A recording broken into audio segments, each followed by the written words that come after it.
spot. Oh, good stuff. Nemo goes back and forth into the grab. And just safe jump. Oh, that was ultra. Good thing for Dasio that did not come out. See Dasio Ooh, Dasio! He's pumping for that ultra. He's ready to go. It's worked out for him a couple of times already. Nice backdash. Gets Nemo to spend that meter. But here comes Nemo, trying to get in there. Ooh! Tries to go for one of those. More. There it is. Just goes for the meaty uppercut to chip him out. And there it is. Dasio going to move on in winner's side, sending Nemo to losers. Yeah, Nemo, considered one of the best players in the world by many people, including by himself. And I think he's right. But there, Dasio, I think that was a tough matchup for Nemo to get through. Yeah, absolutely. Another one of those. Everything's an unfortunate draw in the first round, but that one is definitely kind of a rough one. Just by the characters, I think that was a rough draw. Yeah, right. But of course, Dasio has a lot of strength himself, and he's one of the people who many folks have called to go pretty deep into this thing. Yeah, that's right. And again, you're not winning Tokyo Game Show, by accident. No, not at all. Not at all. Too many strong players there. Yeah. Exactly. So the next match we're going to have is Gamer B coming up on the, looks like the one-player side is what he's setting up for. His opponent's going to be Gak. Yes, that's right. And also just want to remind everybody that events like this cannot be, cannot happen without the help of a lot of the sponsors. Mad Catz has been there supporting the fighting game community since the beginning. So shout outs to Mad Catz. Definitely check them out. store.madcats.com. They've got a whole line of new products coming out. We got to preview some of them at the bait shop yesterday. Yeah, we did actually. Yeah, I tried the new pad. I tried the new Alpha Stick. I like them. Yeah, I really like the Alpha Stick. It's this little thing, very portable, but it doesn't feel like light or crappy, right? It's like very solid parts. It's good. Yep. All right, well, let's check out a video that we have for this upcoming matchup as well. Match is against Gamer B. I feel it's one of the hardest. Well, okay. Well, there you go. I think he's right. Yeah, I mean, this is kind of another unfortunate draw here because, Gamer B obviously is known for playing Adon, but one of the reasons why he has had so much success this year is that he has added Elena to his repertoire. Right. And as Elena, one of the strongest ones, and Gak is known for playing Fei Long. Unfortunately, Elena is considered a very strong counter against Fei Long. And so that is almost for sure who Gamer B wants to go with against Gak. And Gak, I don't think, has any secondary characters. You know what? He hinted that maybe he does, but in fact, he's gone with Fei. Okay. Let's see if there's a little dancing going on there. Yeah, I mean, for sure, if you are a Fei Long player coming into this event, you are going to study this matchup. Well, of course, yeah. As much as you can. Yeah, I do think that this is basically worst case scenario draw for Gak, though. I mean, you mentioned how strong Gamer B is. He has gotten to EVO Grand Finals a couple of times. Yeah, including this past year. Including this year. He's been one of the best Street Fighter 4 players for the past 5-6 years. Yep. Very, very strong. And that he also has one of the best Elenas means that this is a tough situation for Gak. But I'd like to see if he ends up going with Fei. Of course, they're just checking buttons right now. We'll see if they make any changes. If he does go with Fei, I'm interested to see how he approaches this. Yeah, I mean, this could be a little bit of gamesmanship here, playing Fei Long and then going for a counter character all of a sudden. Right, just checking their buttons still. You can see some of their attributes down there in the bottom. That's pretty sick.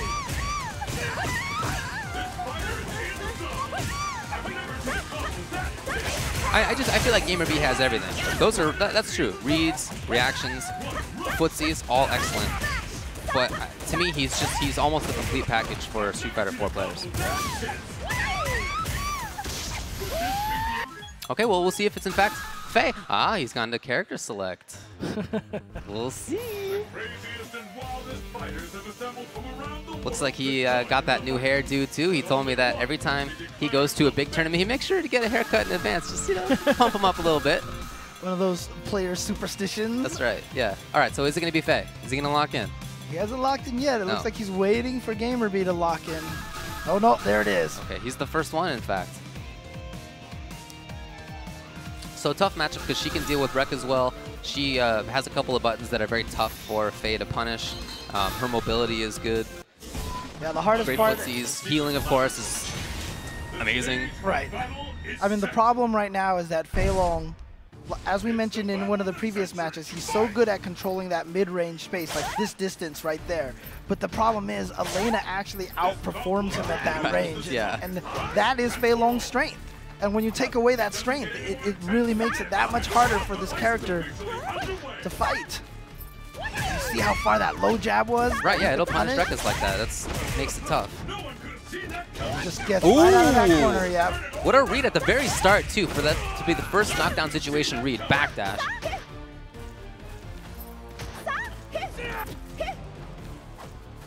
So Gak looks like he's trying to move through that range by bulldogging, that is to say walk-up blocking, and by jumping. He's done a bunch of both. You see off of that sweep, he whiffs that uppercut to build a little bit of meter. That is so good. After so many seconds of just hanging out. Oh, yeah, after jumping, everyone wants the low block. That's just the standard, high block, low block. And so Gamerby knew he had that jump distance just right, pushes Fei Long right into that EX Mallet Smash range. Yeah, that's it. I'm a little bit surprised that he used that in the first round. Especially with such a lead as well. Right, exactly, yeah. Save that for a little bit later, yeah. Twice now that he's done that jump over backdash. Oh, wow, that was an excellent punish. Gak now has the corner. All right, this is a great situation for Gak. This is what you want. You want to be able to make it so Elena can't control her distance. Put her in the corner. She can't walk backwards. Healing, yes. It is healing. She gonna get the life lead? Yep. And into the corner now, again. Wow, all right, Ultra? Well, no. Well, I have noticed that Gamerby, you notice he's walking back a lot, so Gak is really going to want to look in to try to sneak in a low attack or something, but he hasn't shown that card yet, but here he comes with the EX Rekka, getting him into the corner. Oh, he tried to change it back, but her jump is so high. Come on. Oh, nice. Okay, Gak. Yeah, Gak is going, but now you've got to be careful of that healing. Oh, good block. Oh, not punished. Gamerby had it the first time, not that one. Gak looks like he's trying to give enough room to Gamerby to convince Gamerby to do healing, but... Ooh, not quite enough to chip yet, but... Oh, no. Is he in there? Oh, beautiful chase down with the Bruce Lee kick. And he's going to take round 2. Again, very tough match for Gak. The one thing that you have to make sure, you know, obviously, like you said, healing, amazing Ultra. Get a little bit of life back that way. You can't let it discourage you. Can't let it frustrate you. You just have to know that Elena is not a character with as much health as she starts out with. Oh, wow. Gak with just the raw jump in. I love his jump timings. Oh, yeah? Ooh, wow. A hard read. Hard read, yeah.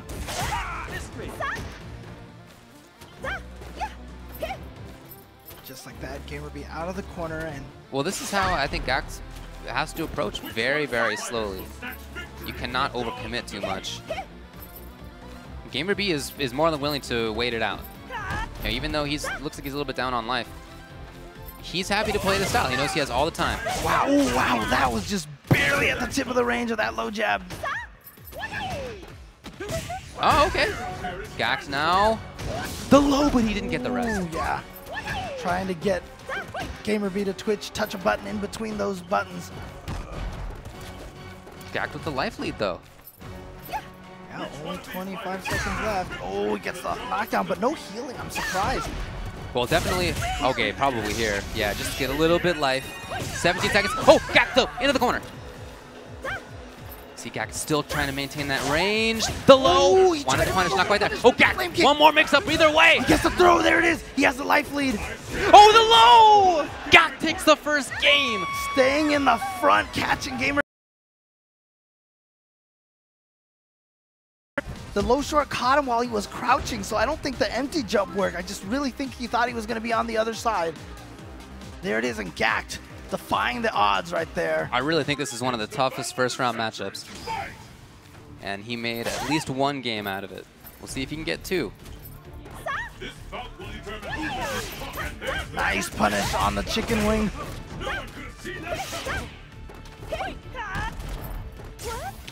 Is Gamer B being a little bit more active here, I wonder? No, okay, goes back to mid-range.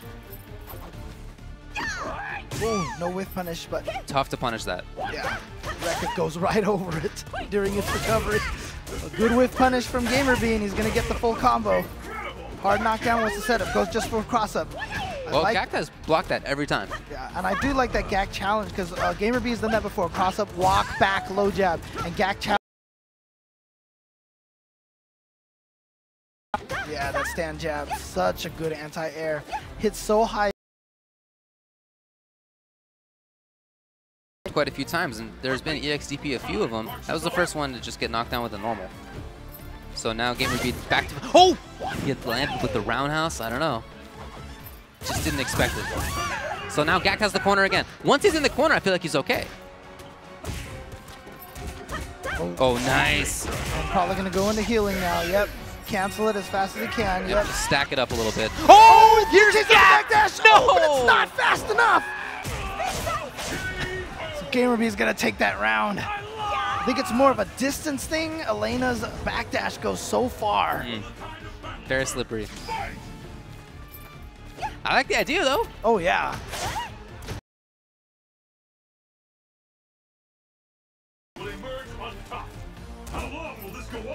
Again, very tough to find those distances. You know, for both of these characters, even though Elena's at a bit of an advantage in this range, you don't want to press too many buttons because Faye still has good ones.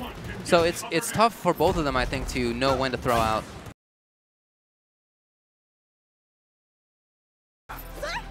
You can see 70 seconds and barely any damage on either side. They're playing so careful, but it's really about controlling that space right in between them. And neither of them wants to commit. Okay, well, here's Gak. Very safe option, but it worked. Oh, he did go for it. And into the grab, too. Here's Gak now. Oh, delayed flame kick. But into the corner now, unfortunately. Gak with a big life lead. Oh, and the punish. And he's got the round. So it's match point now for Razor Gak. No doubt that Gak is one of the best Fei Long players. Part of why he's lower in the travel very often. Right. Didn't go to that many events. But towards the end of the year, he had like a second place, a third place. Exactly, very strong.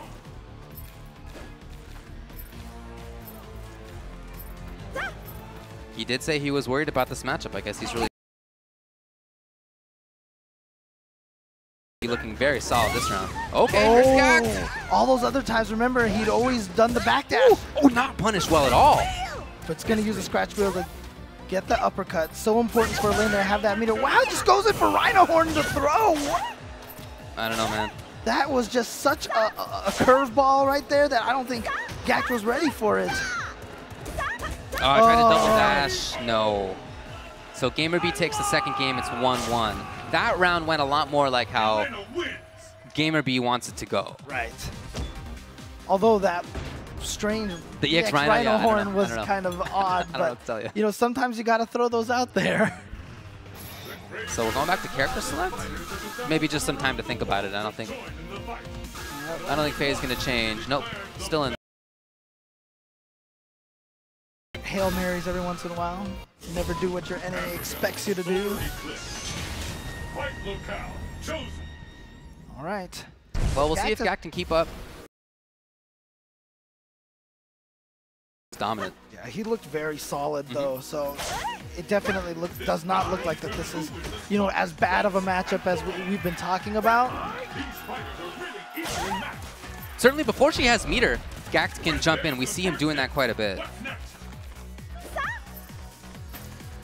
You see Gamer B not really pressing many buttons, walking in for the occasional hit, but very light. Into the corner now. Wow. Building a little meter with that. Right back to the chase. Oh no. So every once in a while, when you see that Elena has that meter, you expect to cancel into EX Mallet Smash. So you stand up. That's why she's got to cancel into the link. Low. Man, so tough to get that. Gamer B cross up. Very safe.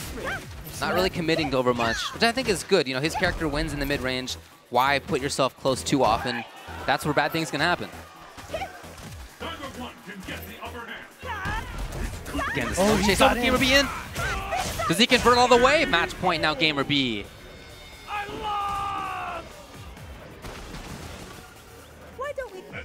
So right now, I mean, Gak started off very strong, but it definitely looks like that Gamer B has figured out a little bit of this dominance. Yeah, you can really see the back and forth right now. Staying away, coming in all of a sudden for buttons, coming in for grabs. Very tough to deal with. Corner control now for Elena. Oh, what a jump out! Perfect timing for Gak. Ooh. Oh, come on. Gamer be keeping his eyes open. And just like that, we're back to this mid-range. These fighters are really evenly matched.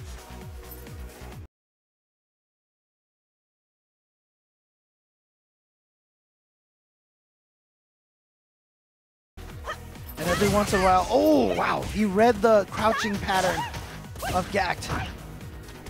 That's safe. So every once in a while, Gamer B is going to throw out those EX smashes or, you know, focused forward dash into throw. Oh, there's that stand jab again. Oh, ooh, Gak had an opportunity on that counter hit low strong to go into jab Rekka instead. Oh, here we go. Is that going to be enough? No, it's not enough, but it's going to be such a life lead right now for Elena. And 28 seconds left. Oh, there it is! Just goes up for the throw. Gamer B is going to take it, but Gak putting up such a strong fight. Everybody knows Gak is strong. There's no doubt about that. I just think that was a really hard draw for him. So Gamer B moves on. You know who didn't move on? Yeah. Did you just see it? So here's the thing, right? We had talked about this. We cannot imagine most of the players going 0-2. Yeah, yeah. And on the second stream on twitch.tv/Capcom Fighters 2, you know who just went down 0-2? Who lost? Nemo. Nemo is out of there. As out of the tournament. To Valmaster. He was eliminated by Valmaster, exactly. And, you know, we talked about how strong of a player Valmaster is and how unorthodox he is. Right. And there you go, against another player who's so good at frustrating people. Both unorthodox. Right. And they clashed, and Valmaster's going to take it over Nemo. All right. Wow. That's Capcom Cup, man. Look, we mentioned this. Everybody is so good. It's hard to know. Even these matchups that, you know, a lot of people have been, you know, pretty sure would work out one way or the other. Some of them have, but they have been very close. Right. There have been match points for the other player in quite a few of these sets so far. All right, we're going to go take a little bit of video with coming up with Snake Eyes. I really don't know too much about this guy. I know he's from Brazil, and the competition in Brazil isn't all that great compared to Europe and Japan and America. He's not better than Strider technically. His scramble game is better, and his corner pressure is a lot better than Strider's. But other than that, I feel like Strider is just better overall. Yeah, this was one of the first round matchups that I had kind of like tick mark, you know? Yeah, for potential upset? For potential upset, yeah, actually, because look, the match started off, of course, in a situation where it seemed like Zangief dominated Abel. But as time went on, the Abels figured it out, and now it's kind of that same situation. Whoever knocks down the other character has such a distinct advantage.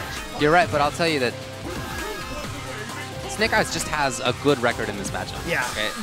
He beat Shiro at Tokyo Game Show. He's beaten Strider a few times this year. So even though I agree with you that the matchup itself is not that bad either way, I just think Snake Eyes seems to know it really well. But I do think that Keoma has some different ideas than Strider. So just treating him like he's Strider is not going to work out. Right. He does play a little bit differently. You see, he has a few more hard reads that he's want to go for. Okay, we're into it. This is Keoma on first player side. Rebel Snake Eyes on the right.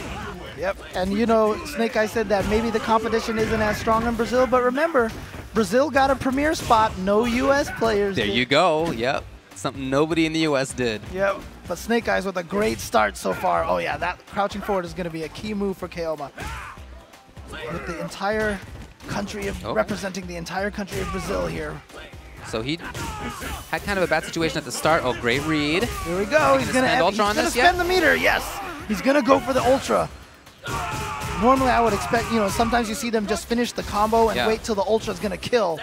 But he's going to go for it right now. Try to put the nerves into Snake Eyes. Oh, okay, this is it. Either way, either way.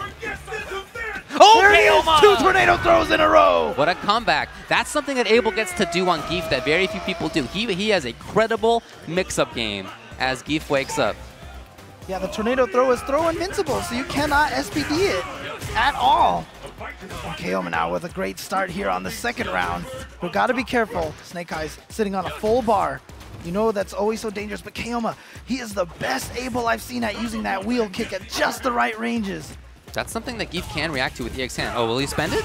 No, good, smart man. Yeah, lots of buttons pressed there. Exactly, it would not have done much damage afterward. But on the other side, Keoma playing this patiently. I like how he's dealing with the mid-range. Oh, okay, but that's it. Here's Snake. Regular throw, smart stuff. Not as punishable as we've mentioned. Snake trying to outrange. Oh! Wow, what a reaction to get that regular throw in there. Oh, still not going to spend any meter. Well, look, he lost the last round in not too dissimilar a situation. So, Keoma! He gets him from the other side. He's going to go with the Ultra. This Ultra does so much damage, and of course, a lot of health. I don't know if he's going to be alive. We'll see. Nah. Oh, just chip! Just chip! Oh, instant overhead! Oh, yes! And there it is! Keoma jump back, gets the throw! And there it is! Keoma taking game 1 over Snake Eyes. I know all of his fans at home in Brazil all cheering him on, going crazy right now. Snake Eyes considered by a lot of people to be the best Geef. Everybody thinks he's certainly top 3. He's in there, and a lot of people think he's the best in the US right now as well. Kind of an odd start there for Snake Eyes. Probably not what he meant to do. Trying to chase him down, but there's that neutral, that close fierce. Just such a great anti-air. Okay. Just keeping the pressure. Yeah, very buttonsy right now with Snake Eyes. But gets the tornado throw, does Keoma, and now Keoma has him in the corner. Wow, tried to bait something out, maybe the lariat or something. Snake Eyes has had the lead in each of these rounds so far, and twice Keoma has stolen it back. He might do it again! Here we go, he's definitely got the lead back, but this time it's definitely not gonna kill. Right, he needs something else. We've already seen meaty tornado throw to end it. We've seen jump back jab. No, just staying away. Something out. Oh, that beautiful distance on the wheel kick. I really like him going to that still. Geef can do EX hand to counter it on reaction, but Snake Eyes hasn't shown that, and so Keoma's still making it count. Yeah, still, Snake Eyes has not countered it. Keoma at match point. And what a great situation for him to be in. Oh, here we go, big damage time, almost stunned. Oh no, went for the EX kick SPD. Oh, Keoma. Oh, OS, not quite there. Snake wants that EX. Yeah, he's trying to wants build that red bar. focus. Ooh. Those little key moments, those bursts right there. Oh, he goes for it. Oh, not punished? And again, Snake Eyes just hasn't been able to stop that wheel kick. Oh, I like that. Keoma keeps jumping. Keoma! The tornado throw, and there it is. He takes out Snake Eyes. Keoma is going to move on winner's side. 2-0. Keoma from Brazil looking very strong here. Again, a player that, you know, we don't get a chance to see a lot of. Right. Here he is. A lot of people have talked him up in Brazil. He has not had an opportunity to show his stuff. This is his first time in the US. He's tried to come out many times, has had visa problems and such like that, has made it out here, and this is why everybody's been talking him up. He's so good. Yeah. So I haven't seen him play that many times, but when I have in Brazil, he looks excellent. When he, after Brazil, so he went to Europe a couple of weeks ago, and he played in a couple of majors, and he was very strong, and he got very deep into those tournaments. You could see the strength. And right there, he just had, look, he was down in life, I think 3 of those rounds, and he ended up taking them all back. It's the strength of Abel to be able to do that, but on the other side, it's Keoma making those decisions. He has to land the hits to get the damage, and he found a way. Wow, Snake Eyes, losers. Right away, how about that? That's awesome. Congrats to Keoma. Yep. And also just want to, if you watch all the players getting up onto the stage, they are all wearing the Turtle Beach headsets provided there on the set, so definitely check them out, turtlebeach.com. And then, and now let's go on to a video for Infiltration. Yeah, my first opponent is Daco from China. You know, he's very strong, so I'm getting nervous. Infiltration, definitely a fan favorite. He's been streaming a lot. Yeah. He's a really funny guy. And it's kind of interesting because when we first met him, you know, he was kind of quiet, kind of shy. This is like 4 or 5 years ago? Yeah, exactly. But now he is definitely, you know, he's a really fun guy. Yeah, awesome guy. Yeah. For sure. And very, very talented, and one of the players who has a lot behind him, a lot of faith behind him for difficult player to play against. Not just because he is excellent spacing, excellent reads, excellent everything you need, but also because he plays so many different characters. So when you're Dako trying to play against Infiltration, you're not sure what you're going to see. But as Infiltration alluded to, Dako has so many different characters himself. So this is one of those matchups where I don't know what we're gonna see. This could be any of like 5 or 6 different character matchups. You know, they might as well just go to random select. Yeah. Just go play random select. He's one of Xiaohai's greatest training partners because he literally knows how to play the entire cast. So Xiaohai can practice against the entire cast as well. However, they do go with some of the characters that they're kind of commonly known for. Of course, yeah, even though at least for button checks here, that it's going to be a couple of the characters that we most associate with them with. On Infiltration's side is Chun-Li, and on Dako's side is Evil Ryu. Yeah, but again, they have an opportunity to change right here. This is just button checks that they're checking out here. But obviously, Dako is, you know, has used a lot of Evil Ryu. Evil Ryu, very strong character. You know, as we mentioned with Abel, how Abel can make those comebacks because of burst damage. You know, Evil Ryu is definitely known for that as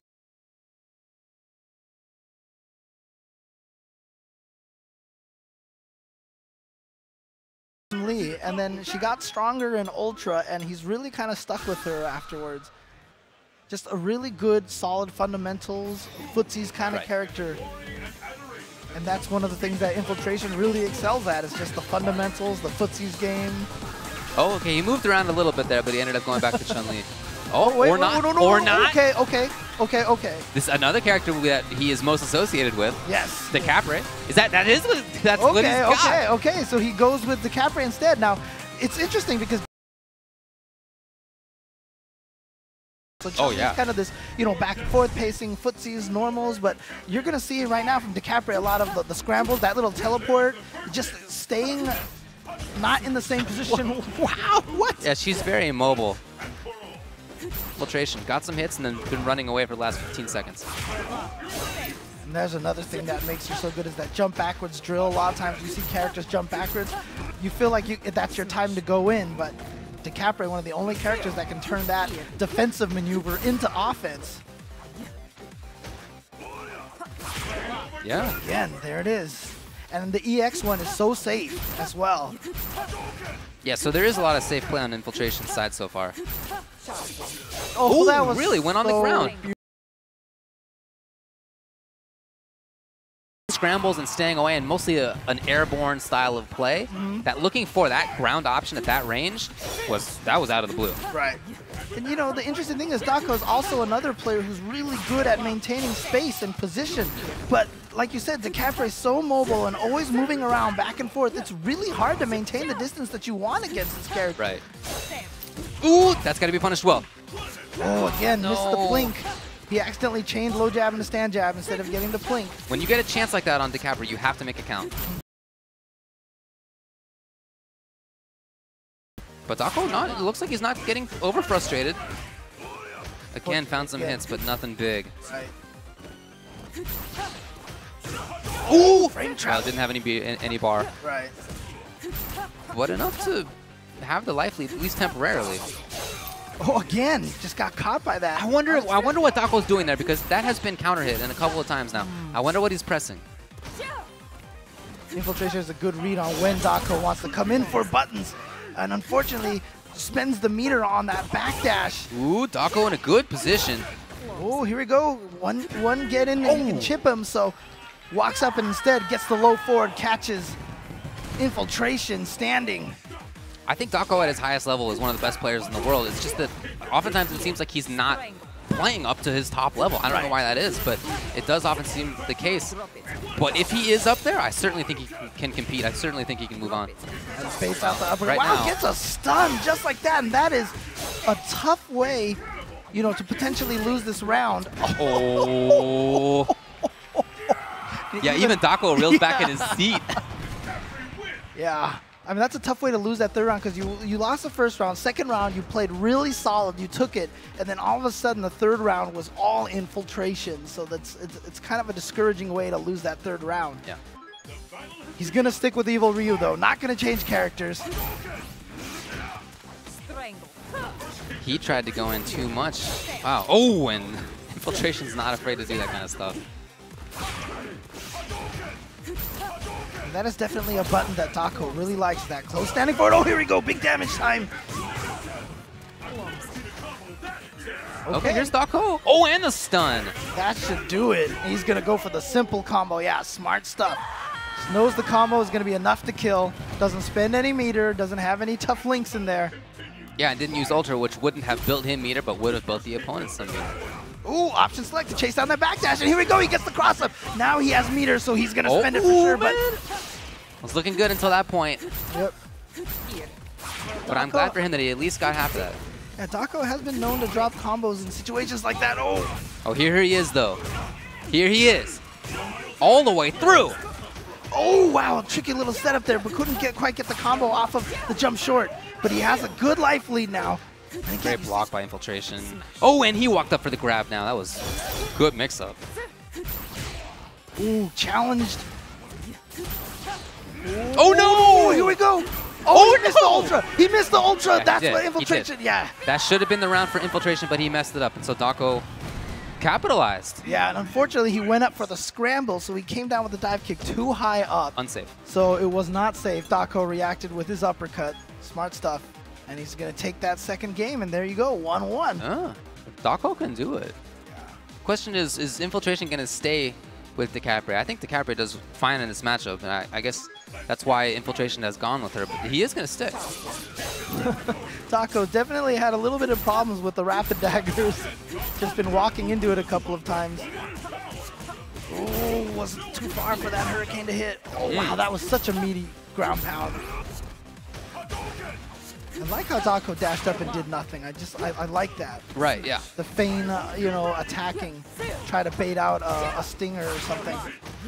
Look at this pressure from Infiltration now. Yeah, this is all Infiltration right now, and with a huge life lead, he backs off. Yeah, I was about to say, watch out for rapid dagger. Right. We've seen Dako play against people. Oh, wow, dash into it. But we've seen him play against people and react to things that very few people do. We've seen him react to Ibuki toward medium kick, for example, with Ultra. So it's something he's capable of. All right, but Infiltration gets the back throw. What's the setup? Oh, looked like he was going for a tricky jump, fierce cross up. At that time from the front. Oh, he let go of the focus just a little too early. And the juggle, bad look right now for Dako. Oh, gets the back throw, and now just a tiny bit of life left. Rapid dagger chip will kill him. There it is. You got it, man. It's exactly what happened. Infiltration, 2-1. Yep. Very disappointed Dako. Solid game 3 for Infiltration, but definitely, I mean, good stuff to Dako on game 2 there. Tying it up into 1-1. But unfortunately, Infiltration does take the third game, and he moves on winner's side. I've seen a lot of those fantasy brackets, and I've seen a lot of Infiltration up in the top 3, top 1. Yep. You know, he has there are a lot of people who think he's going to go far, and a lot of fans in the crowd, too. Right, remember, before Capcom Cup, before 2 Capcom Cups ago, there was the 25th anniversary tournament. Yeah. That was the year of Infiltration. Yep. He pretty much won everything that year. And since then, he's just remained dominant this whole entire time. But we are going to get our next matchup coming up. And let's take a video out with Mr. Justin Wong. Match is Tompy, and I have a really long history with fighting against Vipers. Now I feel really confident just because I fought Viper with Rufus so many times. I'm very comfortable with Rose versus Viper, and now I even have like an Elena, which is like everyone's worst nightmare. So it kind of, I'm already looking at what's my second match. Kind of an interesting situation here for Justin. He was dominant in Street Fighter 4 at the very beginning of the game's, of the series' life cycle. And throughout the years, his dominance has just, you know, dwindled little by little. And now here in Ultra Street Fighter 4, he hasn't been quite the same player that he was before. You know, in looking at his results, it's not like there's nothing, okay? Right, He's still getting top 8s at majors, but a lot of that was, I think, the character, right? He had played Rufus for a long time. I think Rufus is not a bad character. I don't want to imply that, but I always thought it was a weird character pick for Justin. In fact, specifically part of why he picked the character was to get rid of the conception that he was a defensive, boring player. Right. Okay. And so he picked an offensive character, which worked at the start, but lately it hasn't been. And so instead he's been switching to Rose and to Elena, a couple of characters who he started working on, you know, a year ago, year and a half ago, but has really taken seriously over the past couple of months. Also, once again, shout out to the sponsors. Shout outs to Totino's Pizza Rolls. Sounds good right now. I'm kind of hungry. If anyone in the audience can get some and bring some for me, I'd be happy. So thank you. All right, but I think we should probably expect the Rose out of Justin Wong against Tompi. Not an easy matchup for Viper. If you remember, one of Justin's training partners very early on, very good Viper player, was Marn. And I used to watch these two play that match, the Rose versus Viper match, and Marn just, he hated it. Yeah. He hated it because Rose has a lot of moves that just go over size mode. You know, or they stand go roundhouse, stand forward, they just avoid size mode completely. And slide is really good for getting under burn kicks and moving around well. It's not an easy matchup. Tompi is a very good Viper player from Japan, and I really like his style of Viper because it's not just get in there and go nuts and whatever happens, happens. I really feel like he's more of a patient footsies player who, you know, goes in for mix-ups when they're there. But actually, it looks like that was not Rose. Yeah. It looks like that was Elena. Yeah. And this character... Yep, look, it's Elena. If you've watched any Street Fighter Third Strike with Justin, this is like the perfect character for Justin, in my opinion. You know, replace Back Fierce with the, you know, whiff Link's Tail and just have the same kind of footsie game and the same kind of slow-paced frustration game that Justin wants to play. I mean, we've even seen this before as well, that, you know, even when Justin is winning, he'll play defense. I mean, even if he's losing in life, he'll play defensive, you know? He's just that good at capitalizing on mistakes, and people sometimes make mistakes. So it is going to be Rose for E.G. Justin Wong, MF Tompi on the other side with the Viper we would all expect. And we'll see how well he plays this matchup. I'm interested to see his approach to it. Is he going to try to play that mid-range? Because I think Rose does well there. You see right now just kind of staying back. And this is, as we said, this is how Justin wants to do it. He wants to chill. Ooh, I don't know if that was safe. Here we go. But now he's found an offensive situation, so he is going to go in a little bit. But pretty cautious is Tompi, and he backs off to a little bit of a distance. So already a different style out of him than many other Vipers would have had. Into the corner again. Yeah, being in the corner is so dangerous against Viper because it's so easy to combo into her Ultra in that situation. Oh, nice! All right, Justin with the Ultra 2 mix-up? Yeah, see, Justin's Ultra 2 has been like one of the weaker Ultra 2s, but I'm really happy for him to see that he made it count in that situation. Yep, he's been practicing that tech. Right, exactly. Yeah, you see the slide I'm talking about that gives Rose that mobility. She gets right underneath those burn kicks. Comes in at ranges that are uncomfortable for Viper. Ooh! Oh, okay, nice challenge from Tompi. Oh, good block. Yeah, and there you see what Justin was talking about in that video, the experience against Viper. Oh, he dashes right in there, and wow, he does not go for the Ultra juggle. Well, the Ultra was barely built up, so it wouldn't have done a lot of damage. A lot of patience on Justin's side. Tompi with the life lead, though. Okay, he's playing this really well. Okay, so Justin Wong, Ultra 2. Oh, Tompi did go in? Yeah. Wow, oh, the burn kick erased it, yeah. Oh, Justin's in. Oh, and no whiff punish. What a block on the overhead. Wow. that is one of those common round finishers, because a lot of people just, they forget about the overheads that late in the round. But because so many people use it as a round finisher, I think that's what gave Justin the tell to be able to block and counterattack.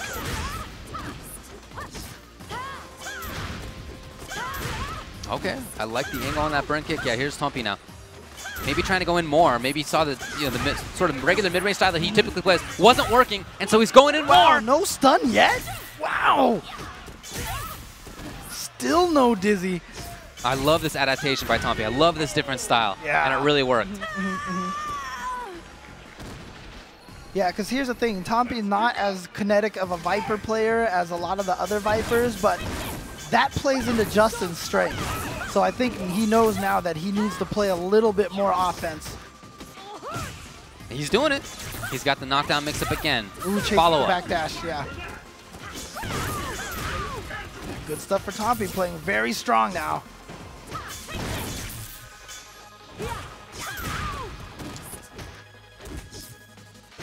Tompi patient in the corner. He knows he already has a great situation for himself. Ooh, so wow, in the round ender, this time worked. This time it does work. And Tompi, wow, what an adjustment, because that first game, you know, very close back and forth, but Justin took it. But now, Tompi in game 2, just dominant fashion. I wonder if Justin's going to stick with Rose. Oh, You want the character yeah, select. he did. He did. I wouldn't be surprised to see Rufus, but we'll see. I agree. That is definitely a character that he's had a lot of experience fighting against Viper, but he could also try to go with Lena. No, he's Yeah, going to it's gonna stick be with Rose. Rose. It's going to be Rose. He's going to stick with Rose. I think it's good for him to see that he has the confidence in this character. Yes. But he does have to play a different style now. He has to adapt to Tompi's adaptation. See if he can put himself at the right spot on screen to respond. He's doing it right now. I really like that low roundhouse punish, get the hard knockdown. But then he didn't go in too hard, you know? Right. Kind of played it a little bit safe. Oh, nice timing. Oh, again, Tompi is reading that Justin is going for a lot of backdashes. Okay, Justin gets right through there. Oh, knows that that's not a true safe jump setup. Oh, did he let it rock? Is it mighty catcher? No, okay, he did the feint. Sizable feint. Ooh. Ooh, touching buttons yet, and the burn kick got right over that low strong. Oh, what a confirm! Frame trap stand, light kick in the low strong, high jump cancel ultra. He's gonna take that round, and now Tompi at match point. I know Tompi is sometimes a bit worried about his nerves, whether he can stay in because of them, but right now he's looking fantastic. One thing Justin has to be careful. He's gotten blown up by these burn kick mix-ups. We're seeing a lot of crouch check out of him. Yeah, a lot of counter hits. All right, Justin gets through there. And yeah, and Tompi himself has actually been playing very evasive, so Justin hasn't been able to get like those close standing forward mix-ups against Viper. All right, Justin's gonna activate the orbs just to try to get in there and chase her down. Well, last time I didn't do too much for him. Oh, this time! Wow! Almost had the full combo off of that. Justin escapes. Still match point Tompi. Oh, Tompi if he gets a hit. Burn kick. No! Oh, but the EX Soul Spiral. That has been the one move that has been saving Justin. His timing on that EX Soul Spiral. So many times that Tompi has gotten the momentum, Justin has been able to get out of that with that move. But now not sitting on any meter. Rose does build meter quickly though. Okay, first time we've seen that air to air. Yep, Justin trying it a couple more times.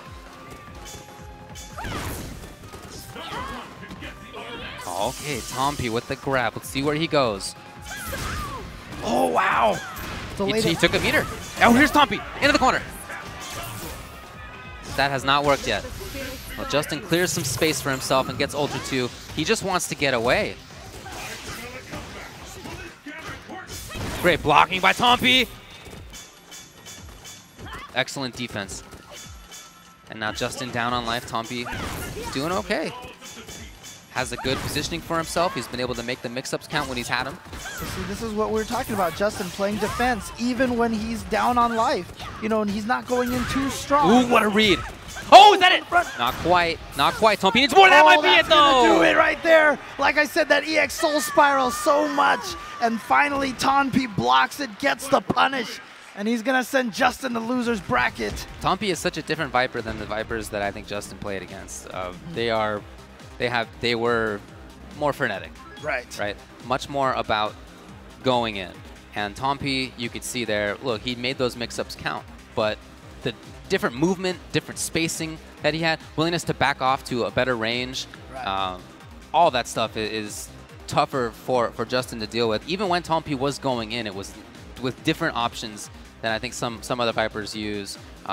Pretty sick to do the stand short, crouching strong, hit confirm into ultra like that. Like it's not easy. Yeah, I mean it's a rough situation because again, I know Justin's been practicing a lot of Elena recently, but in this situation, you know, Rose felt like the better pick for him. I think he's right. Yeah, I think he's right. But it didn't work out. So Justin Wong sent to losers, and we're gonna move on to the next matchup, which is gonna be Tokido versus Shiro.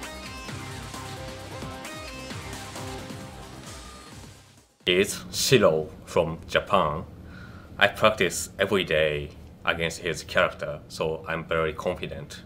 His tendency, and maybe he knows my tendency, so maybe this match is very interesting.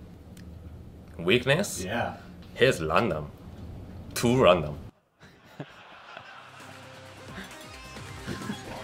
So Tokido, another one of those players that we've talked about a lot when we're describing strong players who have become even stronger this year.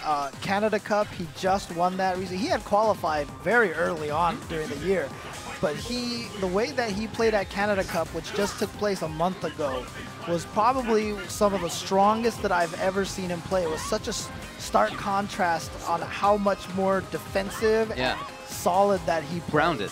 Grounded, yes. Yeah. Historically, I think of Tokido as being a player who picks characters with cheap stuff, and he helps make the cheap stuff. It's not like he's like just taking other people's ideas, but that's like a big part of his history in fighting games. So now that Akuma doesn't have quite the cheap mix-ups, doesn't quite have the strong mix-up options that he did before, Tokido's had to go to a different style with him. The character is still very good, very, very good. But you do have to play it differently, I think. More grounded, more of a traditional sort of character.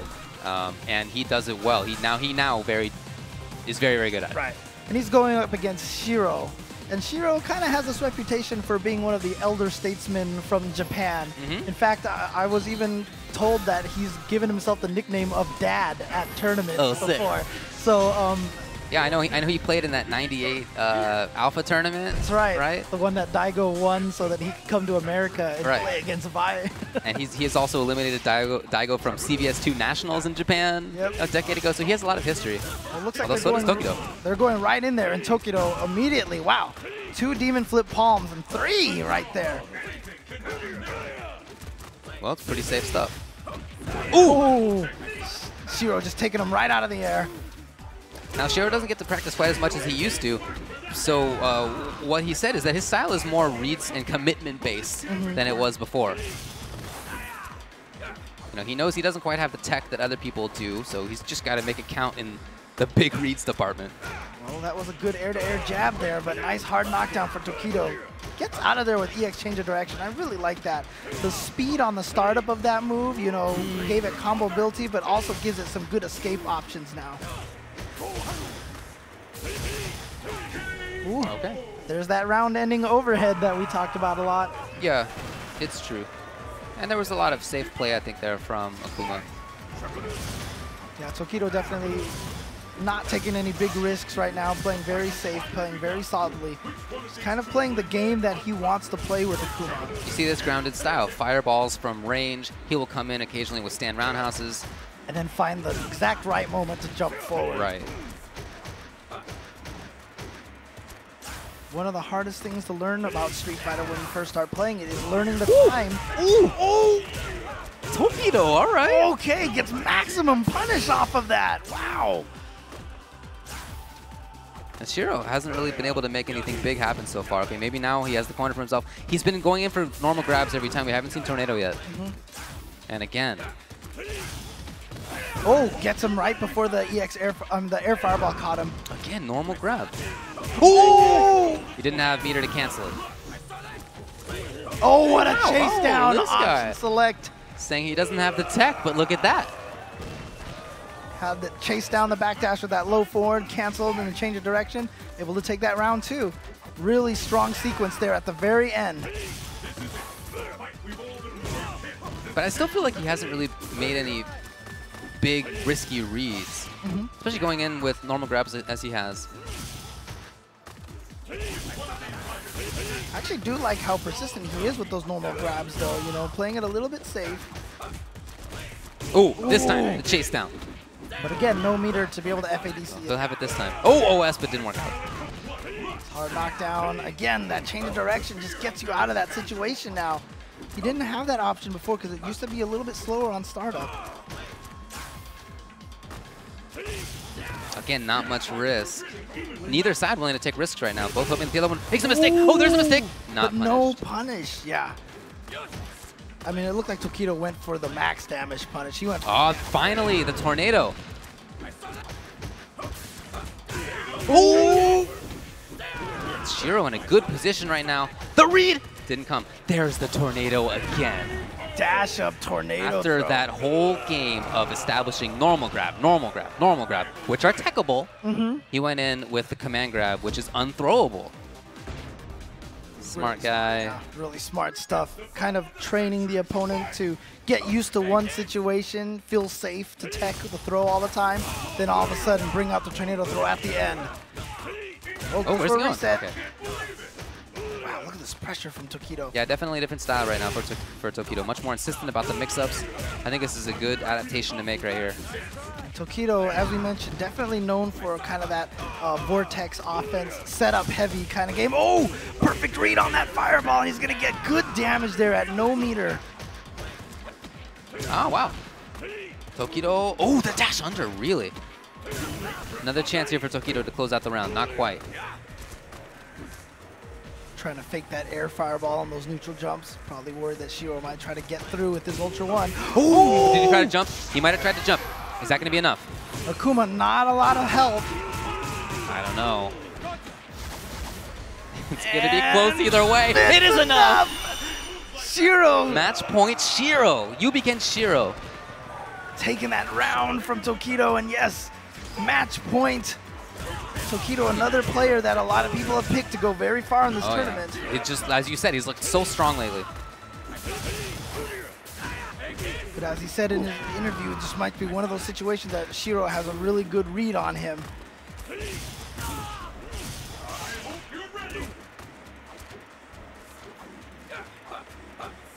Shiro really trying to convince Tokido to do something unwise with that Ultra One on deck.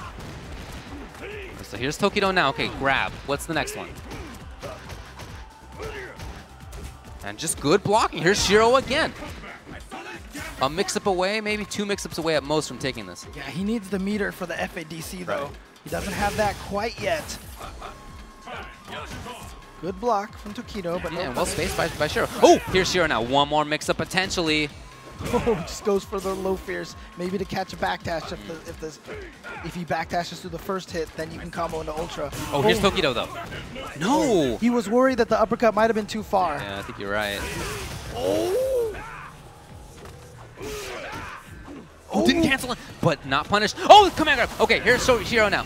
Can he send Tokido to losers? He will do it! He does it! He does it by baiting the backdash, baiting the uppercut with the backdash, and Shiro pumping his fists, taking out Tokido. It is said that he was not sure if he's going to play Street Fighter V. You know, he's got a lot of other things, and so this is kind of maybe his last hurrah, and he has started it in true fashion, sending Tokido to losers round. I think that busts a lot of brackets, James. I gotta tell you. Hey, you know what? Nemo went 0-2 already. I think, well, that's true, think yeah. every bracket is done. Frankly. Oh, man. Well, congrats to Shiro for moving on. We'll see him more in winners.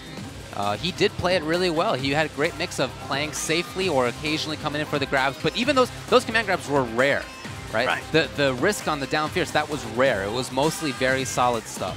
Yeah, and it's really interesting, too, because, you know, Tokido, as we said, he has been playing very solidly, very defensively, and at the end there, he lost it by a wake-up uppercut. Right. You know, it was one of those. He's not going to feel good about that. Yeah, it was back to, you know, I need to be active on wake-up kind of situation. Although it was EX uppercut, which is sometimes a mistake for teleport. I don't know. Ooh, that's true, too. Yeah, I mean, we'll have to talk to them about it. I'm not sure what happened. In any case, let's move on to the next one. This is a very anticipated matchup, I think. This is going to be Daigo Umehara versus Daiminion. Yeah, let's see what Daiminion's thoughts are on this match.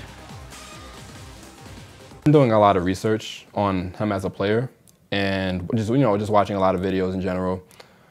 And I'm 90% confident in the matchup. I think if I can stop him from getting what he wants, then I'll be fine. Well, Daiminion, definitely one of the strongest U.S. players, plays Guile, and I've seen him do well against Evil Ryus in the past, so, I mean, he says he feels 90% confident, so let's see how that pans out. Yeah, I think he has a better chance than most people do of taking out Daigo, but Daigo has looked so strong. Okay, we haven't seen a ton of him on the Pro Tour this year. He qualified and then didn't really show up to that much else afterward. He qualified in spring. But when we have seen him, you know, at Topanga and at other things, he has just looked like he has complete control of so many situations. Well, he has definitely been hiding a lot of tech. He's been kind of staying in the dark, specifically for this event. And usually for EVO and for this event, he gears up everything. So let's see if he's going to bring out anything that we haven't seen yet. I don't think I would expect a different character, but yeah, we'll see if he approaches it differently. One thing I love about Daigo is that he does things at different timings than a lot of other people do. His fireball timings are different than most people. So if you're used to playing against a fireball character and dealing with it at certain timings, certain ranges, his are going to be a little bit different. Right. A little bit different, and that's tough. But you also remember, we talked a little bit about what Tokido did at Canada Cup. Don't forget, in the team tournament there, Daiminion was playing like a man possessed. He OCV'd a bunch of teams. He took out so many people. He played so strong there. And then just recently, you know, on social media, he mentioned something that he feels very confident right now. So maybe he's gotten a read, or maybe he's gotten some tech that he's ready to bust out. Right. Because, I mean, at this point, sometimes you save tech for later on in tournaments. You're going up against Daigo first round. There's nothing to save. You got to bring it. Yeah, that's right. Bust out everything that you got. That's right. Are they getting into it? Yeah, but this is almost for certain going to be Guile versus Evil Ryu. That's what's on screen right now. Daiminion, probably the strongest Guile, at least one of the strongest Guiles on the planet. All right, here we go. It's Mad Catz Daigo from Japan and Yomi Daiminion from the USA. And immediately we see this is exactly how a lot of this is going to play out. Daiminion's going to just try to keep him out with the Sonic Boom zoning. Okay, try to get in there, maybe predict a fireball from Daigo, but Daigo with a little bit of an execution error to start. See more activity and more jumping forward and dashing forward from Daiminion than usually. That might be part of the adaptation that he was talking about, part of the confidence that he has. He's got a good life lead right now. That's the whole key with Guile. You have to maintain a life lead because you want the opponent to want to come in on you. Yeah, pay attention to how both of them are using their projectiles. Guile right now is trying to use his as a wall, and Evil Ryu using his as a way to force a situation, force his way in. And Daiminion sitting on nearly 3 bars. The EX Sonic Boom becomes such a scary thing to have to deal with. There it is. Oh, not quite enough. And Daigo dangerous enough that he can make this work. Oh, he was looking for something. And patience out of Daiminion. It was interesting. Daigo went in for the dive kick. Maybe he thought that Daiminion was going to flash kick, but he did not catch in time that Daiminion stood up to block the dive kick. He already had the backdash plan. Oh, watch out. Daigo does have a full meter. He does like to go for Raging Demons. Oh, never mind. He's going to go for the FADC. Big damage. Looking good right into the corner. Spent all of his meter on those 2 FADCs. Oh, look at this. Love the timing on this. A lot of just oppressive control. But nice. Daiminion countered that really, really well with a well-placed stand roundhouse. And good anti-air timing on the boom as well. Oh, the idea was solid, but Daigo had it. Ooh. I'm not sure, like, if he touched. Oh, he looked like he tried to jump at the last second and got caught out of the air. Oh, no, no. Oh, yeah, okay. Just trying to get out of there. Does not want to get locked down by Evil Ryu. Almost willing to take that jump roundhouse and get hit out of the air. So now we're back to this corner situation where Evil Ryu had such control in the last round. We're seeing more crouching mini picks now with a bunch of meter on Daigo's side, which he does use as super sometimes. And Daigo is usually really on point with his Oh, that was so smart. And now Dominion's out. He has so much space behind him. And he can use that space to convince Daigo to move forward and get hit. Definitely has to worry about Raging Demon from Daigo as well. Yeah, Daigo does use that stuff. All right, here's Dominion now. He has the corner himself. Oh, now he has Still the going in life a little lead. bit. Will he? Okay, he backs off. And he's sitting on an Ultra 2 as well. If Daigo goes into the air, he might go for that for a trade situation. Oh, did he get him? Yeah, okay, it he did. Reached. It's not quite enough. Didn't get the full EX, animation. will it do it? It did! Oh, wow. Just barely taking it. Evil Ryu wins. Always got to pay attention to that range where Evil Ryu does FADC out of the fireball and come in for the Ultra. See that work not infrequently. So now we'll see if Kevin changes it up at all. I mean, he did just fine. It was just that one fireball FADC that Daigo saved for the end. Sure.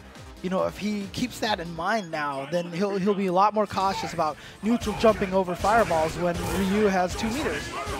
Other than that, I mean, he had a life deficit in that last round and was still able to get the life lead at some point. I love how Daigo switches up what he's doing. Well, okay, he jumps in there, maybe having thought that he set it up enough, but a lot of control in fireball from him at the start of this round.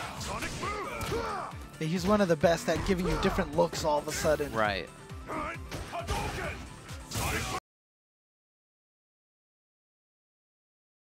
Has the corner again. Oh, not ready for that. Oh, there! Get the trade. He did, and it got all the hits. And again, Dominion with a good life lead, but Evil Ryu is so good at burst damage. Was hoping for a trade on his fireballs to his favor. Did not work.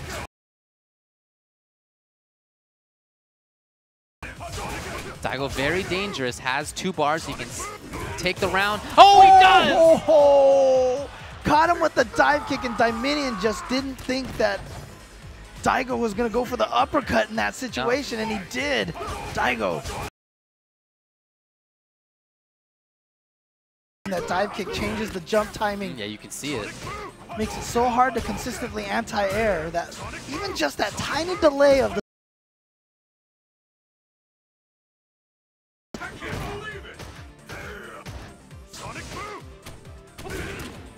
Yeah, it's really worked out well for him, and now he's close to 2 bars. He has it. If he gets the hit again, he's going to steal this thing.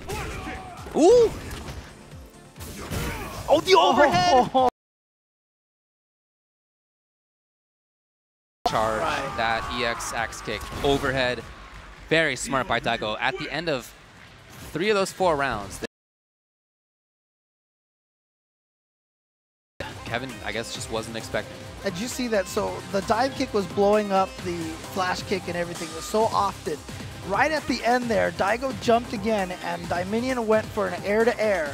And that time, Daigo just did jump roundhouse, and it caught him before Dominion, you know, he was expecting. And Daigo that time chose not to do it, went with the jump roundhouse, hit him out of the air, kept Dominion in the corner, and that was kind of the difference of that last round. All right, well, Daigo moves on. I know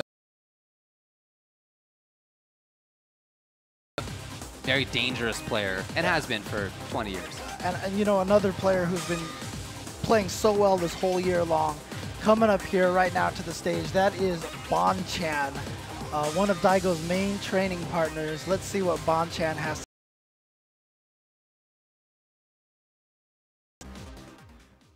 結構いい勝負だったんですよね、昔から。で、結構その他の結構いけそうだなというふうには思ってるので、初戦が彼っていうのはちょっと残念というか、なんか障害ですね、優勝するために。Well, I think that Bonchan is right to be worried about Mise. Bonchan won the last time they played in tournament, but Mise eliminated Bonchan from EVE. Mise plays with Makoto, of course, it's so tough to sort of nail him down, right? That character, terrible walk speed, so she has to move around with different tools, but such crazy damage and stun output that if Bonchan can be zoning out with Sagat, maybe playing footsies with Sagat, and if one thing goes wrong, that can be it. It's so tough to play against that kind of character used by such a strong player in a format like 2 out of 3. I really think that's tough. And it's really interesting too, because Mise, you know, as you mentioned, Makoto control over Makoto. He's able to get into the spots. You know, he just uses the instant air axe kicks just to move forward certain distances. You know, and so yeah, this is a dangerous first round for Bonchan because one mistake and Makoto doesn't care how much life you have. She's gonna stun you. She's gonna blow you up. You know, so very, very dangerous matchup. I do think that Bonchan is one of the best players in the world, and I've thought that for a while. He seems like a very complete player. Hard to find out what his problem areas are, but there's such volatility out of Mise Makoto that it's hard to control. Yeah. It is, and we've seen it, like I said. All right, so we'll see what happens. It's RB Bonchan versus R Kappa Mise. And they've picked the characters we expect. Ultra 2 from Makoto makes sense to get through Tiger Shots. Yeah, once she gets that Ultra built up, then it becomes that much harder for Sagat.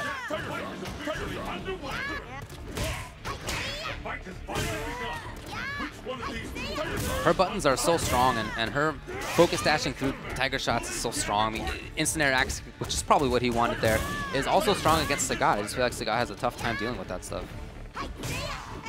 Great spacing on this by Mise. That said, Bonchan with the life lead. Yeah, Bonchan's been playing this really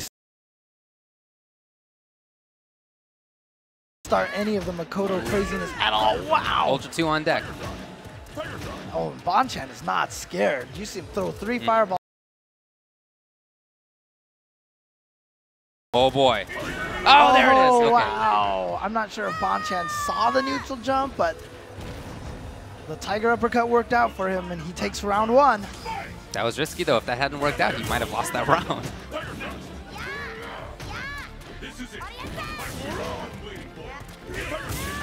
Nice reactions. Here's Bonchan. And playing up, too, not just playing the mid-range. He has made so good use of that Tiger knee. Oh, wow. Did you see that? How many active frames on that stand strong from Makoto? Oh, gets the man throw. Oh, that was enough? Still needs Ultra? something else. Maybe No. reset on this? Yeah. Ultra, I just thought might have set up a better mix-up. Oh, Bonchan, where does he go? Oh, The grab, for the throw. the It's not chip. quite enough to kill. Oh, so smart to use the invincibility frames. So that chop does not have invincibility frames up until it hits. It runs out, but he just got right.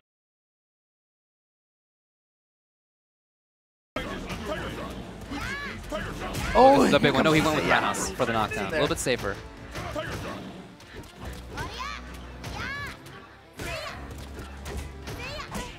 Mise making his way in. Ooh, really? Okay.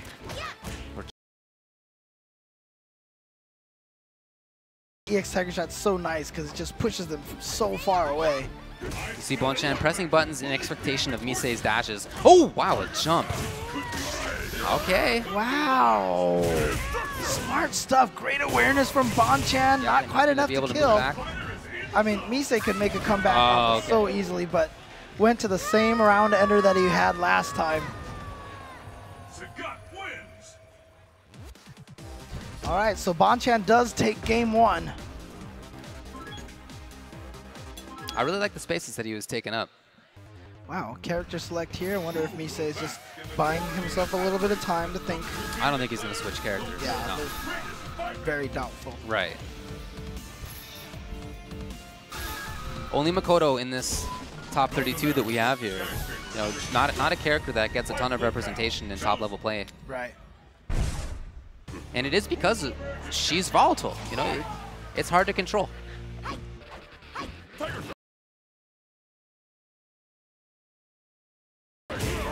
Okay. Yep, it's the safer one though. Oh, nice block. And what a punish! Full punish, yeah.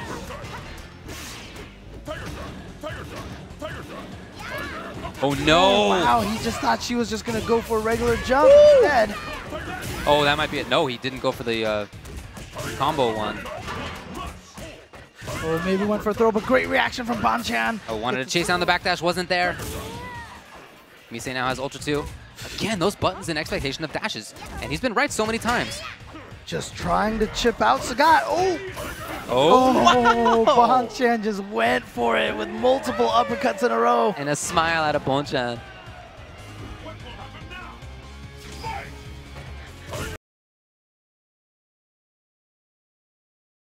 Wow, into the corner. Okay, out of the corner. Ah, well, here's Bonchan. Nice, using the armor on the EX Karaksa. Oh no, Bonchan missing his combo. I've seen a lot of drops here, a lot of nerves from these players. A lot on the line. Ooh. The timing's on. Oh, he wanted to chip, it didn't come! Oh, he the bait! baited him out with the short range version. No. Wow. Oh, that was so smart. You have to choose which one before she reaches the wall, too. And so he had that bait pretty much all lined up, ready to go. So Mise taking game 2. 1-1. The battle has begun. Fight!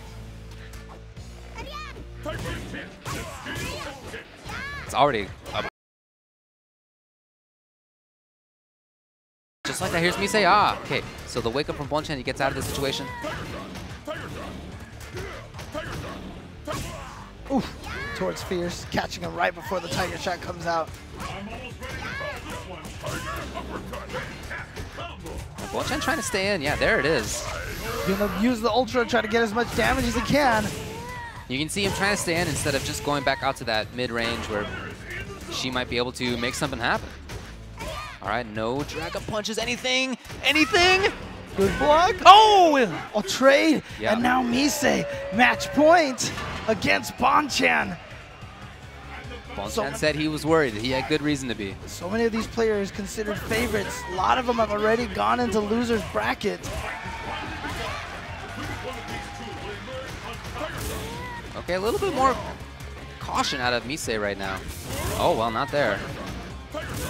Once again, using the EX on that Tiger Shot. Oh, gets in there. The backdash is right out of the range of that command throw. Okay, Mise needs one more mix-up. Oh, Ooh, red. wants to stay Oh, in is there. that Yeah, enough? he gets Not it. quite. He has bar. Bonchan almost on 2 bars. He has it now. A lot of danger on both sides. There's Mise! Right in for an instant axe kick, and Mise taking it over Bonchan. Wow.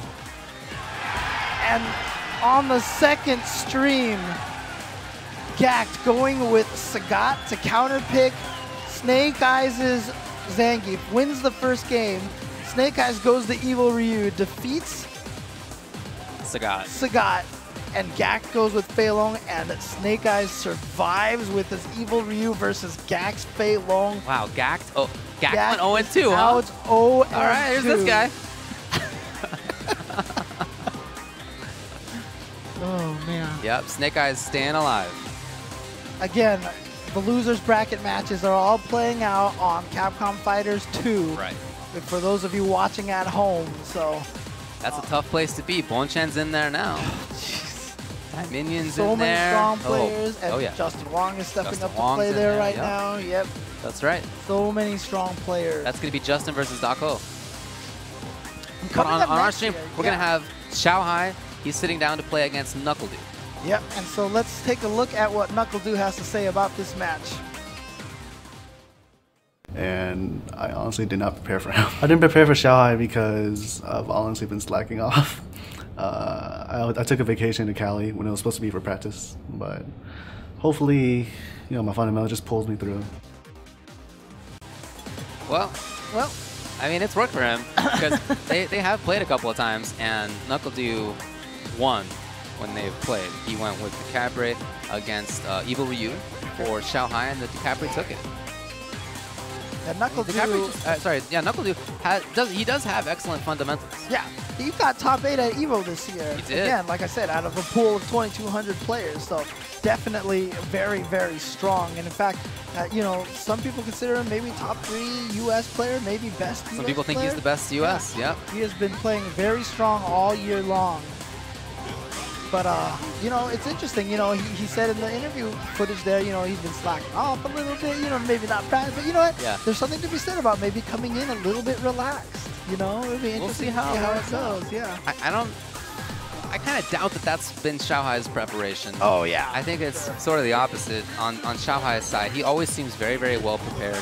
Of course, one of the best players in China, one of the best players in the world, and I think he has sort of this syndrome where sometimes he looks a little shaky, and sometimes he looks like he's one of the best in the world. And it's hard to know which one you're going to find when you sit down to play against him. Interesting to see which character he'll go with as well. So we see on the character selection right now, we see Evil Ryu for Xiaohai and Decapre for Du. That's what they've played the last couple times they have played, and like I said, it's been in Du's favor. Yeah, Xiaohai definitely. So it looks like it'll be Du on the two-player side. Xiaohai definitely a player who goes with the stronger characters in the game. Here we go. We're Nothing going wrong with right that. into it. Ooh, wow, missed. It was the right read, but oh, he just goes for it again. Oh, what a chase down. And just like that, look at the damage. All right, no meter to FADC that. Yeah, let's see if he can get anything going out of this. Nice I like it, back, but he yeah. still has to deal with it. It's still going to be there. Yeah, great block. Yeah, but Du still has the momentum. Oh, just goes empty into low. Great block. He's looking for the jump. He might lose. That could be the cost. It's going to take one more mix-up here. Oh, nice. Maybe Jump, two. nothing throw. EX. Oh, it's enough. Wow. Xiaohai just didn't believe it. Yeah, and chip damage death, yeah, was enough.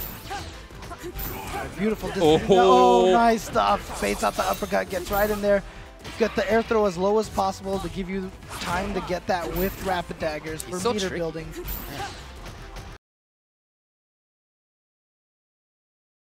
Safe. Oh, beautiful reaction. Gets right in there. Yeah, it seemed like he gave Xiaohai enough space, but he didn't, right? It was just a fake. Xiaohai having a really hard time chasing Decapre down. See where a little bit of the frustration factor can come into play going up against a character like Decapre. Yeah, very unusual character, that's for sure. Okay, nice Xiaohai jump back. chases. That's good. Oh! All right. Ultra one maybe? No. Oh no, he doesn't go with it. Here we go. Good damage again from that juggle. Xiaohai getting. Oh, what a wake up low short from NuckleDu. Yeah. He's gonna take game one. Certainly.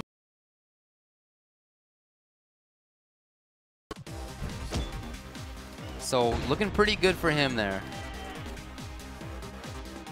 Let's see if Xiaohai makes any changes. He does have several characters he uses. You know, we haven't seen them as often in Ultra, but we saw Cammy a lot for him in the past. I wouldn't be surprised if he has a couple other characters up his sleeve as well. There he is. He's gonna stick with it. Okay, Evil Ryu still. So NuckleDu now 1-0 lead over Xiaohai. Again, 2 out of 3. Winner's bracket match. Loser gets sent to loser's bracket. Who will emerge a champion? Fight! Very different start here for NuckleDu. Into the Air. That could actually blow up a lot of situations getting hit out of the air like that. Oh, this is such a Oh, cute there's setup. that mix-up, yeah! I love that.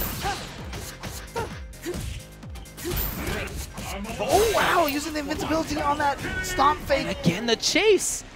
So it's match point for NuckleDu.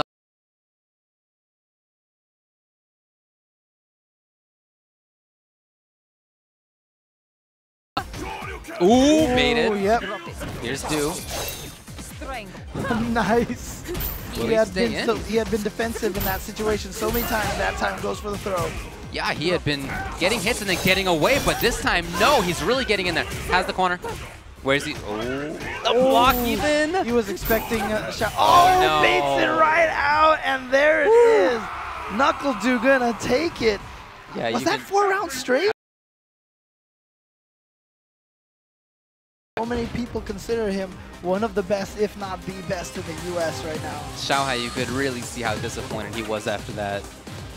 Like I said, they have played a couple of times, and I imagine that Xiaohai has prepared a lot for this matchup, but Xiaohai is a player work. who plays with a lot of pride. Yeah. And he plays with a lot of heart. And so when he wins, he's very celebratory. When he loses, you can see the pain on his face. Yeah. Definitely wears his emotion on his sleeve. It's hard not to feel for a guy like that, you know, playing with that much emotion and that much passion. Yeah, absolutely.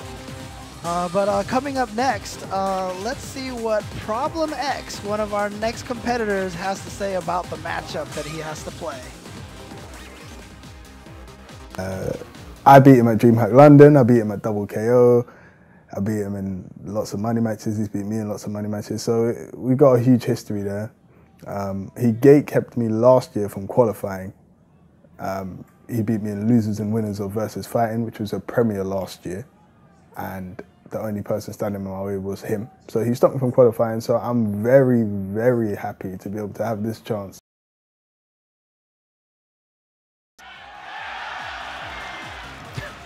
All right, well, it's going to be Luffy versus Problem X up next.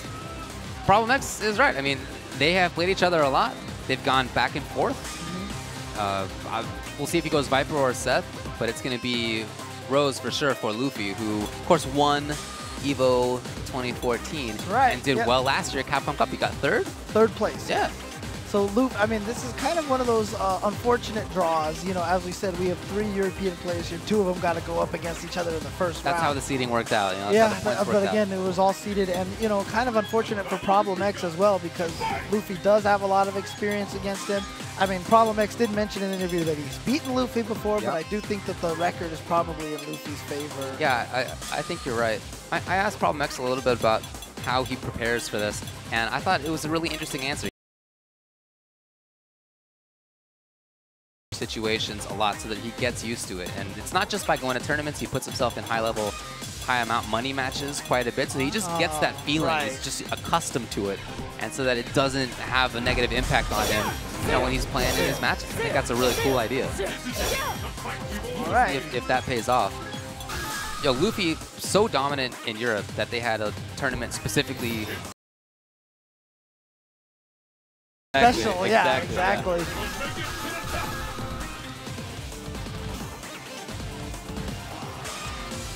So we'll see who takes it. Both of them here from Europe. I asked them if they are feeling okay. You know, obviously big time difference, and they said that they're feeling all right. Hey, look, anything is better than what Luffy had to go through for the Canada Master Series earlier this year. Oh God, yeah. He couldn't fly out of the and then eventually made it out and had to play on like 0 hours of sleep. Yeah, that sucked. For sure. All right, well, he's ready for anything now. It's going to be MD Luffy versus KIG Problem X. Going with the set.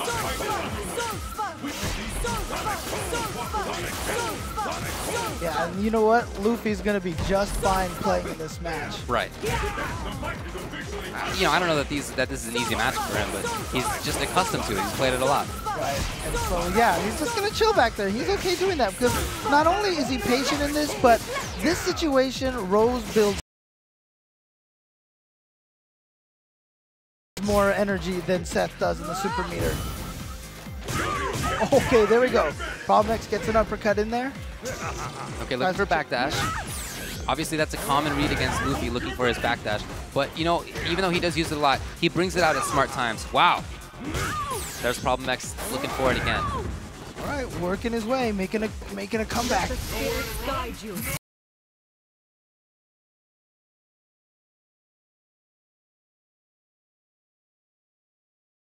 One of the reasons why he's very cautious with it. That's what he was worried about the whole time. It finally did come. Now Problem X. Oh! Yeah, made himself safe, had to do it. Problem X backing away. You can actually hit confirm that EX Soul Spiral like that, but look at this!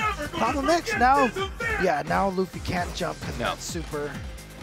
15 seconds left, very slight life lead for Problem. Ooh. Oh yeah, put him, yeah, I love it, I love it. Oh no, but not a finishing combo, but only 5 seconds left. It's just gonna take a hit or two for Luffy to even it up. Is that enough? It might be, it is! Oh my god, right at the last second by like 2 pixels. Wow, you know, Problem X probably thought at that time, like, go ahead, throw me, I'm not gonna die. I'm still being life lead, but... He was just a few frames off from being right. Yeah, miscalculation.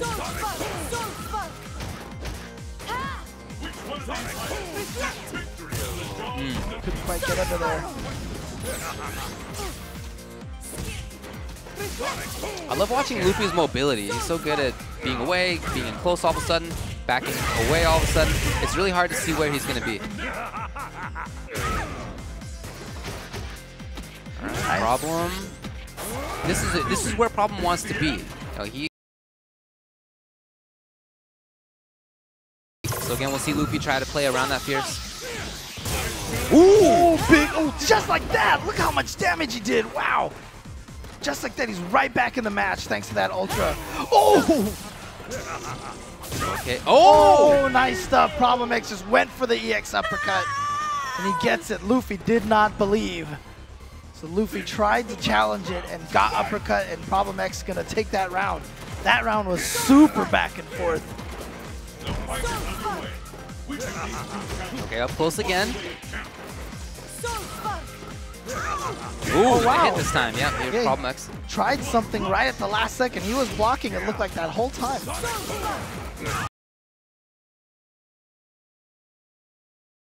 This is really, yeah, looking good for Problem X. Where's he going to go? Front? Yeah. Oh, he missed it, though. I think he meant to try to do standing Fierce, came out as crouching Fierce instead. Oh, beautiful low forward. Well, kind of an overextension from Luffy. Not a great sign. Yeah, that might be it. Yeah. Even if that didn't kill, he would have been able to get the EX Tandem Engine as a juggle. As you mentioned, Luffy 3rd place last year at Capcom Cup, but Problem X taking him out first game.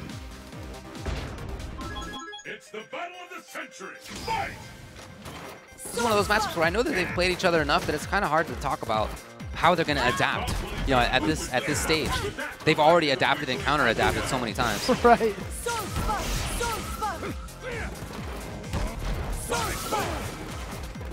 I like the mobility. Oh! Oh wow. And now into the corners, Problem X. But still tended in the corner, huh? Really sweep. Yeah, there it is. Gets out now. Yeah, off of that sweep. Off of that risky sweep. Yeah. Just trying to control from far away. It up, and here's Problem X again. Goes right back in there. Gets the regular throw. Keeps her in the corner. Oh no! Oh, a drop combo, and yeah, that's pretty much good. Very smart play by Luffy. I honestly thought Problem X might have gone for like EX SPD just in case he just decided to chill next to him, but went with the Ultra instead. Didn't work out. Ooh. Nice. Gets up in there, throws that focus attack. You see how Luffy is all the way away and all the way in all of a sudden just like that? It makes it hard to zone him out. It makes it hard to know when to play offense. Well, here's a good sequence now for Problem X. Gets some good damage in the corner push. Okay. He's going to get the stomps here into a nice mix-up for himself. Stays on the front. What? Reflect just beat SPD? I don't think I've ever seen that before. I don't think I have either. Oh, stand fierce. Nice. Problem staying away. Oh, good stuff. Just blocking from Luffy. Oh, the hit though! What a hit confirm, and there it is now. Problem X match point, yes. Bunch of super on Luffy's side. Very dangerous with that. Good damage, easily hit confirmable. Make sure it comboed from that range. Nice. Cute. Problem X definitely still much into the Seth Vortex kind of game. But we've seen a lot in this game from him that has not been like that. You know, he's been really playing well otherwise too. There's the damage. Here's the setup that Luffy often uses. Oh wow! Actually went for the throw. Nice. Through. All right, Problem is just a couple of mix-ups away here. Oh, gets the cross up. He's gonna be able to get the stomp. One more. Can he send Luffy to loser's side? Stayed from the front. Oh, he does! Just chips him out! And he jumps up in excitement. Problem X defying the odds, taking out Luffy again. Players that have played each other so many times. There you go. Luffy has been so dominant in Europe, but Problem X defeating him and sending him to loser's bracket. At this point in time, I can guarantee you nobody's bracket. All brackets are dead. Yeah, guaranteed. Sure. Guaranteed. But we are now at a point where we are at our last winner's bracket match. In the first round. On the winner's side. And that matchup is going to be 801 Strider versus Kazunoko. Let's see what 801 Strider has to say. What happened at CEO was a mistake that I should have won the entire thing. And Kazunoko is going to be my first victim. And after that, it's just going to be bodies everywhere.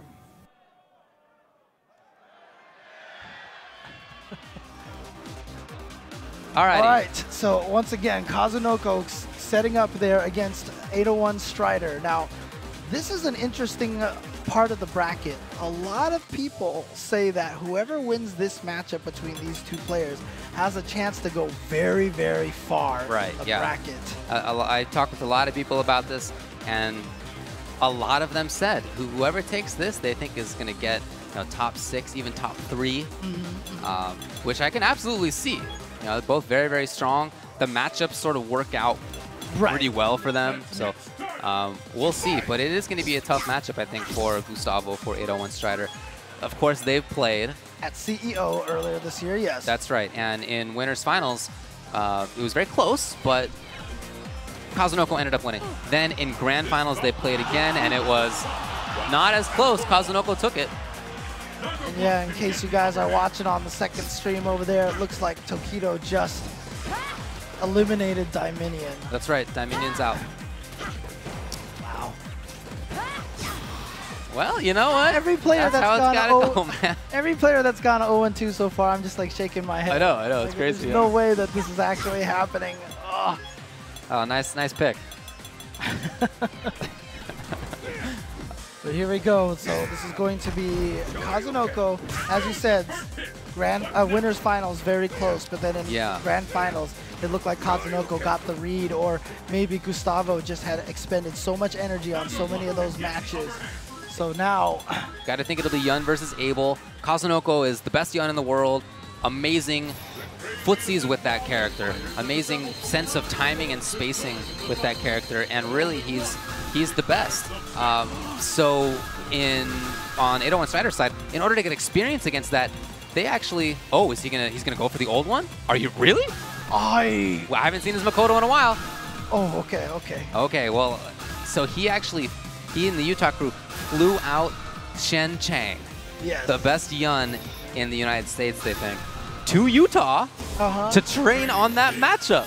Such a smart idea. It was very smart. And they even said they had Shen Cheng watch a lot of Kazunoko videos to try to mimic the style. Exactly, so let's see if it pays off. Right, expect a lot of nice tech out of 801 Strider. He said he found some new stuff in the matchup that he's going to bring out today if it comes up. Now, one thing that he's really got to do is, challenge the dive kick. The dive kick is what Kazunoko is going to be using really to get all of his power. But the reason that this is a tough matchup for Abel is that it's not easy for the character to deal with dive kicks. Yeah. All right, so 801 Strider now with this opportunity. Do not bring out the dash after step kick. Always got to have that mix up there. Nice. Oh, what a backdash by Kazunoko in the corner to get away from Tornado Throw. But 801 Strider challenging, and he's got 2 meters now. So one step kick. Ooh. All right, safe. Oh, wow. Empty jump just like that. Here's Kaz. A lot of damage proration on that, a lot of damage scaling, so this isn't going to do it, but great situation for Kazunoko right here. Just pressuring. Chip is Oh, enough. yeah, smart stuff. So there it is, Kazunoko taking round 1. I mean, it was an interesting kind of round because Kazunoko looks very strong at start. Oh, nice, but wow, too far for Falling Sky. Cross-up dive kick, yep, Kazunoko going in. Looking very strong. Oh, well, okay. You see right Abel there. backs off to a range where he wants to try to deal with dive kick, but he just hasn't been able to get it yet. And Kazunoko is just so good. He's like the human randomizer machine. It's so hard to read what he's going to do. You saw 801 Strider try to bait out a wake up from him. Instead, he just woke up with crouching short. Well, he's playing very smart right now. Oh, really? Oh. Okay, one more mix-up actually could do this. Oh, not didn't enough have meter. bar. Not enough meter, yeah. So he went for... Oh, really? He just went for the low fierce, a raw low fierce, and he's going to take it. I imagine that was low fierce with the crouch tech hidden in it, but still, to do it in that range, in that situation, you know, Gustavo shakes his head. He'll take it, obviously, but that was not a common tool. All right, so, wow, that was definitely not a game that Gustavo should still be in, but here he is. Sometimes you got to get those. Oh, challenging right there with that stand fierce. When we saw these guys play before, oftentimes when Kazunoko went in like that with the EX, he actually put himself into a situation that 801 Strider ended up capitalizing in. Right. Oh, nice. Once again, so what he's doing is using that EX change of direction to challenge the dive kick. That is something we did not see him do a lot at CEO. Looking for the down fierce again. If he gets it, he'll seal it. Ooh, nice escape. Oh, and that stand strong. Love that. The challenge. Oh! Ooh! Getting in there. 801 Strider, one hit away from taking this. Kazunoko's very dangerous. And he just There's goes the for game! the regular throw! 801 Strider taking game 1 from Kazunoko. Like I said, after a round that it just didn't look like he had any right to get in there, but that low fierce. And 801 Strider going up 1-0 versus Kazunoko. See if Kazunoko makes any changes. He did go in sometimes with the EX dash punch, put himself into a bad spot. Where he was doing well was coming in on unusual dive kick timings or controlling the ground with stand strong, that sort of stuff. We'll see if he does that more often.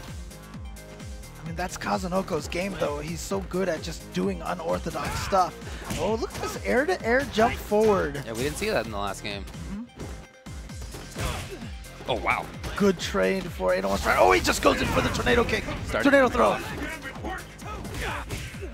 Ooh. Oh, wow. A lot of insistent action from 801 Strider. Yeah, again. Challenges. This is tough to read right now for Kazunoko. Oh! And he baits out the up kick. Yeah, and a little head shake by Kazunoko. That was a great set of mix-ups from Strider, and I understand Kazunoko not getting the reads right. But now he's facing 801 Strider's match point. He's got to make something happen. See him trying to threaten there with implied dive kicks. That air-to-air right now that Gustavo has been using has been so key. Kazunoko now trying to go for some backdash. He hasn't been able to get the same kind of game that he normally gets. Here we go. So Gustavo was thinking of a dive kick there, but that time, beautiful from Kazunoko just to go for a regular jump, baited out that. That was the situation he wanted, and now it's gone. But he has it back. Oh, great. Nice. Still needs a couple more. Oh, wow. That was enough for the stun. That's going to be the round. You are never safe against this guy. No. Kazunoko's so dangerous, so scary to fight against.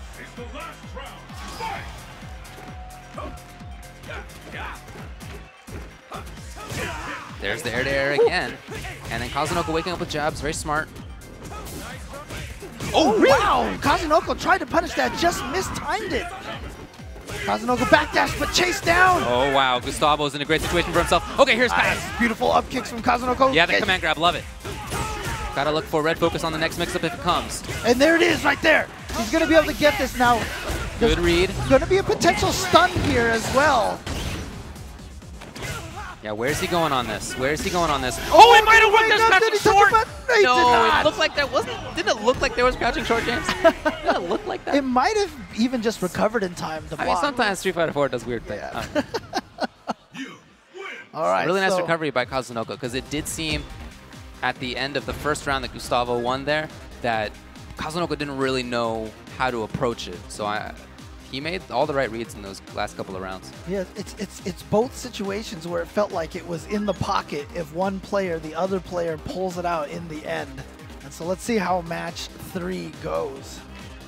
You can see right now Gustavo is definitely doing some long thinking here. I wonder if Gustavo has extra tricks. In that second game, he brought out more air-to-airs. You know, we saw more EX roll. I wonder if there's a sort of third game worth of thoughts like that. Now, unfortunately, the EX roll didn't pay off in the end. He got punished a bunch on that. So that might be something he might want to consider using a little less of. Nice, but he gets the step kick. Kazunoko backdashing out of there. Nice. Kazunoko gets the jump in. Look at the damage he's going to get off of that. It's not going to get the same damage as Abel can, but still very decent. Very significant. It all adds up. Oh, there you go. And a stun. And a lot of damage on this. Maybe reset. What's he going to go for? Yes, of course. Oh, that was but good, then though. Just goes right into the command throw, and now Kazunoko at match point.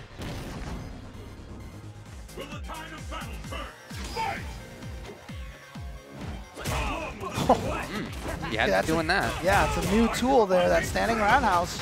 Trying to play a little more footsies. Oh, love the jump back jab.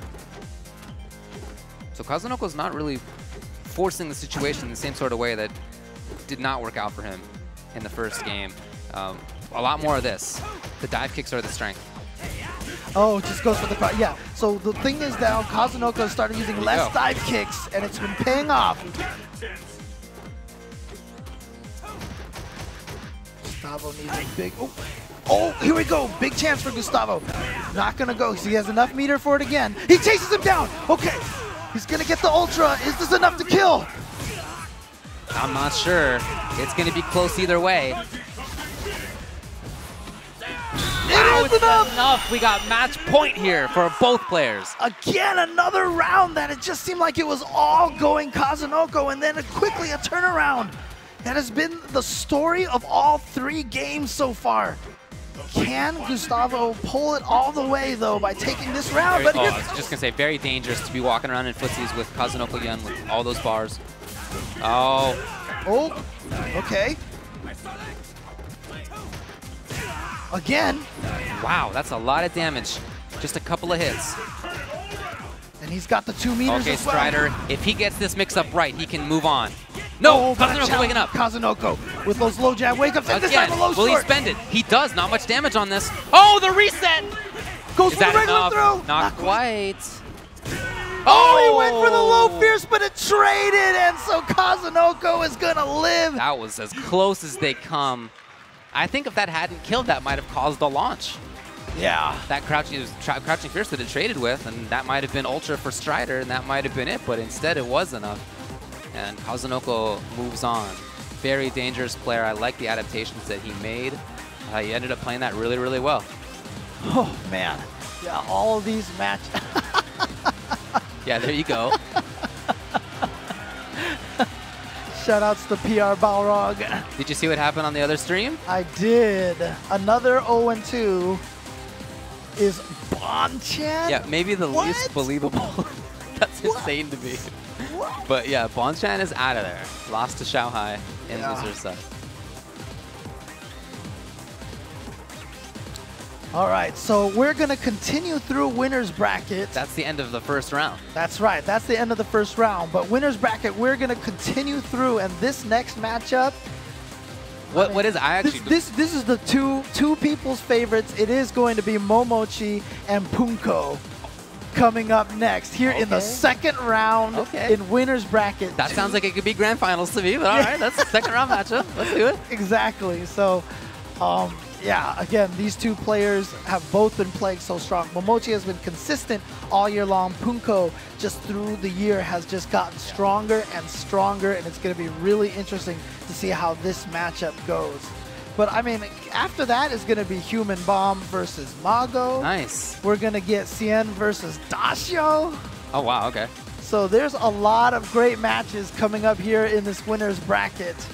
Again, all the losers bracket matches have been playing on the second stream. That is on twitch.tv/Capcom Fighters 2. We've got Spooky and Ski Sonic holding it down over there.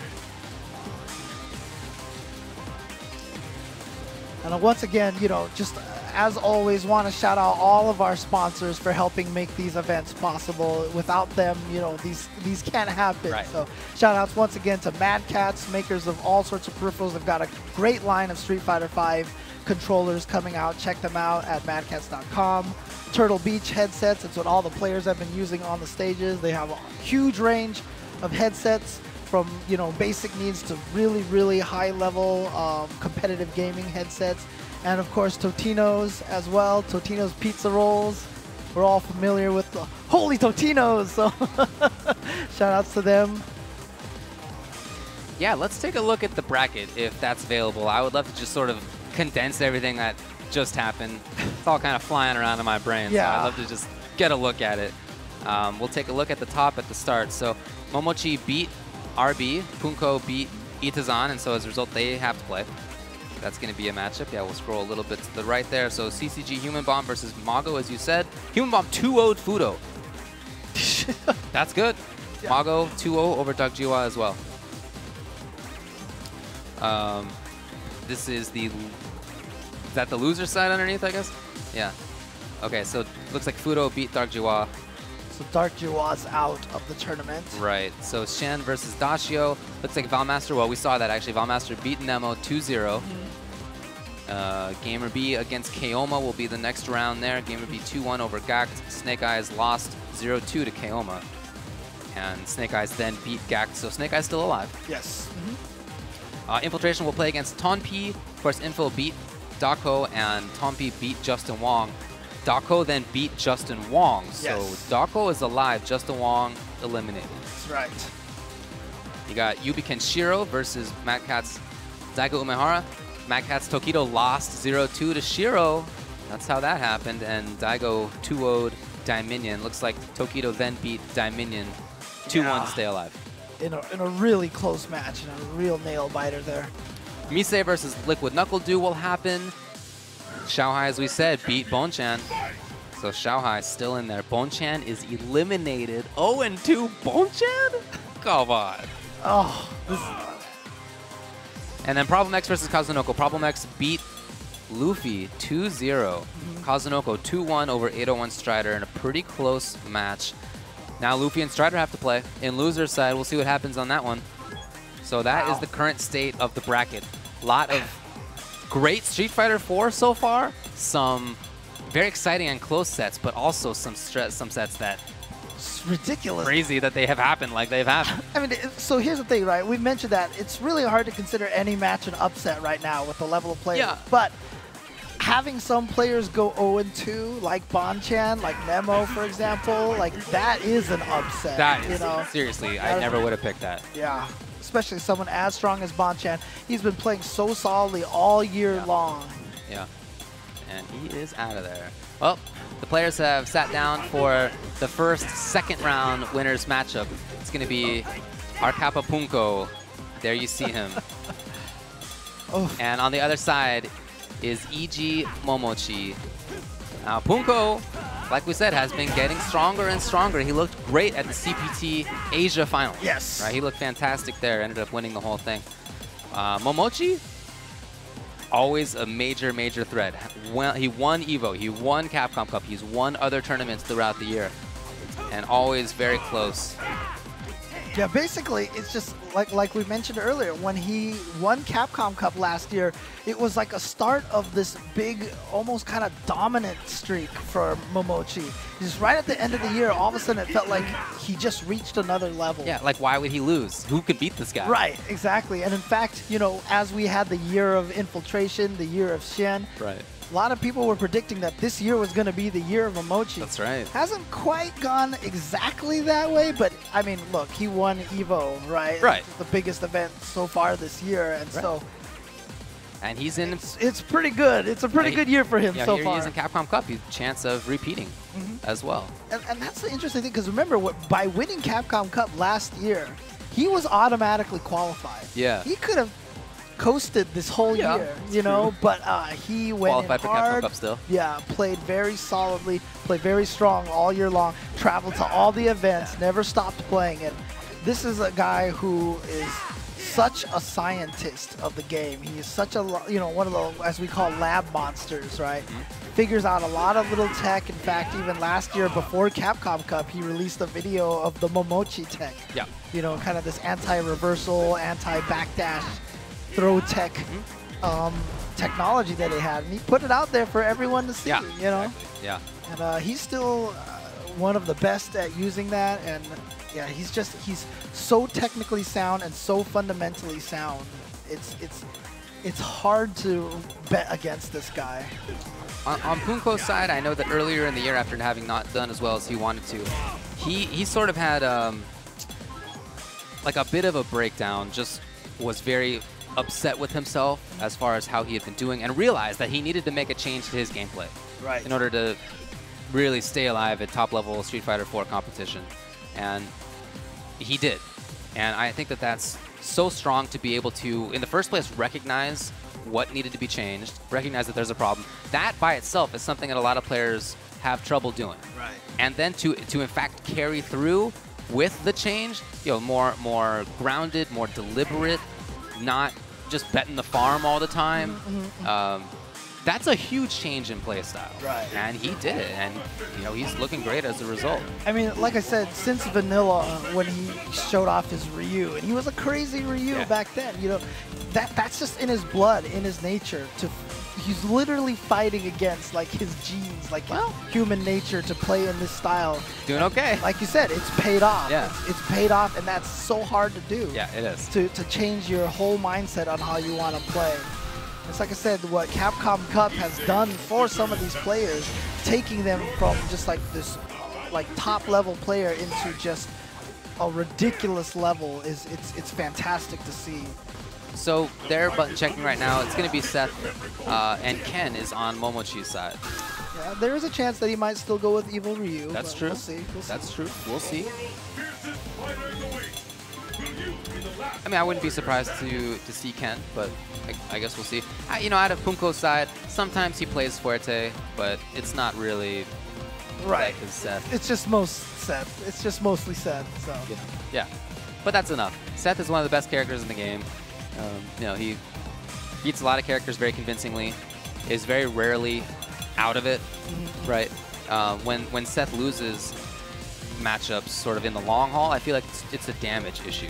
Right. Yeah. It's not like are his options terrible? Like, not usually. So very good character to have as a main character.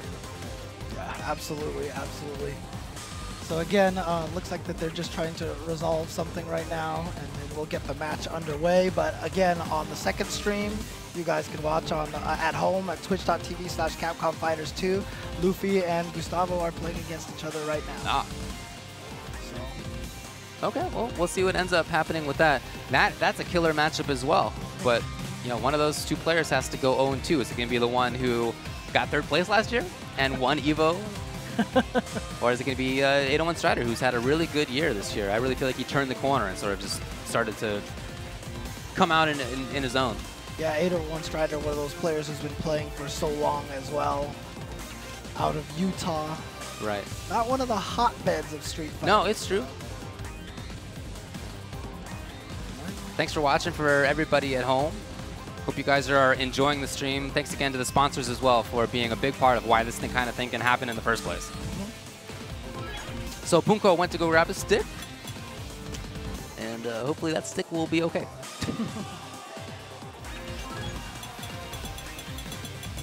All right. So it looks Okay, like yeah, they're they going to get locked into it. Not sure if they're going to just, you know, do another quick button check to make sure the stick works. That would make sense. Definitely a possibility. We will see Momochi checking his notes, looking all through the phone. Yeah, they're doing another button Okay, button check. Well, that makes sense. Just got to make sure. Yeah, okay.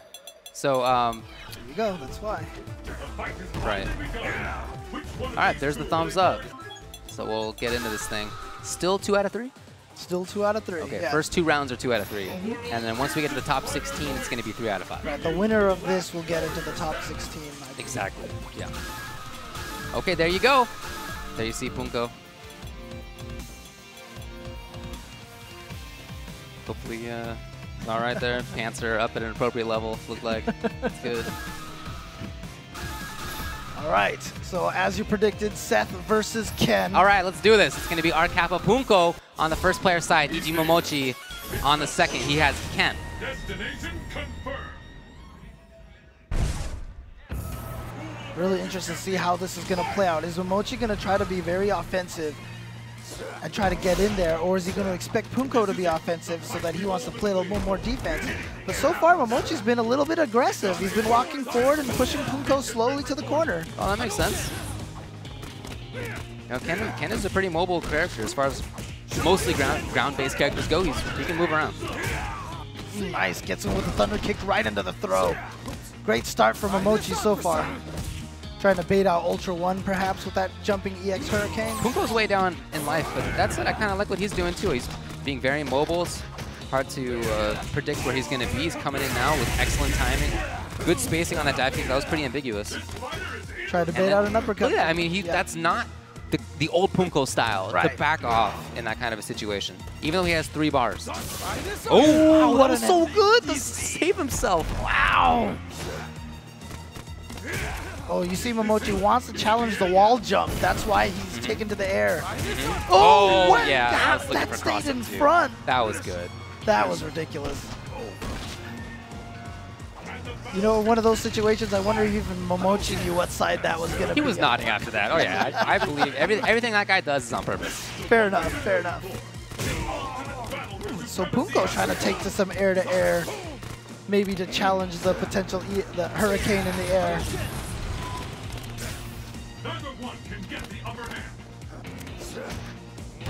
See Punko really just staying away.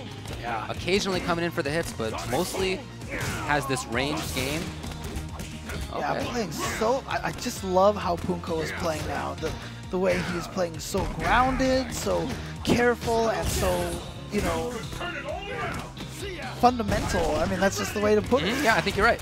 But that's it. Here's Momochi. He's got the knockdown. He's going to spend Ultra on this. One more mix-up. Let's see where he goes. Ooh, really? Okay, very light. Oh, here we go. Oh, no. Get it. Yeah, he realized after 2 jabs he was too far away for that low strong to connect. Now the question is, oh, he got it. I was just going to say, how can he find the hit on Momochi? Momochi actually went in. That might be it. Oh, that was so beautiful. Just dash right up, get that EX uppercut in there. Only way Momochi would have survived that was maybe do the Ultra. Try to outlast invincibility on Seth. Okay, yep. Yeah, nice. Again, safety first Punko. Wow, just catches Momochi low. But Momochi wanted a challenge after that tandem injury. Ooh! He's in there again. He has the corner for himself. Punko in. And again, patience! And the stun, though! Wow! That might be enough. It's gonna be Punko with a perfect steals the first game. And it's really interesting. So look, we have said this many times on stream before. You can't get mad if you get perfected by Seth. But that's a different set that we're talking about. That is not the set that we just saw. That set that we just saw got a perfect in a completely different way. I hear you. That was just an indication of how strong Punko is playing now.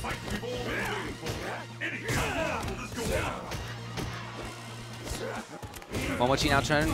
Oh, looks like he was trying to be a little bit more active, but he got caught as a result. Okay, out of the air. Punko has the corner again. Again, safety first Punko.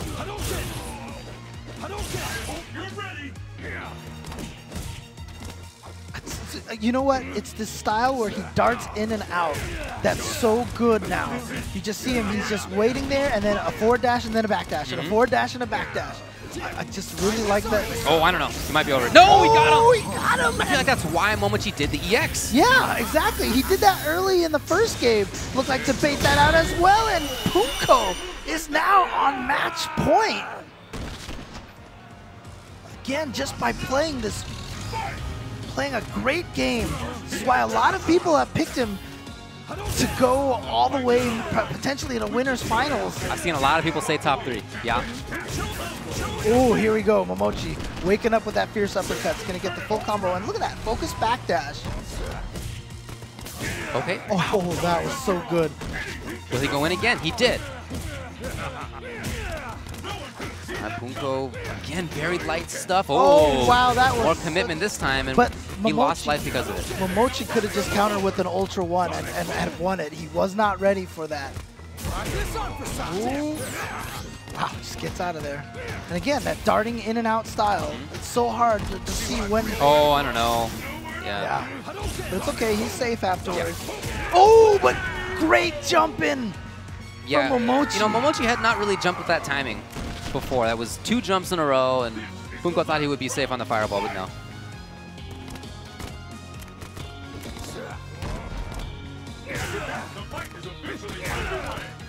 All right, Punko maybe being more active now.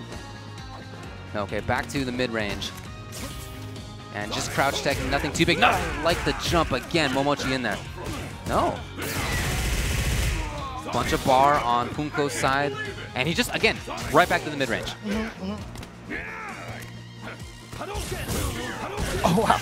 Actually, he still got a trade, though. Oh, what? Was that reaction? Like, why would you uppercut from there? Yeah, exactly. I don't know. Why would you uppercut at that range? And then, because of that, why would you be ready to ultra it from across the screen? He gets the cross-up. Oh, and he got the super. Is that going to be enough? It's enough, and Punko is sending Momochi into loser's bracket. Last year's Capcom Cup champion, this year's EVO champion is going to the loser's bracket. Wow. Punko's looking good, man. Punko is looking so solid. Yeah, super solid. Wow. Even in some of those rounds where he was down in life, he still didn't feel the urge to get in there and, you know, go nuts. He was still playing a more mid-rangey sort of game. And look, obviously he went in there for mix-ups sometimes, but a lot of the meaty situations were backdash, where they were crouching jab, or nothing that was like big, you know? Because the thing is, before it would have been instant air, headstops, meaty uppercuts. Yeah, he would have done meaty EX uppercut, yeah. Yeah, sure. all sorts of craziness. But yeah, you're right. It's so different. And look, there's a reason why when this tournament started, we kept saying that nothing is an upset. I know a lot of people were probably thinking, oh, whatever, you know, you guys are just trying to be nice. No. Yeah. Look, every match can go either way on any given day, I feel like, at this point in time. And we have so many people in loser's bracket that we are not expecting. If you had to pick the 8 players who would be in winner's bracket once we got the top 16, well, I mean, we do have people picking it in fantasy brackets. I guarantee you nobody's right. Well, probably so, yeah. Guarantee you. By the way, in loser's side, did you see the second stream? So Luffy defeated 801 Strider. 801 Strider 0-2. That's right. Out. Yep. And after being so close against Kazunoko, that was it. You know what? Running somebody like Luffy. Very strong. 3 out of the 5 US players 0-2. Only ones that are alive, Knuckle Dew in winner's bracket and Snake Eyes in loser's bracket. Snake Eyes doing it with Evil Ryu, by the way. Oh, yeah, I'm glad. Do what you gotta do. So there you go. Yep. You know, tough. That's how it happens. But then again, like I said, Bonchan 0-2, Nemo 0-2. Yeah, very strong players have been 0-2. Yeah. So out of there. Oh man, lots of broken hearts here at this event. So. Who do we have coming up next? Looks like coming up next on the winner's side, we will be getting Human Bomb, who defeated Fudo, and he's going to be going up against Mago. But you know what? Mago didn't even prepare for Fudo or Human Bomb. That's right. It was only the 3rd round, right? He wanted to fight Momochi. Guess who he's not playing? Oh man, all his preparations out the window. So Mago is flying blind now. Well, we'll see how he does against Human Bomb. Human Bomb, I thought, looked very good. He looked really impressive against Fudo, yeah. That was a matchup that not many people picked him to move through, but he had, look, there was some sloppiness on both sides. Oh, yeah. But even in those sloppy matches, whoever comes out on top, it's because you've made more right decisions, you have better spacing, more combos successfully. I mean, so to come out on top against somebody like Fudo is very, very good. Right, especially... Okay, but it sounds like we are, in fact, going to get a break before we have those matches. Okay. And instead, we're going to go to the analyst desk.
All right, ladies and gentlemen, thank you so much for tuning in right now. I am joined here by two great brothers in arms, Mr. Ryan Gutex Gutierrez and Peter Combofin Rosas. Gentlemen, thank you so much for joining us. Thanks for having us, man. Thanks for having us. What have you guys thought of the action so far? Unpredictable. I mean, who would have seen some of these results? You know, I mean, everybody here is a killer in their own right, but you have so many guys who could easily win big tournaments, who could, you know, contenders to win Evo. Tournaments. Yeah, going 0-2. Absolutely. Well, I'll tell you what. Why don't we take a look at some of the highlights thus far of the tournament that's been going on. So many crazy matches. In case some of you guys are tuned in late and missed some of the earlier stuff, we do have some pretty cool highlights for you right now. So let's take a look at this. We should be having Momochi versus RB on this first game right here. Oh, man. That one. RB, when he picked Hugo, okay, I was like, all right, I like what I see here, because I think that Momochi was really ready. But what did you think that crouching short FADC dash forward into Ultra 2? One of the sickest moments ever. Nah, so what I thought was way sicker in this match was when Momochi did a jump back strong instant overhead, and he got ultra'd. Yes. He was waiting for the fuzzy guard and went straight into the Ultra 2. It was like a complete bait right there. Yeah, I mean, rocky start there for Momochi, but... yeah, he put him on tilt with that Hugo pick. And had he just stayed a little bit further behind, not gotten hit by that uppercut, it would have came down to last game, last round. All right, then you had Itabashi versus Ponko. That match was a slugfest. Absolutely. You know, here you so many headbutts. Look at him. He was laughing about it. This was definitely one of the matches that I think caught a lot of people by surprise. They didn't think that Itabashi would hold up as well against Punko. It still wasn't enough to be victorious, but he definitely held it down. Also, Human Bomb versus Fudo. Maybe this was one of the bigger surprises, yeah, this right? was, I think, one of the bigger surprises. First big upset of the day. Oh, no. Evo champion 2011. It looks just as nasty in this replay as it did when I saw it about an hour ago live. You know? That corner reset was ridiculous. Pretty convincing win there from Human Bomb. Not too much trouble. Definitely one of the surprises of this match. Oh, and speaking of surprises, Nemo. Please tell me you saw the greatest read in the tournament thus far. Well, Mike, once you had pointed, I looked the other way for a moment, and then when you pointed out to me and we watched it back in the editing room, it was crazy. He just walked forward, waited for Nemo to roll back, and just ultra'd on reaction. Yeah, like this. Absolutely. Wait, I think we're about to see it. Here we go. This might be it right here. Look at this. Look at this. Just walk forward with the confidence. With confidence. Look at that. You could see him buffer. That was the slowest buffer I've seen in quite a while. It was like down forward, down forward. He knew what he wanted. Game. Yeah, impressive stuff from Dashio there. Look and right then there. look at this, out of there, stomps on his head, tap dance, but that was out of the message. corner. That was a message because Nemo in his video said, you know, like there was no worries. Like he's played plenty of sets, there was nothing to be worried about. You know, this is Capcom Cup. You always got to be worried. Oh, and look at this man on the right. Look at this man on the right. You see that look of determination? That kind of scared me right now. Yeah. Those are serial killer eyes, Peter. Oh. No, but, you know, and this is one of the things I was telling people that asked me about this matchup, is that Snake Eyes actually isn't used to being command grab. He's not used to dealing with the throw game because he's the guy that normally instills the fear into you. He's been bullying all of his opponents this time, but Kiyoma came here definitely with a surprise. I don't think anybody saw that it was going to go down the way it did with 4 straight rounds. And then here you go, the American Classic Justin Wong versus MF Tompi. That's right. This was a match that Justin had, you know, definitely put some time and research into. That's why he rocked the Rose against Viper. But Tompi just turned on the offense. That right there, fishing with the stand light kicks. Such a hard hit confirm. That's like one of those training mode combos, isn't it? Like, yeah, you set the dummy to random block. No, it's actually one of the challenges. You have to do that. Is it really? Yeah. Oh. But never made it to that trial. The adaptation from Tompi was great. Yeah, that's a heartbreaker. Justin was feeling really confident going into that one. I don't know why he didn't try Rufus more so than... Definitely a lot of experience in that. But what about Shiro versus Tokido? This was crazy. I did not see this one coming. Is a grown-ass man, by the way. This is true. And in case you didn't know, check the birth certificate. But that dude, he is, for those of you who may not have been familiar with vanilla Street Fighter, he is able #1. Like, he is the first first guy to ever play Abel and represent, and here he is. Doing what he does. 8 years later at the Cup, still representing. Oh man, talk to me about this bait though that Shiro does to defeat Tokido. He had him on tilt. One of the sickest baits. Yeah, I mean, it could have possibly been right here. Maybe it could have been a teleport, but even if it was a teleport, yeah, he backdashed dead. And was, it would have teleported right in front of his face. So impressive performance there from Shiro. And then here we go with Dominion versus Daigo. It could have went anyway. Yeah. But Daigo just trains you. Yeah. It was like he had full bar, so you're thinking about Demon, and then he hits you with the Fireball FADC Ultra while you're still in the air. And Daigo also did a magnificent job timing his jump-ins to and his dive kicks to go around all of Dominion's anti-airs. I mean, Guile's really good at anti-air, obviously, down fear, splash kick, everything. But Daigo just spaced it so perfectly that it didn't matter. Right, yeah, there was just literally nothing he could do at times. And then we have Misei, a.k.a. One Chance Taro, because in Japan, he's known as the guy, if you give him one chance, he wins the game. Oh, wow. No. Well, he had plenty of chances and took advantage of all of them in this set. What I thought was the hottest thing here was when he did Ultra 2 and he went to the wall. Like, there. The baits. I'm sorry. That was too ridiculous. All right, Peter, let it out. It's okay. We don't hold back here. Enjoy the match. Yeah, but Misei definitely was, I saw him back there. He was practicing his combos over and over and over and over and over again against the guy in training mode before he went out to go play. So he was definitely prepared for that. High pressure situations, practice pays off. Yeah, exactly. Let's talk about Luffy versus Problem X. Oh my God, this is crazy, right? Luffy, even world champion. Problem X, one of the best Seth players. But man, this match is so hard for Rose. But Problem X just, I mean, he even had a lot of execution errors. He actually could have ended it sooner. But I mean, this match is just next to impossible for Rose to overcome, in my opinion. And I mean, at the end of the day, he kept it grimy. Indeed. Yeah, his play was as grimy as it gets. Right. But this was one of the matches, too, that he was actually a bit concerned and nervous about going in. He thought Luffy would probably be his toughest opponent.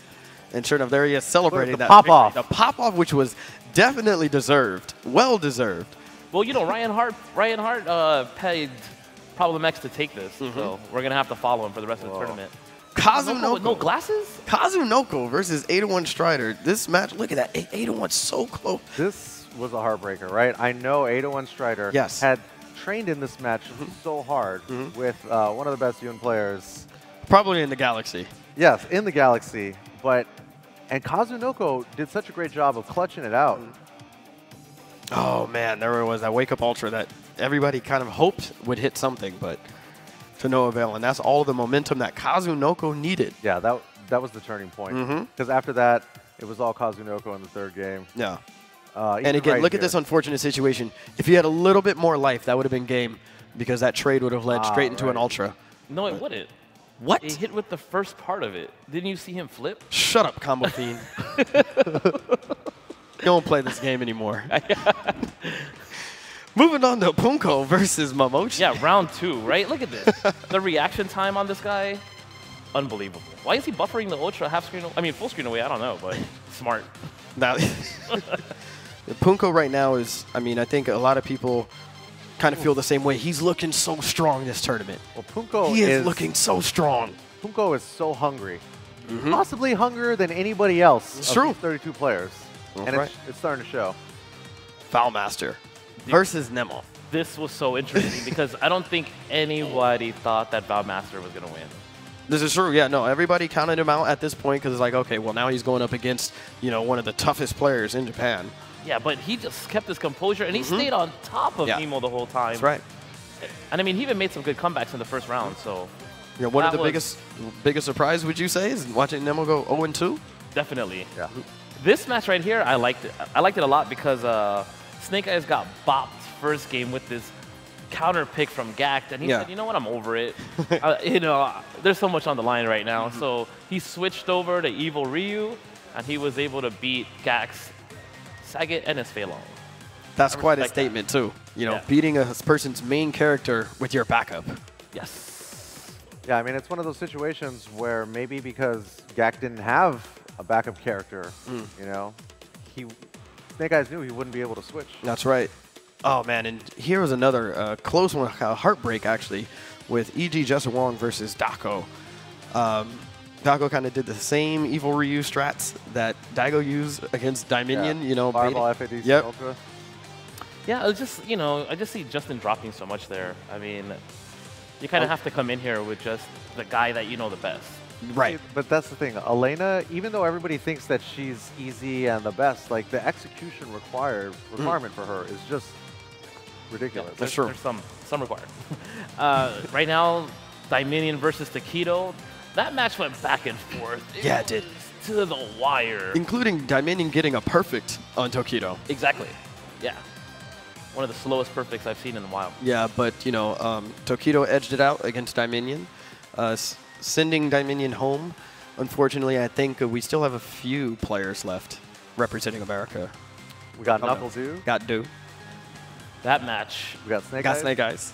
That match was a blow up. I mean, we don't have that here, but when it was. That's how much of a blow it was. It yeah, blew up the tapes. Just destroy the evidence. Yeah. Nobody needs to see this. that. Yeah, no, that match was incredible. Do versus Xiaohai. Yeah, I don't think Xiaohai had got the memo about Knuckle Do. So, yeah, it was kind of interesting because in, I think, Do's video, he didn't even say that he was practicing so much. He just came out here and was, like, enjoying himself on vacation. No, that was the best. Yeah. No, that was the best. In the beginning, he's like, oh, yeah, I should have been practicing, but California's so cool. I'm on vacation. That's psychological warfare. Yeah, exactly. Was he actually enjoying California, or was he there grinding and training? Well, he was in SoCal putting the shades on. You know. That's oh, right, yeah, yeah, putting them on, taking them off. Offending everybody. Oh, yeah. We haven't seen too much of that today, though. No, definitely. In fact, we've seen only DiCaprio. That's right. I guess he's taking it a little bit more serious. We'll see here at Capcom Cup. But quite a performance there so far from some of these guys. Peter, what are your thoughts of some of these players and some of the mentality coming out into these matches beforehand? Well, you know, it's like super funny because you kind of get a little taste of it with these videos, right? And the guys who come out just swinging like, you know what? I didn't research this guy. He sucks. His country sucks. Yep. Everybody sucks. I'm going to win, you know? And then you get bopped. It really doesn't look good. You know, you got to come out and just say, hey, you know, I'm just here. Yay. Yeah, I'm here on vacation. I trained really hard. I practiced. My opponent's really strong. Yeah, like Justin right here. He was like, come on.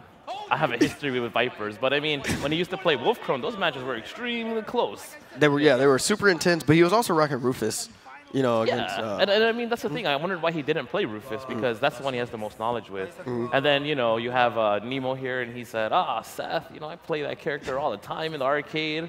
I got this. Long story short, I am prepared. Yeah, but it's the #1 Seth in Japan, so that changes the dynamic greatly. Yeah, you can't. It's almost unrealistic to be super confident against any of the opponents that you're playing against. Yeah, how can you do that here? You know, you can't underestimate anybody. You got to think that they're all threats. Yeah. That you know, you have to have your pretty much the hair on your arm standing up at all times. Right. You know. So let me ask both of you. So what do you do? Have you guys ever been in this situation? What do you do when you come in and you're super confident about the matchup and things just don't go your way? How are you feeling afterwards? Once it says KO and you're not the one popping off, how do you feel at that point? I think you got to take it as a learning experience, right? I mean, how else can you take it? It's either that or retire. But this is the end of the test. The learning experience is that, I mean... This is the end of Street Fighter 4, but it's not the end of Street Fighter. You're right. And all of these guys that have qualified this year clearly have the capacity to win at a high level, but maybe some of their confidence came back to bite them in the ass. You know something about that, Mike? Very well. I don't know what you're talking about. We were talking about these players here, you know. Not talking about me. Right, let's talk a little bit about tournament nerves. Yeah, tournament nerves were something that I noticed a lot. I mean, you know, we're here at the PlayStation Experience. We're here in this ridiculous theater with this amazing production, right? Yeah. And a lot of these guys have a lot of experience playing on the main stage. You know, you got guys like Infiltration, Daigo, Justin, but then you have guys who may not have played on this level, and you can start to see it in some of their decision-making and then some of the execution errors, right? I mean, guys like I mean, like Problem X versus Luffy. Even though it didn't matter, he came out on top. I mean, there were a lot of dropped combos. So that's one of those things that I think the people at home need to realize, that even though, yeah, like these guys are amazing players, they're also still human. And the only way that you can really conquer your tournament nerves is to be on that level so that you learn to manage it. Yeah, I mean, even take, I'd say, a player like Keoma in this situation. This is the biggest tournament, I would say, that he's ever been a part of. You know, without question, for Street Fighter. What do you think it was about his performance? How do you think he was able to maintain his composure? Is that something that you would be able to do? Like if you were in the new scenario like that? Clearly, Mike, I would not be able to maintain my composure, because if I were, I would be on the other side of the desk. So yes, I don't think I would. How was he able to do it? I think it was a combination of Snake Eyes' confidence and Keoma feeling like he had nothing to lose. That's right. You're the Snake underdog. Eyes, I mean, okay, let's be real, right? Snake Eyes is the one that just got sponsored by Red Bull. It's getting flown around the world. We got the video camera and everything. Like that's a lot of pressure, right? Keoma is just the guy from Brazil playing Abel that was just happy to be here. No, hold on. I think that's where you're getting it wrong. He has the whole country on his back. He has the whole country, but if he loses, everybody's just going to be like, well, you know, like it's Snake Eyes. So with that mentality, he can just go, you know, balls out. Yeah, and it's also, you know, I know about him, but does he know about me? Exactly, because there's so much Snake Eyes footage out there. How much footage is there of Keoma? There's like 3 videos now. No, there's in the last 2 weeks. Yeah, exactly. It's been like 2 tournaments he attended. So all of his footage. Yeah. So okay, so we're getting close here. We've witnessed the first couple of matches. I have to ask you guys now: has your opinions changed on who you are feeling might be the victor of this tournament after watching some of these matches? Perhaps some of the people you picked might already be out of the tournament. What do you see it looking like right now? Who are the threats? Who is still possibly overlooked? That's a good question. Yeah. That's a good question, Mike. Threw the wrench at you guys. No, Putting you guys on the spot right now. No, look, so my top 3. Okay. I will not say who they are. Well, that's fair enough, But they're all still the winners. You can just say who is looking strong. That's it. Who is still looking strong in your opinion? That has a good chance. Well, obviously all of them, but is there one that you... Like, I'm feeling like... Trying to get you to say names, No, I'm saying Ponko. Like, Ponko right now, you see he's getting more and more comfortable as it progresses, and Seth is one of the killer characters. I mean, there are players, though, that do have his number, so hopefully they don't end up playing him, like maybe Shan or something. But generally speaking, he's on fire. We have some more second-round matches to go. And then we'll have a better idea of how these players are feeling. First round jitters are over. Yeah. That first game that you play on the stage in front of everybody, biggest tournament that people are attending, and this is pretty much the swan song for Ultra Street Fighter 4. Coming into that, there's a lot of pressure.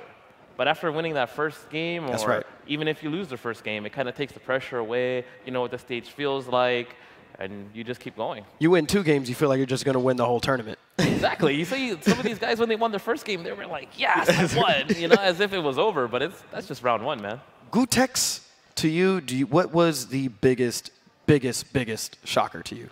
Very quickly. Biggest shocker in your opinion. The biggest shocker, oh man, there were so many. I mean, Problem X beating Luffy. I mean, he's a world champion. That match is really hard, but it's still really shocking. I mean, Justin losing to Tonpi was such a surprise. Bonchan going 2 and out. Keoma. I mean, I can't decide.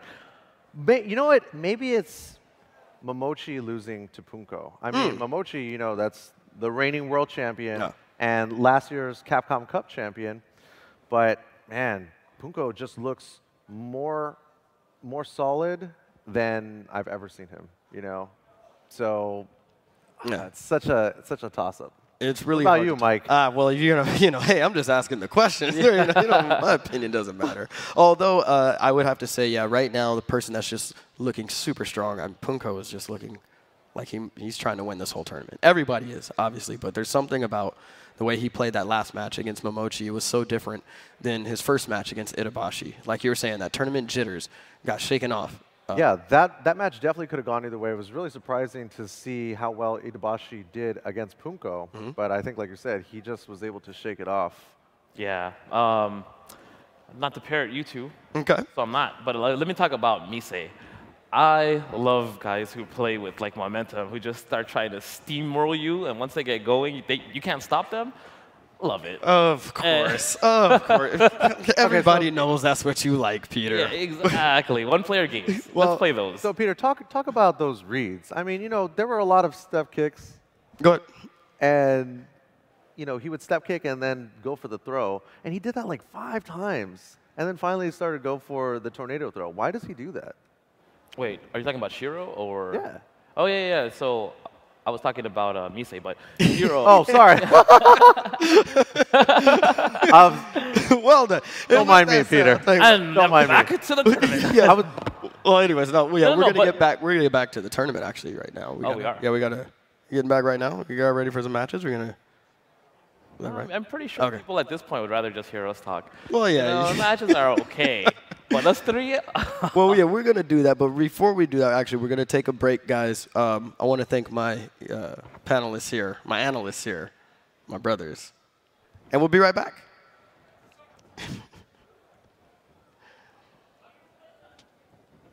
Oh, look into him. Oh, can I just start singing camera. now? Look into the camera, Mike.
Hi and welcome back. It is time to get further into the bracket here at the Capcom Cup 2015. That's right, make some noise. My name's Logan Sama. I am joined by F-Word. We are representing the EU right now here at the Capcom Cup finals. Yeah, pretty decent showing so far. I mean, we've had one or two, disappointing results, but yeah, still hanging in there. And Knuckle obviously flying that flag for the USA pretty well too. Definitely, definitely. We've got some really exciting matches already under our belts, and there's even more to come as we try and whittle it down to top 8. I'll tell you one thing, Logan. You'd make the very big mistake if you were going to try and predict what's going to happen next in this tournament, because so far it has been insanely unpredictable. I think everyone's fantasy brackets have all been completely thrown aside, torn up, thrown on the Crushed. floor. Now we're just enjoying all the amazing games that are going on right now. Next up, we've got Human Bomb and Mago. Mago, who looked so confident in his first match, so confident that he was planning for his third match, which means he's looking past Human Bomb and Fudo. Yeah, unbelievable. Human Bomb sent to losers in his first match. Interesting that. So I had a short word with Human Bomb backstage, and it's an interesting one for him because obviously Sakura gets a hell of a lot more damage on the twins than she does on the standard character. Yeah. Believe it or not, because she gets a lot of damage on the standard character as it is. So he feels like he's going to rely on that. He just needs 1 or 2 openings. He gets those openings, he wins the round. Mago, I feel, is going to have to hit her a hell of a lot more. So he's going to try and control the game more with that Yang play. I think the real question is, how well does Human Bomb know Yang? I mean, this guy mained Yang for a few years when he was in Australia, but that doesn't necessarily mean you know how to fight against Yang. Of course with Sakura. So and it's not a popular character that you see very often at a high level. There's not a lot of Yangs around the world that are competing at the level that Mago has been. Of course, Absolutely Mago not, yeah. took the premier event at Height Spotting, Scotland. Qualified very early on. Yeah. Yep. Really, really impressive stuff from him. I think he'll be over the moon that there's no dictators at the event today, because that has been his absolute nightmare in 2015. If you guys can look back to a few of the events where he hasn't had success, it's almost always been a dictator player. Human Bomb, Fudo in the first round. Do you want to talk about that a little bit? I was pretty sure that it would be a lot closer than that. In my heart, I thought Fudo would take it. Those of you who've listened to me before know I'm a big fan of Fudo, massive fan of his style.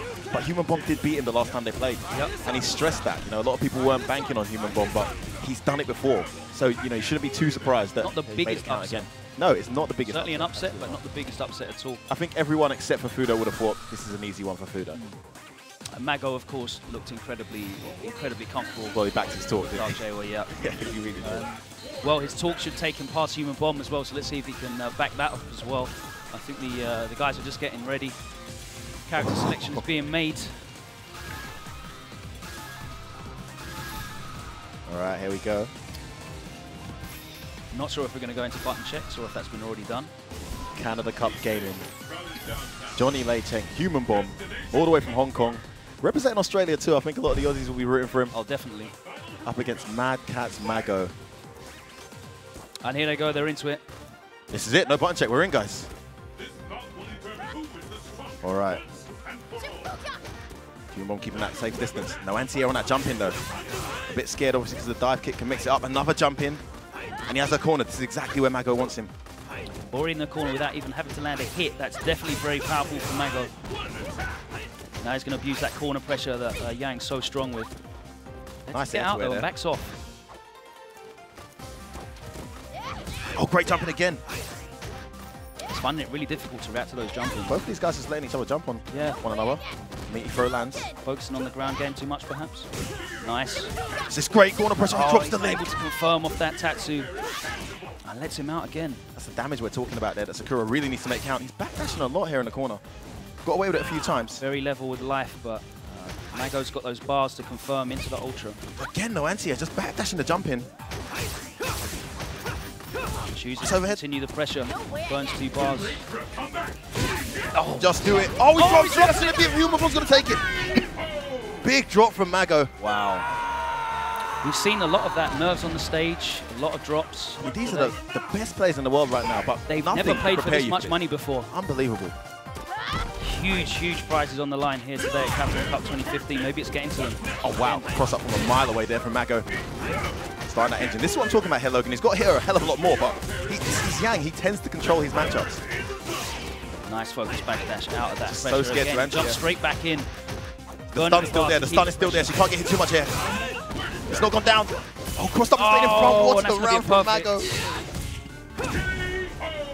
just overwhelmed. Just didn't let her breathe for a second. The pressure was incessant. Why do you think it is Human Bomb is so scared to anti-air? Does the dive kick make the crouch fierce actually whiff? I don't know. Maybe the timing changes. But it's not like it's a bad thing if it trades, surely. Yeah, absolutely. He's doing it again. He is using that air game. Oh, base out of reversal. Fantastic play from Mago. Gets the FADC into the mix-up with side. Stays in front. Oh, good block on the empty jump low. Now he has Mago cornered. Slightly different feel. Oh, he catches a trip guard with a stand fierce. Beautiful play from Human Bomb. Can get this meaty fireball set up. Went for a carrot. Tried to go with a grab before the block's gone hit. Nice. This time he does go behind. Oh, drops the sneak. Great block on the overhead. Oh, those jump ins are he baited it again. That's going to be it. Mago's going to take the first game. Human Bomb does like to reversal after that initial pressure to stop you from maintaining it. Well, I think that's really, really good play from Mago, just because he only reversaled twice in that whole game. And both times he didn't even block it. He literally predicted it, got out of the way, got a full max punish, and that's taken him that first game. He goes into a 1-0 lead here against Human Bomb. What could Johnny do differently here? He definitely needs to deal with those jump-ins. Those jump-ins is getting him way too much reward. Using his own jump-ins there. Really difficult to anti-air that Tatsu. No answer for that dive kick from close range. Oh, nice! Oh, gets blown up the Tatsu. Corner carry, big damage. Oh, that hurt. Stun is racking up as well. Here's the pressure. Meaty fireball again, one more time. Oh, and he gets blown up again. Human Bomb! The stun!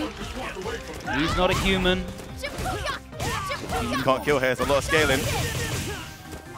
Actually alive at this stage. Wow, what a block! Doesn't matter. Human Bomb continues the pressure. What a round there. Just goes to show you really cannot afford to make the wrong guess when you're in front of Sakura as Yang. You do not have the health bar to deal with that. Or the stun bar. All right, Human Bomb back in the set. Tremendous round. Making a statement here. Again, has Mago cornered instantly. Base out the reversal. Oh, now he's anti-airing. Oh, he blocks the dive kick.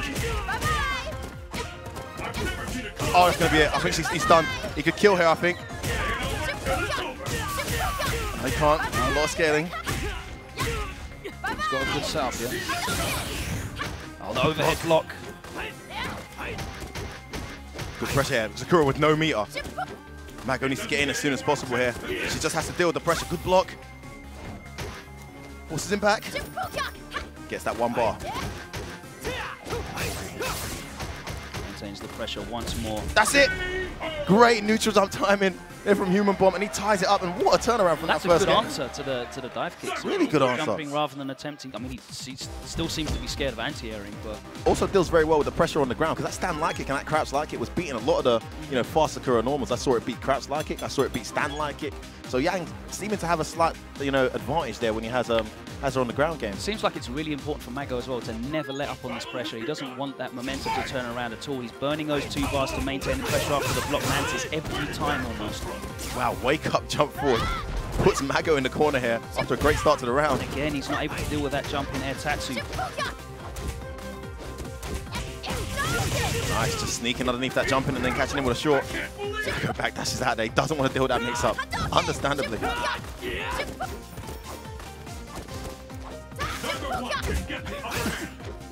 Oh, accidental command grab. Human Bomb's going to get an opening. Full corner carry. He's going for something else here. No meaty fireball. But he's on a jump back, another Tatsu from Human Bomb. Tatsu. Oh, the safe jump wasn't safe. Can Mago bring this back? Come on, grab. Oh, can he do this? It's Yang. Oh, red focus is out of there. We saw him use that to great effect at DreamHack. Great choice from Human Bomb, but he can still lose this if he's not careful. Sakura not the best at chipping out. Oh, hasn't got the bar either. Mago's got 2 bars. He can win this, and he's going to steal it. He's got to land it. Mago-san, he's going to take it. I can't believe it. Another costly jump in, which he couldn't deal with effectively. He's just putting himself in these really bad situations. That pressure, you can't. You can't, absolutely not. Again, this time probably just holding up back, got caught by the crouch medium. Easy confirm for Mago, just got the 2 meters, and he now has match point here versus Human Bomb. Meets him in the air this time. Wow, Mago really struggling to deal with some of these resets and pressure. Yeah, he's getting counter hit a lot by that low short. Oh, brave tech. Considering how many times he's been opened up. This is close to stun here. Can't get hit again. He does get hit. He gets counter hit. Oh, could have done more damage there. Just left Mago alive. Now he's going to back away here. Human bomb in the corner. It's not a good position to be. Nice jump. Yeah, nice. So it's match point both players. This has been a real back going and down forth to the set. line. As expected, you cannot predict who's going to win this one. Like so many others we've seen before. And lets him get away with that. Nice delay. Goes for the red focus. Spends the meter to get more damage and stun. Drops his link though. He's not done a lot of damage there after spending that meter. Ooh, throw hands. Matt goes back in. Gets the corner carry as well. Oh, puts himself behind. Grab. How could you ever be ready for that? Cross up and stays in front. That's a good mix up. Oh, meets him in the air again. He's caught by a meaty crouching short. Human bomb's in a great position to finish the slogan. Mago can't get hit. Good block. Tatsu that time. Oh, nice standing roundhouse and again. This could be it. Mago headed to the loser's bracket. Human bomb. He's not human. He's done it. Johnny sends Mago to the loser's bracket. And I tell you now, if you saw this bracket when it first started, who would have thought Human Bomb would win both of his games to start off with, taking Fudo and Mago to the loser's bracket? That's an incredible performance for him. What play? I mean, we haven't seen this guy have a performance like this probably since Evo, was it 2013 when he got top 8? Yeah, I think it was. Won me a lot of money that year, by the way. Fantastic. Great stuff there from Human Bomb. He's going to be really happy. Another one coming up now. Another what you'd call an upset, I guess, as well. Yeah, I mean, yeah. Yeah, absolutely. Mago, one of the first to qualify this year. Of course, the Human Bomb, but Mago's definitely got to be a lot of people's favourites in that match. And he did really well, despite not being really able to deal with it, the air game. And meanwhile, in the losers bracket, we've got Luffy versus Momochi. That is a run back from Topanga. Certainly wouldn't blame you if you tune into Capcom Fighters 2 right now, because that could be, that could be grand finals anywhere. Absolute bloodbath today. I mean, to think the people who are already out, the matchups we've already seen, it's like grand final after grand final. This some of the elite world level players that have already gone 0-2 at this tournament. It shows you how difficult it is. To, the winner of today's event is really gonna be a huge achievement for them. Oh man, bragging rights 100%, because this is not an easy event to win. I mean, you're looking at players like Momochi and losers already. Daigo, of course, sitting there tight, infiltration. Players that have achieved so much in the lifespan of Street Fighter 4. They're looking to really cement their legacy as the best ever at this game. Yeah. I think if one of those guys was to win today, they got every right to say, Street Fighter 4, here comes Street Fighter 5, I was the best. Well, we've got another player that is possibly vying for that title as well, a former Evo champ. Xian, I believe. Arguably the best player this year in terms of CPT performance. Well, he's been the most traveled without any doubt. He's won he made a pledge to travel to every single... Oh my god, Logan, I can't concentrate. Luffy and Momochi, the first round. If the first round is anything to go by, this is going to be one hell of a set. Oh my god. I hope you're watching this in frame, both streams at the same time. Oh, and he gets the slide. Luffy takes that first round just about. But let's get back to our match. We've got Xian, player 1. Who's he going up against? He's up against Dashio, and this should be a tasty one.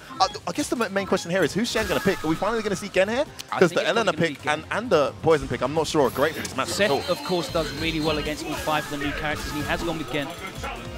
We saw him do pretty well with Gen over the year. Yeah, and I think I agree with that choice. It's got to be Gen, looking at the 3 characters he has at his disposal. But this by no means an easy matchup either. Probably just the least, troublesome of the ones he could pick. Yeah, exactly. It's the least uphill battle for him. A lot of people say that Gen does beat Seth. I don't think it's clear. There's a few things that can turn the game into Gen's favour. So that unblockable in the corner, if you're not aware, is still in the game. And if Shen gets him in that position, it is a guaranteed hit. Dash, using the mecha jump medium kick. Seth suit that he likes so much. This is the suit that you've actually banned in the UK, right, Logan? Well, it makes it impossible to react to his tandem. When his tandem starts up, his body actually changes colour. But in this costume, you can't actually see that happening. So it makes his tandem so much more dangerous, so much more effective. Because you can actually jump it on reaction. Dashes in. Going absolutely nuts here on Shen. Almost a spectator so far in this set, Shen. Dashes the wrong way. Into it. Oh, no, Dashio styling and profiling right now. He's got the stun. It's going to be a perfect. In the words of my boy K-Brad, the show. is putting on a show for you guys right now. A perfect to start the set, Logan. No nonsense. Is straight really in there. impressing us today. Such a superlative performance against Nemo. And now looking incredibly strong here against Xian, who's, as you said, picked probably the best of his stable of characters in this matchup. Got perfect in first round. Shen already a lot more active than he was in that first set. Wow. He needs to be. It's a bit of a bogey character for him. I've seen him have trouble in this matchup versus Problem X, Punko. He beats him too, don't get me wrong. I've seen him win it too. I mean, we famously saw Fudo counterpick his Eleanor with Seth in Milan, and then and that was actually quite close. Yeah, and then he almost beat his Gen as well. So Fudo, without any means a Seth specialist, shows that it's not a straight up matchup for Gen at all. He's got the meter now though. I think any matchup becomes 6-4 Gen in this situation at the very least. He's going for double ultra in this matchup as well. Why do you think that is though? Interesting. I'm not sure. Something we don't know. Oh my god, he picked up ultra. Triple dashed into EXSPD. Really just do that? He did. Oh, nice. Spends the meter. Dasher wasn't expecting it. No. Hard knockdown. Nice jump on the end to jump low. Oh, tandem. Turns it into his pressure now. Nice air to air. Slight life lead here for Shen. And he has Dasher cornered. Nice jump back medium. He's dealing with his pressure really well. I like that choice of dealing with Seth in the air rather than trying to anti-air. Oh, beautiful. Nice. Beautiful conversion. Nice of lead, that 100%. Also, it was really scary there for Seth because he couldn't really throw brooms because, of course, Shen had the super stock that goes through projectiles. And he would have spent the meter to do it there. Would have been absolutely worth it. Nice anti-air. Early on that EX waterfall kick. Hard knockdown again. Delayed wake up. Gets him out of that mix-up slightly. The show survives that. Oh, this is great positioning from Shen. How this set has turned around. No anti-air there. Gets it. Lands him with a DP. Oh, Super's going to come. He's going to go for the waterfall kick again. Off. Gets away with a backdash. Nice. He lands a tandem. Damage. Wow, max damage there. What? Can't get hit again. He cannot get hit again. Face out reverse. Oh, no, he's catching grounded. The show drops it. Oh, he had it there. He could have just ultra'd, surely. He had the read. He baited the reversal. He didn't do the correct punish. Is ultra guaranteed that if he does a second waterfall kick, maybe he'll be too high to get the ultra. I'm not sure why he thought that immediate fierce punch was the right answer, but it wasn't. Because Shen lives to see another day. Wow, beautiful play there from Dashio. After looking so smooth and confident. Oh, that option step for the back dash doesn't work. Oh, jump light kick into the SVD straight away and gets in trouble here. Shen's in the corner. Oh, he thinks he's going to be behind, but I guess he's going to be stunned here. He's got to be stunned. No, oh, on the last hit. Why is it always on the last hit? Oh, wow, when he took the thunder, he might not kill her. He's heavily scaled. Would you believe it? Luffy has just eliminated Mochi, but we'll get to that in a second. Wow. What a day we're having here, guys. It's all happening right now. If you're not watching Capcom Fighters 2 in a second window, I'd advise you to do that at the same time. But here we go. Oh, it was supposed to be close fierce punch. It didn't come out. Nice cross cut. Ducked underneath there. Yeah, that reversal. Dasher with no respect. Uses all his meter here to land a series of DPs. Beautiful reaction there to the backdash. I've never seen that before. Dasher in pole position to tie things up here. Dasho playing a really patient full screen game. What is Shen thinking? He's got something up his sleeve. He's got something planned here. Beats him in the air as well, takes the trade. He's not giving this out without a fight. Oh, he's going to get a knockdown. What a confirmation from Xian. Oh, he's going to get the trip guard. Big mistake from Dashio. And he tasted the back. That's for the reset, but he drops the hands. Oh. Dashio is throwing away health like it's water right now. Anyone's game right now. Throwing no sonic booms. Why is that? Why is he not throwing booms? He can't ultra from full screen, can he? I'm pretty sure he can't. Dashio playing so patiently, but he's lost so much health. Oh, big mistake! What on earth happened to Shen? Was that a read? Was he anticipating a fierce punch? I think he bet the farm. That's the only thing I can imagine he would have been. I'll give him the credit and assume that's what he was going for. Interesting choice. He bet the farm there on a fierce punch coming Still out. Smile on the face of Cien. Smirk. It's gone back to character select. Just a reset Sticking situation. with I agree with that. I mean, there have been moments here where it's looked like Dashio was just going to steamroll. Yeah. Again, but fantastic play here from Shen to stay in it and to take the lead, but it's now 1 apiece. And this is the final game. Remember, guys, 2 out of 3 at this stage in the tournament. Winners bracket. Razor Shen versus Dashio. Dashio setting up the obstacle course now. Looking to make it very difficult to get in. Suddenly those booms are ever present on the screen. Having not seen them just a moment ago. Base out that jump in. It's a nice DP, and he puts Shen in the corner. That's a big hit. Cannot get tagged here. Again, does not have the health to deal with this. He really doesn't. Oh, he's dead. How many rounds have we seen go so heavily in Dashio's favor so far in this set? Steamrolling that you were talking about a little bit earlier. Now really nice bait on Dashio. the EX waterfall kick there. Oh, it gets tagged. Zero respect starting around. Dash forward into a dive kick. And no meter here for Shen. OS again. We're not seeing those sets. OS that jumping. Beautiful bait. Nicely angled jumping. Baits out the reversal. Now suddenly Shen's back in this set. Has Dashio cornered. Oh, great bait. He baits the DP. What a move from Shen. As we should expect from him. Beautiful. Tags him with the crouch and medium punch. Counter hit as well. And this is it. We're going into the last round again. Oh my god. You see the sweat forming. Another dash forward jumping at the start of the round from Dashio. No respect from Dashio right now. Wow, that's -5, but he went straight into an EXDP anyway. Not respecting Cien's ability to punish that. Didn't get his setup right, and suddenly he's in the corner. That's the unblockable I spoke about. He predicted the delay wake up with a stand jab. Beautiful play from Shen. Gets a knockdown. He can't get hit. Oh my word. What a tech. This is intense. Dashio just taking his time to let his stun recover. I agree with that decision. Now he's back in there. Match point both players here, Logan. Oh, what a bait! Beautiful play from Dashio. Great awareness as well. He was ready for that. That was absolutely planned. Shen falling into the trap, and now he's in trouble. Teleport. Oh, he does the... Did he really just do that? Oh, wait, this. The stance cancel. Here we go to set up. Oh, Dashio's still in it, though. Oh, Dashio! Oh, my God. It all went out the window. Oh, my Threw it all out the window. Wow. Oh, it's Capcom Cup 2015. These guys are not leaving anything behind. Incredible. Shen with that counter teleport Sonic Boom mix-up tech.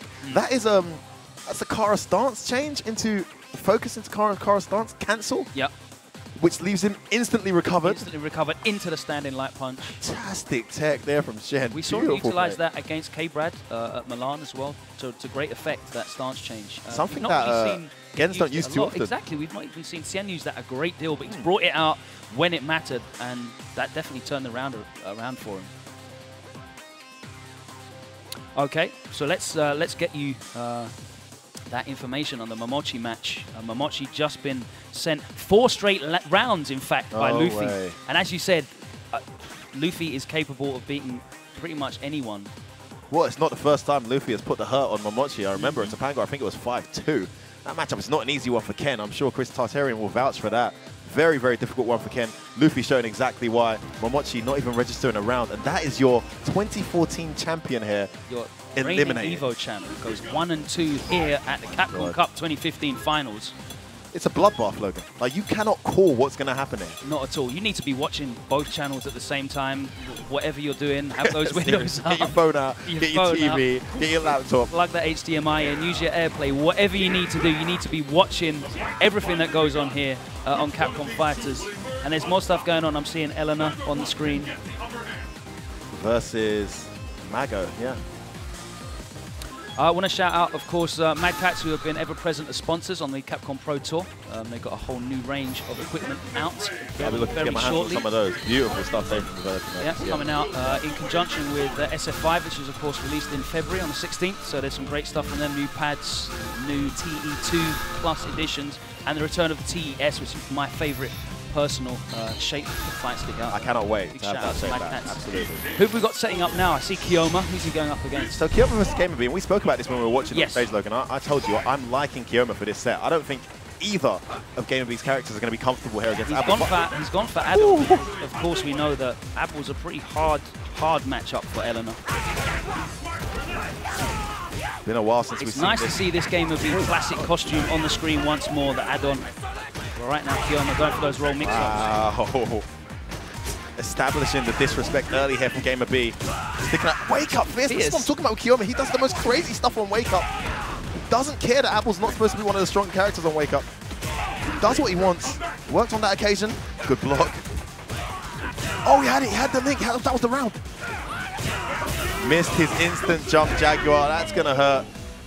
Input error there from Gamer-B, and he gets punished, but Usually has those on absolute lock. A rare drop from Gamer-B. 2 drops there. Trip guard, well punished as well. Wow. Oh, should have held that. Could have held that, exactly. The air Jaguar kick, of course, doesn't break arm. Kioma, the surprise package this year, Logan? Or was this Definitely. expected? It's great to see him. He's the first player to defend his home turf in a premier event. Of course, everyone who was visited by foreigners in this year's Capcom Pro Tour season lost.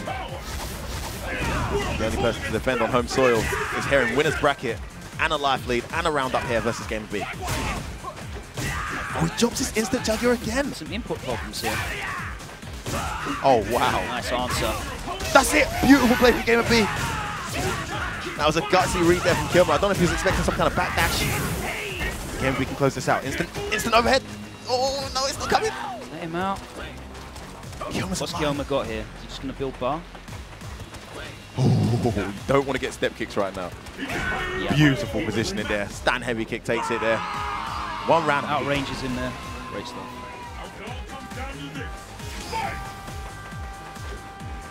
All right.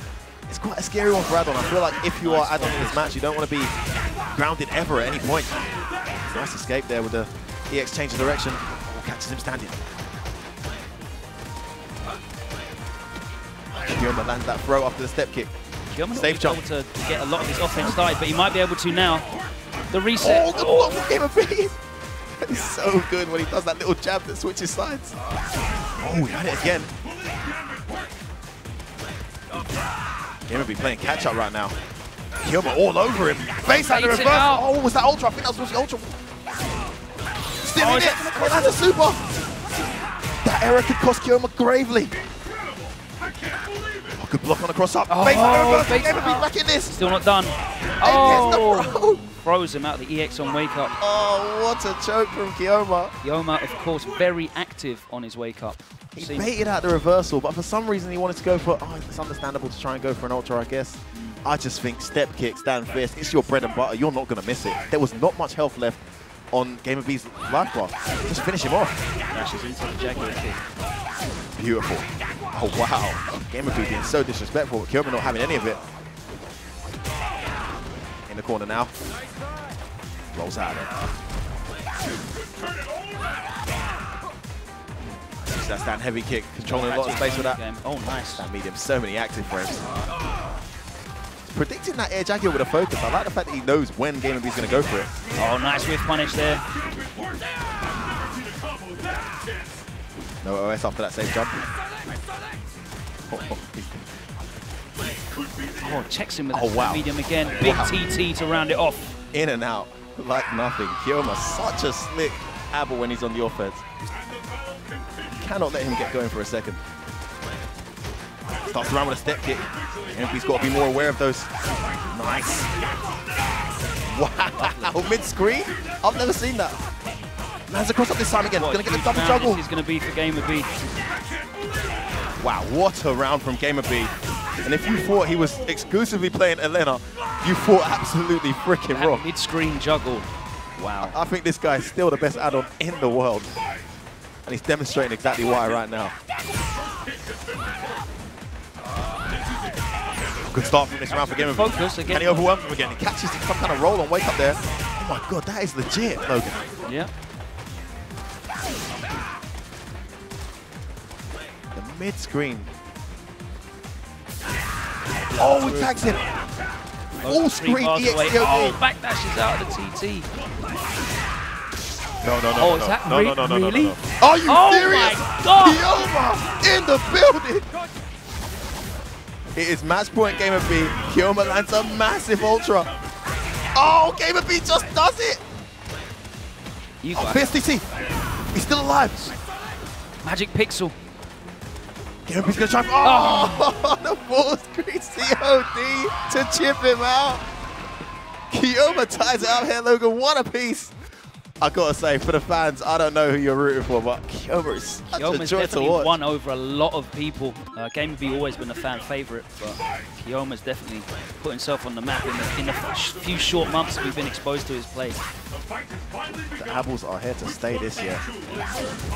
Everyone was worrying about Eleanor, but it looks like Abel and Seth are really impressed. Wow. That did make it in frames like that. That was guaranteed. Oh, Game of B don't know what side he's on. Oh, brave stand throw. Empty jump throw this time. Backdash is out, but catches the recovery on the back. That's water season. Kyoma stays in it. Oh, he's got him this time with the OS. I said it earlier. I told you earlier that he didn't option select it. This time he did. Kyoma moves into match point. Unbelievable. Game of B must have thought he got away with it when he backdashed that meaty safe jumping earlier. It is not safe to just backdash against guys with tech like that. What an option selection. It really made a difference.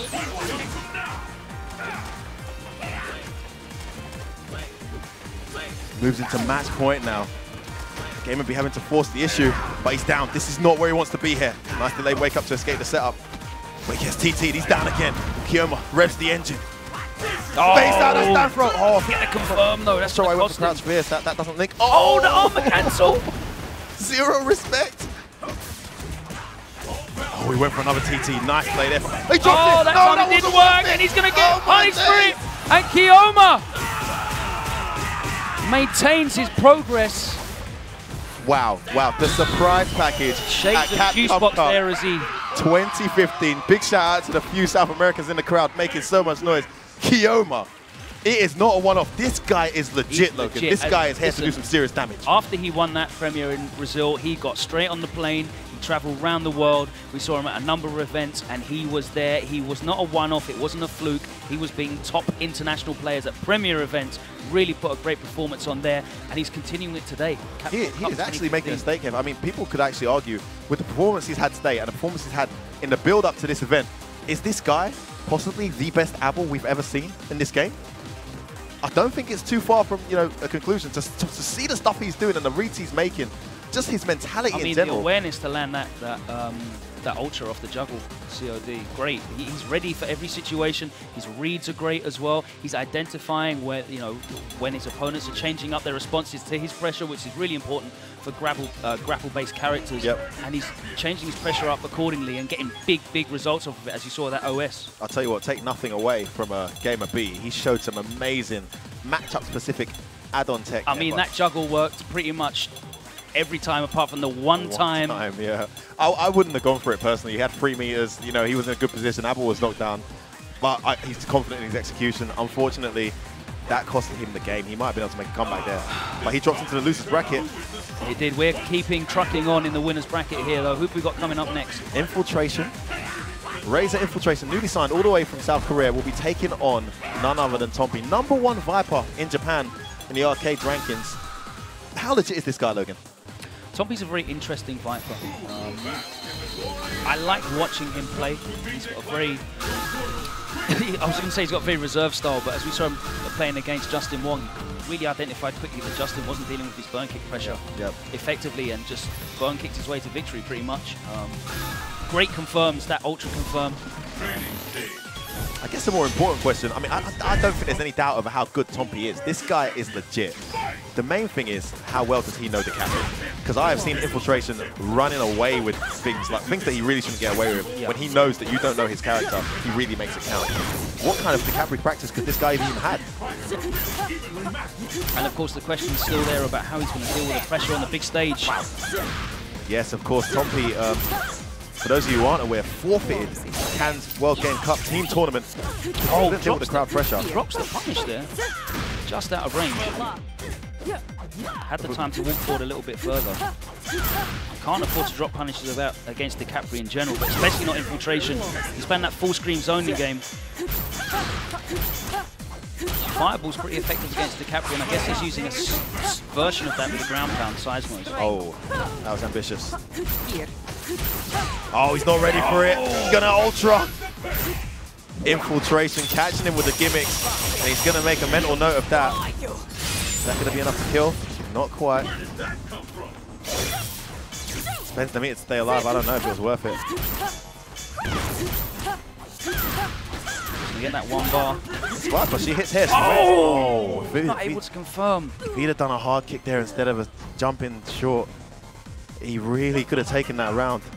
Had the meter as well. Full ultra stopped as well. You know how much damage Viper can do. But we know about Viper. She hits you, she ultras. That's guaranteed. So meets him in the air with a spiral out. Spends the meter to make sure that connects. On again. Nice stun, building up. It's looking very tricky for Tompi. He can't quite read or understand the mobility of infiltration's DiCaprio right now. She has a very hard character to get used to, and judging from the way this is going, I'm not sure he's had an opportunity to play against this character. Throw in there. Oh man, every setup airtight after infiltration. He's got that ultra, you've got to be careful. Even the burn kicks mid-screen. Infiltration could just build up that meter and do an ultra too.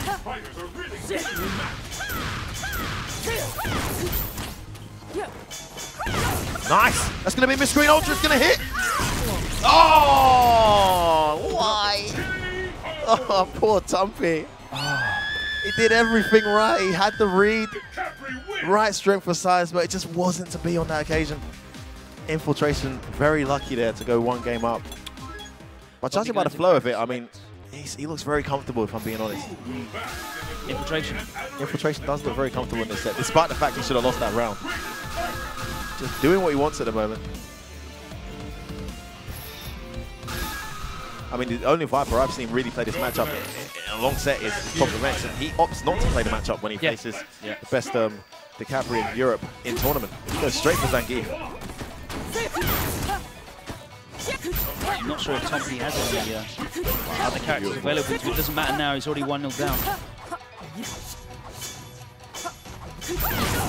Nice. Oh, could have got a punish there, didn't. And again, unable to punish that with hands.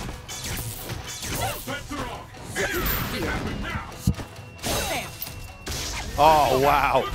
Infiltration with all the answers. And that round that finally looked like a round that's going to go well for Tompi. Suddenly he takes the life deficit. And Infiltration able to apply some more pressure. Good backdash out of. Oh, again he catches him with that EX scramble. Oh, wow. Oh, good thing. Instant recovery. Everything coming off here for Infiltration. That move is throwable, but you need to catch it on its first startup frame with that throw. It needs to be a very meaty throw in order to throw it. Tompi unfortunate. Nando's come off and gets caught by that dive kick. In the corner now. Gets himself out. Nice super jump. Oh man, he juggles that so well. Infiltration, just a brick wall of defense. The jump back heavy kicks really doing a ton of damage here to Tompi. Oh, he just can't get anything. And there it is. Infiltration with an extremely convincing performance there. Tompi there just looked like he wasn't really experienced in that matchup particularly. 125 Gs on the line, Logan. Surely you know if you win your first game, you're very likely to play Infiltration. He had to prepare better than that for DiCaprio, but he just didn't look ready for the scrambles. Just didn't. I mean, how do you prepare though? You know, we have the luck of having a pretty decent DiCaprio in our region, and obviously these guys in the States have Jace the Ace. This match still going here. It's Dashio versus Tokido. That crowd hype you're hearing behind us, guys. In the losers bracket. Match point both players. Oh my god, that's intense. What match have we got coming up on the mainstream next? Oh, we have got a great match coming up next here on the mainstream. We have got Shiro, who of course upset Tokido, against many people's favorites, possibly one of the greatest Street Fighter 4 players ever, Daigo Umehara. Oh, Street Fighter, one of the greatest Street Fighter players, period. I'll take this opportunity to shout out Turtle Beach, #1 gaming headset providers in the world. Fantastic to have them supporting us here at Capcom Cup Finals 2015. You guys need to get on that. If you don't have a pair, get a pair. So, predictions. Ryu up against Abel. How do you think this goes? I think Abel's one of the characters who probably doesn't care as much, you know, how strong Evil Ryu is. I mean, it's the same. For Abel, it's just, you know, everyday work. He gets the step kick, he gets the knockdown. It's the same stuff. This isn't a character that really gives him a reason to not play that Abel style. These guys have been going at it, you know, for about 6 or 7 years, by the way. I remember watching tournaments, I think it was TRF Fridays online in the arcades in Japan. I remember seeing Ryu versus Shiro. This is a really classic matchup. Daigo Umehara versus Shiro. So I don't think Shiro's got anything to fear at all. He will go for it in this game. He's already taken out Tokido. Exactly. He played with no fear against Tokido. Interesting to see if he shows that same bravery against Daigo. Daigo's such a hard guy to read. And representing Mad Catz here, his expression just win, lose, whatever, always so cool, calm and collective when he is on that platform, despite the amount of people we've got here. We're close to a full house here. Wow. Looking out there, it's huge inside this finish. It's arguably the biggest platform we've ever had. How often has Shiro been on a big stage like this? He was at Evo, wasn't he? I remember him beating. It's true, but certainly not a regular to this. Not as much as Daigo is. So they're getting set up, making sure everything's happy. So Evil Ryu versus Abel. What is there to know here? It's not your typical, you know, Abel versus Shoto matchup. Of course, Evil Ryu has a bit more to offer, but... How does the ground game go? Because obviously that's very important. We saw Aegon Strider play Daigo.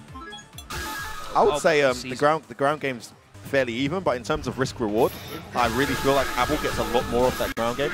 It's a very easy button to whiff punish for Abel.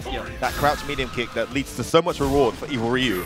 If Abel stands in the right range, it's a very easy step kick whiff punish for him, and he gets a ton of damage off that. So, you know, Daigo's got to make sure he sticks out at the right ranges.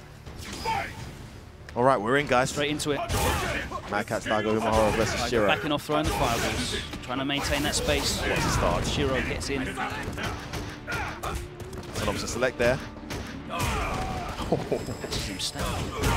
All right, couldn't finish that off. Maybe couldn't. Look at this, it's slowed down all of a sudden after a very explosive start.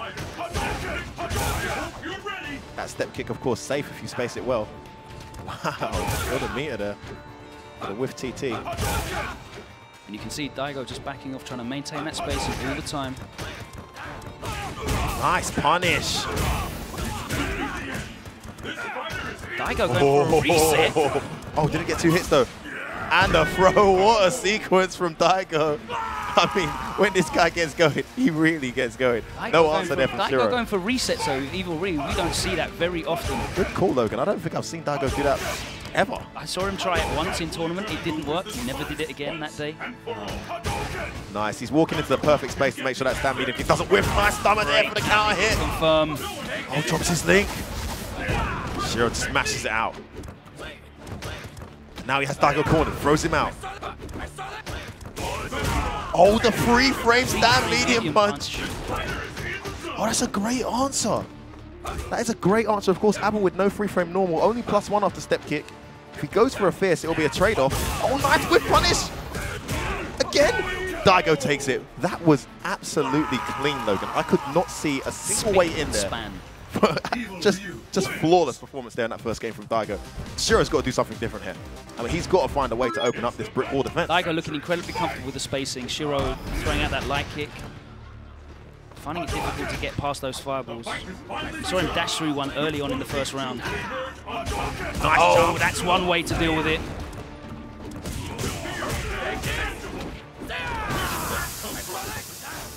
Jumps out.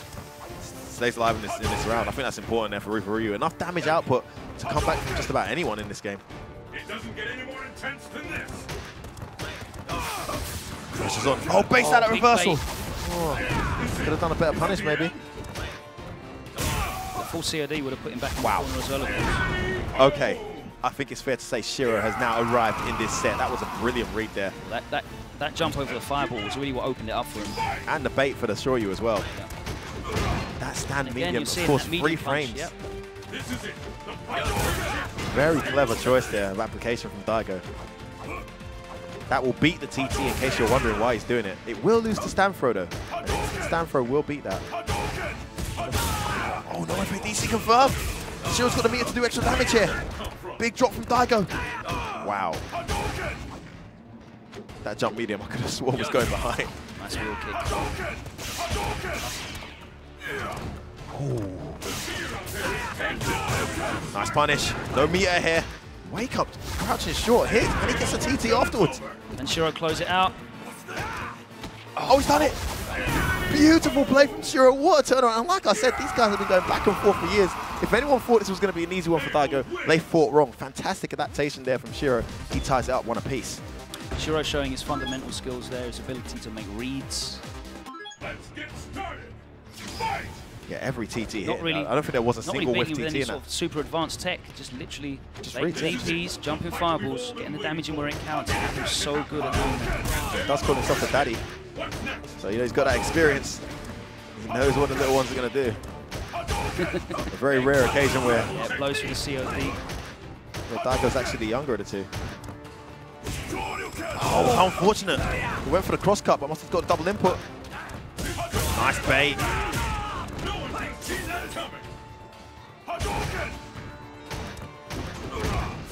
Big frame trap there. Daigo playing so patiently, goes in, tries something, doesn't work, gets out of there. Shiro, just allowing Shiro to come out of the corner here, and I'm not sure I disagree with this. This is a decent play. You don't want to be in a position to get step kicked. And what he's also done very well is he's not whiffed any of those stand medium kicks that I mentioned at the start. Oh, just as I said it, he whiffed one there, but that was too far away to get punished. He's not been using that really. Oh, there it is again, Logan. That stand medium punch, blinking it instantly as soon as he sees the step kick. But I mean, it wasn't a counter hit there. Was that? What did he go for? A TT? I'm not sure. Is he going for a mistimed throw? Of course, you can't blink a throw. If you mistime it, that stand medium will beat it out. You actually can. Split roll there from Shiro, gets punished. And another reset from Daigo. He's in trouble. He's in big trouble here. Oh, counter hit, stop the throw from hit. landing. Yeah, no hit confirmed. Daigo ready, chat, that's more TT. What was that? I think that's supposed to be red focus. He's done it! Closes it out though. Daigo showing some great tech in that matchup. He's definitely put some work into that. Back to business there after that second game. Just almost an identical performance from that first game. So clean, no answers, no way in, completely safe. And when he hit, he made it count. That was just an absolute masterclass performance from Daigo Imahara. Would have been good to see maybe Shiro backing up some of those step kicks with frame perfect throws if possible. But Daigo pressing that medium punch, got him a great deal off that as well. Yeah, he had nothing to fear after step kick. And that is a very, very unique position to be in versus Abel.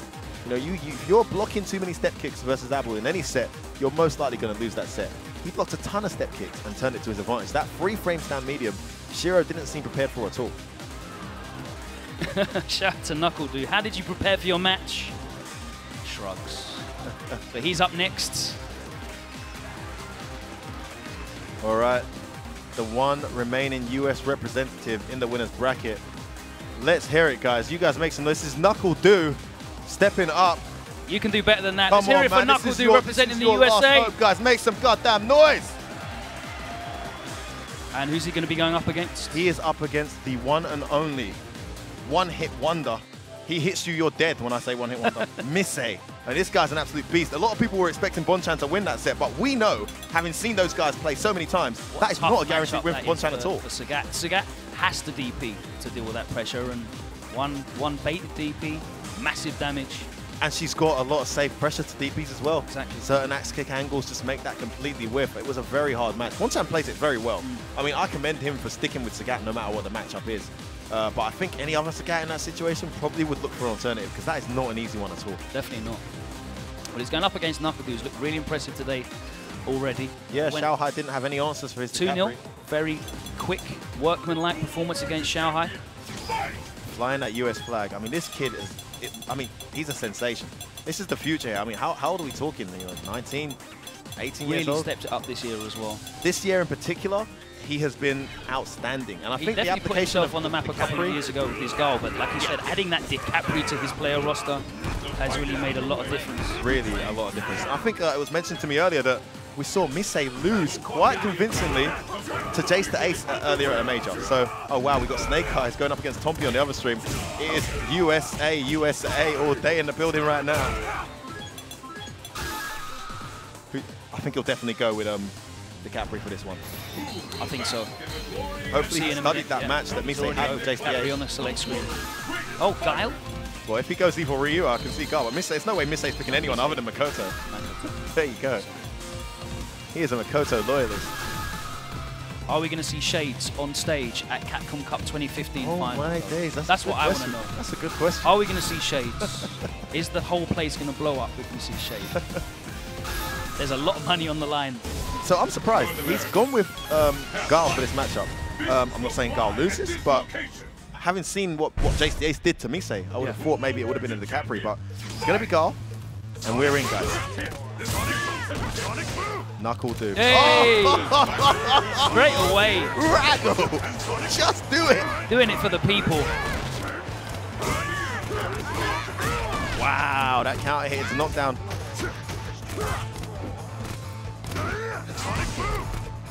Knuckle do. Straight with that. I mean, for him, it gears him up psychologically, doesn't it? Yeah. Oh, nice approach here. Oh, great help, he can't lose it, he's lost it. So many axe kicks. Oh, he's finding it difficult to deal with those axe kicks getting in. Oh, wow, the wake up upside down kick doesn't pay off. What's the answer for those axe kicks? He's just spamming them. Let's say being as disrespectful as possible there. Axe kick after axe kick after axe kick. So he shows an answer. Well, that's one. Oh, gets caught with a crouch tech. Down. He's in the corner.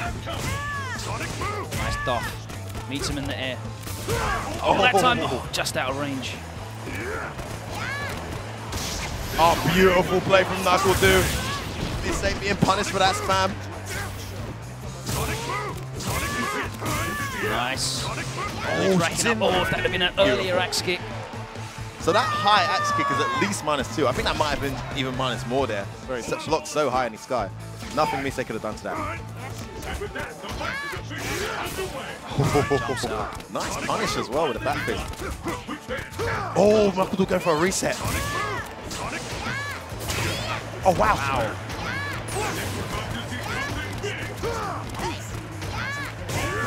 This is slugfest right now. Man. These guys are right in each other's faces. Going for the juggle. Oh, and he gets him this time. Oh, he went for another reset.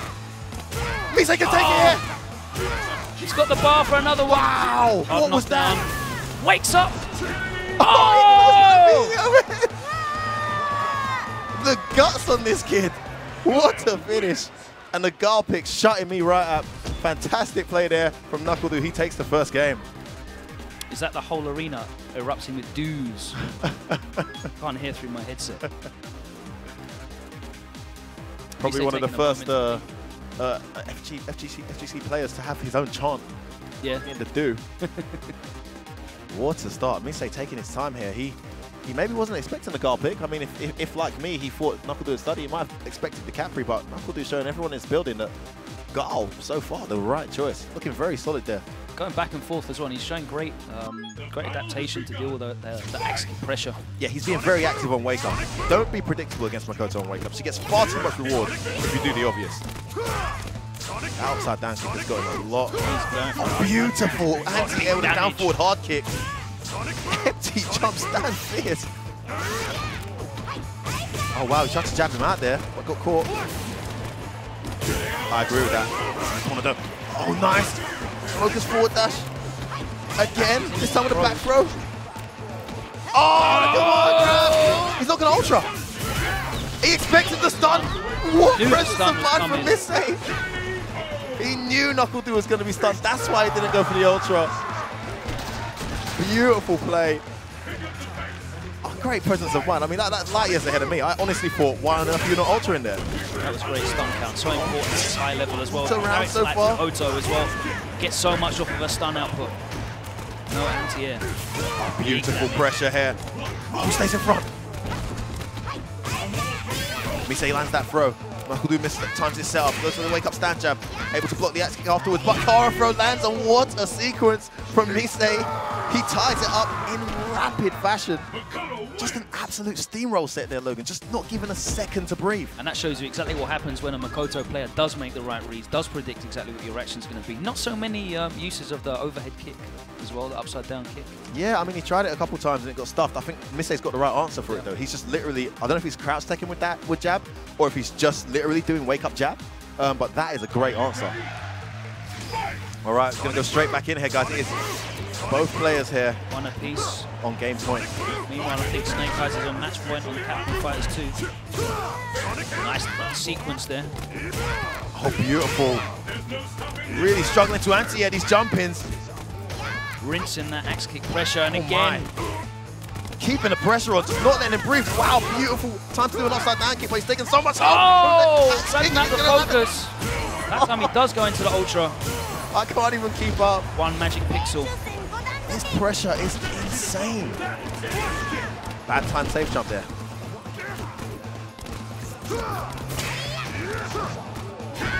Wow, I thought that was going to whip.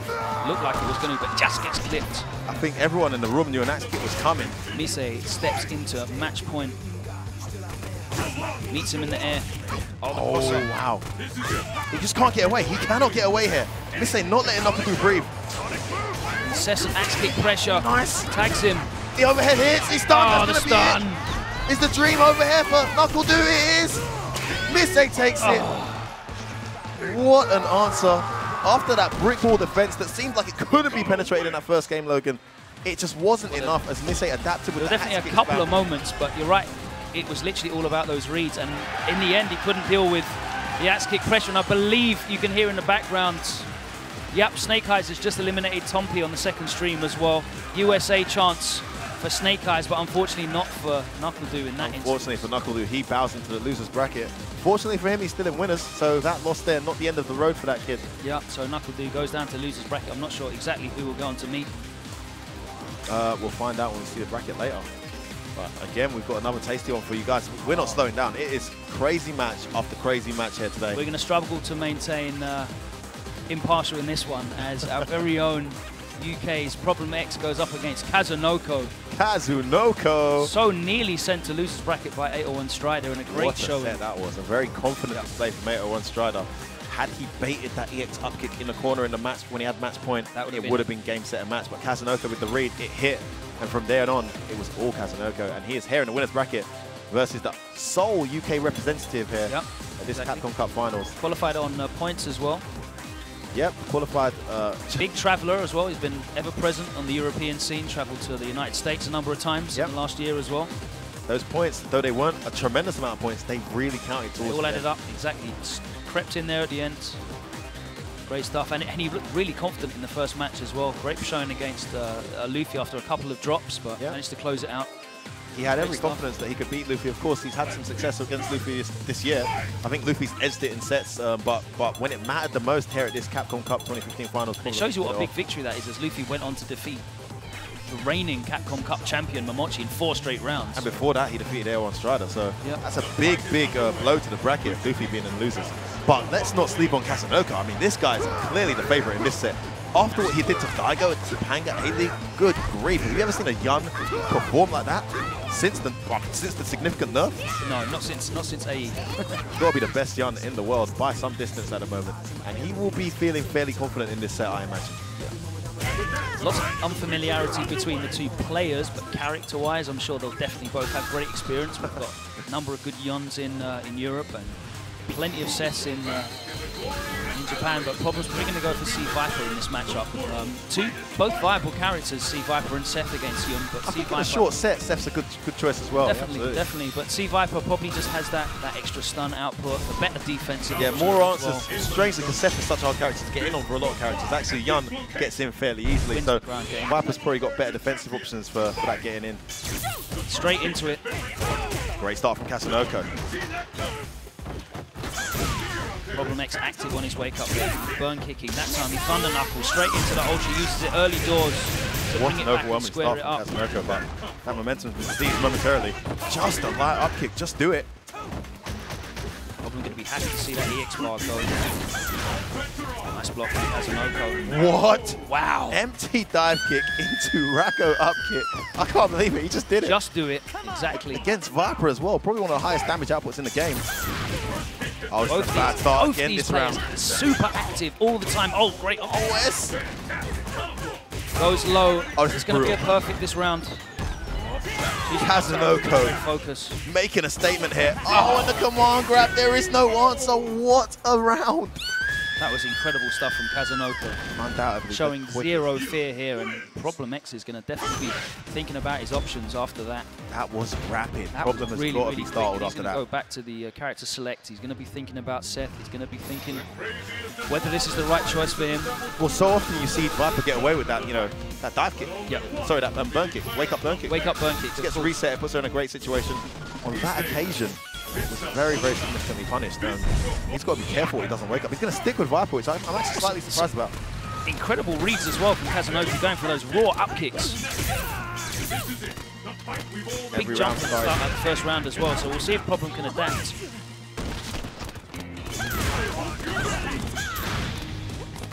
Great defense there from Kazunoko. Really good block. Yeah, again. Nice anti-air from Problem. Oh, that light up kick really doing well there. Decent amount of extra damage. Such a good option to select because it catches the backlash as well. Problem still in the corner. Wow, what a reversal. And the meaty throw lands. Problem X looking much better this round. Oh, and again, no and respect for that wake-up Kazunoko jab. so famous for waking up with the jabs. Problem X with the meaty medium punch gets the counter hit. Pretty gutsy. Closes the round out. So many things Kazunoko could have done there on wake up to stuff that, but great decision there from Problem X. Hey. Wake up, light up kick there from Kazunoko. There's the OS again for that wake up burn kick. Ready for that. And again, he gets the counter hit. Wow, Stun okay, racking come on, up stun. here from those Thunder 400 Knuckles. Wakes up again with jab. What a turnaround, getting that wake up jab. Oh, beautiful. And he closes it out. Whiffs the throw, goes straight into a dive kick. Problem X tries then to catch that throw recovery with a crouch media kick and gets punished by the dive kick. Exactly. Great sequence there from Kazunoko. That was great. Red focus. I think he's trying to hold on to the super. Good punish. Oh, he gets out of command grab. Oh, he missed the burn kick.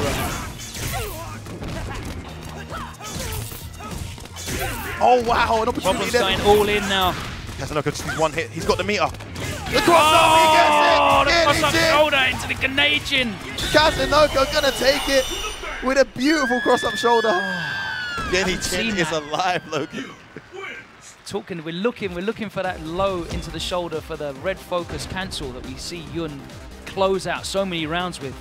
Caught him with the cross-up shoulder. Who would have expected that? Fantastic. I mean, one thing I think the character Yun doesn't get praised enough for is his air normals. Yeah. He has tremendous air normals. You know, I find that a lot of people get frustrated against Viper when they meet her in the air-to-air. At best, a lot of them get a trade as she presses that hard kick. We saw or burn kick. Kazunoko get so much out of meeting him in So there. much. And even then, for the win, it was a jump medium kick that counter-hit whatever Problem pressed in the air, that put then Problem in an ambiguous situation straight into the meaty shoulder. Identified well as well that Problem was going for a lot of medium Thunder Knuckles on the ground.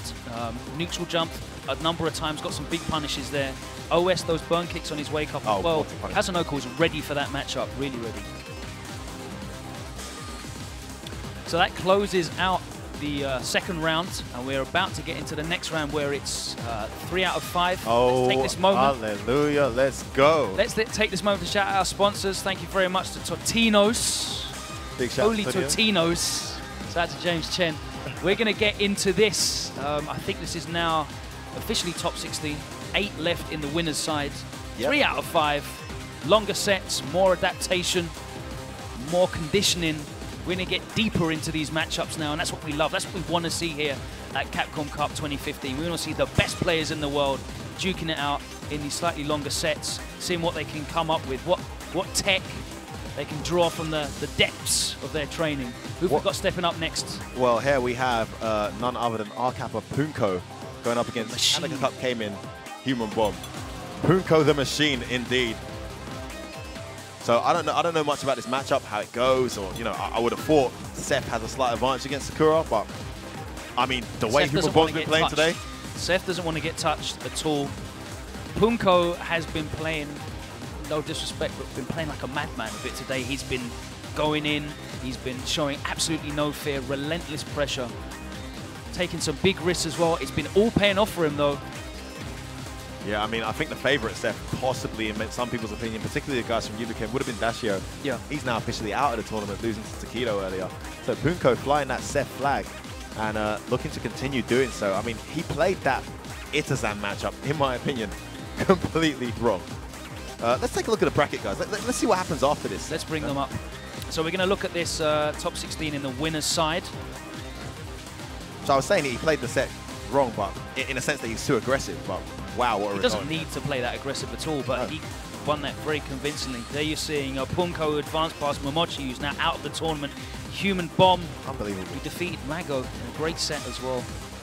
Human Bomb's got to be really happy with his performance today. I'm sure he want to go on further, but you know, definitely upset a lot of people's predictions. We've still got Xian and Kiyoma to come up. Kiyoma looking so strong today. Xian maybe not as impressive as in previous years, but he's getting the wins, and that's what matters. That's the sign of a great player. Just getting those wins, grinding getting that out W out, those even when you're not playing good, you know? Just fantastic temperament there from Xian. And don't get me wrong, he's still playing amazingly.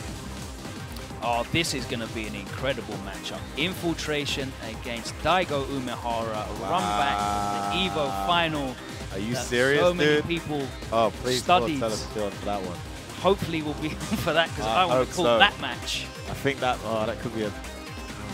And Misei Kazunoko rounding out the winner side of the bracket. Again, loads of hype matches here. You've got classic matchups, you've got incredible character matchups as well. Hype. I mean, Kazunoko Misei is going to be super hype. You're going to have Daigo and Infiltration, age-old combatants. That is such each a other. tasty bracket. Now let's take a look at what we've got to look forward to the loser side. Of course, these matches are going on right now on Capcom Fighters 2. If you're not watching side by side, I suggest you do that right this second. Problem X going up against Itabashi Zangi. Oh wow, that's a run back. In that, exactly. It's a big run back. Problem X, of course, sent Itabashi to losers at DreamHack Winter 2014, I believe it was. Knuckle-Doo still flying the flag for the United States up against Fudo, who's been grinding his way through the losers bracket. Knuckle-Doo will definitely go with Gal for that one. Shiro and Snake Eyes. That one's going to be a great match after Snake Eyes, of course, sent to the losers bracket by another Abel Kiyoma. Abel having such a strong showing here at the Capcom Cup 2015. And finally, we have Gamer B and Tokido. That could be grand finals at any major event. So that used to be Gamer B's absolute bogey character. But now he's got Elena. He can fight that matchup quite well. And I was talking to a few players who told me that Eita thinks that match is like close to 6.5 in Elena's favor. Would you believe? I don't know enough about it to agree or disagree. Is this match started? Yeah, this match has started. Oh no, it's the button check. Still button check. And of course, Mago Luffy rounds out the losers bracket as well. We've got a lot to say about Mago and Luffy. Of course, they faced each other at height spotting, I believe. So, Mago notorious for losing to Luffy in his Fei Long days, over and over and over again. I'm talking 5-0 money matches, 3-0 sets. France, one of the first countries to really champion Fei Long from the vanilla console days. So a lot of experience. Right, let's get into this match though. Punko, the machine, against the Human Bomb here in winner's bracket. What's Punko going to want to do here? Apart from I think he wants to overwhelm her. Keep her away and get in positions where you're at frame of mind. You don't have frame of mind, get out of there. You have frame of mind, stay in her it's face. Not worth the risk of taking a trade.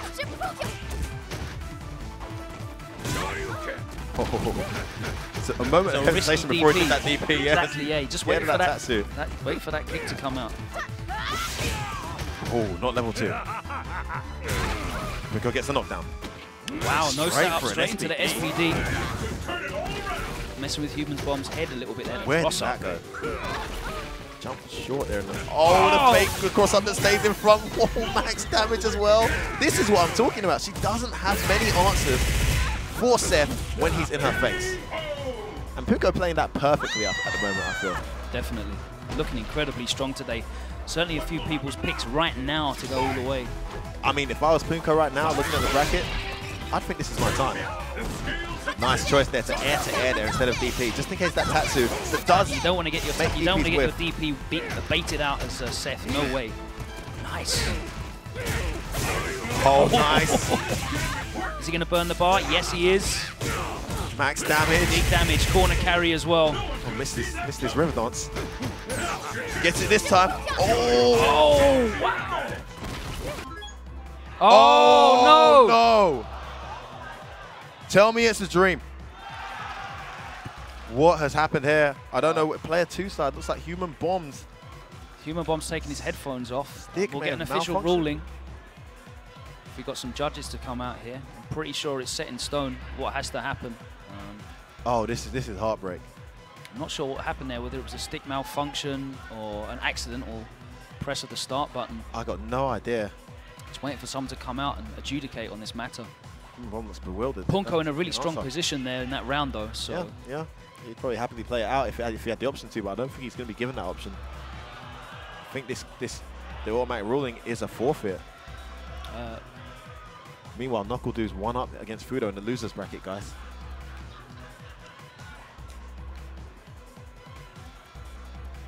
All right. Yeah, we have someone official coming out to adjudicate on this matter in a moment. But I'm pretty sure we know exactly what's going to have to happen here. Just identifying what the problem actually is. Yeah, exactly what the issue there, whether it was a technical problem, whether he pressed start by accident, if he's going to need to swap his stick out. Exactly what the matter is. Has the stick malfunctioned? I'm not sure. Okay, he's got the information here. We're going to find out exactly what's happened. Relay it to you guys at home watching, and of course everyone here in the arena as they enjoy watching Knuckle Do up against. Is that Fudo? Yep. Of course, the crowd right behind him on that one.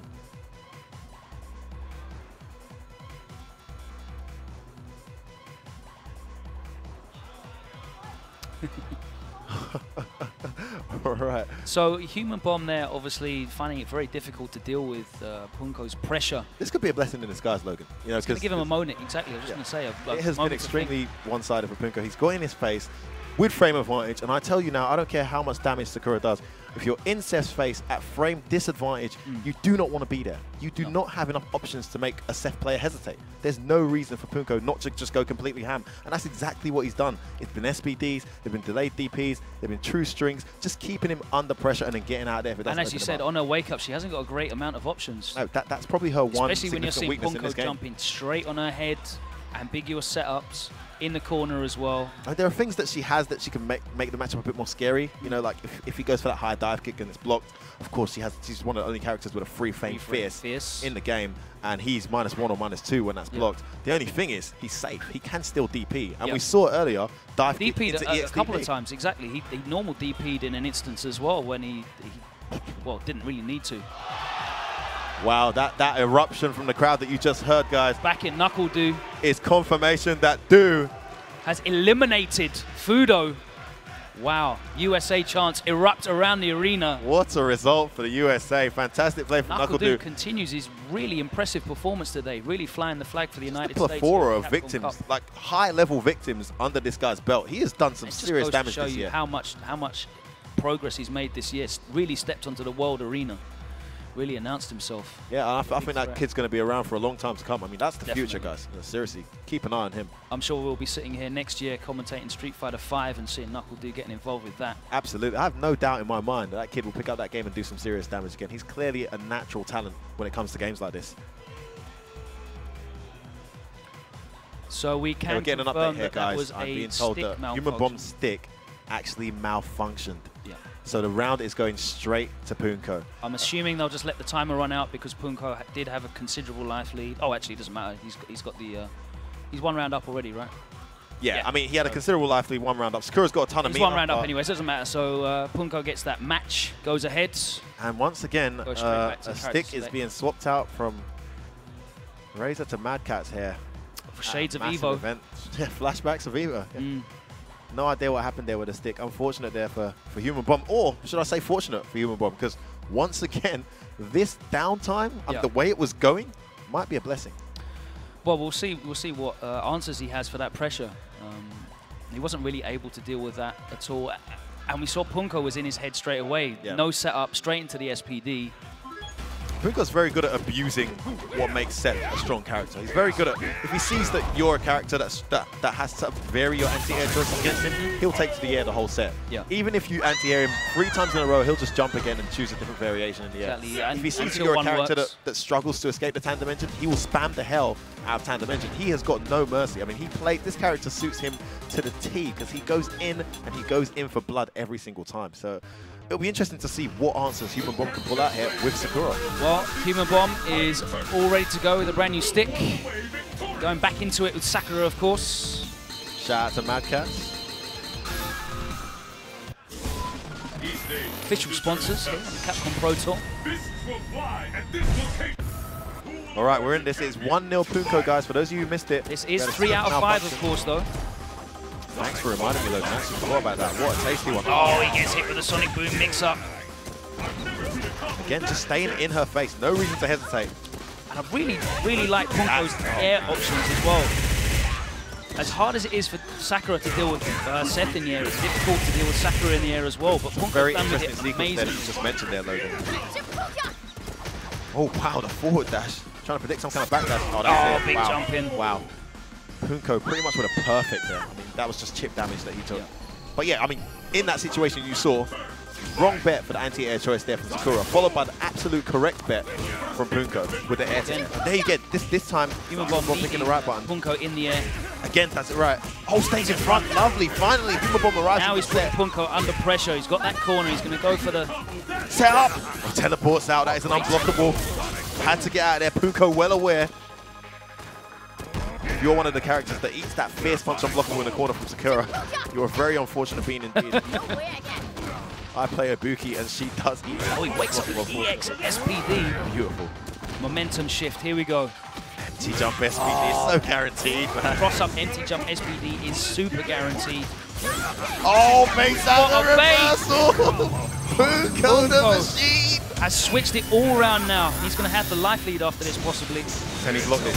Can he block this? Not yet. Punko. Oh, good block on the cross up. Staying there. He's got no answer for those jump-ins. Oh, catch him with a meaty corruption short. Surely he's going to take out. this round. Fantastic patience there from Human Bomb. Just told himself an SPD will not come and just sat there. Was that an instance where Human Bomb could have pressed buttons after the block dive? Yeah, absolutely. But he made the conscious decision not to, just because Seth had the meters. Nice jump back. Oh, there you go. For example. There you're seeing the options that Seth does have. Dissuading Human Bomb from pressing buttons after that. Up forward jump. Just seriously, no respect for the pressure on wake up here. Punko doing whatever he wants. Human Bomb's still in this though. He's got loads of meter.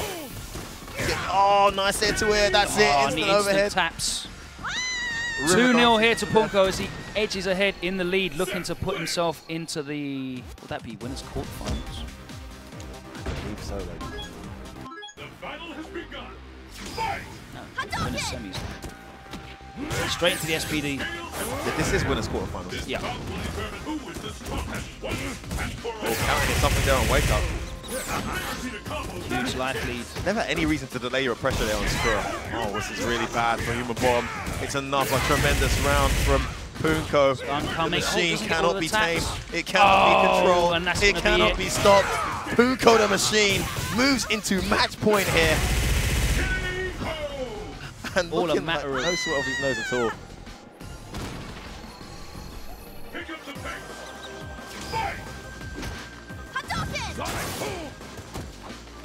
Meanwhile, we have Problem X versus Tabashi in the loser's bracket playing now.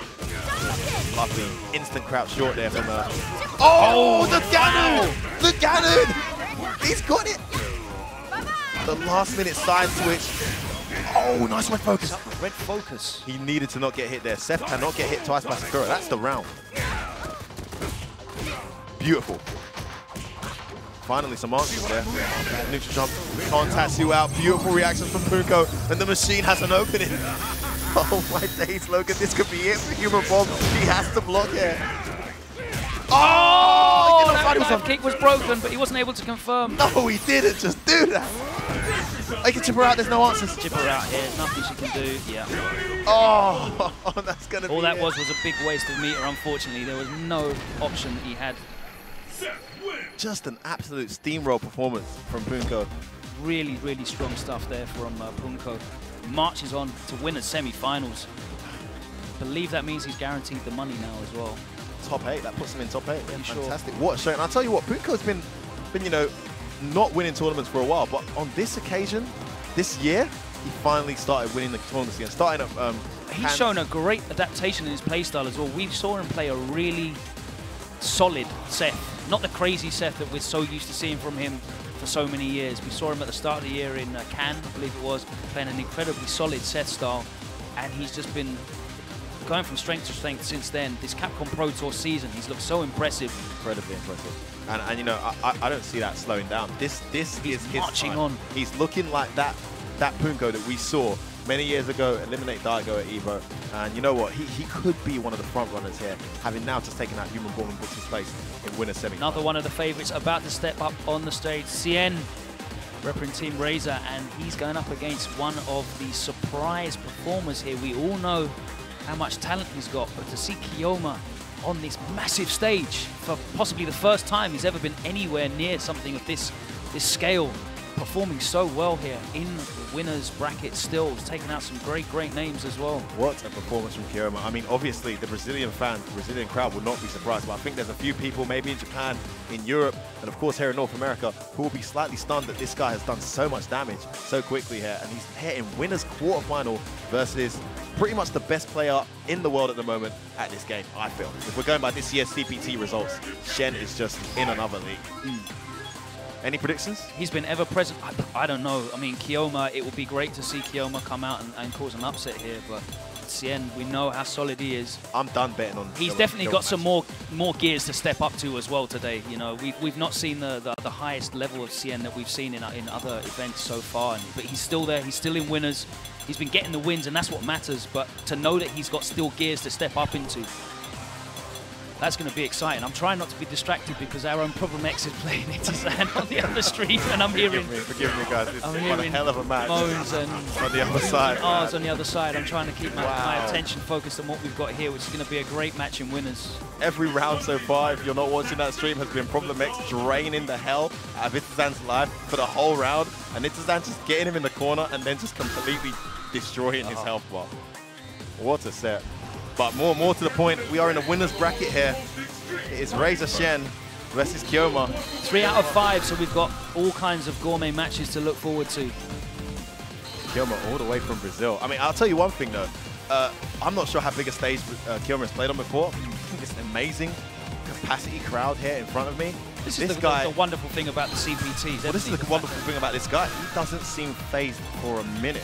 He's playing exactly like he does. I tell you now, if you've never got this far in a tournament or you've never been to a live event, it is not easy to play like yourself when you've got a massive crowd chanting for or against you in an event. This guy looks like he's been here all his life. He's never been phased at any time I've seen him play against some world-class elite players. And he's going to go up against another one here. It's going to be Gen. Looks like Cien, yeah. He's gone for Gen. Yeah, I agree. I don't think Poison or Elena would be a favorable. Elena's definitely a bum pick in this matchup, 100%. Yeah, and Kiyoma said it himself. Like he quite likes the matchup. So good choice from Shen not to pick Elena there. I guess one thing that a lot of people don't know or keep in mind a lot is familiarity with Gen is not common.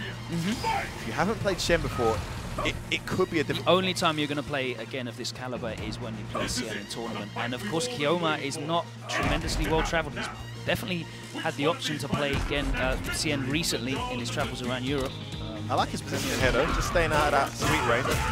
Bad focus there from Shen, gets well punished. Wow, trying to chase the backdash. Good start here from Kiyoma. Cien looking to maintain that spacing out of step kick range. Just catches his sweep. What a time to jump. Almost as if he knew. Nice block on the target. Kara throw lands in the corner. Safe jump. Shen applying the pressure now. Bringing this round right back into his favor. Oh, shout hit confirmed. Great corner control here by Cien. Oh, this is fantastic play from Shen, standing at such a safe range. And But he gets reset. He has to blow through with that EXCOD. Oh, and he good breaks play. it out! Oh my days, the one time! Kiyomer in his head. And he's going to take that round. Fantastic play from Kiyomer. Oh, damage. Wow. I think this guy is slowly but surely so winning over clutch. the fans here. I mean, this could be a problem for Shen. He's got to be very careful. Oh, but with tech like that, oh, but drops his link. Oh. Nice opening. Shen gets the knockdown. Good block on the overhead. Nice block himself there. Cien gets out of there, doesn't want any of that step kick pressure at all. Burns the 2 bars to maintain. Beautiful. Again, time to stick that medium punch in. Great counter hit from Firm as well. Nice punish on that COD as well. That is -3 at least. He's going to get that corner control once more. Oh, backdashes into the step kick. Big damage. Can we get some knockdown? It's just scary for Shen. Oh, went for the reset, but well tech. Can't get hit here. Wants to stay in his face. Doesn't want to give him a chance to land that super. Oh, tries to bait out a reversal. This pressure is immense. It's gonna again. It's not going to super. It's going to save the meters and get a knockdown. Cien sticking. Oh, and he gets the instant over. Cien sticking out that medium punch at exactly the right time 3 times in that first match. Wow.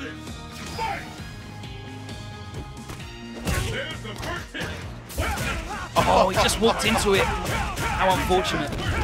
That just worked out there for Shen. Oh, baits out that roll, catches him with a throw.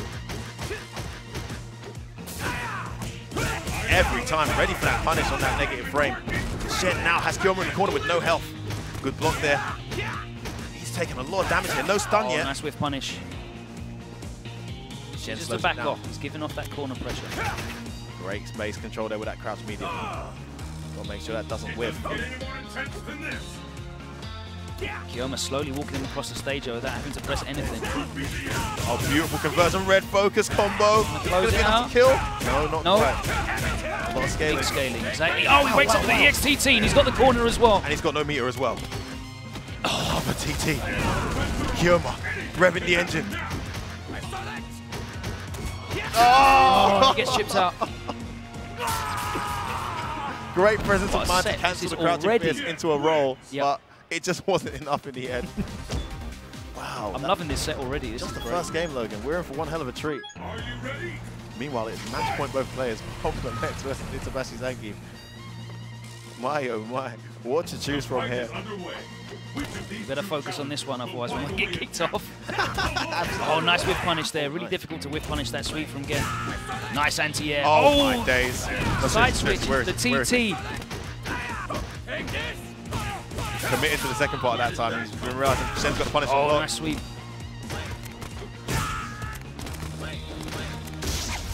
Oh, beautiful play there from Shen. What a read. Takes about half his health to grey health. Needs a hit now. Went for an instant overhead. Missed it. Kiyomer trying to recover his health. Backs himself into the corner. Shen wants that grey bar, but not desperately enough to charge, and he gets a bit of it. Oh, and then he gets the X grab. He's got the corner as well. Here we go. Tap pressure. Burns those 2 bars again. Oh!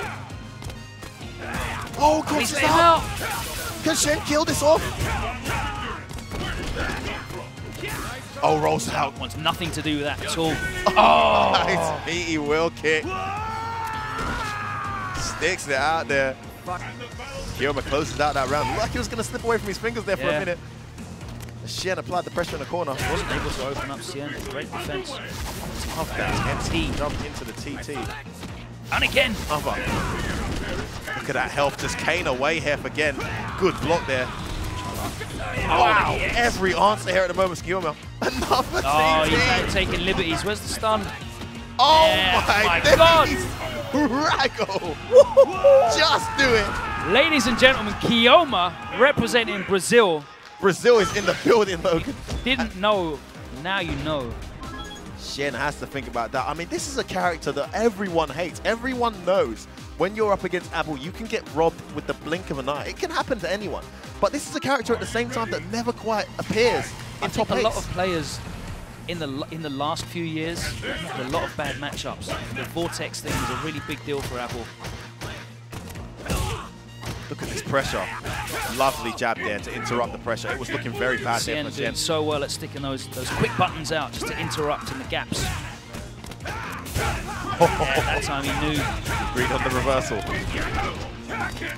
Oh, where is he? Lovely mix up there from Shen. Nice block. Oh, he's not able to keep him in the corner. Close to stun. He's got to get stunned here, surely. Abel with that humongous health bar. Still in it. Oh, he's in front. What was that? It crossed up. Cien bringing out all the tricks. Then went in front. Beautiful application of pressure there from Shen. Just when Kiyoma thought he'd seen it all. Shen with some new sounds. Rolls into the TT. Here we go. More pressure from Kiyoma. Wow. Tries to bait out the reversal with that jump back. And we've got those 3 bars. He will happily use that to maintain pressure. Great positioning here from Kiyoma. Wow. Beautiful. I think I got the trip guard. Perfectly timed. Anti-air sweep. That crouch medium has been his best friend here, Logan.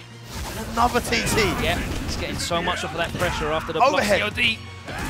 Oh, that time he beats the anti-air. Give it too late. It's got bar.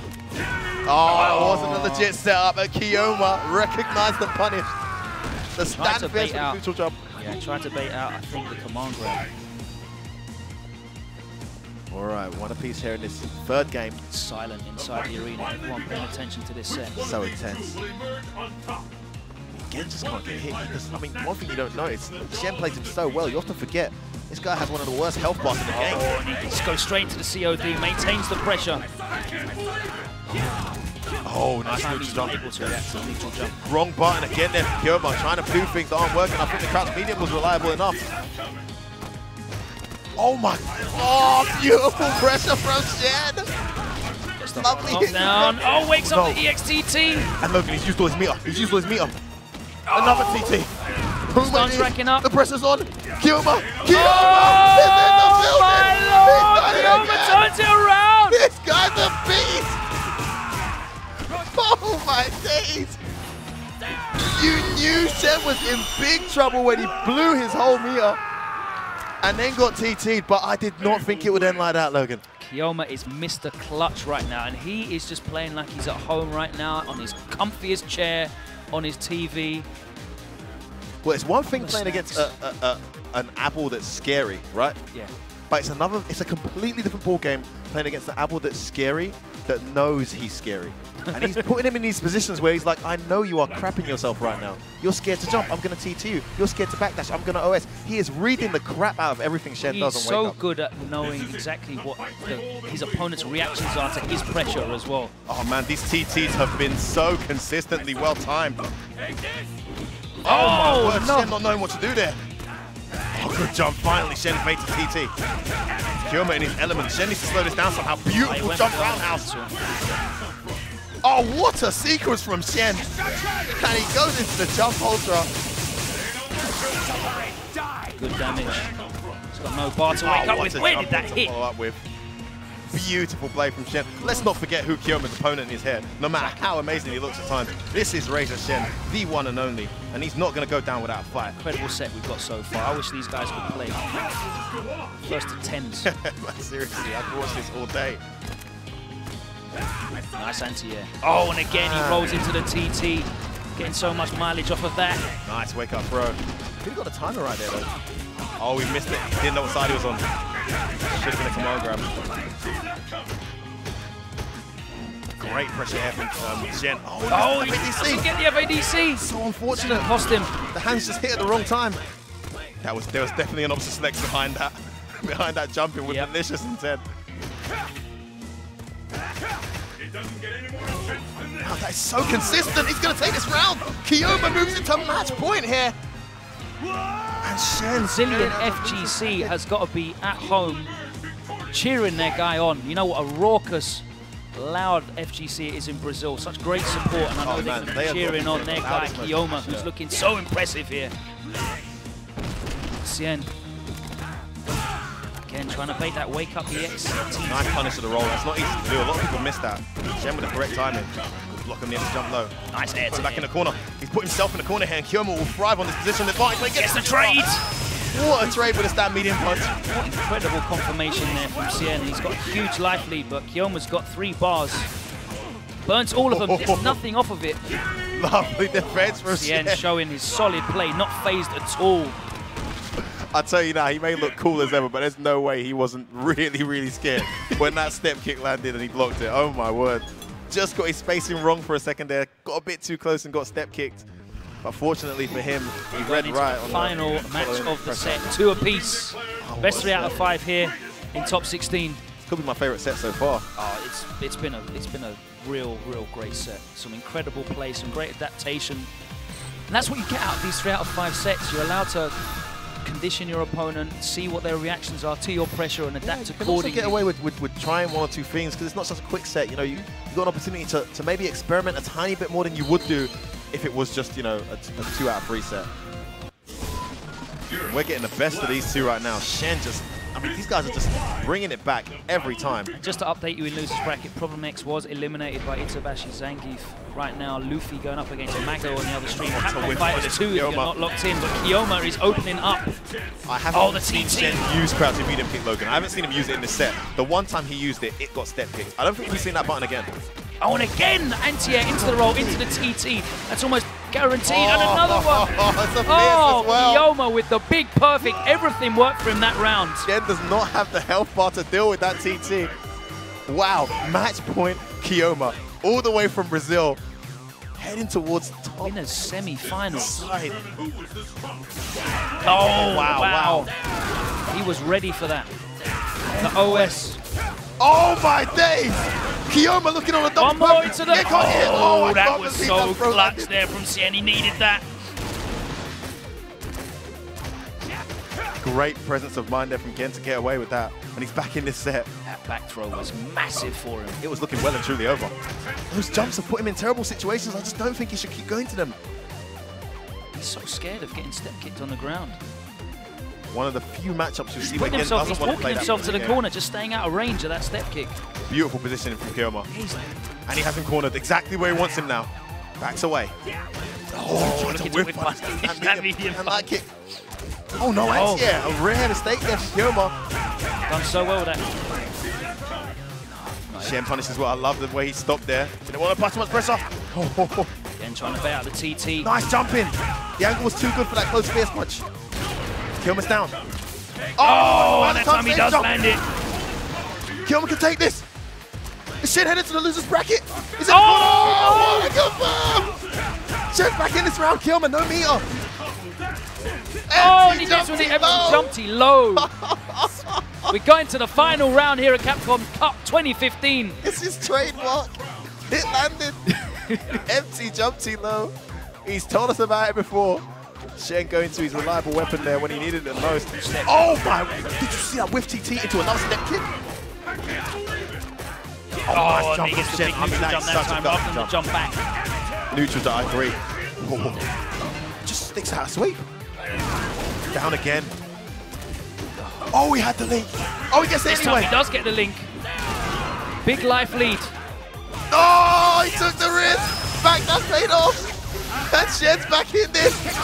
Not only a ton of damage, Logan, but a hard knockdown. And Kiyoma blocked this. He can't. Oh my God, Shen! Shen clutches it out. He's too good. I can't believe he survived Shen it. clutches it out. He was staring down the barrel of the loser's bracket, and that just shows you the quality he's got there. He marches on into winners semis, still with gears to step up into.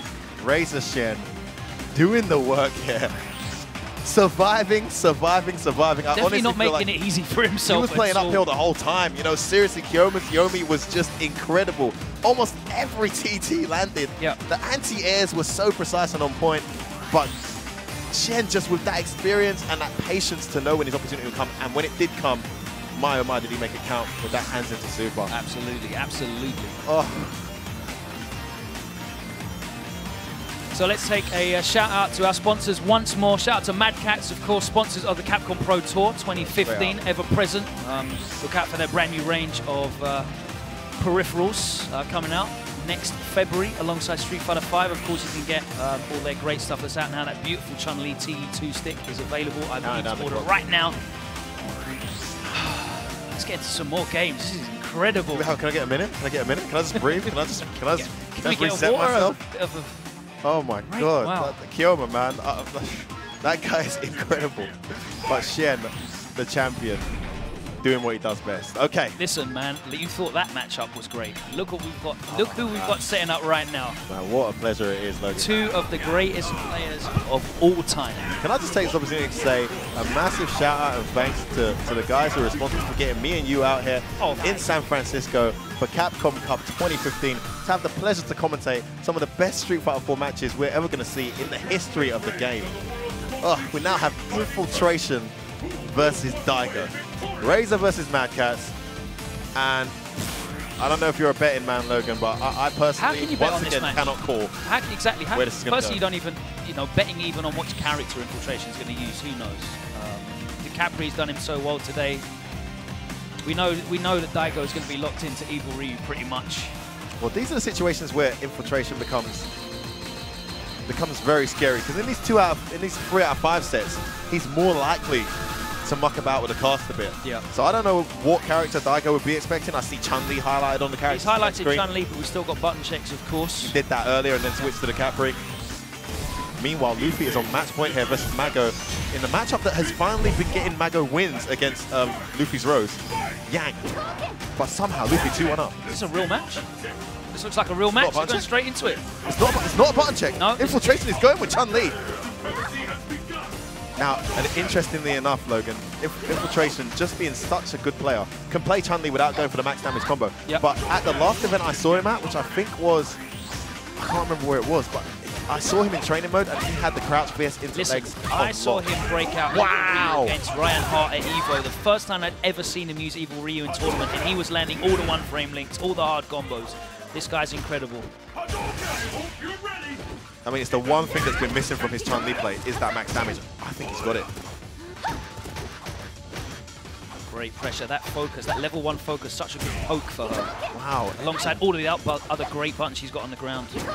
Well, if Infiltration's picking Chun-Li for this match, you can bet your top dollar that this is obviously a decent match for Chun-Li.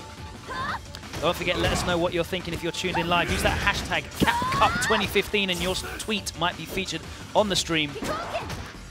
Yes, that is the official hashtag for this event.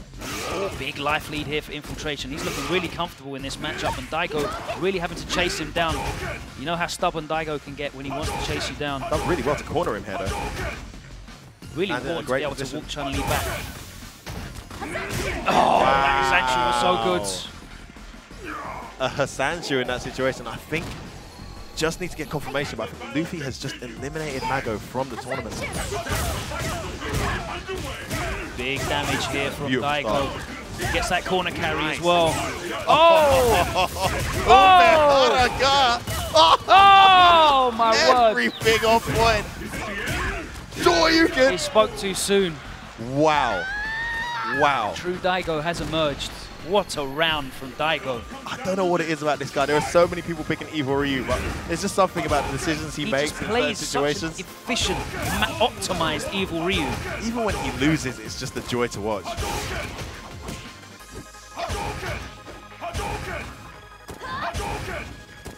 Gotta be careful now. That super is stocked for Chun-Li. A lot of matches become very difficult for characters when they're up against Chun-Li. After that. Oh, bad jump in. Daigo back in corner. Oh, that's it. That is gonna be Umehara after an impressive first round from Infiltration. Perfect and a big final round to close out that match as well. It looks like Infiltration's going to have to go back to character select. Well, there's something Daigo knows that I don't, clearly, and that we don't. Maybe you can I'm sure tell there's me. a lot of things that Daigo knows that we don't know. That's a good point. But in this particular matchup, some of those jump-ins were just, Infiltration was too scared to anti-air him, and then when the one time he did try and anti-air it, he got completely she can stuffed. air-to-air. Surely she can meet him in the air. She's got great air-to-air normals, but yeah, he was really afraid to deal with that. The dive kick, of course, the fear of the dive kick. You don't want to get tagged by that into a big combo. That being the biggest difference between him and the other showers who don't have dive kicks is that jumping variation is something to be respected. Love that. Meaty legs. Third strike, like meaty legs on wake up there from Infiltration. I love it. There you go. You're seeing the air-to-air. This is stop though. Oh, he's in the corner here versus the Beast. base out the reversal. Daigo, Umehara gets the combo. He's not going to drop it. Nastiest of punishes. Oh, he went for a meaty throw and missed it. And I don't think Infiltration would have teched that. I honestly don't. Just off on the timing. Whew. Infiltration showing some adaptation there, dealing with Daigo in the air a lot better. Just out of range for that. Daigo backing off now.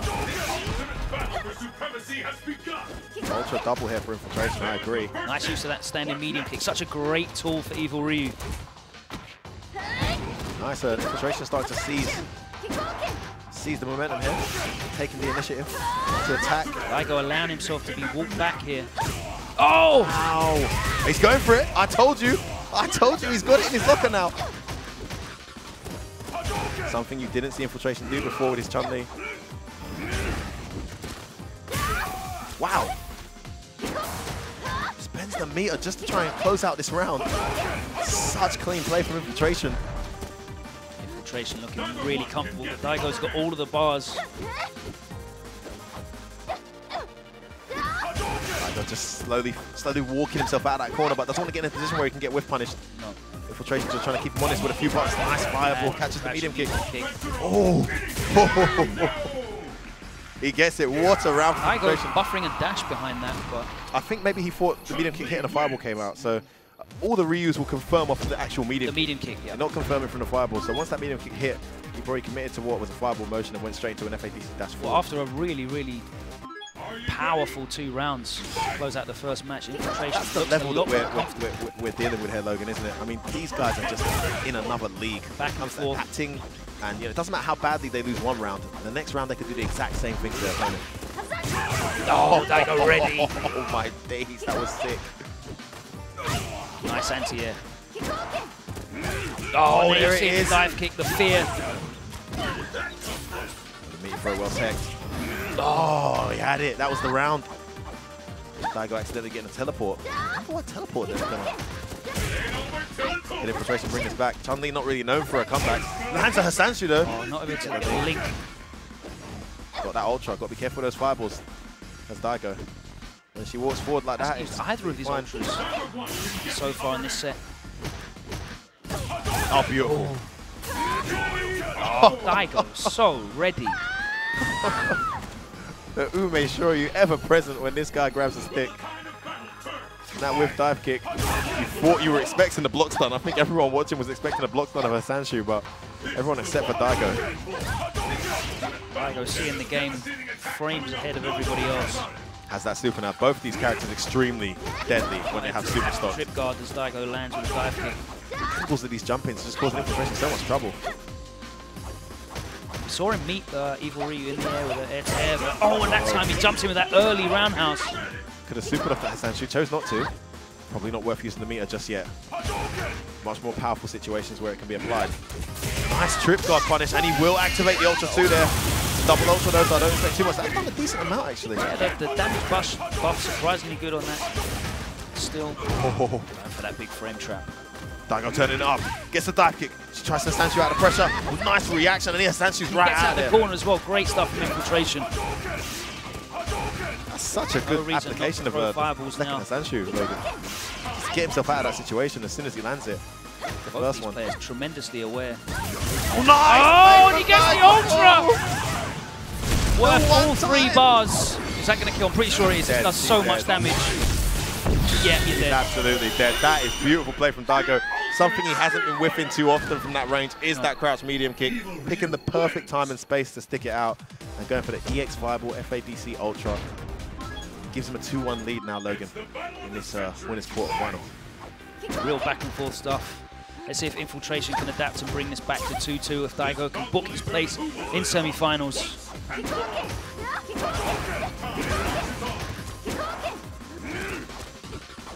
Infiltration resorting to that focus backdash as an anti-air option. Doesn't want to deal with Daigo's jumps. Saw him go for the air-to-air, but get hit by the early jump hard kick.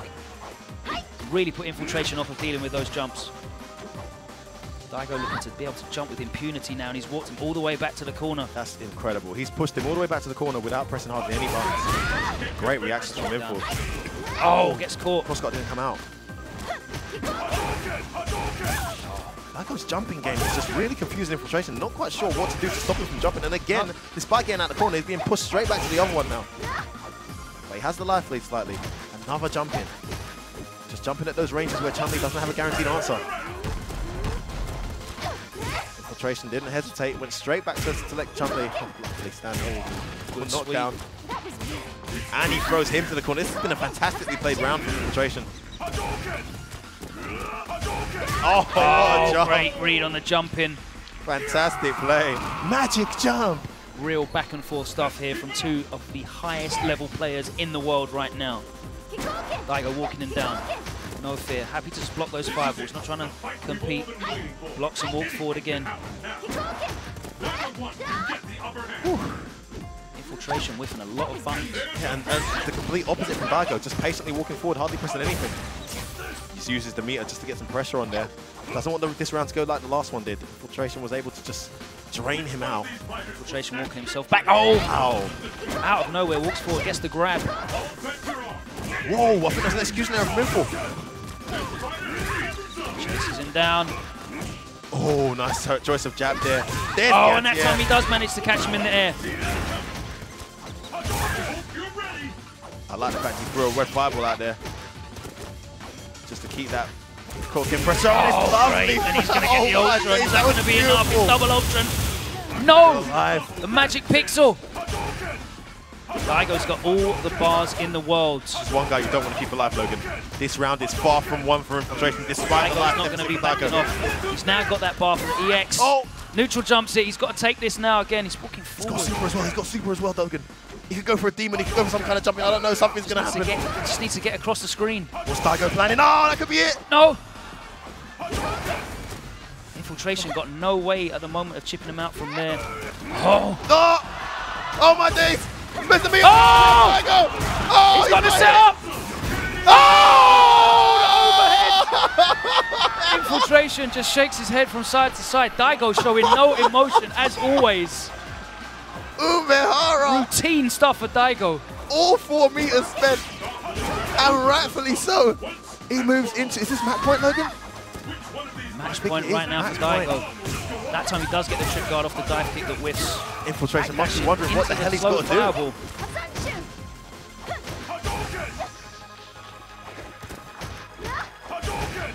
Daigo really imposing himself now. Oh, but he gets caught. He's been so good with that. I mean, most times don't use that consistently. He's reacting to the fireballs and sticking out that EX Sanshu. Just at the right range as well. Man, I've never seen a Chun-Li play so clean and still lose. He's got considerable life lead here. He wants to square it all up to 2-2. Neither of these players have any interest in going to losers bracket. Full of sharks down there. Again, Infiltration establishes the life lead, but that meter that Daigo has. Daigo just shuffling at that range, looking to whiff punish something. Positioning is everything right now. Logan and he gets it! Corner where Daigo wants her, gets an opening. Infiltration's got to be careful here. Oh, he went straight for the meaty. Oh, was that safe? Was that a medium? That was the medium one. Oh, and he gets the big frame trap and no link. Oh, and he closes it out. That's going to be it. Daigo Umehara exacts revenge on his arch nemesis Infiltration. And on this occasion, Mad Catz Daigo will take the victory and Infiltration will drop. Daigo has been so strong this year on the Japanese scene, dominating the Topanga League events and looking so strong there. Not as ever present on the international circuit. I think there were question marks over how he'd do because, you know, obviously there was Southeast Asia Major and a few others where he entered and he didn't place very highly at all. There was some doubt maybe. So questions about Daigo in short sets. There's always been those questions about Daigo in short sets, but there he really just looked incredibly composed, closed it out. Great stuff from Infiltration though, but Daigo just too strong. Yeah, interesting character choice from Infiltration. He was sticking with that. There was no hesitation to go back to it. He was locked into that in his mind. There was no doubt at all. He's obviously done the homework and he feels like that is the one to go for. I wouldn't be surprised if he went for it again because he didn't do much wrong there. Just moments where Daigo had that positioning. Daigo made it count for a lot more than when Infiltration had that. Really able to capitalize off those crouch and medium kicks when they hit. And what a comeback in that, I think it was the third game. Great stuff. Again, it looked really difficult for Infiltration. Funnily enough, to close it out there. No real way to close it out with no bar. My goodness. Just got walked down into the corner and Daigo did what Evil really does.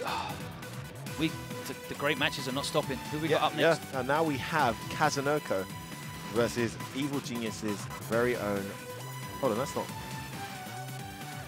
thought it was That's Misei, is it not? Looked like Momochi. Momochi's out of the Oh, Momochi's out of the tournament, eliminated God, by Luffy, Misei. 4 straight rounds.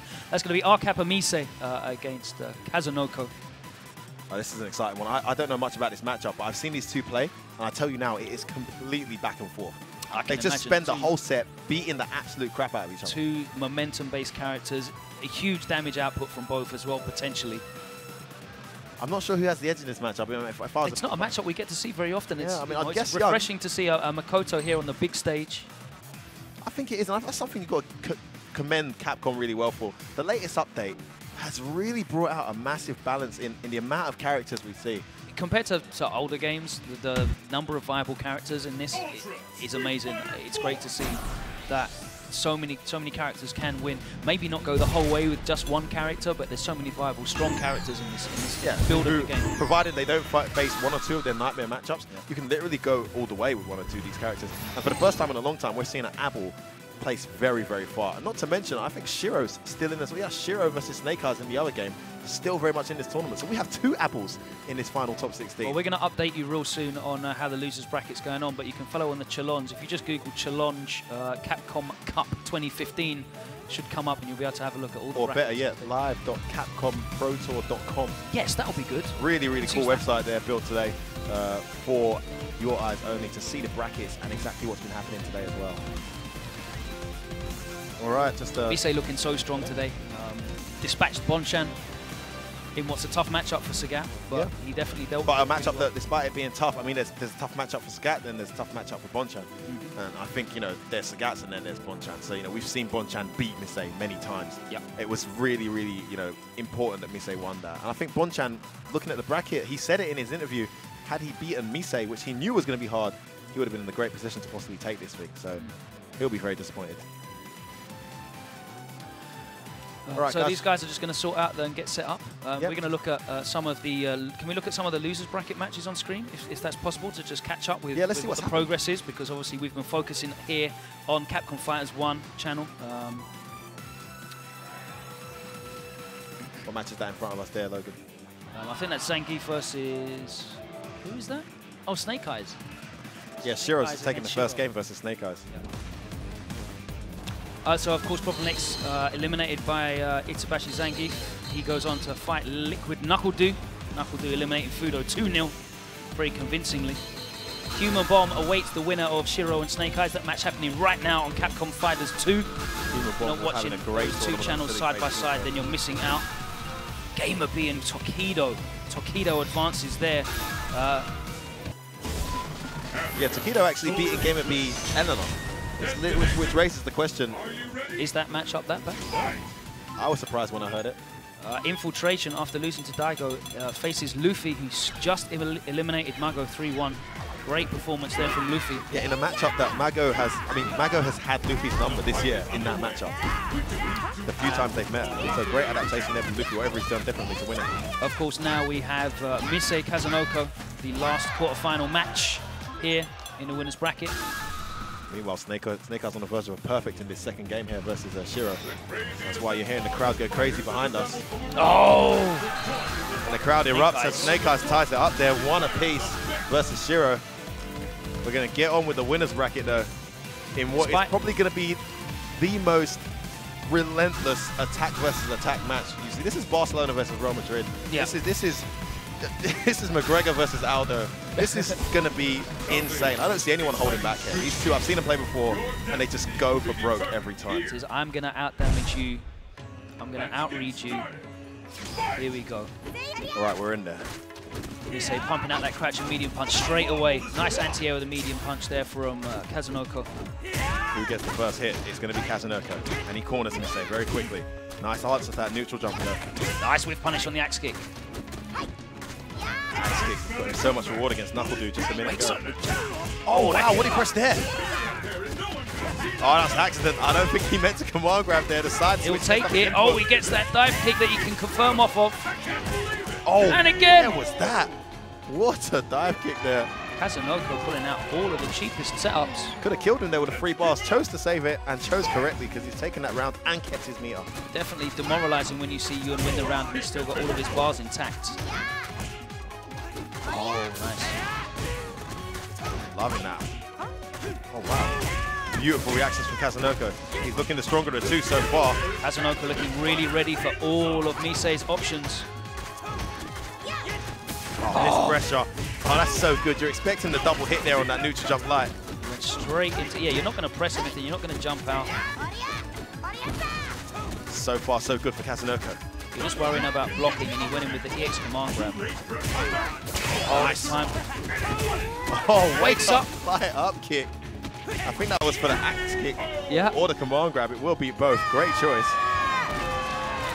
Misei thought the momentum would switch, but Kazunoko so great at just putting a stop on your momentum.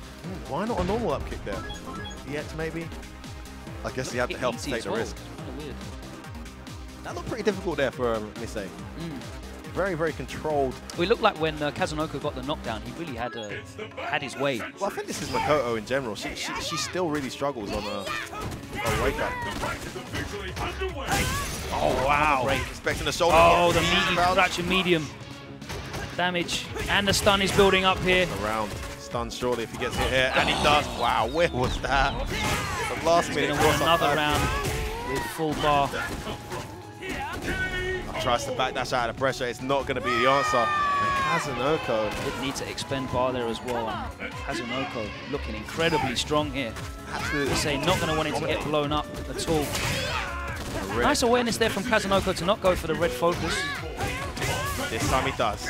Great meter management. You see so many Yuns going for that red focus, hoping that the shoulder's going to get the bar to get the red focus, and they blow it all. Oh, and again, the cross-up dive kick. He's getting so much off of that. Misei eating that every time. Kazunoko looking so strong here.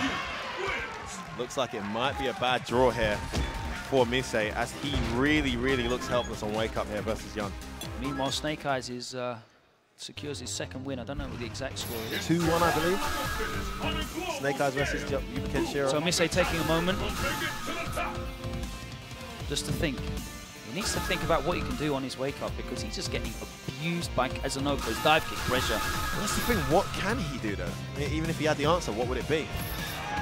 I mean, I'm not sure Makoto has many options on wake up versus Young. It looks like Kazunoko could just flex his muscle and do as he pleases. But I could be wrong. Something, otherwise he's going to be sent into the shark-infested waters of the loser's bracket here. Bad start. Shark-infested indeed.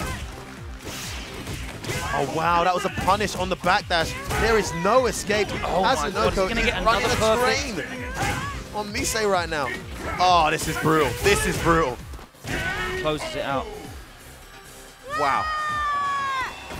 I mean, wow. Incredible stuff here. Bit of an anti-climax here. Oh, he wakes up with it. Oh, he could have got a bigger punish than that, surely. Misei has just been taking a beating. Misei maybe not able to do another cross-up dive kick. Needed. He's got the corner though. One grab, wake up jab. So clever to do it on that occasion. Focus dashes out of there. Tries to anti-it, doesn't come off. This could be the end for Misei. He could be heading to the loser's bracket. Oh, he does, he gets it. Kazunoko closes it out. What a dominant performance. Wow, anti-climax is an understatement. We were expecting a bloodbath of two players just beating the hell out of each other. And that was all one-way. One-way traffic indeed. Kazunoko absolutely able to impose himself at will. Showing everyone in the world why Makoto maybe isn't getting so far in these tournaments on a regular basis. Makoto definitely one of those characters that's going to hit a brick wall when it comes to matchups, and Misei definitely a character specialist. Yeah, he doesn't look like he's got a second option there at all.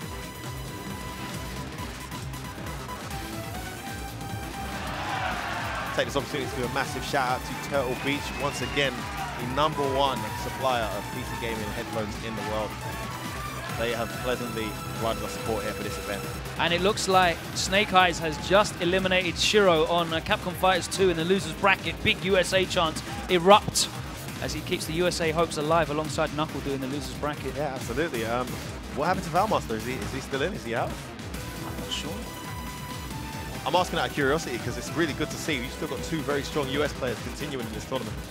Valmaster was actually just eliminated by Shiro before that, so... Okay, so Valmaster is eliminated.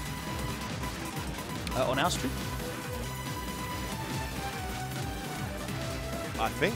Are we going to drop into the loser's bracket now? We're going to cover some losers? All right, guys. We're going into the loser's bracket, and what an exciting one we have for you here. So we've got the winner semis locked in. Yep. We'll be coming back to that a little bit later on this evening. But yeah, we're going to dive into the losers bracket. Who have we got coming up next? We have none other than Meltdown Luffy versus Razor Infiltration. So this is one I haven't seen much of, actually. No, it's surprising because we're so used to seeing Infiltration go up against Europe's best. Yeah, and traveled a lot. I'm just thinking in my head, most of the times when Infiltration has come to the Dream Hacks and the majors in Europe, I don't think Luffy's been in attendance. So I don't. We've definitely seen it before, once or twice, though, right? Well, Luffy's definitely going to be looking to capitalize on that element of surprise, which everyone has to deal with when you go up against Luffy's Rose for the first time. He's so slippery and difficult to deal with. But Infiltration, such a consummate professional player, he really is well prepared in so many matchups. He's got so many answers. This is the thing. I made the statement earlier that, you know, don't really know the Rose matchup until you've played Luffy. Well, there's no the Rose matchup and no the Luffy matchup. There you go. You know, hence why a lot of people, including Daiko, I think 6 years ago at Cannes Winter Classic, it's now called Cannes Game Cup, it was back then, lost to Luffy the first time he ever played against him. No idea what that character's made of. I remember in the grand finals, Daiko took a timeout to look in the frame data book. In the book? Yeah, in the book, hard copy. The original hard copy. He was looking in that and talking to Fudo, trying to figure out what the hell what's up with his character. His character's so weird. So was that Vanilla days? That was Vanilla. That exactly, was the original. Obviously, she was a console character, and they were coming from arcade, so didn't really have a lot of experience. With a lot of the French players picked up those console characters and did so much. Alioune with Cammy, Starnab, and Evans with Fei Long, of course. So, but having said that, I feel like if there's one guy, and this is no disrespect to Daiko, if there's one guy out there who really, really probably knows every matchup in the book, it's Infiltration. Infiltration, he can probably play every matchup in the book himself. He's probably got a Rose almost as good as Luffy's in his pocket somewhere. I wouldn't be surprised if he whipped that out at some point in this tournament. It's a hard one to call. I mean, I don't know if these guys have played much before. I can't recall if they have. Luffy tends to have the advantage when he plays for the first time, but this is not just your everyday person. This is none other than Infiltration. And this is going to be 3 out of 5 again, so we've got a real treat in store. This is going to be a great set. Let's see how Infiltration deals with Luffy's slippery style. So awkward to deal with on offense and defense, of course. Massive shout out to France, massive shout out to Paris. All you guys tuned in. Everyone's staying up late in Europe, locked in right now. Thanks for all the tweets as well, for everyone who's happy to see us on commentary. It's an absolute pleasure to be here. We're going straight into it again. He's opted for DiCapri, a character that's given Luffy trouble over the last year and a half. He's had a lot of trouble with DiCapri. Losing both to a strong French player and Hurricane, of course, from the UK. On a few occasions where he's met her. Nice play there from Infiltration, dealing with that also quite well.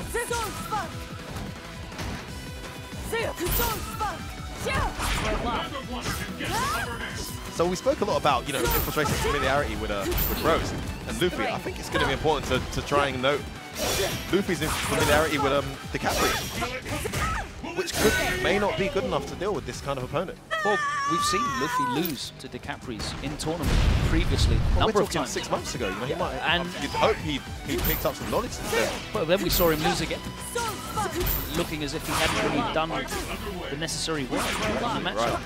And it looks like Infiltration's really pressuring him right now. Nice punish. Confirmed. Good block, and that is safe on block. The meaty stop, of course. Great bait. Is he going to get a decent punish out of this, Logan? Oh, definitely a decent punish. He wakes up with it again, because why not?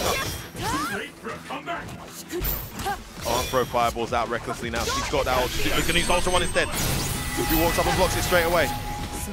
Gets caught by the throw. Oh, that's so guaranteed. Everyone gets caught by that throw. Back dashes again in the corner. Couldn't take that hit though. Infiltration with the first match win, and I'll tell you what, he looked pretty comfortable there. Apart from that ultra activation, I mean, it looks like an uphill battle. They're going straight back into it though.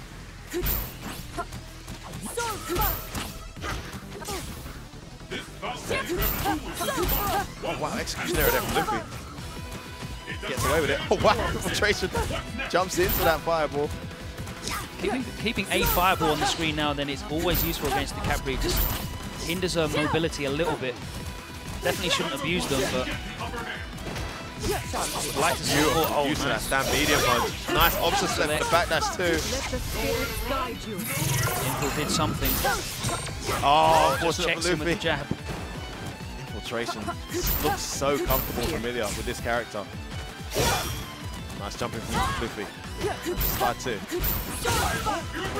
Well-timed fireball. Lands a meaty throw. Gets infiltration down. Tries to bait out some kind of reversal. Luffy playing extremely safe, Logan. Yeah, I agree with that. No, he didn't. My Oh God. my days, what an answer! But Luffy's famous focus backdash gets punished big time. And infiltration scores a knockdown at the same time. Safe jump into the OS. I think that's a safe activation. Nice choice there from Luffy to slow down the momentum, but infiltration just going to run this one out. That is safe. Oh, beautiful play from infiltration. Again. Wow. Every answer possible. Not only did that go through the orb, but by the time he was vulnerable, the orb was inactive. Just perfect timing from infiltration. No punish for that. Doesn't want to risk it. Only -3. Hasn't really got anything at that range. Yeah, I think a jab is 3 frames, but not much range on that. Luffy had an opening, but didn't count. Didn't capitalize on it. And infiltration doing so well here in the corner with Luffy on the pressure. Oh, nice. Keeps the super though. Better throw there. Nice OS. Really putting a heat on infiltration here. And infiltration not having any of it. He's not interested in taking that mix up. He's seen Luffy do that on players for years now. What's a whiff punish? Oh, what side he was on? Set up. Great activation of Ultra 2. Luffy's going to activate Ultra 2 himself here to try and wait this out. Oh, wow. Oh, nice. Oh, he pressed the button at the wrong time. Luffy anticipated a backward scramble, but it wasn't in time to punish, but for some reason, Infil to press the button, it's enough. Is that his first round so far in this set? I think so. It is. Luffy going to be able to make the adaptation. Trace chasing. Nice slide, gets a little bit of a punish there on that whiff. Luffy looking a little bit more comfortable now. Certainly more than he was in the first game anyway. Sticking more focuses in, which is something you need to do against the Capcom. That's super as well. Nicely as well. Great anti-air. Wow, that was beautiful. Tries to bait out some kind of reversal. Infiltration's bending his meter a bit too recklessly though. Nice punish on that slide. Poorly spaced from Luffy. Again, those daggers looking relatively safe against throws. Oh. Really anticipating that focus backdash and going for all sorts of punishes. Yeah, he wants none of that pressure again. Backlashing once more. Nice jab. That's something people don't do enough. Yeah, 0 on block, that medium kick. Oh, again! That is so reliable. Infiltration, so ready. He's just going in looking for that and just recognizing the focus backdash and punishing accordingly. Oh man, this pressure. Gets out of there. No, it's not going to happen. Luffy really wanted to punish that. Dagger comes out. Predicts the backdash. Oh. Infiltration's going to take this. That's invincible to projectiles. He's going to take it. What a sequence from Infiltration. Reading every single choice correctly. Just an answer for everything here. It looks like he's definitely ready for Luffy's evasive style. This is what I said, you know, so many people don't have the answer, or their character doesn't, or they're just not ready to punish the stuff that Luffy does. Infiltration with the perfect answer. I wonder why he's even picking double Ultra. I would just go with Ultra 2 the way he's using it. Yeah, he's not really got a lot for that Ultra 1. Increase the damage for that. Now the application of daggers. Nice punish, that slide was not safe. Beautiful play from Infiltration. He's bringing this round back, has the positional advantage. Sticks out a good hard kick there. Oh wow, gets the knockdown. She's got to be careful here. Oh, activates. Done something meaty enough. No, he's done a meaty throw. Nice activation there from Luffy, and again, there's no spiral. Wow. Identifying that Infiltration was having nothing to do with the throw medium kick mix-up, and he just went straight into the spiral both times. Yeah, I mean, he's not going to stand for it, is he? If he's scared of the medium kick, he is not going to stand for it then. That move, of course, invincible to throws. Beautiful buffer there from Infiltration. Has Luffy now in the corner, where he spent a lot of his time. Now reducing the amount of time to focus. Oh, great with punish. Good punish. That looked like a meaty one, which is usually safe. It's Luffy's trademark focus. Trademark Level 2 back dash activation. ultra. Yep.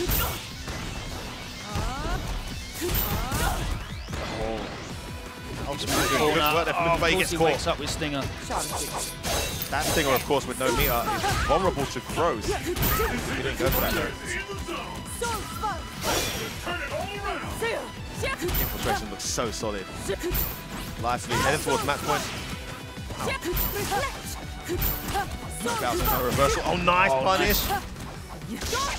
Activates. Luffy, of course, can't activate that. He walks back straight into it, takes everything, blocks, activates himself. Here we go. Super. He could do something here, Logan. Definitely. Oh, that was it. Did that chip? He chipped him out, and that's it. No, it's match point now. Infiltration. Just such a dominating performance. I mean, I've never seen Luffy's answers so convincingly shut down. Luffy's scared after blocking that EX spiral. Wow, what a time to sting up. Infiltration with all the right answers. This is so convincing here, this performance. Oh, he jumped there. Wasn't expecting that fierce to hit. Infiltration corners him again. Slow. Infiltration just backs away. Trying to apply some pressure. Gets the super though. That's a big turning point there for Luffy. Can he register his first game in his set? Oh, he blows through the EX Stinger. Oh, nice. Oh, that was a bad Baited jump. that forward jump. Oh, he anticipated the back dash. It didn't come. That's not going to hit, is it? If it doesn't, then Luffy's won. No, it's not a combo. Infiltration's just going to back away. Beautiful action. He can hit her. He could have got a trade there. I don't think Luffy knows. No. He's in trouble now. Infiltration could make him pay big time. Oh. Random stinger hits. Luffy's in trouble. Oh. Infiltration going to take this. That's it. That doesn't Luffy matter. is He's going to get eliminated. hit. And Luffy has gone to loser's bracket. I think that was loser's bracket, Logan. Luffy is... Oh, of course. I'm so used to winners on here. Luffy is out of the tournament. Well, when you see a match like that, I can understand why you would assume that's loser's bracket. That was just Infiltration versus Luffy in the loser's bracket at this stage in the event. Unbelievable stuff. the standards we're dealing with today. And unfortunately, that's going to be it for Meltdown Luffy. Infiltration with all the right answers for Rose. Marches on in the loser's bracket. Fantastic play from Razor Infiltration. Currently, Knuckle Do up against Itazan on the second stream as well. Exciting one. So the next match we've got coming up, Japan versus Japan in the loser's bracket, Misei versus Tokido. That's going to be an exciting one, definitely. The big damage output of Makoto against Tokido has not really been himself today, I don't think. I haven't really seen his matches other than the first one. I was surprised he lost to Shiro, though, because that's a favorable matchup for Akuma. Yeah. But that delayed wake-up there has really balanced out the game. I mean, Shiro had got out of a lot of setups because of it. Of course, the Vanilla Edition, that was terrible. Horrible matchup. Horrible. Those of you who were around at that time, you'll know that was you got walked to close the corner to 8-2. and that was it. Yeah, literally. Demon Flip Throw had 0 recovery. Yeah. You could actually option select your Demon Flip Throw, which beats everything Apple does on Wake Up. Big shout out to another sponsor here today, Tortino, putting the support in for the event. This is going to be one hell of an exciting match. Again, another one I haven't seen too much of, Misei versus Tokido. Makoto versus Akuma. I think Makoto's, it used to be a matchup that Makoto fought quite well. I don't know if the nerfs have affected her in this match too. Well, Akuma's going to have such good pressure. That far hard punch buff is great. I mean, as much as he's lost from the sweep, being able to cancel into Demon, I think that's just changing like for like. Well, he's also got a double hit in far roundhouse as well. Yep. So the players are getting set up right now. Let's take another moment to shout out our sponsors, Totino's. Thank you very much for your continued sponsorship. Holy Totino's. Let's go. Holy Totino's did Infiltration just annihilate Luffy 3-0 on the first meeting between the two. Looking really, really good against Itazan right now as well. It's so crazy. It sounds like they're booing, but that is the dude chant. It's such a cool chant he's got there. 2-2 there versus Itazan.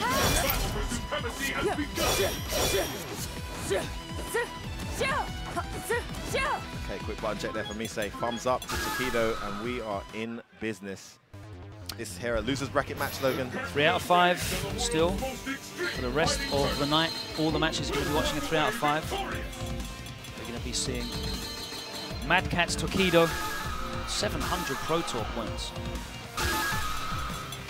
against R Kappa's Mise.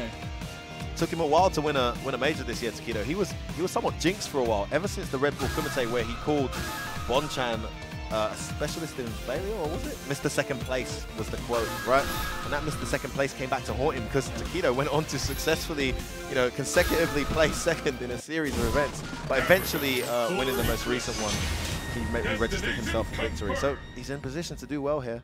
I don't think Misei's actually won any of the majors this year. Here we go. Tentative start. Oh, go straight in with the axe kick.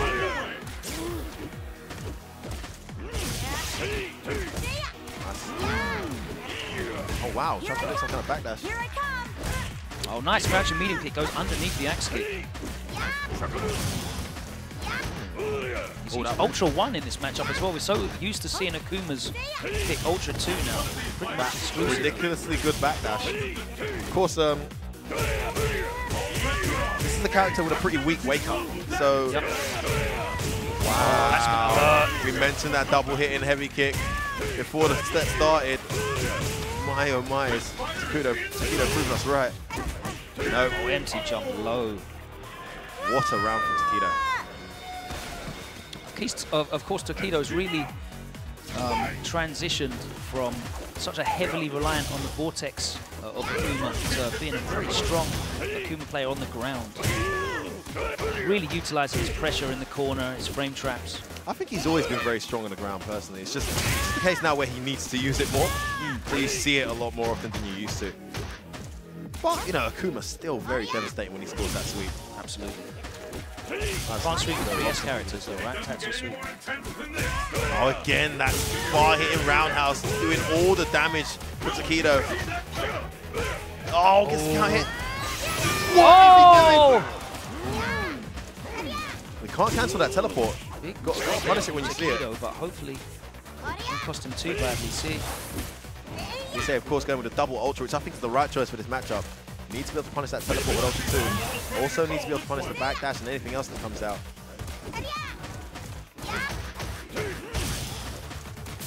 First escape. Oh, good block. Oh, missed his instant axe. Oh, Tokido lets him off though. Couple of drops. This is alive. Oh, he predicts the backdash. But I think he caught a button instead. Fantastic play from Misei to save himself a game point there. A little bit scrappy at the end of that round, but closed out by Misei. Nice. This is where she really suffers. Well dealt with on that occasion, but she's down again. No bar still. Predicts the late wake up with that little jab there. Not DP in that jump. That far hard kick, such a strong tool when it does it twice. Wow. Range. And again. Oh, he goes for a command grab after 4 dashes and he gets the stun. Misei, the explosive. Oh. Tokido's still in this though. One thing's for sure. Oh, he backdashes. One escape and what a punish. What a backdash.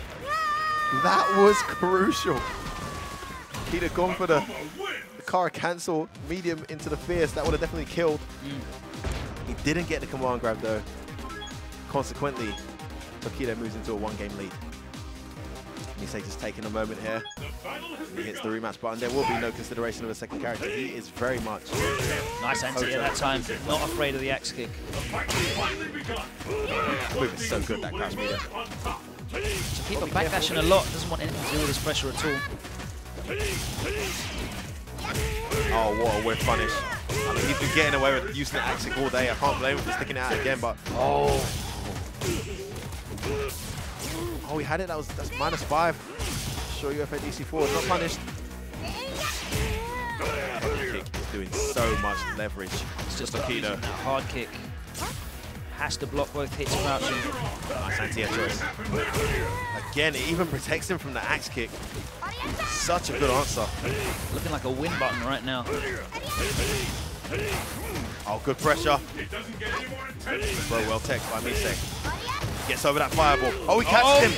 Red focus. He's going to Ultra 2. This is going to be scaled heavily. It's going to do a nice chunk. Going to get a little juggle here. Super jump cancel. Oh, I thought he was going to punish that. I was so certain he was going to do a fierce. dash punch to punish that teleport. Maybe it won't reach. Nice. Lovely anti-air jab there from Misei. And you see this matchup, as much as it's a suffer for Makoto when she's down on the ground, in the neutral, she can do a ton of damage and get a lot of stuff right. Explosive power. Kuma definitely not got the stun. Oh man, he has read those back dashes really well.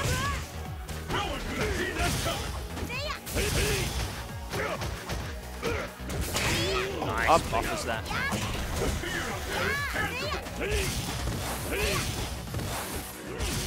They're now slowing down some of that Tokido momentum. Suddenly looking a bit more controlled now. A bit more in control of the set, shall I say. Nice anti-air though. Have I jinxed him? Now in the corner, he's going to lose a lot of health. Wow, he committed to that. Nice punish. The appropriate punish from Tokido gets it. Just as I said he was looking a bit better, he falls apart. Commentator's curse. I shall not say a word from here on regarding Misei's performance. Oh, great jump in, just didn't press the right button. Went for an axe kick, could have just gone straight for a jump fierce. Oh wow, hits in front and goes behind. Misei must have forgotten. And this is a huge round right now for Tokido. Very important tech there for Misei. Beautiful block string.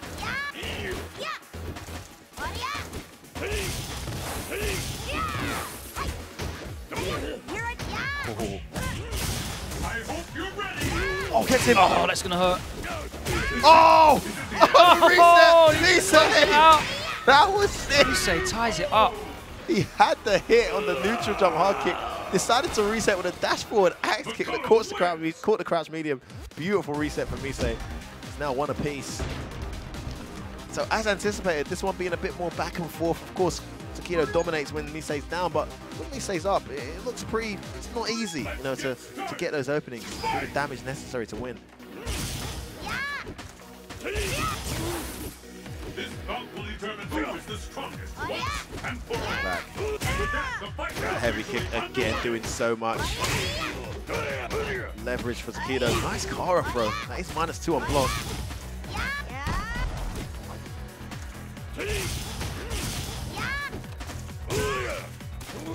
Oh, nice. Space out the stand throw. Oh, side switch. Stun, and then you see, just can't afford to take that damage, and the stun racking up. You cannot guess wrong as Akuma versus this character. It is absolutely brutal the amount of damage she does. And stun. What's she able to do to chase down his teleport? She can Ultra 2. She can Ultra 2 that, man. Or EX, even EX. Oh, again, he's reading those throws. Tokido needs to stop being so predictable with him. He's going to get stunned again here. A massive round here from Misei, and you're seeing reset. Exactly what brought him here to the Capcom Cup, the reset. Misei in the building. Tokido not anticipating that for a moment. Misei making this look like a bad matchup right now. All that meter going to waste. I mean, it must be so frustrating. I'm surprised Tokido's not teleporting more, because that's what I'm one asking. Time he did teleport, he got away scot-free with it. Well, we've not really seen Tokido utilize that teleport a lot. A lot of players. Yeah, there was a matchup earlier. I was surprised he wasn't teleporting much. I think it was against Shiro. Yeah. Shiro. He was literally taking a step kick. When he hasn't got the means to punish him heavily. Off that jump back light punch. Neutral jump. There's the bait out the throw at the end of the axe kick. Staying nice and mobile here, Misei. Good choice at anti-air. Nice whip punished. Oh wow, even on hit, he is hitting that hard kick right there. As you saw. Oh, trade! What a trade! What a confirm from Tokido as well. I guess the one fortunate thing for Misei is that hit early enough for the meter to be spent. Yeah. 3-2 bars away. Needlessly. From 1-0 down is now 2-1 up here versus Tokido. This is loose bracket, guys. There are no more chances after this. Wow. Oh, that's going to hurt again. There you go. Finally starting to teleport out of the pressure where he hasn't really got a very damaging way of punishing it. It's way more worthwhile taking that. That hard kick just hitting out the right time. Oh! Wasn't ready for that. Tokido's got to be careful now. He can't get hit again. Okay, that's well dealt with. Stun should recover. Misei just slows it down. Back to the neutral. Oh, catches him out of the air. Oh, the side edge. And Mise is at match point right now, looking to eliminate Tokido from the tournament after looking like Tokido was the favorite in this match at the start. Mise's pulled it right round. Elimination, as Logan has just pointed out. I cannot believe it.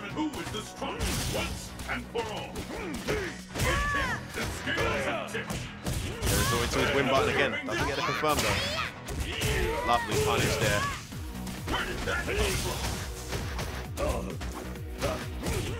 This is a great round so far from Tokido. But Mise could explode at any minute. Like I just said, that's a lot of stun. He can't get hit. Oh, he could be stunned. Stun's here, yes it is. He's going to go straight to the He's going to be able ultra. to climb, close it out. This could be it for Tokido. Yeah, the juggle at the end is going to do it, surely. Has Mise eliminated him? Oh, and Mise closes it out. Mise Clutch execution on the combo. has eliminated Tokido from this year's Capcom Cup Finals 2015. Kappa going wild right now as their player advances. There has been like a 50-50, maybe 60% upset rate here today. A lot of people would have picked Tokido for that. A lot of people would have picked maybe Tokido versus Shiro as well. I mean, I can't even count on two hands how many different matches have not gone the way a lot of people thought they were going to go to today. Definitely, definitely. It's been really exciting as well. They've been back and forth sets, exciting high-level play here. Wow. So we have one more match here on the stream before we take a short break, and it is one of our favorites of today. One of? Kiyoma. Speak for yourself, homie. This is definitely my favorite for today. Up against Itabashi Zangief. He's already slayed one Zangief today in Snake Eyes in the first round. Vince in fashion as well. Speaking of which, Snake Eyes are currently 2-1 down versus Human Bomb Sakura in the loser's bracket. Don't forget, make sure you're watching Capcom Fighters 2. Have those side by side. You need to be keeping up with all the action here. You don't want to miss anything. Absolutely. So Kiyoma now has to do it again. So what did we see from Kiyoma against Snake Eyes that really won him that set? So this is the thing about the matchup. A lot of people say it's 6-4 to Zangief. For me, I don't think it's 6-4 personally. I think maybe 5.5 Zangief. For me, this is the only character in the game that actually scares Zangief on Zangief's wake up. You know, TT beats everything. It doesn't matter if he's got meter, it doesn't matter if he's got ultra on for Zangief. That TT will beat everything apart from neutral jump. Exactly. And of course you get a massive reward for neutral jumping because you get the headbutt, which could probably take you the round. But Kiyoma doesn't give a crap about that. That's the thing about the way a lot of Abels play it. When he knocks down Zangief, for him, it's like he's just knocked down Dowsim.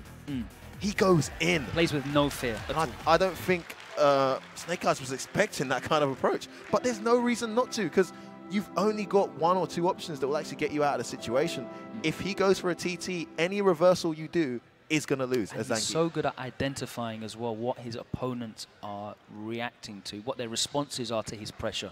Because as soon as he starts getting you in that TT mix-up, he's so good at reading how you're going to change your wake-up pattern. This guy's like a recording machine. Seriously, he will punish you instantly. We saw earlier, Game of B, backdash, that far, he jump in. The second time he did it, there was an OS behind it with malicious intent. That one Kiyoma the round. You know, you cannot be repetitive against this guy on defense. Definitely, you can't be predictable in your wake-up in any way. He will exploit that. And Abel, such a great character at exploiting your patterns. The damage that he can get that puts you into more situations. Terrifying.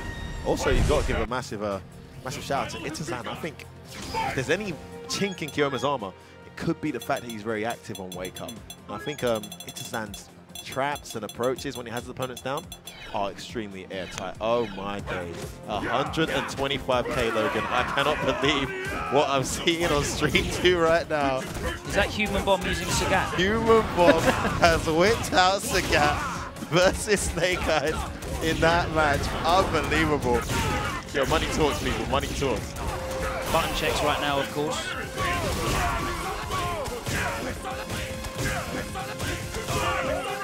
Yo, this guy's got both these guys got their links on absolute point. Snake Eyes moving to match point.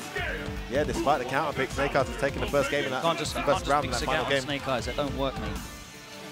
But here we go. 3 out of 5 losers bracket. Itabashi, Zangief, and Kiyoma. Kiyoma, one of the breakout stars of the Capcom Pro Tour 2015, really impressed us today and over the last couple of months. In fact, ever since he won that Brazil Premier. Wow, Kiyoma fiddling there with his health bar. Almost as if to suggest I could win this at 75%. And Snake Eyes is taking it, by the way. That counter pick has not paid off for Human Bottom. It just looks so much worse when it doesn't work. USA chants erupt around the arena. Snake Eyes now the sole USA representative alive, but let's get to this match here, guys. It is Itabashi Zangief, who I imagine will play this completely differently to how Snake Eyes did earlier. Wow, and that's the situation we spoke about. Gets out there, needs to get his son back.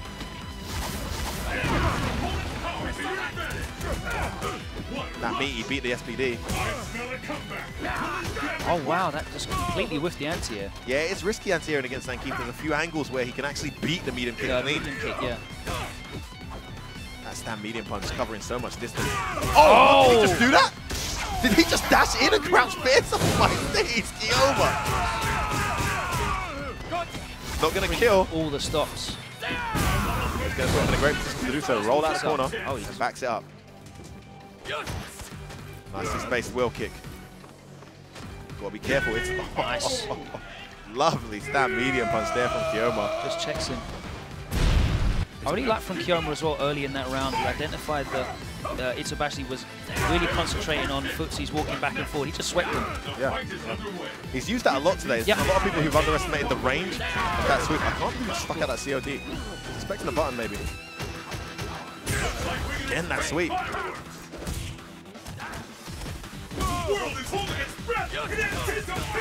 Nice punish.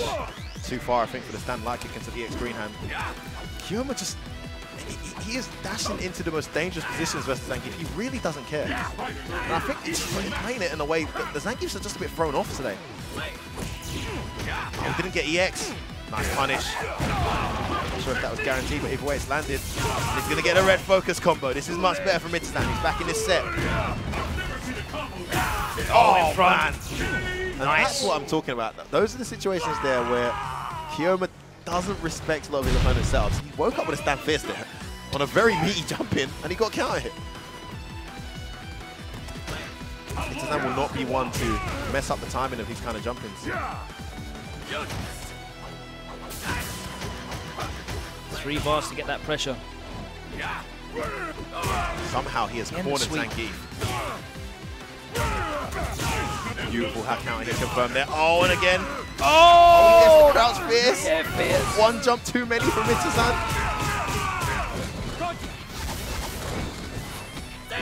Kioma takes us. Oh, looks like a lot of evens it up, I guess. Oh, and the TT, there you go. You see that no fear. Light punch to get out of there. Oh! Oh, he made the farm on that! What was that? What was that? What was that? What sort of combo was that? Kioma. Look at him. Like, he's completely nonplussed by the whole occasion. The event is so cool, so calm, so collected, as if he's playing at home. In fact, he's playing the biggest event in the history of Street Fighter 4. Yeah, look at that adaptation there from Itsusan, picking the right angles now. Nice, overwhelming Kioma.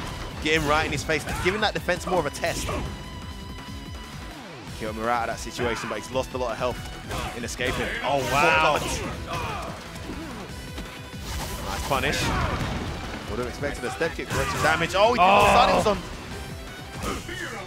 Nice jump back. Light punch there. Looking good for Itsusan regardless. But Kioma, I mean, this is the thing. As a Zangief, you're still scared here. That chop just coming out. Gotta be careful. Oh, nice that was jump. a good time to jump. He was really focused on those chops, spacing that out. Yeah, he put him in a position that he mentally got him. He made him focus on those chops there. Then perfect jump in. The fight has finally begun. And there's the first hit. What's next? Nice. Wow. Really mixing up his anti-airs. That neutral jump well punished with a jump back light punch. That sweep again, just seeing the ranges. What a punish. Itsusan taking it too often. Right anti-air that time. Lovely safe jump that. If he doesn't press a button there, the Larry actually whiffs. He gets standing short and lands on EX. Double suplex, here we go. It's a red focus. Oh, the backdash. Oh, and another bad jump. Itsusan must be so used to getting away with these jumps against Apples. Kioma's not interested in him. He's got all of the bars. Oh, what a punish! No, not quite. Oh, that was a great backdash. He's down. Oh, big mistake! What on earth happened there? Big mistake there. Execution error from Intizam. I'm sure he didn't mean to do that. Guillaume saves himself that game point. Oh man, that sweep has been 100% loaded. It's so good in the footsies when you're just focusing on his step kick and his other buttons. Well, that time you tried to go for that crouch fierce again. Stuffed it with the knees. Oh man, what a sequence there from Intizam. This is beautiful.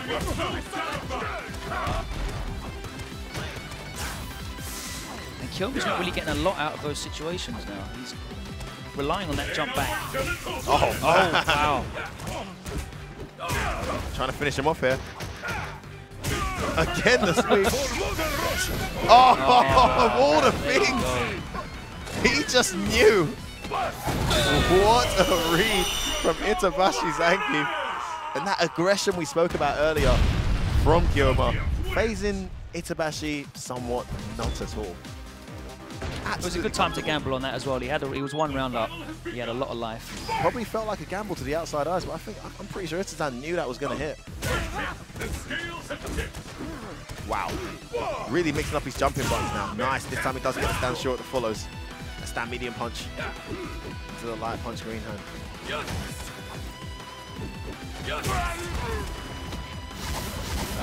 Potential TT. Wake up lariat. First time we've seen that. He's reacting to those knees and jumping out as soon as they hit or block, regardless. Yeah, and there's no Ultra 2 to punish that. No. So why not? No meter here for Kyoma. It's caught by that sweep though. It's been so good. He's still with a throw as well. He's not scared of Zangief on wake up. He's that safe jump again. Oh, that's too far. He's gonna get him there again. He closes out the round. Big mistake from Itabashi Zangief. Wasn't in range at all for that Ultra 1 to land, and Kyoma was ready. This is a pretty exciting set too. I really can't see what way this is going. It's been so back and forth so far. There you go. That's the situation that Zangief doesn't like. Oh, nice use of plenty of choice. That corner. Just wanted to make sure, and he gets the corner as well. Nice, just stuck out a red focus. Puts him in the corner there. Sacrifices damage for positioning. Oh. And that's the risk of going for that neutral jump. There oh, it is. He scoots. Of course, it beats Lariat. Tries to spit out a reversal. Didn't work. Knockdown in for Itazam. Oh, big mistake. Oh, what happened? Kyoma with a massive error. That could cost him dearly. First error of the day, pretty much. Oh, he gets it anyway. It out 2-1. Man, this guy does the most crazy stuff, man. Like half screen EXCOD, FADC forward. It hit, he confirmed it into the fierce punch. That puts him 2-1 up here versus Itabashi Zangief. He's not afraid to just throw that out and use the bar to FADC forward to either confirm or just maintain the pressure. Nice whiff punish off the wall kick. Oh wow, gets hit by the green hand and goes straight into a TT. And again, another. That grabbed him out of something. Oh, and he beats the lariat with that jump back light punch. Nice anti-air again. Making all the right decisions right now, Kyoma, but not so much of a life lead. Oh, what a neutral jump. Wasn't ready to hit confirm it though. Oh, he gets a counter hit. He's going to save the Ultra. We'll try to spit out some kind of reversal. Standing fierce punch this time. I've seen pretty much every anti-air at Abel's disposal utilized in this matchup. Oh, big whiff. Oh. That could have gone horribly wrong for Kyoma. Nice. Big whiff. Nicely, Itazan introducing new buttons in the footsies. That's that medium kick, yeah, a really good one. And the far roundhouse as well. Oh, he stops him! How has he done it? And for the first time today, an element of hesitation. That time he wasn't ready. From Kyoma. Itabashi, all the credit to him for putting him under so much pressure. He's got all of the bar as well. Starting to bait that sweep now and whiff punish it accordingly. Nice. Oh, again, an execution error. Suddenly, halfway through this set. Has the pressure finally got to Kyoma after all this time? Oh! Wow. Wow, just an SPD there. Well punished. Back into the corner. Here we go. Nice positional advantage here for Kioma. A great jump backwards there from Mitsuzan. I love that decision. Oh, the counter hip step kick again. Save the ultra again. Oh, Mr. no. Bear's punch, red focus. He's going to get ultra. This is going to do a chunk. Not enough to kill, though.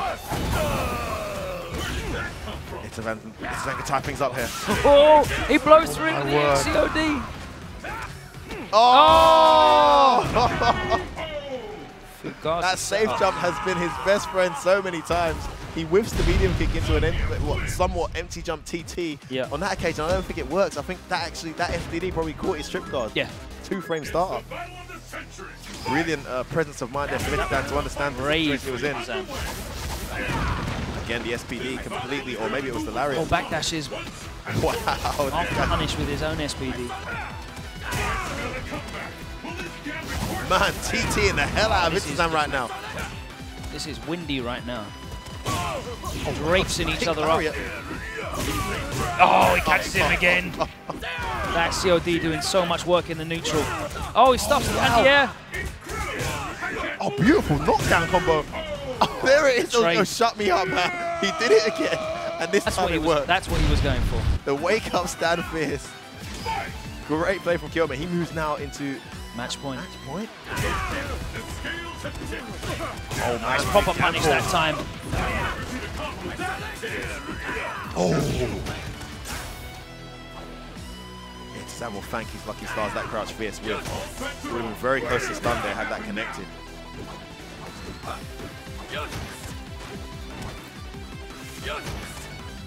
Suddenly, Will kicks back. Is the go-to answer here. Nice, just use that opportunity to build some meter. Catches him with a throw. Wow, wow, and that kept him in the corner as well. Again, he goes, uses the armor properties, blows through.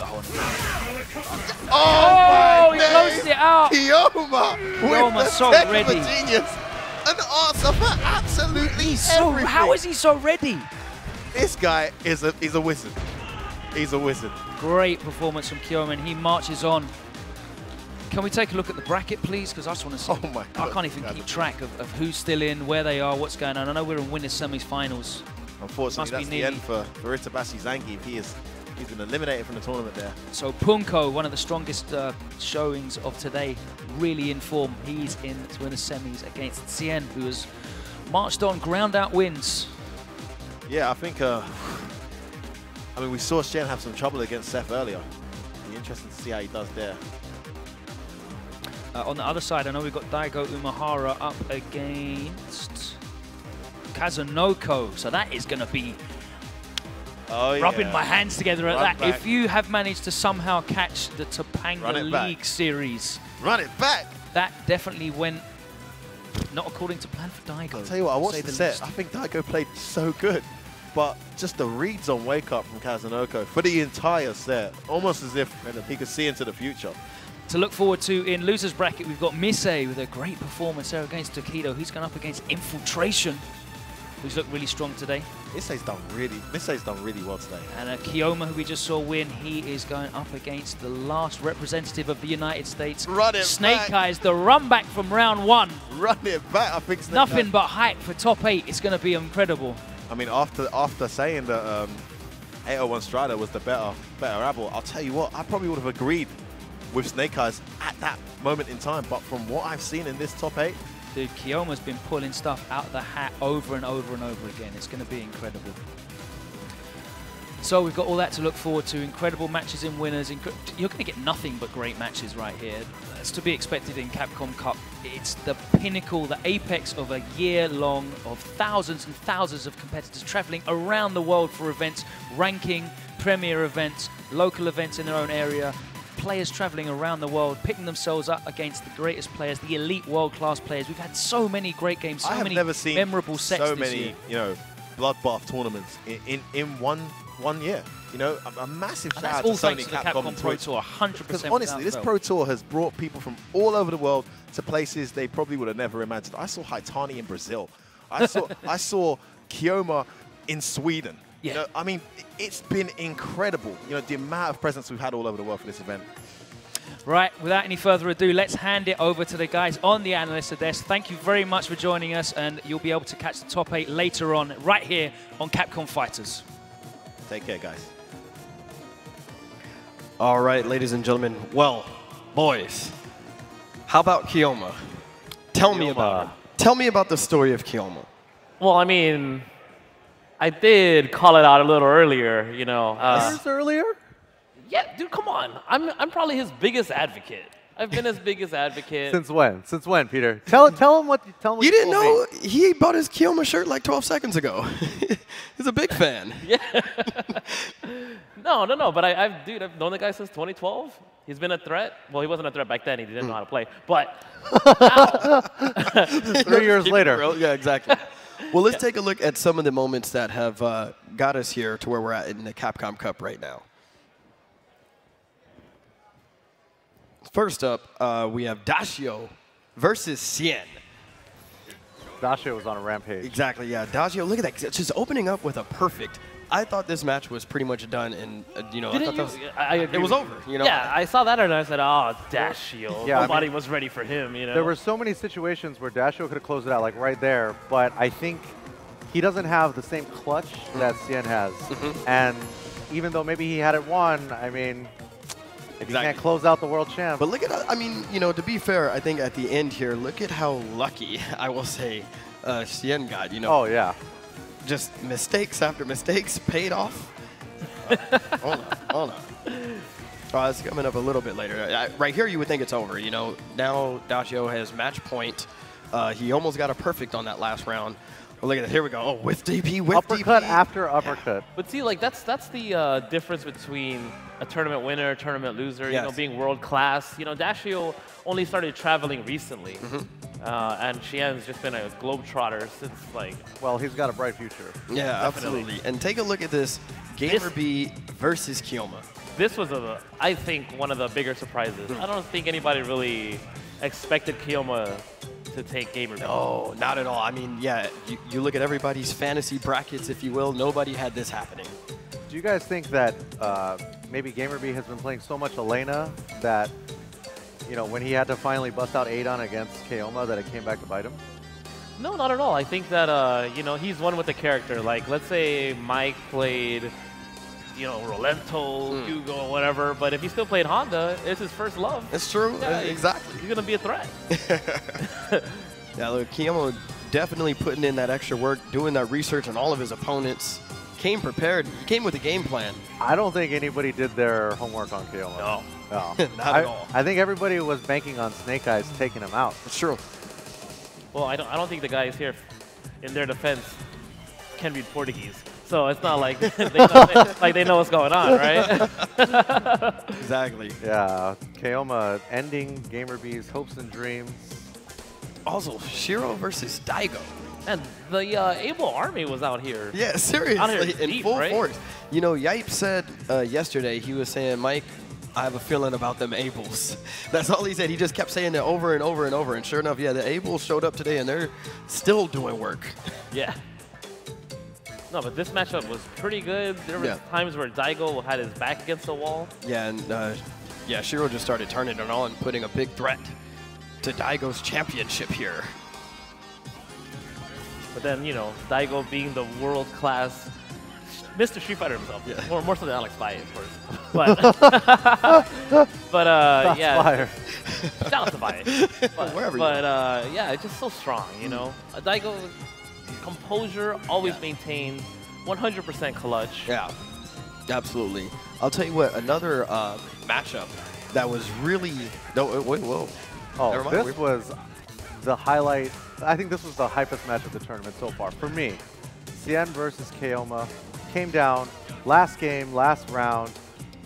I mean, Kiyoma had it so many times, but, you know, again, Cien proves why he is world champion, or, you know, 2013 world champion, you know, just is able to keep his composure under so many high-pressure situations. Right, yeah, and even Kiyoma was like mentioning beforehand that he didn't really have that real comfortable Gen practice. So he was kind of going into does. he was just going into this matchup just with his wit. Yeah, there's no way that you're ever gonna play against anything remotely close to Xian. Of course. Like his Gen, he kind of created the character. I mean, people knew he was serious. Some guys would dabble around with 100 hands, but nobody was doing this stuff. Exactly. Yeah, I mean, right there, Xian ties it up. This we're actually gonna get into the third round. Yeah. The last game, last round in a little bit. So if you guys missed it. Oh, look at that! How do you watch the whole thing? You know, how do you recover from that when you get perfected in the final game? You know, the final rounds. That as a competitor up here, like your mental strength is just as important, if not more important, than your game knowledge. That's right. You know, because you can have all the game knowledge in the world, but if something doesn't go your way and something like that happens, you get perfected. You have to be able to shake it off, take a breath, and start fresh the next round. And speaking of maintaining your composure. Taking a breath, all that good stuff, dude. Infiltration versus Daigo, one of the craziest matches, easily my favorite moment thus far in the tournament. Yeah, you know, you actually saw Infiltration rattle during this matchup. He dropped quite a few thirds, right? And that's what Daigo took advantage of. Yeah, he definitely had Daigo put away in the third or the fourth game, but then Daigo just mounted this amazing comeback. That we're gonna fourth game. Fourth game. Game 3. Yeah, in Game 3, Daigo makes one of the most miraculous comebacks we've seen in Street Fighter. Oh yeah. Period. And we're gonna go into depth on that in just a little bit, just in case you guys were doing something else instead of watching Capcom Cup. This is it right here, right? Yeah, this is. Oh yeah. Oh yeah, right there. Oh my goodness. But what you guys aren't seeing there was like the 30 seconds of tense action, where anything could have happened. Anything could have killed Daigo. Exactly. He still came back. Pure communication. That was, you know, I think, you know, a lot of people, they really didn't know who was going to take that. It was really up in the air. You know, two great players, two legends, if you will. Could have gone either way. Absolutely. And, you know, Infiltration being a master of many characters, pulling out Chun-Li in that situation. And then here we go. We have two EVO World Champions versus each other. Oh my gosh. Clash of the Titans here at Capcom Cup. Yeah, this match, I think that every time they played, really, Infiltration has taken it. And I just think as a Capri, he just has Luffy's number. Yeah.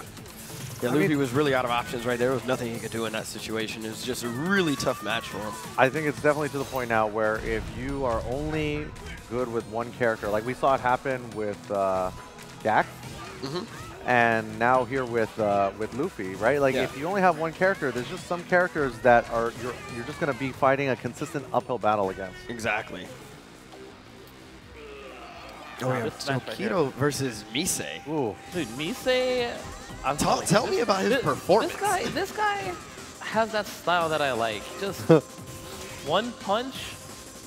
That's all he needs to stop you, and then it's just all him. It's a Mise show. Look at that. Look at that cross-up action. All offense, the true combo fiend style of play. No defense, none. No thought process. Who needs it? If you happen to be instinctual, then go ahead and rely on that. You just feel. Yeah, you know. Peter is all heart, no tech. That's right. Yeah, if you smell blood in the water, that's right. Then go ahead and look for the meal. You know. And now, right after that, and then we see Dashio. Or Tokido is thrown up against Dashio here. Yeah, this one just didn't go well for Dashio. I mean, he won one game, but this was actually surprising. I thought he would do a lot better. I thought it would cause Tokido quite some problems, but he just had a good, solid game plan. Do you guys think that this is a case of, you know, tournament nerves? I mean, Tokido has been competing at the highest level for like more than half his life. Traveled the world, placing high at tournaments everywhere. You know, if Dashio just started traveling recently, you know, it's really tough to compete against a veteran like that. True. Exactly. You know, you have to beat this great player. You have to beat him in an entirely different environment. You know, where he has his composure and you may not have yours. That could really mess up your gameplay. Ooh. Knuckle Do versus Fudo. Yeah, didn't you have Fudo pegged to do pretty well? I actually did. Yeah, I really thought Yeah, I thought Fudo would be one of the top finishers here. Ah, yeah, I think that's a testament to your reads, Mike. Wow. You know, Peter, I didn't want to answer you when you started this, but you know what? Go ahead, finish the job. Yes. See, that was a situation where when Fudo lost, he put himself in the corner 2 times. You know, he had Knuckle do knockdown, went for this cross-up, and that second time where he got finished off, he went for the EX command grab, and he was too far. You know, it's... Just didn't work. Yeah, I think a lot of people... Yeah. Unfortunate decisions. Yeah, not the best time for the EX command grab, but here we go. And this was the match last that we just saw. Yeah. How about that jump back jab straight into the EX Rekka Falling Sky. Kiyoma. Dude, you know what? Kiyoma did this one combo in the first round, or sorry, oh in the first round of like the 4th game or something, where he's like FADC, down fierce, FADC or something. It looked really crazy, and I've never seen any Abels do any. Yeah, he finished it with like EX wheel kick. Yeah, it looked really awesome. Yeah, and everybody was like, "Ooh," because you don't see that. You don't see Abels do that all the time. Yeah, he was just going through the whole arsenal. Yeah, absolutely. Yeah, no, he's been playing absolutely out of his mind, and like you were saying, we wanted to actually look back at one of his matches earlier. Let's take a look at Cien versus Kiyoma. Make sure to give that analysis, Gooey. Dude, hey man, when it comes to Gen, I don't think anybody except Cien really knows what's going on. Absolutely. I was just like, yo, this match was hype. He ain't gonna share the tech. We gotta look in Decipher. No, but in this matchup, it was definitely crazy. At one point, I wouldn't say at one point, at many points, it looked like this was just pure Kiyoma's favor. Purely Kiyoma's favor. Oh yeah, right here. He gets the throw, and then uses the throw, the whiff throw, to set up the next empty jump. Big life lead. No, but see, it was that crouching short fierce link that he missed early on that just changed all of the momentum. You know, it's those little things that allow the opponent to think. Yes. And that's not what you ever want them to do, especially with Abel. You just want to keep mixing them up and, you know, just leave them rattled, right? And Kiyoma does a great job of doing that, but that one little drop cost him everything. Yeah, because it let Xian think. He got that little bit of meter, and once Xian has the super and the ultra, that match becomes instantly even, regardless of his life. And since he didn't have too much practice against Cien, once he was knocked down after that ultra, he did not know which way to block. That incoming mix-up, well, he didn't know what to do. It was, I mean, that's one of those situations where everybody in the crowd that was watching got hit by the same thing. Well, it's just like looking into the sun. Yeah. It's like, it's coming. Yeah. I can't stop it. Also, I want to take a look at, like I said, one of my favorite moments, Infiltration. Oh, yeah. Versus Daigo. One of the most amazing comebacks in Street Fighter history. Yeah. Yeah, so here it is, you know, first off, Infiltration rocking Chun-Li. Look at that bait. He took a step back, did low short lightning legs into Ultra. It was over. It was over. Just look anything. at it. All he needs is one hit. Something. But I also feel like that's kind of one of the weaknesses to Infiltration's game, is that he always wants you to come to him. If he would have just took the fight a little bit forward and just tried to make Daigo block anything into legs or something like that, you know, and kept up the pressure or make him try to focus on Haganshu or anything along those lines, then he could have won the round. But he's just letting Daigo think. Right, he's let Daigo think, and he let Daigo build his full super and ultra. So then you got to worry about two things, right? The Fireball FADC Ultra, which he hit somebody with earlier, and then also a hop kick into Demon, and he didn't do either of those. Yeah, you just see it right here. It's just so that was his chance. Yeah, just walking back. Yeah, I mean, in those situations, you really gotta just force them to make a bad decision, because if you give them too much time to think, too much time to reset the situation, then you get hit by that, and watch. Boom. He doesn't even chip him out here. Yeah, he got hit by something. Yeah, but you see that right there. Infiltration didn't have the meter to wake up with the EX spinning bird. Yeah. Daigo recognized that. He realized the options for Chun-Li were really limited, so kudos to him for making that pretty sick comeback. That's right. So Ryan, you know, looking at some of the brackets matches that are coming up, what are some of the ones that just have you going berserk right now? Okay, let's just go through them real quick, and then we'll talk about which ones are going to make us go crazy. Okay. We got Punko versus Cien. And then Daigo versus Kazunoko. And then we got Keoma versus Snake Eyes, the run back from, from the first round. And then finally, Mise versus Infiltration. Can we talk a little bit about the run back? Oh, yes. Let's talk about it. You know, Combo Fiend, as somebody who has, you know, been a very successful competitive player in the tournament world, what is it like when you are about to play against an opponent that sent you to losers early on in the tournament? Well, you know, if you come back into it with a clear mind, right, not angry or anything like that, because sometimes you might be salty. Yes. And you're like, you know what, I'm just gonna beat this dude. But when you play them clouded, and then they still beat you the same way they beat you in winners, right? That does happen. It's happened before. Oh yeah, for you know, sure. To lesser individuals. No, I mean, not myself, but never you. Never. Yeah. Perfect player, perfect man. 2015, where's his award? Put in your 2 weeks, Peter. There's still time. Oh yeah, 2016, here we come. Yeah, so yeah, but if Snake Eyes, you know, if you remember his video, he's like, I don't even know about Brazil. Where's that country at? Like, who lives there? And now he knows who Keoma is. He knows who that Abel is. Yeah. You know, and if anything, he just has to watch his match, and that's the good part. Like with this technology, he can totally watch a replay of his match from earlier.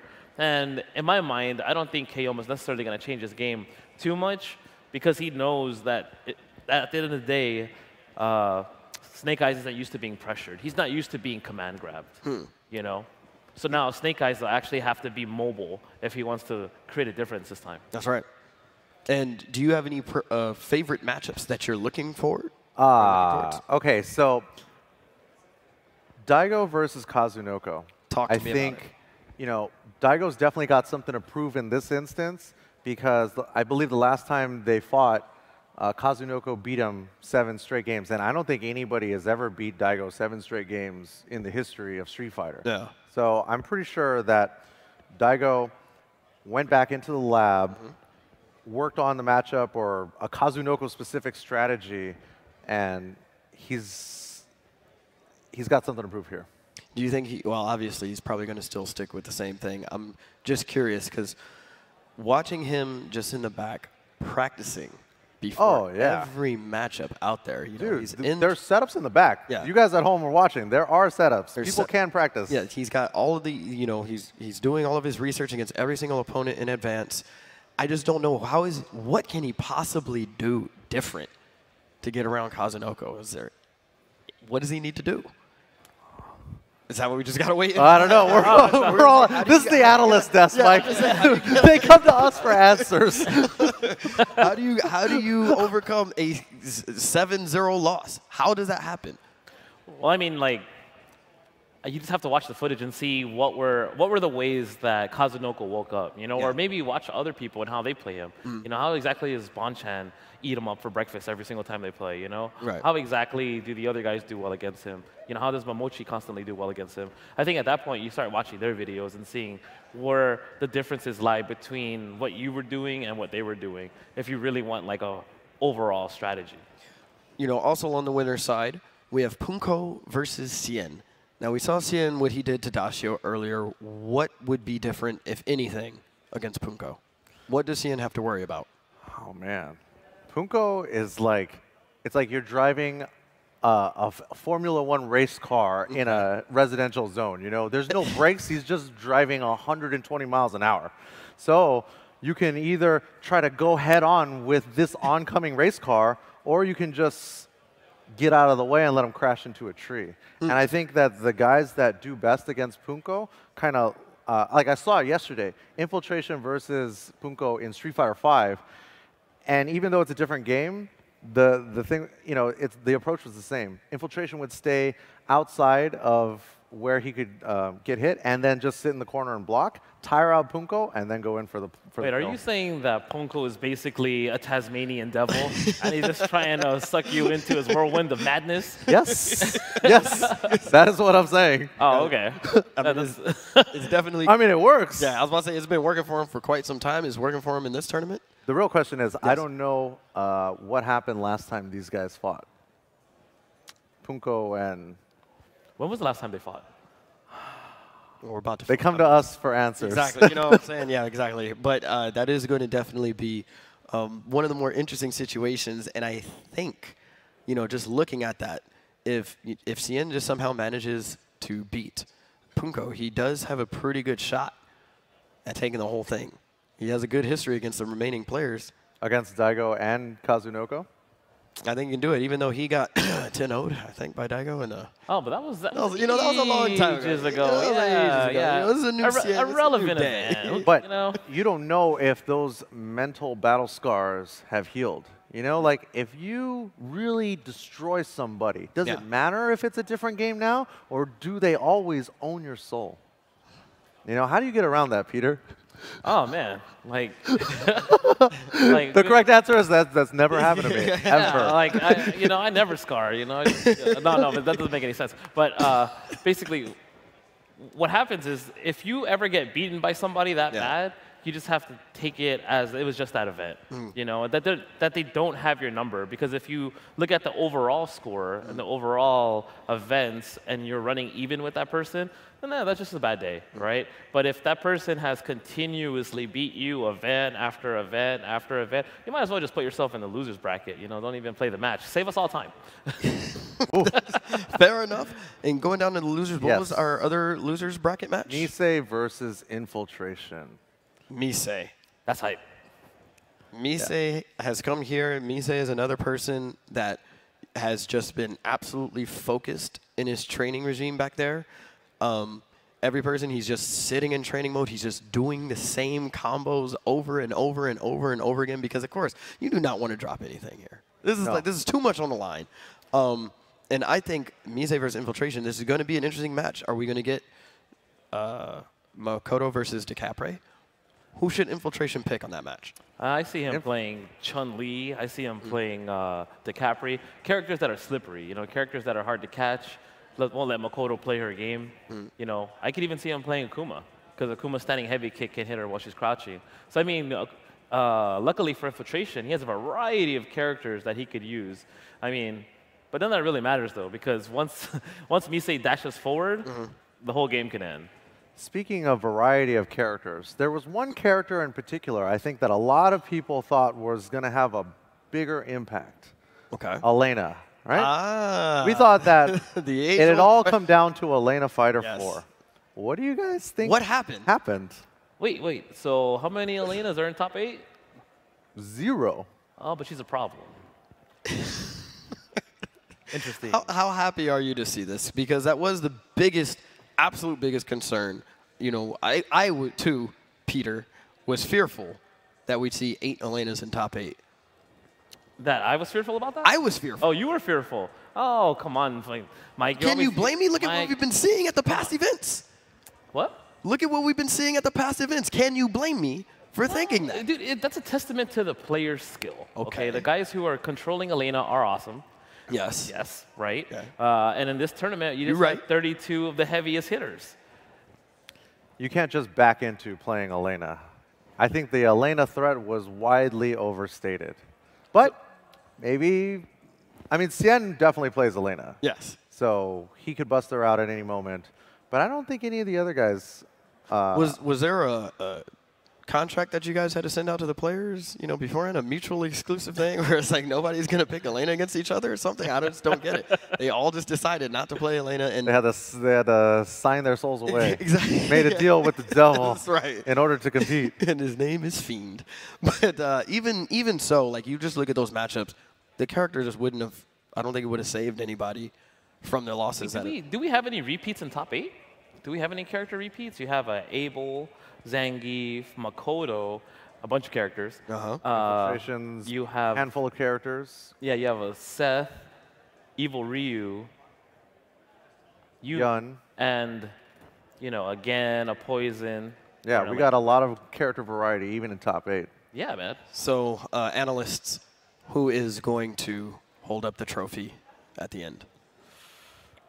Ryan. So, you know, I hope, okay, everybody that's competing, cover your ears. Please cover your ears. I don't want anything I say to affect anybody's performance. But my man Cien was consistently, I had to pick 3. He was always one of my 3. He's still in winners. Okay. I actually see Daigo taking this. You know, he just playing way too solid right now. You just see him, Mr. Clutch. He's not being phased right now. This to him is small time. This is another day at the office. You're absolutely right. He hasn't popped off. He hasn't smirked. He hasn't been upset. He's just here to work. Zen, right? He's just here. He's like total zen. Yeah, he's just like, I just want anything where there's a lot of money and it's big, man. That's whatever. Another day. I might show up. Pencil me in. Yeah. Well, I mean, I have to say it's really going to be important. I think this Punko Cien match is going to say a lot on who's going to win this thing. Yeah. That's the match I'm going to pay closest attention to. Although I literally cannot doubt any one of these guys. But they're in good shape. They're in the winner's bracket. You know, it's always good to play when you're coming from the winner's side. You got that, extra boost of confidence. The loser of Punko and Cien goes on to fight the winner of Mise and Infiltration. Yeah. What a punishment. There's no safe space here. It's rough. Yeah, there's nowhere for you to escape in these brackets right now. Well, I'll tell you what, guys. You guys have a lot of action coming at you right now. What we're going to do is we're going to take an extended break. So please use this time to grab yourself a refreshing beverage, use the restroom, do what you must. And when we come back, we're going to come back with some top 8 Capcom Cup action. So sit tight. We'll see you soon.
Sonic Boom!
Sonic Boom!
Select the one to fight with, get it on. 10, 9, 8, 7, 6.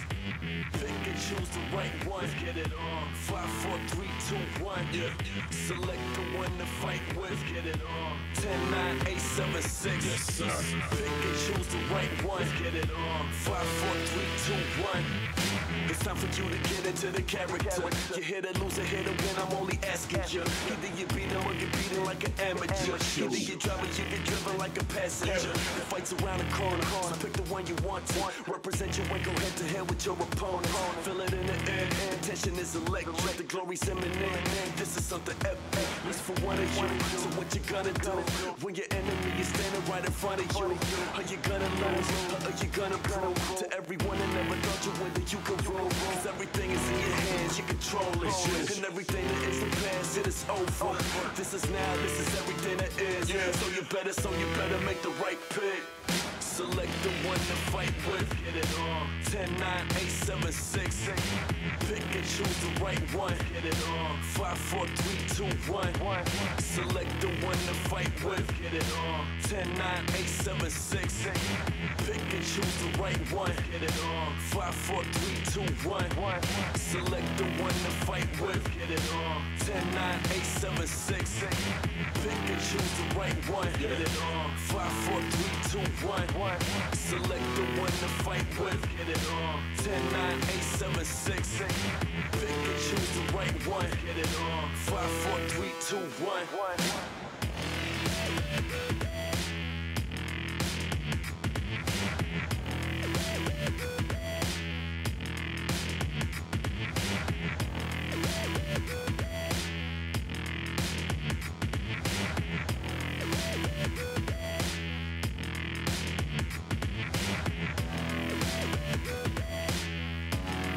Fight with.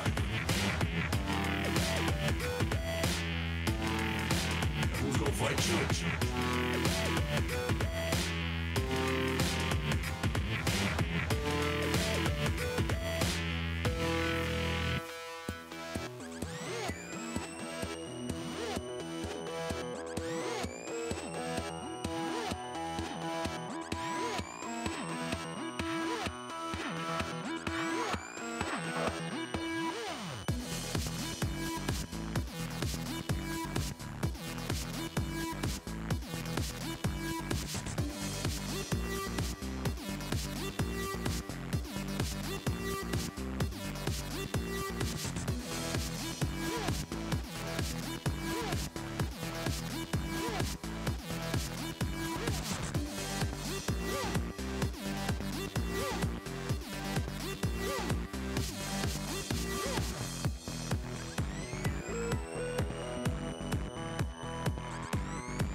that shit ain't good. Like, like, what the?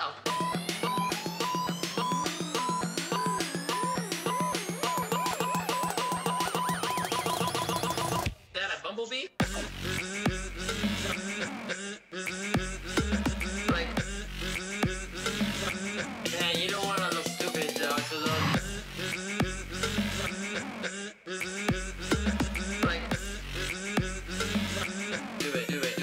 do it.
feel it coming over me. I feel it all around me. I've been waiting for this moment all my life. It's my destiny. There's a tide beside of me. It's waiting to come out now. No matter what, no matter how, I know I'll make it through somehow. Cause when the road feels so long, I'll still be holding on. I'm gonna keep on going. I know I'll be strong. Yeah, indestructible. I won't let nobody break me down. Indestructible. Nothing's gonna stop me now. Indestructible. Gonna make you gonna keep on going. Indestructible. The last man standing. I'm waiting for whatever. I'm never giving up. Nothing can break my spirit. 'Cause it's indestructible. Yeah. Can't explain, it's incredible. The strength I feel inside me. Nothing is impossible. I know I'll find my way. Through the storm, through the darkest night. Whatever comes, it's alright. Not gonna turn around. I'm ready for the future now. And when the road, I'll still be holding on. I'm gonna keep on going. I know I'll be strong. Yeah, indestructible. I won't let nobody break me down. Indestructible. Nothing's gonna stop me now. Indestructible. Gonna make you gonna keep on going. Indestructible. The last man standing. I'm ready for whatever. I'm never giving up. Nothing can break my spirit. 'Cause it's indestructible. Flow rider, exile, nothing can break my spirit. Hey, nothing can break my spirit. My spirit is too strong. Indestructible, nobody's taking over my throne. Under my situation, don't make it do it alone. Built from the ground up inside out, so I last long. The last man standing on the planet gone wild. No rider meet adversity, making it exile. There's never no emergency trouble, I just smile. Don't even bother hurting me, feelings is in the clouds. Too hard for me to reach if I could, and would it matter? No helicopter plane or some new infinity ladder. I was born to conquer pain, I'm on point with it like a dagger. I feed on hardship if it's there on top of my platter. So many times I heard danger loud as a bell. Kept on the ground telling myself that I can't fail. The bottom line, my spirit is powerful, not frail. It's all of me, can't break it, I'm loving it, oh yeah. Yeah, nothing's impossible. Nothing is impossible if you really want it. And I really want it. Not gonna stop no matter what. No, yeah, this time nothing can hold me back. No, nothing can break me down. My spirit's indestructible. Indestructible. I won't let nobody break me down. Indestructible. Nothing's gonna stop me now. Indestructible. Gonna make you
You're mine now.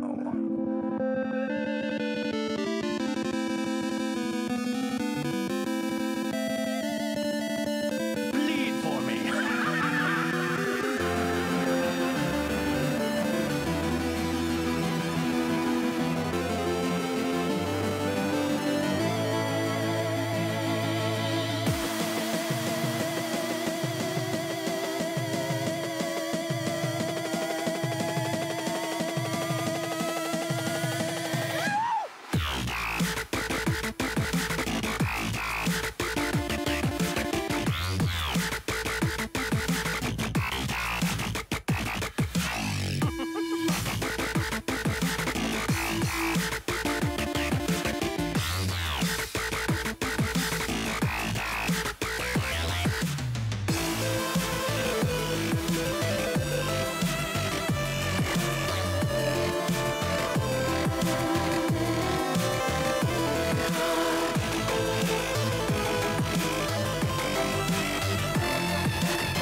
sitting on it. Oh, he goes for the shenanigans, and he's got it from the front.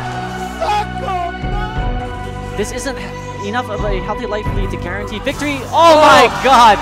This is imminent death. He has no, he had nothing. He had nothing. Wow. BTC just to save himself smart, and he chases that down. And here's the corner now, Daigo. Right there. He is still so damaging, but he's on the Close rope. to stun. He's on the rope. Focus! He did the red focus!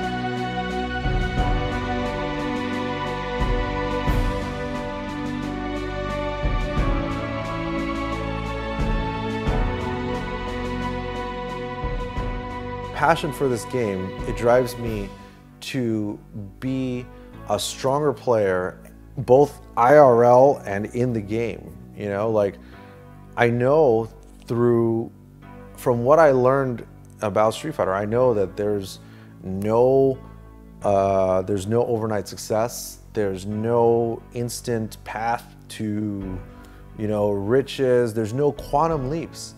It's just consistency, dedication, and discipline, right? Like Armika says, right? The motto is effort, guts, and spirit. In the FGC. And I look at where we're going, and I've got friends who have become family in my life now. And the common thread that we have in life is we play Street Fighter. That's what we do. It's crazy that the strongest running thread in our life with these people, with all these people, it's our family is Street Fighter. It's crazy that's what it is that ties us all together. And I look at the people I never would have met if it wasn't for Street Fighter. ただまあ日本でいう将棋みたいになんだろう時間をかければ絶対に最善手が出るっていうものと比べるとストリートファイターっていうゲーム今やってる格闘ゲームは違うと思うっていうのはやっぱ求められるのが瞬時の判断力だからこそ人によって差がつくだろうし人によって選択肢がいくらでも変わるっていうのが違いだと思う。I love that game. I mean, it's definitely changed me as a person. I've gotten to do incredible things because of the game. I've gotten to travel all over the world, meet amazing people, compete against just brilliant minds, and it's exhilarating. And Street Fighter 4 as a game, it's, you know, there's a lot of haters out there. There's a lot of people that complain about it, but even throughout all its flaws, it's still an amazing game. チョコと、このストリートファイターがないと出会うこともおそらくなかったと思うんで、すごく感謝してるというかストリートファイターがあってよかったなというふうに思ってます。ただストリートファイターで今は対戦したりすると喧嘩することもあるので、それも含めて楽しいなと思ってます。So I've been playing Street Fighter 4 since pre-Street Fighter 4, like pretty much like the beta of Street Fighter 4 when they had a Evo 2008. It changed me a lot, and it just changed me a lot in general because I thought, man, this is a really hard game, and the game was so in depth. There was like option selects, and we didn't have option select in Third Strike or CVS2 or Marvel 2. No one ever thought about it, and like YouTube and Twitch was non-existent, so the competition was not as crazy as compared to today, and it just made me a more hardworking player. そう何十回とこのゲームの大会に出てきたから最後はいい結果で終わりたいなっていうのはありますけど、でも新しい格闘ゲームも結構いろいろ出るみたいだし、そんなに寂しさはないですね。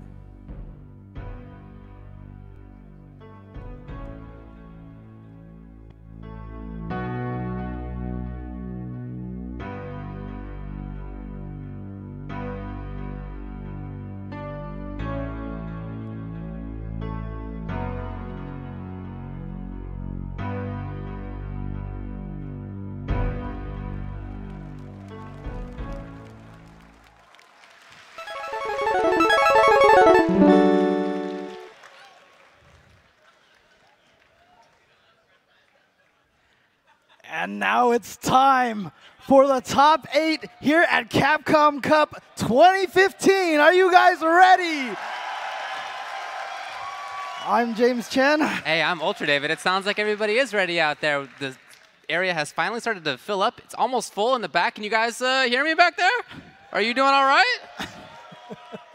Well, it's going to be a sick top 8. I mean, look, everything today so far has already been amazing. Starting right off at the very first round, there were some big upsets. There were some very close matches. And since then, it's been much the same. Oh, yeah. We've had players go 0-2 that we never expected. We've had a lot of, well, we have one particular player. I just want to give a shout out to Keoma, who just came from Brazil and has been putting on a show here at this event. Yeah. But again, we have 5 countries represented here in the top 8 players. And to me, that is amazing. And also, between all the top 8, you know, for their main characters, except counting Infiltration, because I have no idea who he plays, but we have all different characters, just showing the variety that we have for character variety in this. So it's going to be an amazing top 8. Right, so we're going to have Punko versus Shen on one side of winners. The other side of winners is Daigo versus Kazunoko. In loser side, it looks like we have Keoma versus Snake Eyes, a rematch from earlier today. That's right. Mm-hmm. And then the other match in losers, Mise versus Infiltration. Yeah, exactly. So this, like I said, this is going to be an amazing match all day, all night long. So I'm like super jazzed right now. I can barely talk right now. All right. Well, super hype.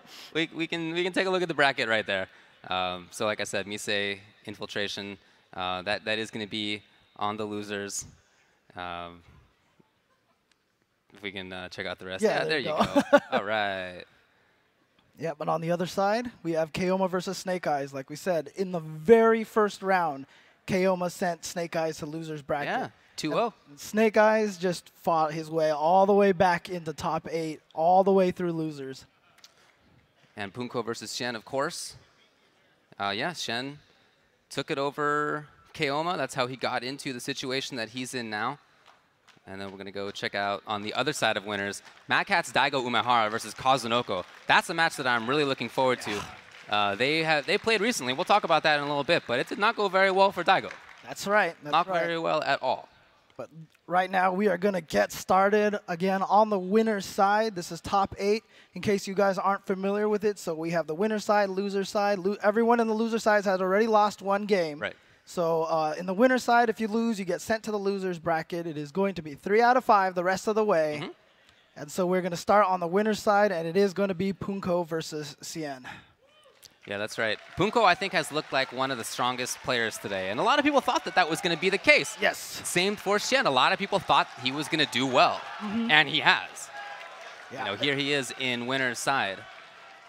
Yeah, I mean, this is really interesting because, you know, a lot of people have filled out their own brackets, you know, trying to do predictions on who is going to win. Fantasy brackets. And sure enough, you know, a lot of people had Daigo, Infiltration, Cien, and Punko in there. That's so true. Regardless with how many, like, upsets and craziness and players seemingly almost, like, going out inexplicably 0-2 and such, you know, it's still a lot of the players that people were expecting here in top 8. Well, a lot of people believe strongly in Punko because he has been playing so well. He did so well at the Capcom Pro Tour Asia Finals. That's right. Which he ended up winning, but he didn't beat everybody.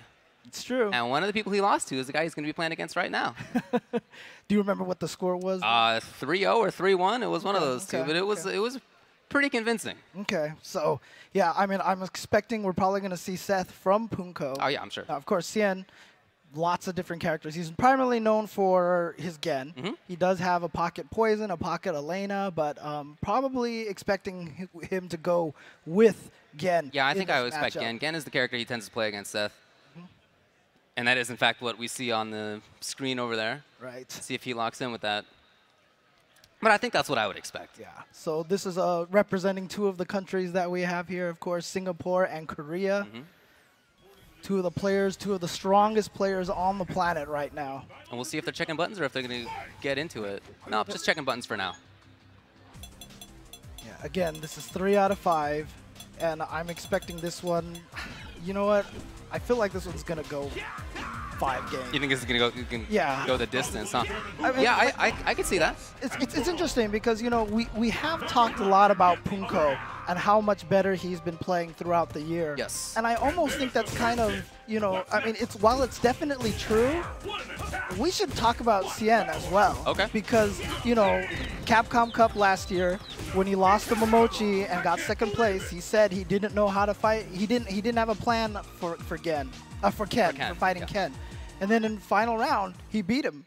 And then he qualified, but he kept going to a lot of events. And towards the end of the year, he was winning a lot of events. In fact, he won the most premieres out of anybody this year. That's right. That's right. He won 3 this year. So technically, he's qualified thrice, well, yeah. thrice over. So I think people are right when they have a lot of faith in him. He does look like he's prepared for everything. It's the matchup thing. It's the character matchup thing, right. for sure. But on top of that, it's the players. And it's sort of the mental thing as well. Even today, there have been some moments, some scrambles, some crazy situations that Shen has come out on top of. Right. And that's not easy to do, and it can sort of seem like it's random if you're just looking at it, but Shen consistently lands on the top of those things. Yeah, that match that he had with Keoma went up 2-1.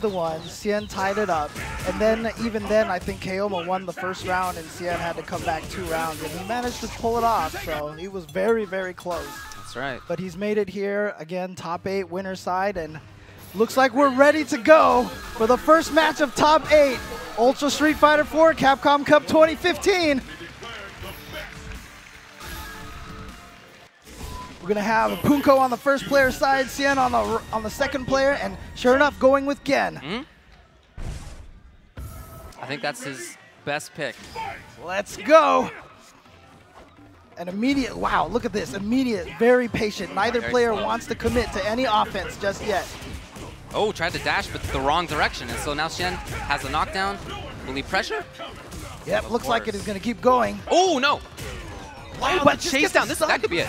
Yeah, and that's actually, that worked out perfect for Cien because after that stand strong, he didn't hit anymore, and then one hit stun, that stun combo was going to kill for sure.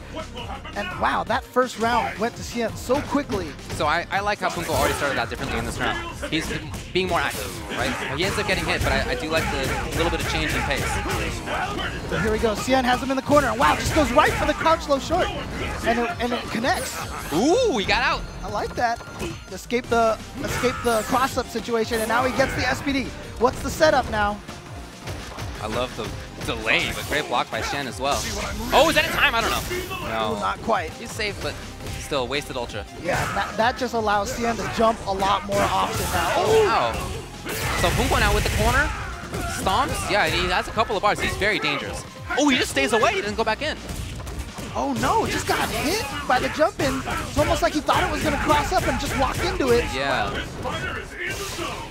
Oh, did he stay away? No, crouching short. What I love the fact that Cien did the jumping cross up and immediately jumped again. He knew Punko was going to focus and dash away, so he had to chase right away. There's a range against Gen where you just have to guess which stance he's in when he's jumping, right? Of course, he has 2 stances. The jump arcs are different, and so you do have to, have a smart scout on which one's coming at you. Again, Punko playing this patient style.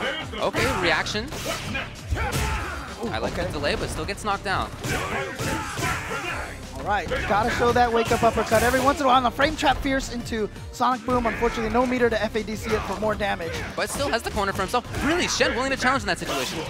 That's one of the things that Shen likes to do. He likes to challenge you with buttons. Oh no, anti-air. Shen some cautious pressure, but Punko gets away. Big life lead for him, but he can't get complacent about it. Nice chase down with the air-to-air, and wow, just goes for the uppercut. Well, we saw some different things in that round. We saw wake-up uppercut from Punko. We saw meaty uppercut from Punko. A couple of things that might tell Shen, you can't just run around on me. Right. I mean, that's kind of the stuff that he used to do a long time ago, including that, just kind of like an EX uppercut situation. Those are things that old Punko needed to do, but new Punko didn't do so well in the first game, so, let's bring some of the old tactics back. And you can see it's paying off dividends now. Oh, really? Wow, that's going to be it? Yeah, that's going to be it. Just like that. As dominating as the first game was for Cien. Well, good adjustments from Punko. Like you mentioned, he did play more offensively, was more willing to really get in there. That said, the things that he did were still not terribly unsafe. EX Dragon Punch, FADC's forward, that's safe. And on hit, it deals a ton of damage, as you can see if you have those 2 bars extra. Oh no, missed it! Went for the big damage combo on Gen. Ooh, wow. So Shen had been anti-airing that. This time, no. Oh no, obviously that was supposed to have been comboed with a Sonic Boom, but didn't quite get it. And now Cien just getting jumped in on all day. Yeah, very jumpy match right now. Yeah, but oh, that's one way to shut it down. Got him, yep. And we'll see what he goes in for afterward. Remember, we saw Shen actually do the Gen parry. That's right. Last show before. So yeah, no meaty Sonic Boom. Instead, he just goes for the dive kick. Wow. Punko was paying attention. Instant head stomp. Was that? Oh, that wasn't even 2 hits. That wasn't even a combo. Just 2 separate stomps got him. Okay, so Punko's been able to open up jump-ins for him now. Oh, trying to get away. Tried to dash, but I think the jump over messed up the dash input. Again, you see when he does that, it's almost always when he has at least 3 bars to make it safe or to make it damaging. A little too far from the corner. Not going to get the stomp juggle. And there it is again. Cien challenging, but he didn't want to cancel another super to Ultra yet. Oh, but yeah? he's going to do it now. Here comes Ultra. Auto corrects himself into the corner. And boom. So one dominating game from both players, and now we have a 1-1 round tie here on this crucial game 3. The fight is officially underway. Again, not confirming into the spin kicks for Punko. Okay, reaction. Oh, nice. Yeah, chasing down the back end. This is him. Dropping the strong into the fierce link. Some nerves coming into play. You see him just moving away. And now Punko looks like he's trying to convince Shen to move. No, so Punko moves in instead. Here he has the corner. Again, he's going to have 3 bars. Will he go for the mix-up? He does! Yeah. There we go. Very smart by Shen. And Cien just built that second meter, so he gets the FADC. And he's going to get some good damage off of that. Both of them jumping, and then... In the stomps, we're going to get EX afterward if he needs it. Oh, doesn't even go for it. Just goes for the safe instant overhead. He has won so many rounds with that instant overhead stomp. It's pretty good. Pretty good tool. And now Punko goes up 2-1. Again, this is winner side bracket. The loser of this match gets sent to the loser side of the bracket. Nice jump timing. Here's Shen now. Gonna get the corner for himself. And just harassing from the front. No, he does go for the cross fault. I really like Punko's, you know, it's funny. It's not just Dragon Punch anti-air as well. There was an attempt, but he's been meeting Shen in the air a lot as well. Oh, wow. Cien going for a little ambiguous wall dive kick. Yeah, Punko's lucky that that focus actually didn't work out.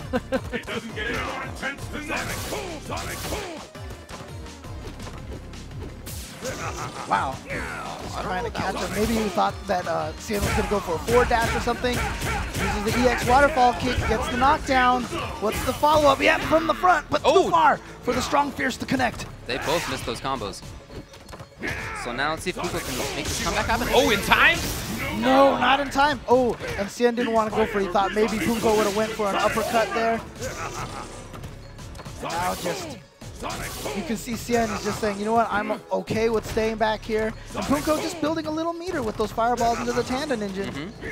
You see Shen just outranging. Oh, okay, I like the stab in. He's definitely threatening coming in like that. Ah. Okay. So Shen staying alive here. 3 out of 5, of course. What will happen now? Fight! Maybe some more active play on Punko's side. The fight has finally begun. Getting too far for the throw and trying to challenge, but same Punko had the same idea, went with the uppercut as well. And again! Oh, nice! All right, Punko now is going to get the corner for himself. A couple more mix-ups and he can do this, but very patient. Oh, nice bait out of the uppercut from Cien. So, Cien sitting on... Oh, really? Did he get him? He got him in time! What reactions from Shen? Oh, and FADC, and that's going to take it. Wow! Let me tell you, the end of that round was perfect. Shen, right? Knew exactly what to look for. He brought in the reactions like he can do. He had the setup, okay, that's a very Shen thing to do. And then the tough execution with the hands FADC. That was such a Shen end to that round. And just like that, he ties it up. It is 2-2 going down to game 5.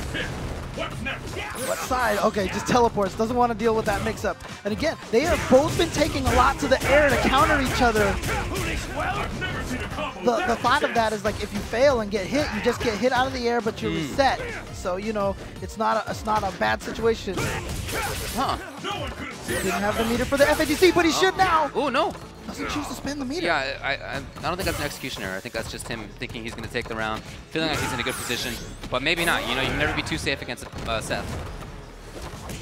Oh, chases him down. Catches the backdash. Here comes Punko. Oh, Punko in there again. If he gets one more of these, that's going to be bells, and that might be the round. Ooh. Oh, it challenges the focus attack. If that jab had just come out a little bit later, that could have been a counter hit crumple. You're right, but Shen knew the timing. And Xian now, match point. Slow approach from Xian. I don't know about that fierce. That's been problematic for him. No Ultra on deck right now, but it does let Xian move. Again, those air-to-airs, that's all they've just been countering each other all day. And that's why, because that dive kick makes timing hard. Oh, wow! Not fast enough. Yeah, pretty rare to see that option, but... Yeah, as an anti-air kind of situation. Pretty cautious there from Punko. And he backs off again. I love the buttons that Punko uses on the ground these days. I hope you're ready. Oh, Punko's making his way. He definitely thinks it's time to go in, you can tell. Really trying to make it happen. Yeah, but now again, 4 meters, Ultra, one of the scariest characters when he gets all 4 meters like that. Yeah, any hit's gonna seal it. Oh, he goes for the throw. Can Punko block? That's the question. No! No, he crouches and he's gonna get caught, and that's gonna give it to Xian, and Xian advances forward on the winner's side, sending Punko to losers. So that means that Shen is in winners finals now. Is it winner? That was winners top 8. Winner of that goes to winners finals. Right, yeah. That's how it works. That means that he's guaranteed top 3. Wow. That's a big win. Yeah, so in other words, he's guaranteed at least top 2, and top 3 now. So at Capcom Cup, you're right. He got second place in each of the last 2. Look, like I said, a lot of people are looking for good things from Shen today, and he's delivered. No surprise. Again, we're going through the winner's bracket. The next match that we have for you guys is the Beast, Daigo Umehara, going up against the genius, Kazunoko. And this is going to be a very interesting match, just because of the recent match that they played at Topanga. Daigo won that Topanga overall. Yep. Topanga A-League. The problem with it is, though, that Daigo went in there, had a whole bunch of matches he was all ready for, and then he went up against Kazunoko, and if I'm not mistaken, Kazunoko 7-0'd him at Topanga A-League. Instruction, and Daigo actually said that he thought that he would just be able to win. He would, right. His sort of fundamentals and abilities would just put him through, and he said, clearly I was wrong about that, so I'm going to go back into the lab and see what I can do. Right, so he's now gone and studied the match, so it's going to be really interesting to see how this plays out, see if he figured anything out, because if not, if history repeats itself, Kazunoko might send Daigo to losers bracket 3-0. Well, he might, and certainly he can do it, but I will tell you this, there's nobody who I have a higher faith in for making that kind of a comeback than Daigo. Okay, prep time Daigo is ridiculous. Yeah, everybody that he's lost to at an EVO when they've played an exhibition afterwards, like a 1st to 10, he's won 10-0. Right. So, yeah, Daigo, once he has the chance to study you, things are bad. Things can be tough. But I will say this. One of the hardest players to find any pattern, any rhythm, or any logic to their gameplay, Kazunoko. It's hard to get reads on him, that's for sure.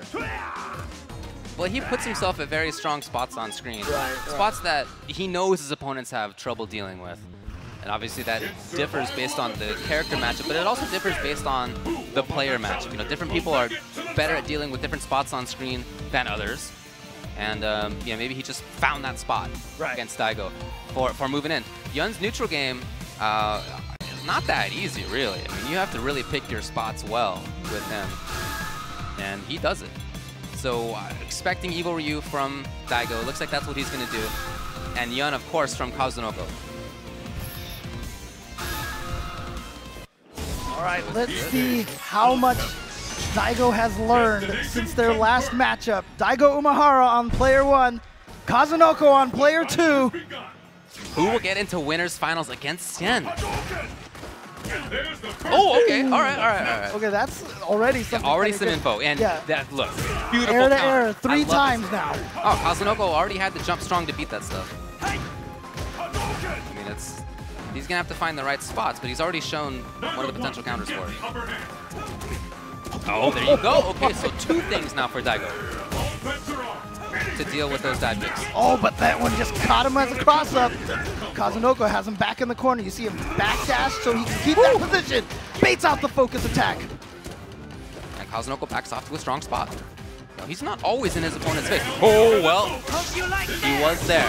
That's a range that you just don't look for Yun to hit from. Right. Like, you're looking for, okay, he's trying to put his dive kick on my foot. I understand that. Maybe he's trying to press stand strong or stand roundhouse or something, but to land in front of you, you think, oh, he missed. No, that was on purpose. Right. Kazunoko taking the first round. The ultimate battle for supremacy has begun. Yeah, Daigo with the jump back. Kazunoko actually can make that work in his favor. If he can convince Daigo to jump back like this, yeah, very smart. Keep sending him to the corner. But you can see right now, Daigo very insistent with the air-to-airs. Oh, yeah, again. Oh, bakes it out. Maybe he did get a read on the timing and he gets a stun. Oh, Daigo. Okay, so he's going to go for the juggle. 3 bars for him. Just very patient. Again, very patient. He wants to take out Kazunoko now before Kazunoko gets that 3rd bar. Well, it's coming in right now. Oh, that oh really? Catches the hop kick. That is the power of Kazunoko. One more mix-up. And he does it. He gets the command throw and a comeback from Kazunoko. See Kazunoko on the left. There's Daigo. Probably the most storied player in fighting games. Yes. Are you ready? Been right on the top for 20 years. How long will this go on? Dominant pretty much every game that he's played. Oh, here we go. He gets the frame trap and a huge amount of damage. That time does not bait out the up kicks properly. And Kazunoko, I mean, the dive kick is such a scary tool for him, but the reason why he's so good is he's also so good at jumping without the dive kick. Oh, yeah. It's just like that. I really think that opens up Yun's game. Which one of these fighters will snatch victory from the jaws of defeat? Could be the You know, you can really. Oh, well, that was a mistake, and that's unfortunate. That might cost him here. Oh. Oh, good block. Patience from Daigo. Did not stand up to get caught by that low forward. Trying to find that opportunity to land the red focus. You see Kazunoko not always doing the shoulder. Really? Oh, and it was far enough. And he's going to get the red focus again into the crumple. Here comes the Ultra. Is that it? Ultra's not going to kill, but does the follow-up. It does. And Kazunoko again with a comeback round. Daigo has looked strong at the start of so many of these rounds, but Kazunoko has just found the way in. The last time it was too much of a defense from Daigo. You know, I feel like Daigo is doing a better job dealing with the dive kicks than he has previously, but when it comes to these mix-ups, Kazunoko's just had the right option. And it's really interesting because Daigo has anti-aired with at least 5 different buttons on the ground and like 7 different buttons in the air, but it just hasn't mattered. Kazunoko says, you know what, I'm going to take this small chunk of life. I don't really care, so I'm just going to keep doing this. Okay, well, this is major, that's for sure. And into the corner. Oh, and he gets a throw. Daigo stays in the front. Oh! And again, just with the inability to read and fearlessness from Kazunoko. Right, Daigo had 3 bars right there. Hey, that could have been Dragon Punch FADC Ultra. Right. That could have been a major risk. Well, in fact, it was a major risk from Kazunoko, but he was willing to do it. Daigo with his back to the wall now, down 0-2. He better make some important adjustments if he wants to move on and face Sien in winners finals. Well, I like that he challenged after the dive kick there. He has been challenging the dive kick better itself, but I feel like he needs to do a better job of dealing with the post dive kick situation or just Yun on the ground. Kazunoko all the way to the corner, and he is just had all the right reads, and now a stun. Double dash to get him into the corner. Oh, he went for the command throw again. All right, some signs of life out of Daigo. Oh, he has not been able to deal with that double dive kick from Kazunoko. He's been crossed up by that and remained crouching too when he's gotten crossed up by that. And here it is, Kazunoko, match point, playing so dominantly. It's almost as if he has Daigo's number here. Well, I think he might. I mean, he just seems to have exactly the right read on what Daigo wants to do when it comes to the up-close mix-ups. Daigo now sitting on a full bar. This is big damage time. If he can get the combo, oh, yeah. Had to FADC it to keep himself safe. Kazunoko puts himself in that up-close situation from far. First time we've seen that. X lunge. Oh, really? Okay, Daigo jumping back. Now can he take control of this corner? Oh, no, he backs off.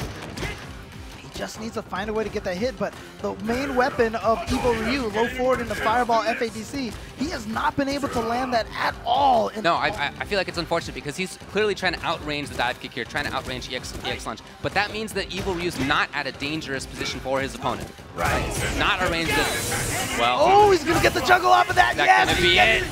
It is. Kazunoko 3-0 over Daigo Umehara. We've talked about Daigo getting some 10-0s against his opponent, but now if you take this match and Topanga, Kazunoko is 10-0 against Daigo in their last 10 games. And Daigo Umehara has been sent to loser's bracket. In the first round, I mentioned that a lot of people I talked with thought that the matchup between Kazunoko and Strider had major implications for the bracket, right? Winner of that, a lot of people thought was going to go deep into this tournament, and in fact, that's what happened. So guaranteed top 3 now is Kazunoko. He's going to be in winners finals against Xian. That's right. And so now we're going to make our way to the losers bracket, and this is where hearts will be broken. We're going to lose players one by one here in the losers bracket. And the first match that we're going to have up, this is the run back from round 1. Keoma taking it over Snake Eyes. And he did it pretty solidly. And in fact, he beat Itazan too. His anti-Geef game is probably the best that I've seen from an Abel. He just has all the right spots. He's willing to make the big reads that you need to make that matchup work. Yeah, and also it was interesting because, you know, behind the stage over there, that's where the players are practicing and congregating. I stood there and I just listened to Alex Vai and Dominion just both sitting there giving as much advice to Snake Eyes as they can, analyzing the matches. They even analyzed the Keoma-Itazan matchup and talked about that. So let's see if all that pays off. And on Keoma's side, I talked with him a little bit, and he said that actually he was surprised at how it went, and that he thinks that there's a likelihood that that he doesn't move on here. But I just don't know if I agree with that. I think that might be a little bit of an undersell, because clearly he's been one of the strongest players today. Once again, I just want to give a shout out to all of the sponsors here, Mad Cats, Turtle Beach, Totino's. Without all of these sponsors helping put on an event like this, we would not have this event taking place at the PlayStation Experience with an audience like this, watching all top, just these 32 amazing players from around the world. So shout outs to them, thanks to all the sponsors. Okay, well, the players are sitting down. Not going to look for anything in terms of new characters here. It's just going to be new ideas about how to approach it. Some things that I remember from the matchup were that Snake Eyes had life leads in quite a few of the rounds and ended up getting hit by Abel. And of course, Abel is a locomotive, right? Once he gets the knockdown, he can really just turn everything around. So it's going to be very important for Snake that if he has a life lead, I think it's going to be that he's not going to be, doesn't want to be in a situation to get hit. All right, are they going to go into it, or are we checking the buttons? Oh, they are going into it. Okay, this is Red Bull Snake Eyes against Keoma. What a start! And remember, there was one round where Snake Eyes had a huge lead, and he chose not to spend the meter to kill. Right, already a fantastic opening for Snake Eyes. Jumped at the right times. Oh, that's punishable. Here's Keoma. Could this be another one of the situations where Snake Eyes jumps out to a huge lead and Keoma makes the comeback? This is another thing I recall, that Keoma had a bunch of wheel kicks at this range. Now, there is a range where Geef can punish. Keoma mostly places them outside. But Geef also can do EX hand as they're coming over. Yeah, he's going to want to stay out of that short wheel kick range. I'm almost ready to call this one. Yeah, you see a lot of defense right now from Snake. So I wonder if... Oh, wow. I wonder if he is trying to be in a situation that's not an easy one for Abel to make a comeback in. There you see again, Snake Eyes choosing not to use the meter for extra damage. Oh no! Oh, there it was, it was baited, just like that. And as you said, another round where Keoma makes the comeback. But again, that's able. One step kick and your life just vanishes. It does kind of seem to me like Snake Eyes was trying to stay away to not get into that able vortex, but maybe too passively. We're about to see something big. Okay, Snake blocking. Oh, okay. Ah, very smart. Okay, first time we've seen him use that option. Great mix-up opportunity for him right now. Where is he going? Front? Oh, armor! Armor cancels. Very hard to do. Ooh, too far for that to connect. Oh, that's punishable, yeah. Punishable right on hit. And now Keoma, another situation where he can seal it. Oh, beautiful reaction. Oh, he thought Snake was going to try to jump away. That was the hard read that Keoma had. Ah. Too far. Oh! Backdash to avoid the tornado throw. And punishes with his own command grab. 1-1.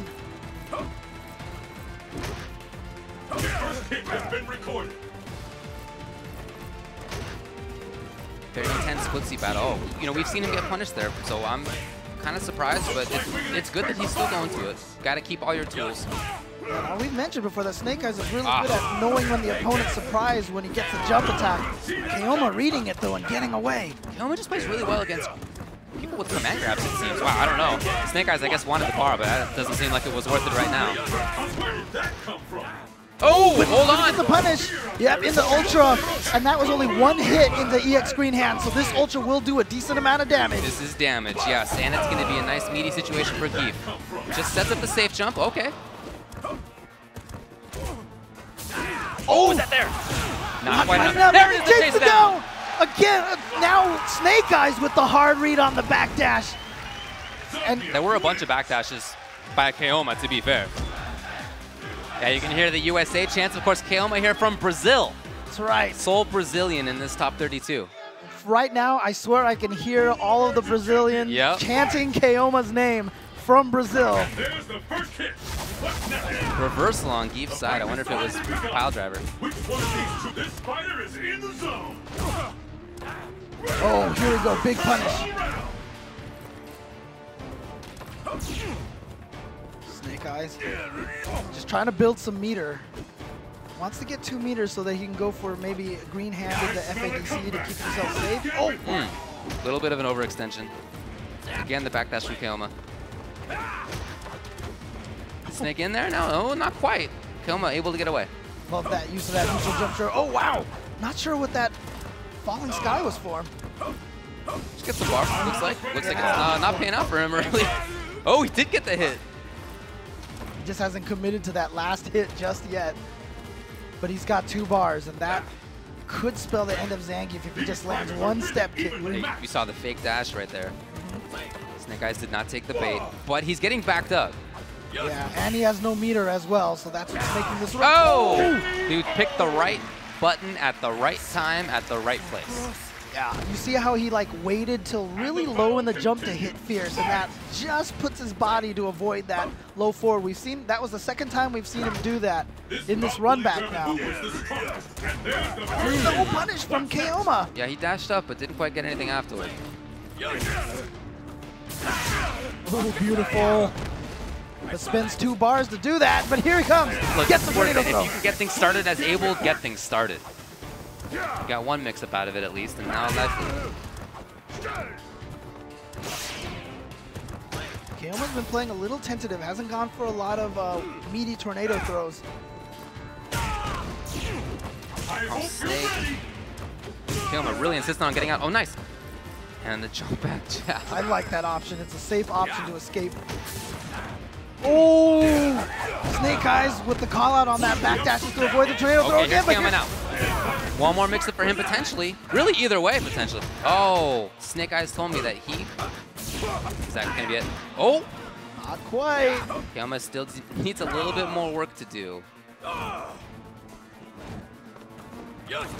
Ooh, nice backdash to avoid that. Oh, okay, there it is. Yeah, Lariat is so punishable. It's almost like when it ends, it just becomes this giant hurt box. It does expand, yeah. Snake Eyes told me that he thinks he can punish that jump back jab with Fierce Green Hand. I think that's what he tried, but it didn't look like it was the Fierce one to me. But here comes Snake Eyes. Good start for him. But again, we've seen... Oh, really? That is some damage. Look at that life bar. And now the mix-ups from the front. Oh, the read by Snake Eyes. Looking to go up 2-0 right here. And he's got And he does it with a regular throw. I love the option. If Keoma had neutral jumped, he would have recovered in time to get the lariat. And this run back is going well. Like, how often do we see this? Somebody loses, has to play the person who beat them later on in the bracket, and they end up winning. It feels like that happens quite often. Because as the player who lost, you think about it a lot, right? One of the reasons I brought up how Keoma thought about how he played was that he didn't think that everything went perfectly, and he was thinking about it. He was thinking about, what could have gone differently, what can go differently in this upcoming match. So I felt like he would be prepared, but so far this is me. All right, here's Keoma now. Oh, not a whole lot. Crouch tech turns into corner control now for Snake Eyes. Oh, and just catches him, yeah. Not quite it, but very close. Chip setup. Okay, so Keoma goes for the backdash. Again, he can make this work. It's possible. There it is. He needs a couple more. Oh, looking for EX hand. Oh, what a great backdash to avoid that. That timing, James, that was the perfect time. The perfect place for the backdash. I think he needs something else. And started with the fear, so this will do a lot of damage, but you're right, not quite dead. For the jab. Oh! Wow, he just knew it wasn't even the EX one. He went for the regular one. He just knew that it was going to catch in time before the EX green hand would reach him. One of the nice things about Abel in this matchup is that he can, in fact, challenge Geef better than most characters can.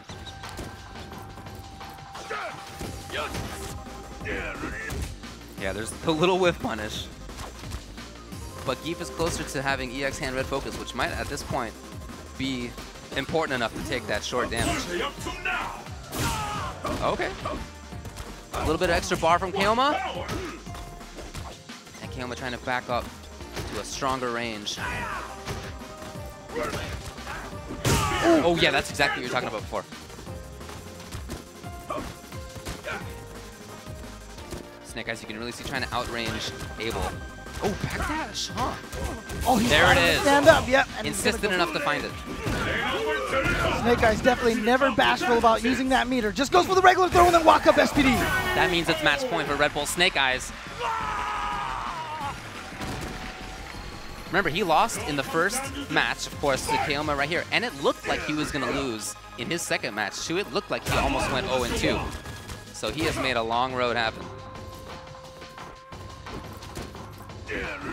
Not only has he made it all the way through this loser's bracket, but he gets the run back against the person who put him there. Nice space by Keoma. Nice damage by Keoma as well. Already half-life gone. Oh, he's going to get the punish on that. Oh, no. Okay. Oh, just double backdash. Get out of there. Nice empty jump. Oh, did he get him? Oh, no. I guess he didn't. Okay. So that's going to be Keoma. He's going to take at least one game here. 2-1. Yeah, of course, if that Geef Ultra works out, the opponent can't do anything. Right, exactly. Right? It just grabs. Right. So you might as well just go for the Ultra there. No reason to jump. Yeah, I see a lot of people jump back on reaction to that thing. If you can't move, then you shouldn't be jumping back. You should be jumping it. Right. You should be making something happen. All right, so there we go. Keoma taking it to 2-1. Can Keoma bring this all the way back? He made those comebacks work out in individual rounds the last time they played. Maybe he can make it happen throughout this whole match. Good start for Keoma, but here comes Snake Eyes. Oh, a lot of damage because of that white life that he took from the body splash.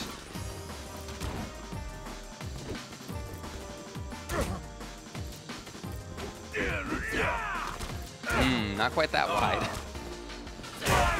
Nice, catches him with the surprise sweep. See Snake slowly trying to move in, slowly trying to inch. Very brave walk up by Keoma to make things start. And then back to mid-range, looks like.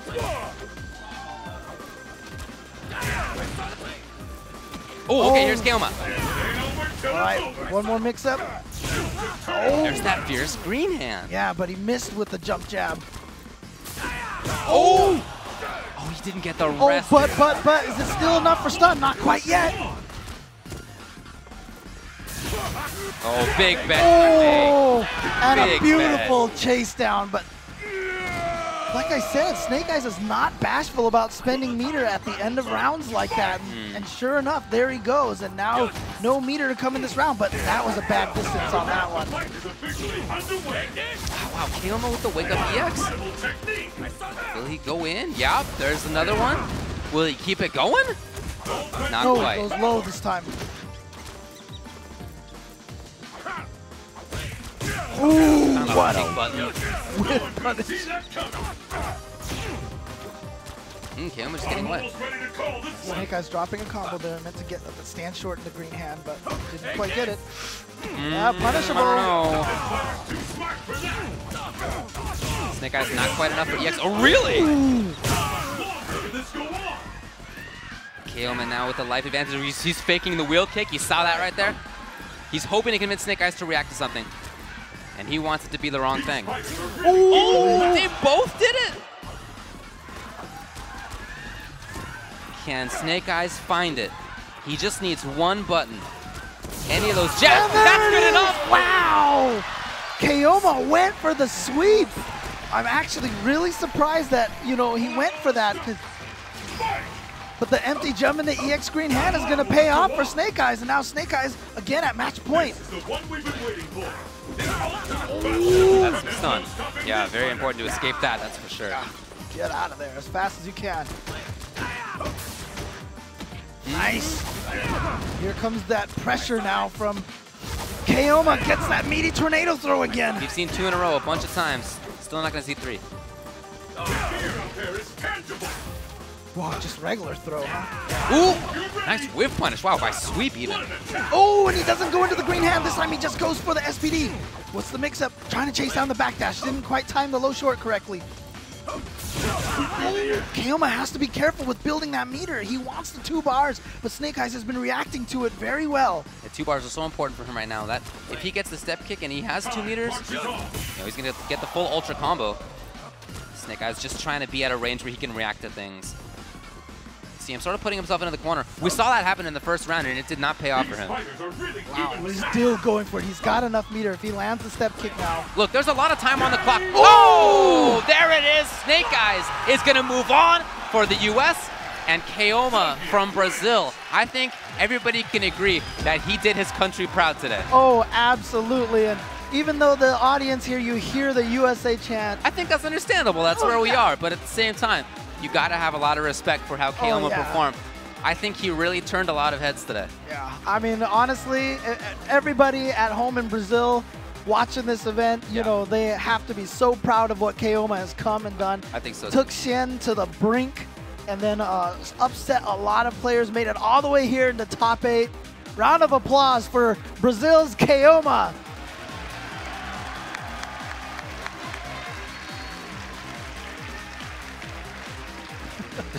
There they are.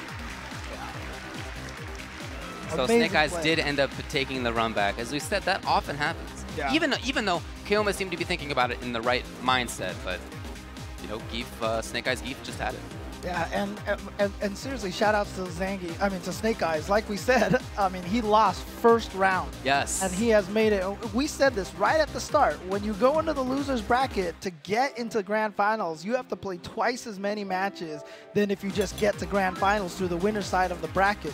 So Snake Eyes has had to play a ton of matches. He made it all the way in the top 8, and he still wins the first one against the person who sent him there. Right. He has had quite a road so far here at the Capcom Cup. Yeah, he's cultivating a lot of success today. All right, who's got up next? Let's move on. So coming up next, we are going to have the other side of the losers bracket. This is one R-Kappa Mise going up against Razor's Infiltration. One of these 2 players is going home after this. That's right. You know it's going to be Makoto for Mise. I briefly spoke with Mise before this thing started, and he said that this is not going to be an easy one for him. He's expecting Elena or DiCaprio out of Infiltration, and he's really worried about both of those characters. He's not like either of those characters, and You know, so as a result, he is a bit worried about Infiltration.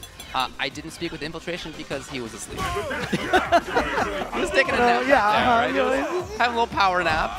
Having, very stressful tournament. How do you solve that? Just take a nap. Just take a nap. Honestly, I think that's really good. That I feel like players who can do that, not just even in fighting games, but if you're on the other side of the world and you need to have some big moment coming up, you have a big presentation or something, it's really good to be able to nap. Yeah, it really is. And to be able to wake up and perform. And we've seen him do that. We've seen many other players do that as well. It gives people success. A lot of famous pictures of Daigo sleeping on, tables and stuff outside, outdoor tables. Little hallways. Yep. So it's going to be our Cap as Misei on the first player side, Razor Infiltration on the right. He is going to go with the Capri, looks like. Okay. Yeah, I mean, this is the character that, really honestly, we joke that he doesn't have any main characters because he's played so many different characters. Yeah. But really, Chun-Li and Decapre, I feel like have been the two main characters that he's gone with. Yeah, today they've done the bulk of the work. Yeah. I mean, he made his name using Akuma, and he barely uses Akuma now. He'll bust it out every once in a while. But again, so Makoto not a character with great mobility options, which is why I feel like Decapre makes this match so frustrating. Just the distance control is going to be so tough to deal with. Oh, but if you can already get in like this, Misei's already in there. Corner. Oh, crap. Unfortunately for Decapre, if she does not have EX meter, she has to choose between hit invincible or throw invincible option. And she just gets wrong there. Misei. And Makoto, just with the ability to stun in just like 2 combos, such a scary and dangerous character.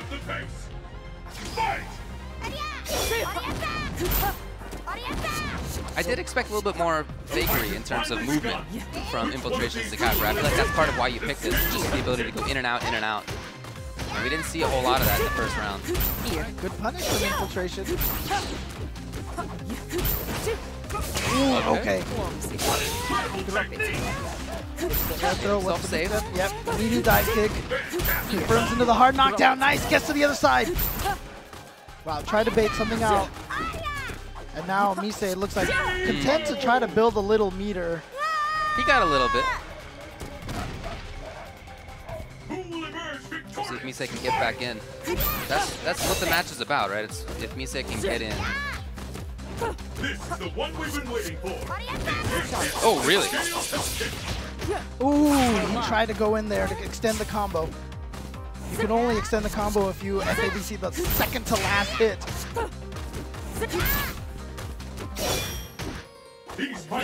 So Misei actually is playing pretty patiently for the most part. Oh, well, he ended up dashing into something there. Oh! See, when he started holding that was a great read. Here's Misei now, 2 bars, very dangerous. Both go to the air. He's very scared of that. Oh, wow, spins the meter, takes him all the way into the corner. Oh! Ultron! We saw him miss that earlier in the day, but this time he lands it. Is it going to be enough to kill? Not quite. Will he stay in? Oh, he thought it was going to do it! It didn't do it! Needs something else. Oh, Misei! Just gets him with a deep breath out afterward. Just got right under there with the cross under at the very last second. Just unfortunate for Infiltration, he misjudged that health bar. He was a pixel off, all right, very close. But look, if you screw up against Makoto, you're gonna lose. That's the character. I mean, she's a tough character to use because it's hard to find openings consistently with her. But if there are mistakes like that, she's better than almost anybody to capitalize on. And I was about to say, Infiltration, as we said, lots of different characters, but he's going to stick with the Capre. And I think that's a good choice. It's not like that, he lost that first game really in a bad way. It really was that one misread on the life that cost him. Right. Oh, I love that. Misei tried to backdash, but down. Yeah, Misei, you saw it go for that focus. I was thinking air drill as well from Infiltration, but Infiltration didn't go for it. See if Misei can get anything on this. Nice, here's Impel. Gets it meaty, so it's safe. Normally punishable. So Infiltration staying away, looks like. Certainly has a mobile enough character to do that. But we'll see if he can do it for 40 seconds. There's a bunch of time left. Oh, really? Infiltration just getting away. 30 seconds left on the clock now. Just always looking, just trying to feign that he's doing something. That's why he's throwing out those stand jabs. Keep Mise guessing on his rhythm. 20 seconds now. Oh! Oh, so smart. Dash under. Mise was trying to get ready to block the other direction and just goes for the throw. Ooh. I didn't think he would get charged enough for that. Mistimed that meaty. Thrown out of Karakusa, looks like. Ooh, here we go. Punish. Tried to dash. No. Oh, okay, you gotta make that happen at some point. Here's Mise now. And just like that, DeCapre is away. Yeah, keeping her in the corner is not very easy at all. Oh, here we go. Infiltration just needs a little bit more damage. But so does Mise. By Makoto standards, okay, but there's the game. I was about to say that he was within the life range. That one hit from Makoto could have taken that round anyway. But I think that game went a lot more like how Infiltration wants it to go. There was a lot of extended time of him staying away, being frustrating to catch. Seemed to pay off. Yeah, exactly. And that's why, like I said, when he went back to DeCapre, I thought that was a really good decision. Because I didn't feel like that first game went super poorly for Infiltration. Sometimes people lose and they don't really identify properly why it happened. It's not always the character.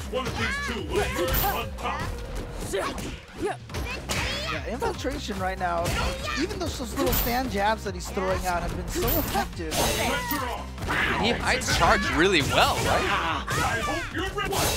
Ooh, yeah, you don't have to worry about size with the stinger. Oh, patience. Mise was looking for something on Wake Up there. Didn't come. Oh, dash up grab. In the Ultra. Boom! Mise gonna take that first round. Infiltration, of course, one of the heavy favorites coming into this. Yes. But still with the potential to go home. Yeah, that's right. First round of the losers bracket in top 8. Losers of this will be tied for 7th. They're all in the money, but drop off from first place is pretty high. Mise's really just found a spot. He doesn't seem to be giving in to the chase right now. Not that he's having success over there, really, but I like the fact that he doesn't feel like he needs to chase. Not being frustrated is a big part of this. Oh, he had the FATC to try to save himself. 60 seconds in and barely any damage for either character. Or 60 seconds left, I should say. Oh, no! Wow, that was tricky. Oh, nice. Mise now, and then the patience again. Infiltration's wake-up stingers have really caused Mise some problems. Oh, no. Oh, hold on. Oh, get a dash up grab. Oh, my God. That's enough. Yeah, that's wow. That's 2-1. With one mistake where he got the stand strong and he canceled on the scramble. Normally you should just go into the slide kick and go get the hard knockdown, but for some reason he just canceled into the reset position. And then he went for the stinger. And a great block from Mise, and he just took the damage, dashed up, grabbed him with the Karaksa, and right into Ultra. But only one will be declared the best. Infiltration looks like he's thinking about it. See if he does stick with DeCapre. I like the game plan that he has with DeCapre, and when it's worked, it's worked. Chun-Li, that's what he's considering. Gonna go to his other main character. Were there air quotes there? Yeah, okay. Pretty much. Question is he going to lock in? He did. It's going to be Chun-Li. So this is the character that Infiltration's going to let his tournament ride on, because if he loses this game, he's out of here. Right. Now remember, when Mise fought against Knucklezu, he actually got all those axe kicks over and over again because Guile has to charge for his anti-air. Chun-Li does not have a lot of great anti-airs either, unless she has meter, so this could be a huge opportunity for Mise just to apply pressure. And Mise was so worried about the DiCaprio pick, I think you can see why. The other one he was worried about was Elena. He didn't mention Chun-Li as a character he was afraid of. So far, I think it's looking okay for him. He already has the corner. Oh, wow.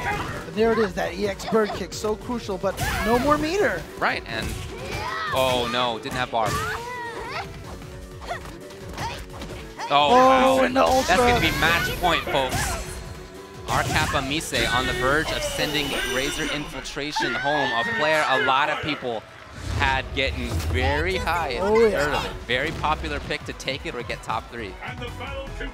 Infiltration loses this, he will go out in 7th place. Yeah, Infiltration is definitely one of the all-time greatest Street Fighter 4 players.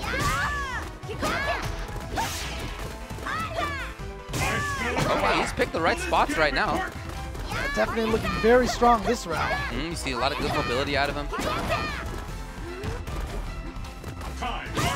Yeah, great spot on screen again. But that's not something that Mise is going to get dissuaded by. You know, he knows, look, he needs to go in. And it doesn't really matter if he has a life deficit right now. All he needs to get is 1, but he never got in at all. And now Infiltration taking it with a perfect. That's got to be a confidence booster for Infiltration. His game plan worked that round, but oh no, here comes. That's so beefy, James. That jump fierce. Chun cannot get hit. Okay, and Infiltration should be safe now from stun. Oh, too far. The range.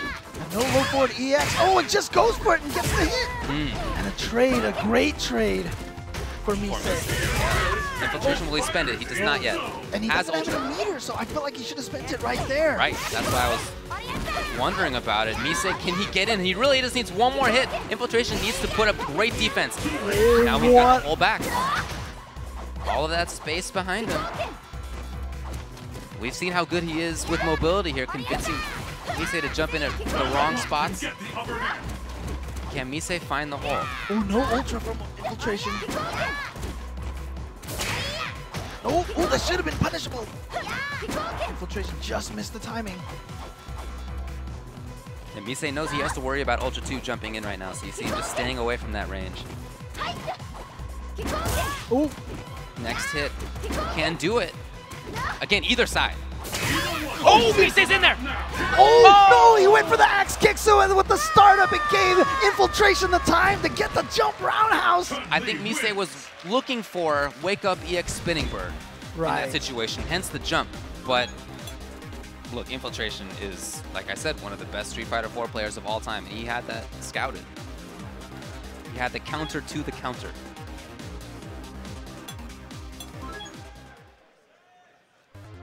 So Infiltration has actually gone back to character select. Of course, he's obligated to stick with the character. With Chun-Li, if you win, you can't switch. Looks like he's just using the opportunity just to give himself the time to think a little bit, to gather himself. Because that was definitely right there. Yes, very close either way. His Capcom Cup life was just flashed right before his eyes. And then he got that jump roundhouse, so he's still in this. 1 round wasn't perfect. Can he run that game plan? Ooh! Awesome start from Mise with that whiff option select. Pretty tough to challenge her buttons like that. You really just have to outrange. You have a better spot. Again, Mise in the last game, he started off the first round just like this. You see Infiltration has been taken to the air a lot. I mean, that's how he won the last round. He went to the air. I think that's one of those things that Mise might want to scout out. Mise just wanted that final hit. Did he get too greedy? Okay, no ultra. Oh, only 1 hit, but Mise did not get caught by that. There's that. Mise backing off. I like how he does that to a more confident range. It's always interesting that I see Infiltration spend that meter that he could use. Ooh, the patience on both sides. Oh, too far. Oh! Oh, the chip.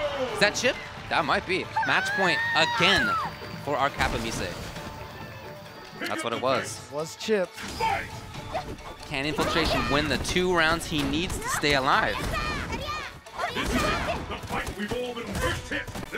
Mise has had quite the day. Started off by sending Bonchan to losers, another heavy favorite. Look at the corner carry and the damage on Yo, you can't backdash. Oh, Second there's time. Infil in the corner now. Will he spend it? This time he does. He hasn't been able to use it all the other times, so this time he says, you know what, I need to spend this. I've been saving it and it hasn't been paying off. Oh, that Toward Strong from Makoto, such a good hitbox. Major danger right now for Infiltration. That might be it, it is! Misei takes it, he eliminates Infiltration, one of the heavy favorites. Misei, like I said, beat Bonchan, he's beaten a host of players on his way through. And he's gonna keep doing it. That's right, Infiltration's out. Infiltration is out of the tournament in 7th place. Hey, but everybody, big round of applause for Infiltration, one of the greatest Street Fighter IV players of all time.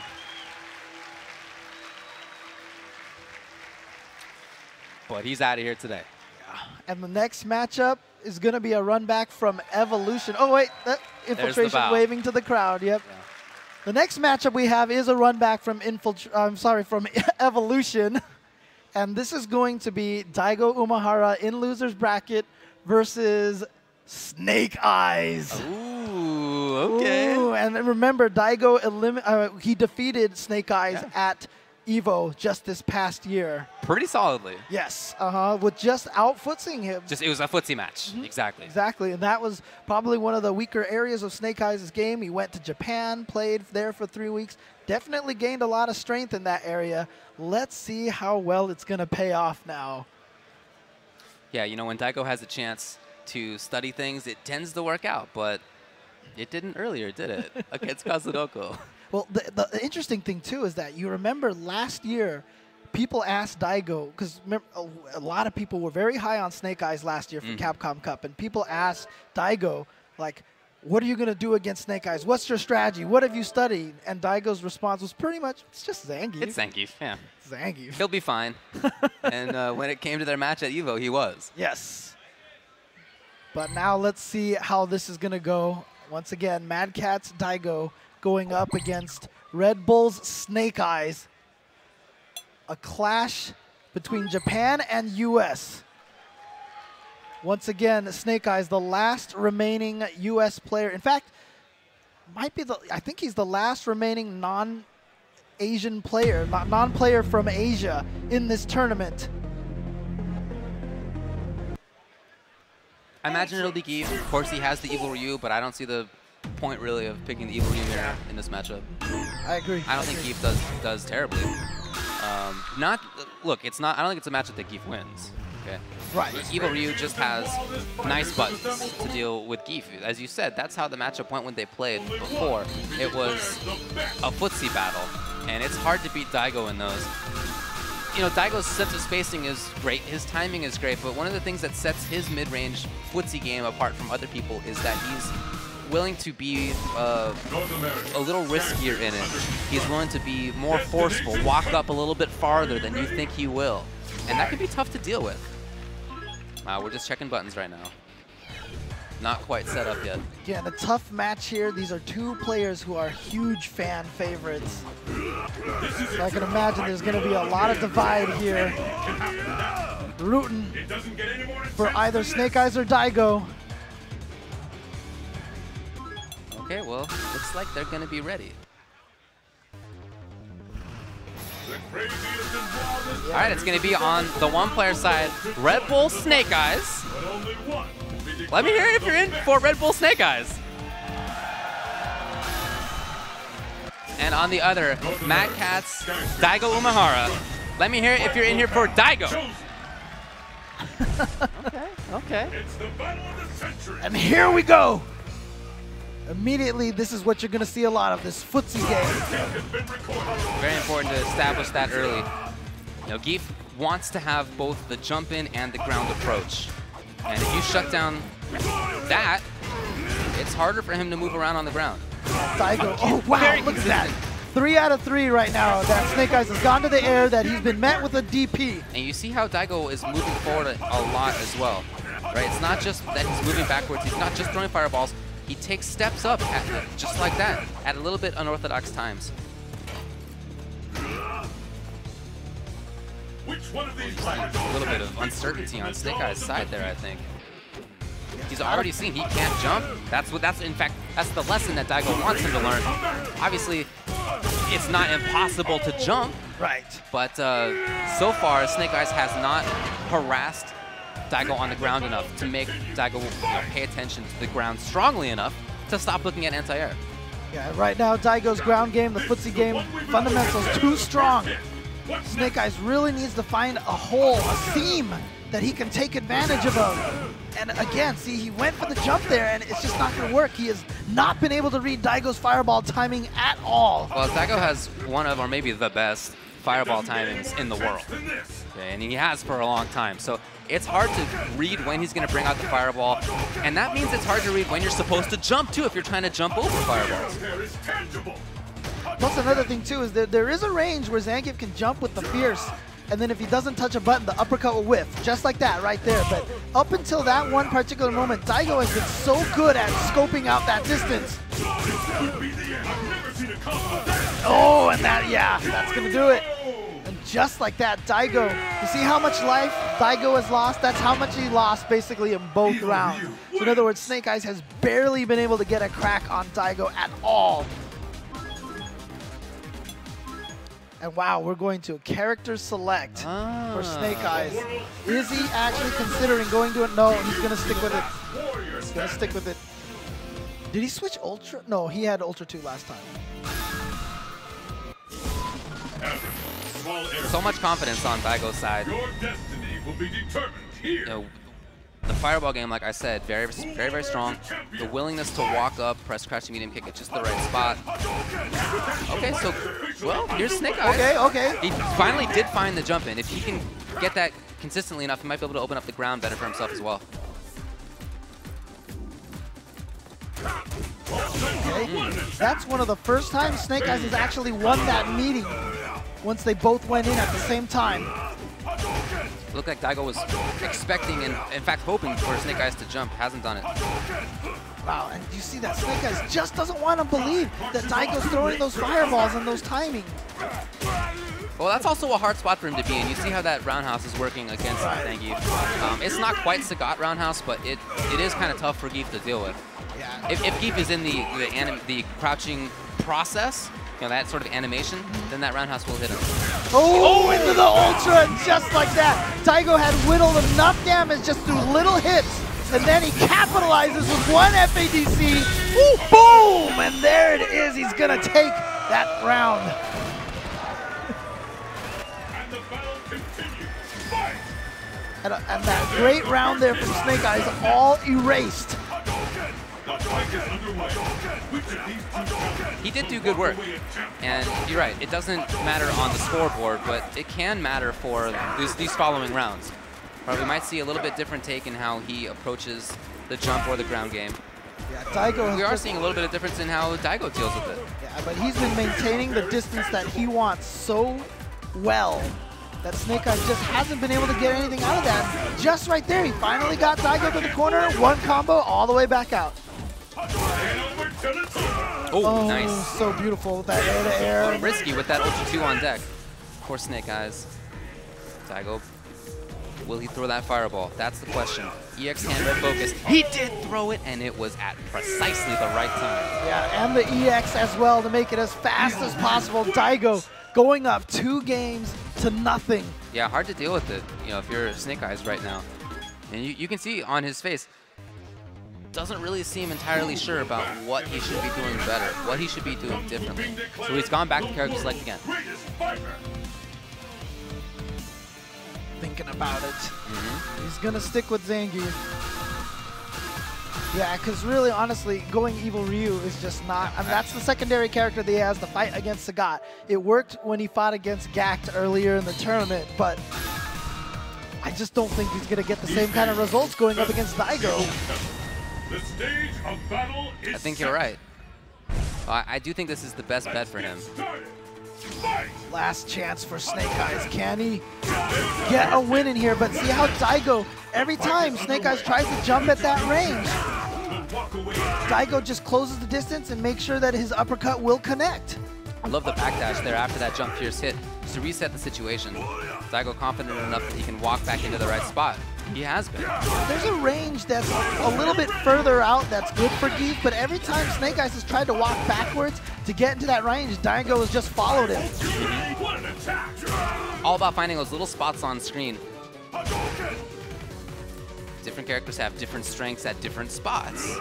And you're right, Daigo's done a great job of standing at the range that's strong for him, and Snake Eyes has had trouble doing that. Yeah, and we saw all those other rounds that Daigo kept throwing that surprise fireball. You notice all of a sudden he's not doing it anymore because he noticed Snake Eyes wasn't walking around as much. He knows Snake Eyes is looking for it.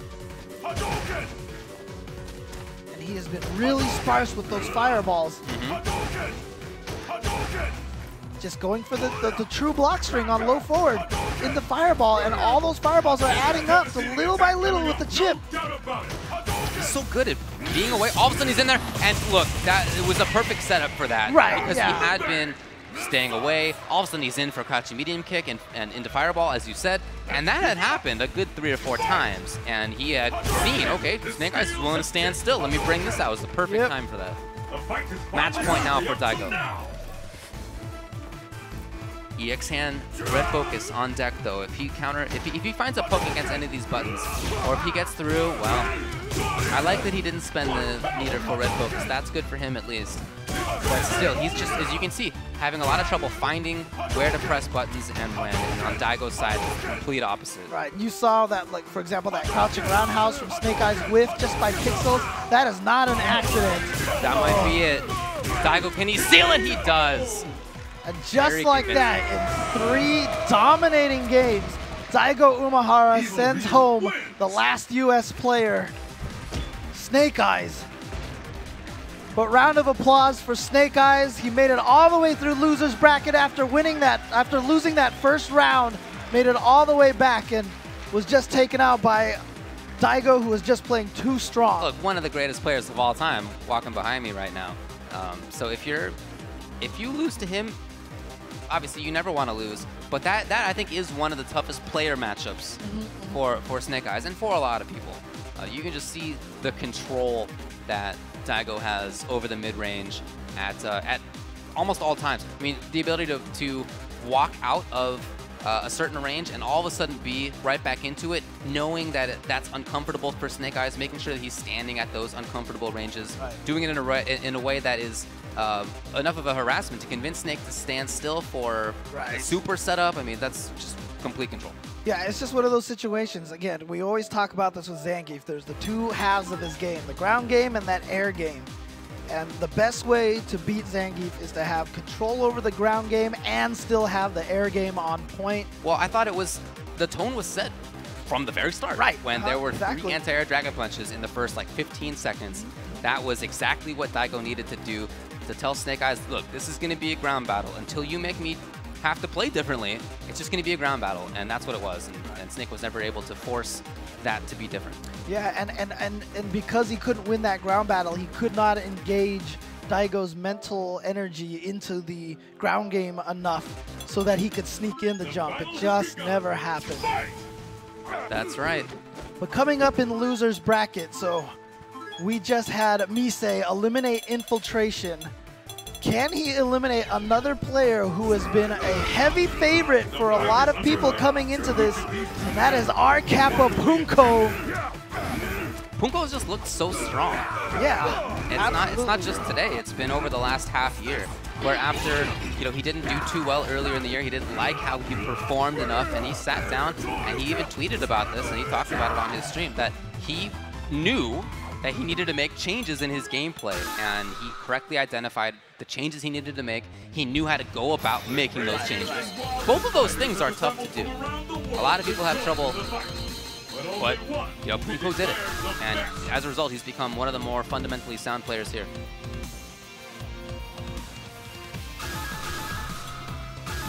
We've seen already the game plan that Mise wants to play is just get in with Makoto and do damage. Now, Seth doesn't have a lot of damage, but when you get hit by Makoto, you die almost regardless of how much life you have. I mean, in this matchup, it's going to be 2 hits. It's a game of 2 hits for Mise. You find a hit, you turn it into 50% life, and then the next one is the same. That's what he's capable of. So our Kappa Punko on the first player's side, his opponent, our Kappa Mise. We have Korea. We have Japan. Oh, dashed in at just the wrong spot. Punko with a nice confirm. Oh, not into the corner. Interesting. Put himself into the corner. It's just really interesting. That air-to-air that we've been seeing from Punko is something that he has been picking up against pretty much any character that he's played against. Is that time? Oh, no, not quite. Oh, Is that can in he time? punish? Oh, yeah. They made that thing safer in this version, so I don't know. Oh, what a neutral jump. This could... Oh, and again, see, there we see right there some of the improved just button pressing from Punko. He has chosen the right buttons to hit at the right time. He's so much better at that than he's been before. Oh, wow. Stand jab beating the dive. Oh, he wanted dash first probably. I hope you're ready.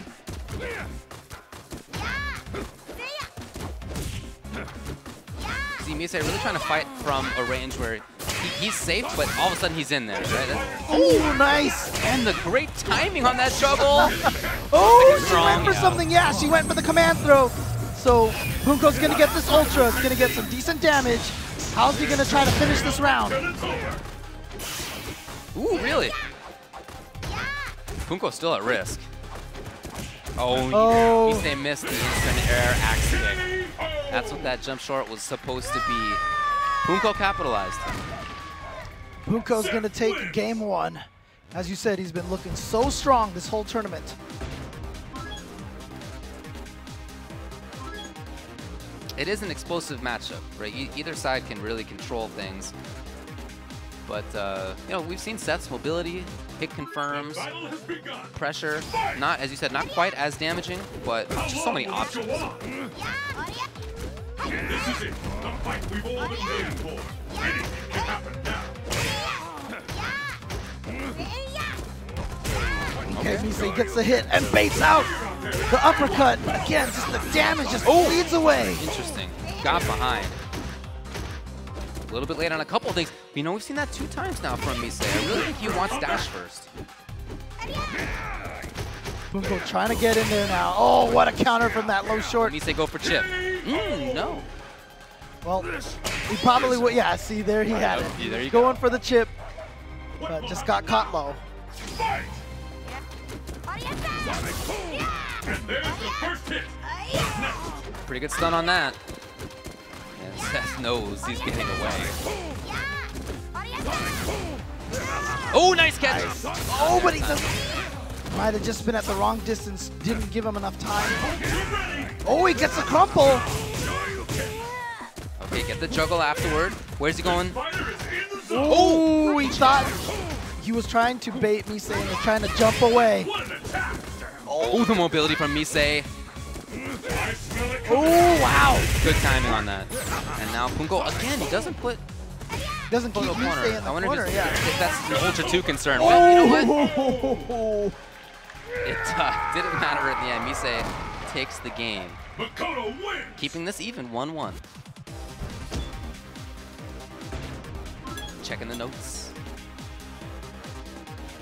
Mise, I mean, we've talked about how strong Punko has looked for the year. Mise has looked super strong today. Yeah, look, Mise is a strong player. I mean, we've seen him win tournaments this year and do well at others. But yeah, it seems like he's peaking at the right time.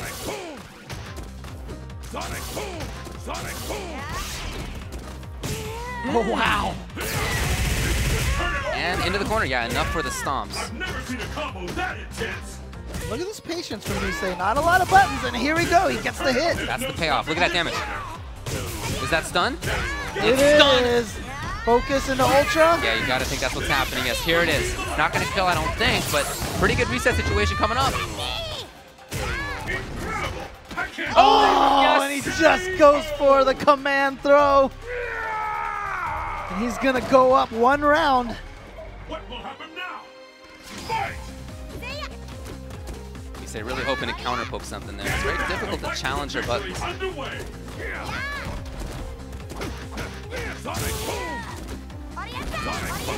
It's really interesting because Punko's playing just looks like a very straightforward game for his game plan. You know, I don't feel like he's making any particular adjustments for what Misei's doing. It feels like he's just playing the matchup and not playing the person. Oh, that Misei really let that one drop.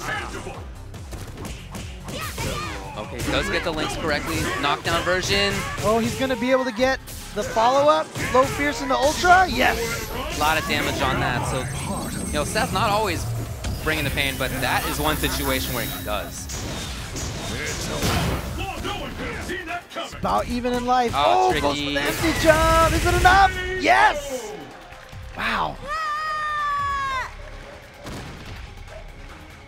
This match decides the winner. Fight! Punko looks like trying to go in at the start of this, try to be a little more offensive. You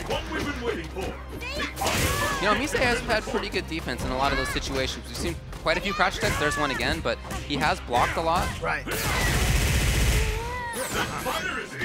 Okay, nice. That was a little different look than what he's been showing him in that situation. Oh, and stays in the front. I think Punko had the same reaction, that he's understood Misei has been blocking a lot, staying on the ground a lot. Oh, just outside of the range of that command grab. EX command grab from Makoto, not a great range on that. Right. Get some of the low fierce and the stun, one hit, so the follow-up combo gonna do lots of damage. Punko going up 2-1.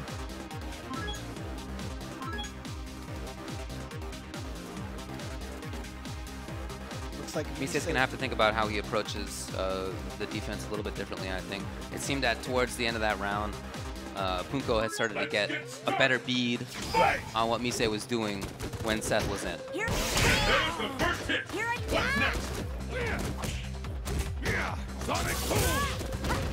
Yep, and here's Seth in again. And he does get the hit. A lot of blocking again from Misei. Oh, nice! There we go. Oh, he didn't have meter yet, or what? Did he not spend it? I'm not sure. It just came out with the wrong move, it looked like. He meant to do the EX. Oh, it just goes for the regular throw. This is a tricky mix-up right here. Nice block.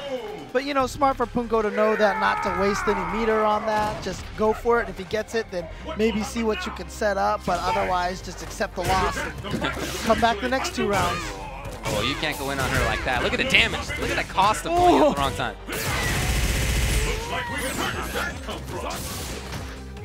We've seen quite a few of those Sonic Boom FADCs, but I don't think Misei's taken the bait on any of them. I can't believe it!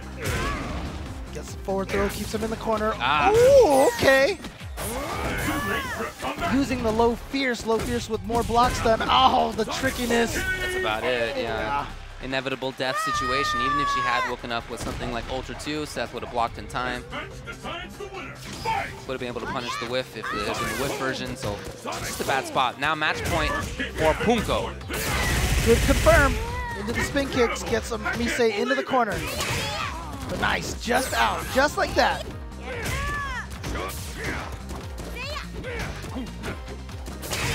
Again, a little bit of that darting in and out. Can he get that? Oh, He nice. does. Has EX as well. Wow, what a read, what an escape. Can he stay on top? He did! Oh!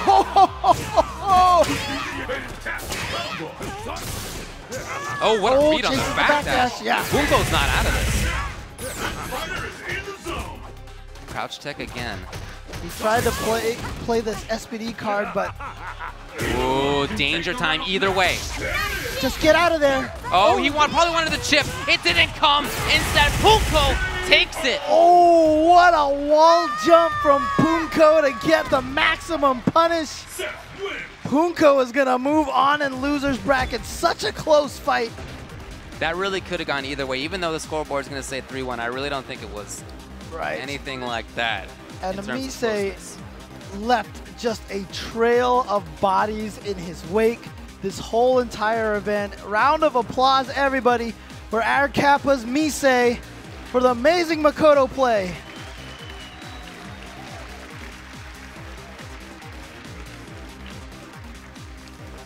Just want to give everybody a little bit of a heads up.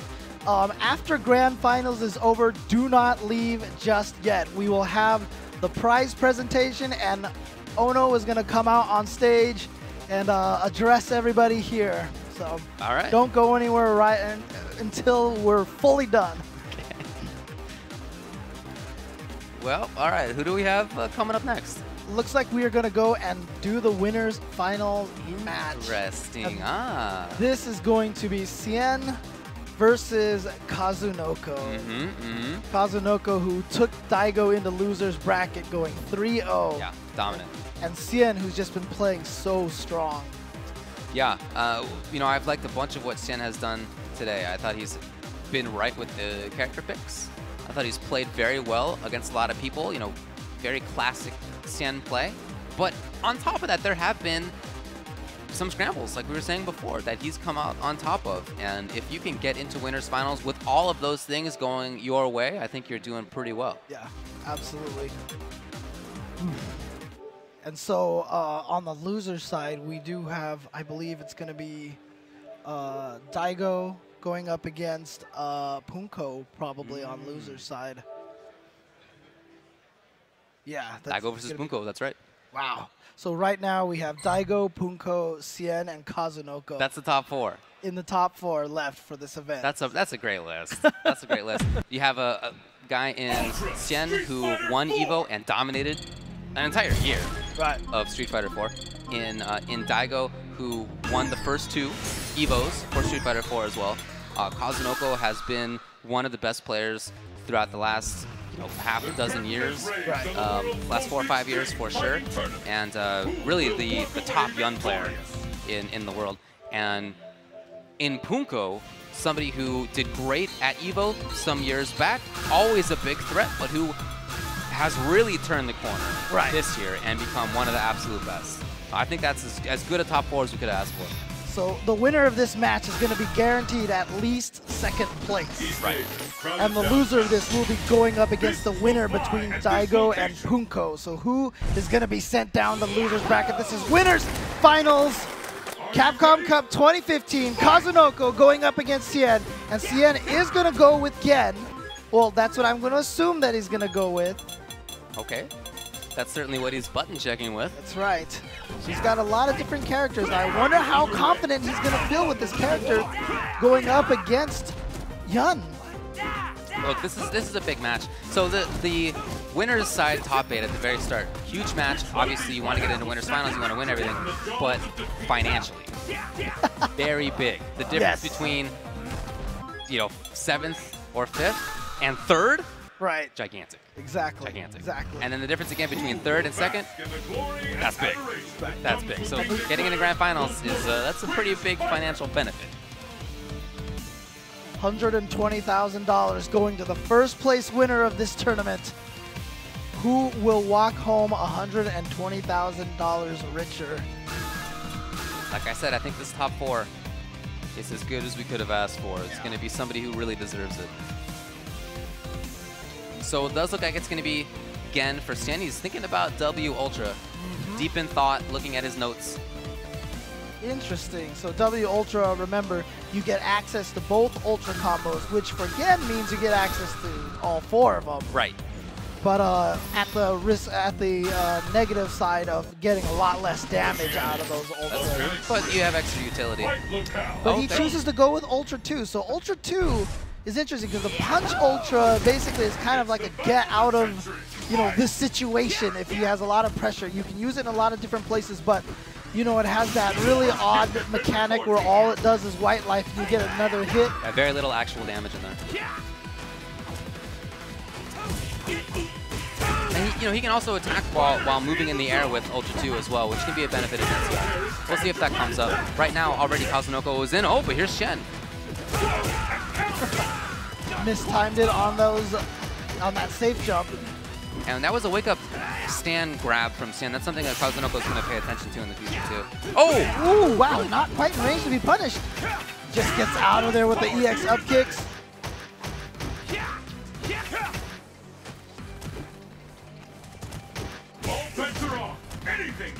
Cien really hoping for something. Ooh, jab to check it. All right. Almost has the super ready. Oh, tried to bait out the up kicks again from Kazunoko, but Kazunoko didn't bite. And it's always hard to make him bite in that kind of situation. Nice win in for Chip. Kazunoko taking round 1. Kazunoko knows all the options, and he has a great understanding of the read, so it's just always tough to make him take the bait in that kind of situation. Which of these two challengers? I think we're about to see something big.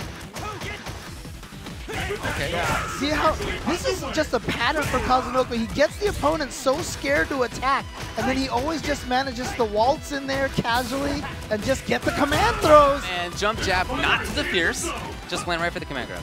So smart. Well, everybody knows to like stand blocking, so if the 2 hits come.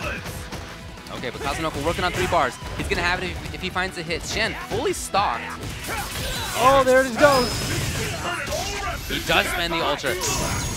Again, this is only going to do white damage unless it can drain all of the life. So nope, just white damage. He has to get the hit. Oh, he there it does! is. Kick down fierce. Oh, but the red focus!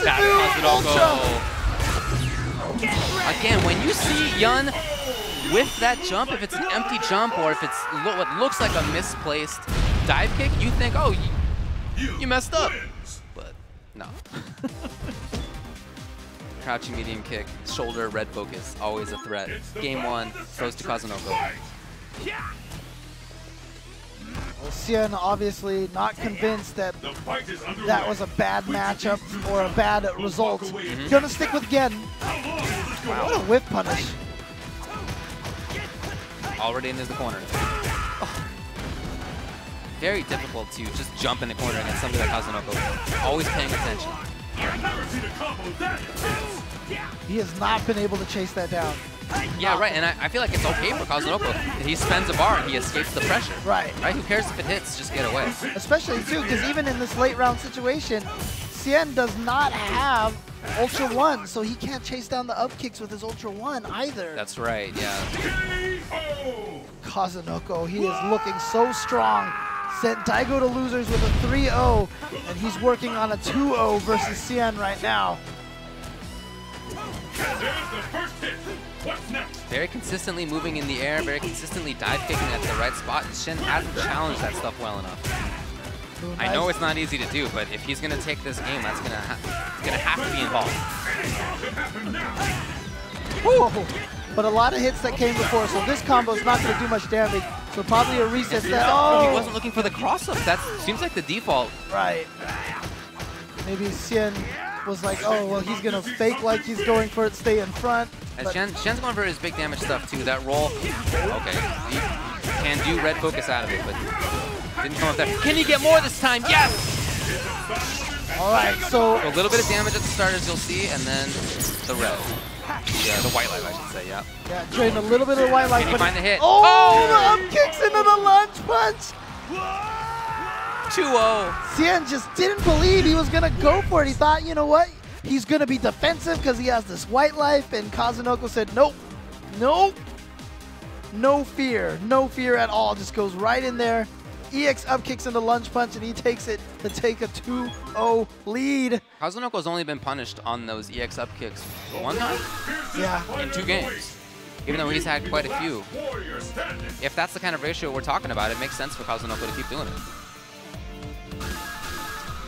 Well, Xian came to character select. Did he stick with Ultra 2? Yeah, he's staying with the same Ultra. Okay. There's something about this match. I'm not sure what it is that he wants to stick with Ultra 2. Your destiny will be determined here. Well, we'll see if it pays off. He does need to win 3 in a row. Of course, he's in winner, so it's not his tournament life on the line, but you do not want to go down, play against Punko or Daigo. That's not tough.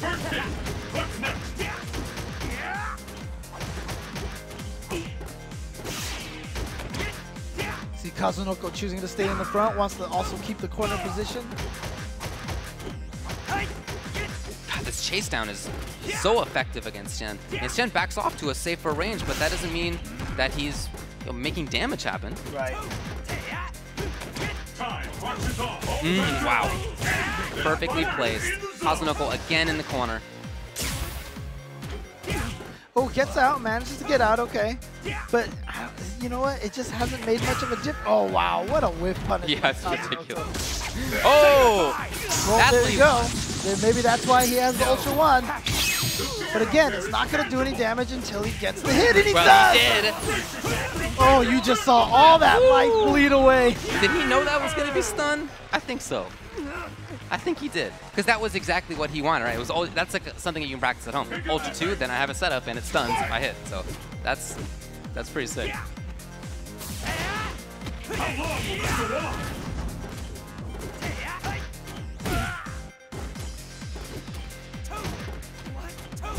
Nice, wow.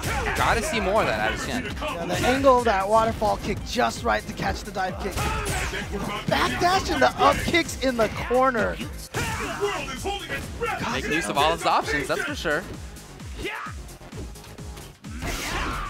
Oh! And then not punish. That was a whiff. Yeah, we've seen him do that a bunch of times, but I think Kazunoko, he usually punishes with just a raw lunge punch. Still 3 bars on deck for Kazunoko. Oh, is he going to spend it? Yeah, right into Ultra. Why not? Get ready. Will that be enough as follow-up? I'm not sure. I don't think not so.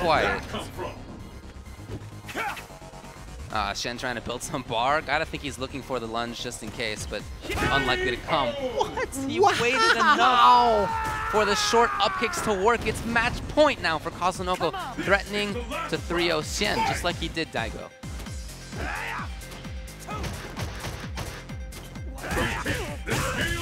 All right, good start for Shen. Look at this. He's going to go for the full combo.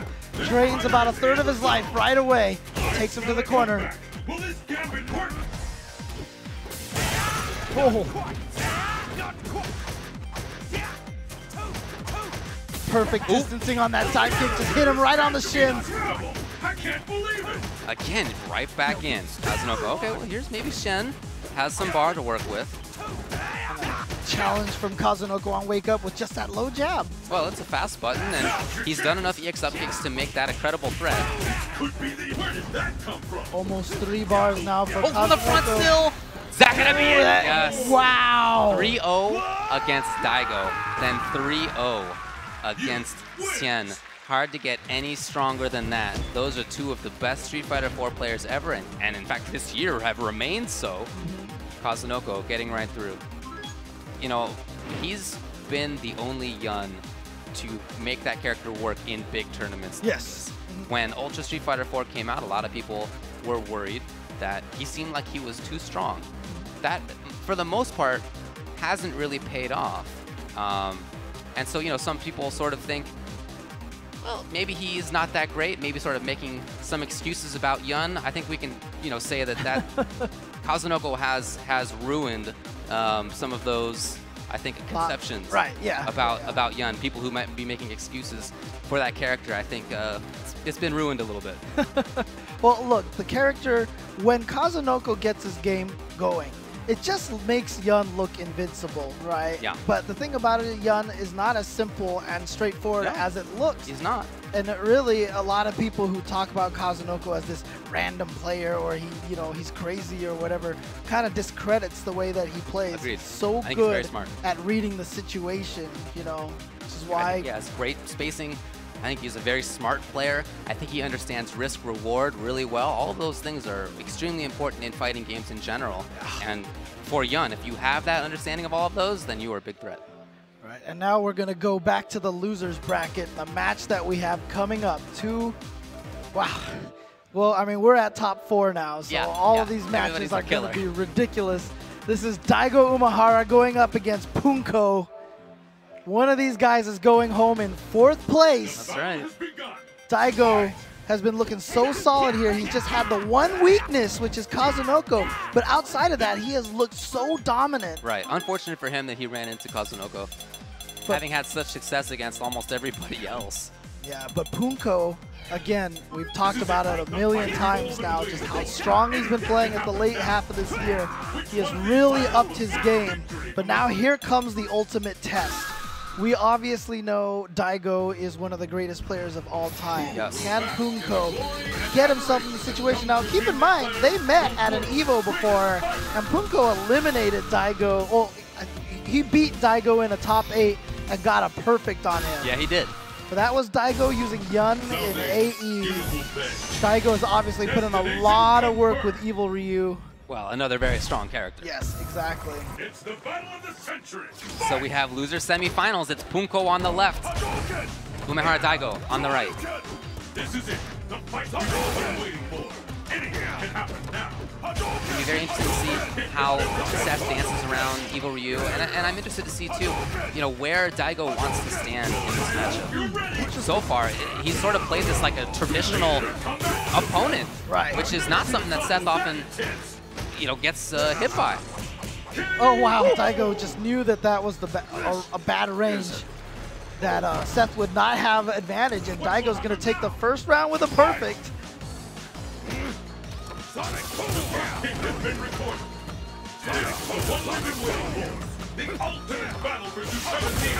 Oh, wow, what a reaction. Probably expectation in there. Punko a little bit down in life. He just really hasn't been able to get things started. He doesn't look like he has been comfortable at any of the ranges. Right. And those double dashes from Daigo have been ridiculous, putting himself in such a threatening position. Seth has that W Ultra, so he can get through fireballs at the right spots. Oh, is that there? Really? Wow! What a reaction. Again, I'm sure expected it, was looking for it, but to see it in time anyway, still impressive. Is he going to go in? He is, but a focus attack from Daigo, but nice. Oh, he didn't cancel it. He didn't believe it, Daigo! Wow, just gets him with the uppercut FADC Ultra. He is going to take game one. Winner of this is going to go up against Xian in losers finals. Punko deep in thought. It's a good start for Daigo. He's up 1-0 against Arcapa's Punko. Oh, that white life gone. That's a big risk for Seth. Yeah, again. Had already pressed Roundhouse in the air. We didn't have EX meter anyway. But now, will he go in again? We saw him try before. No, different this time with great block.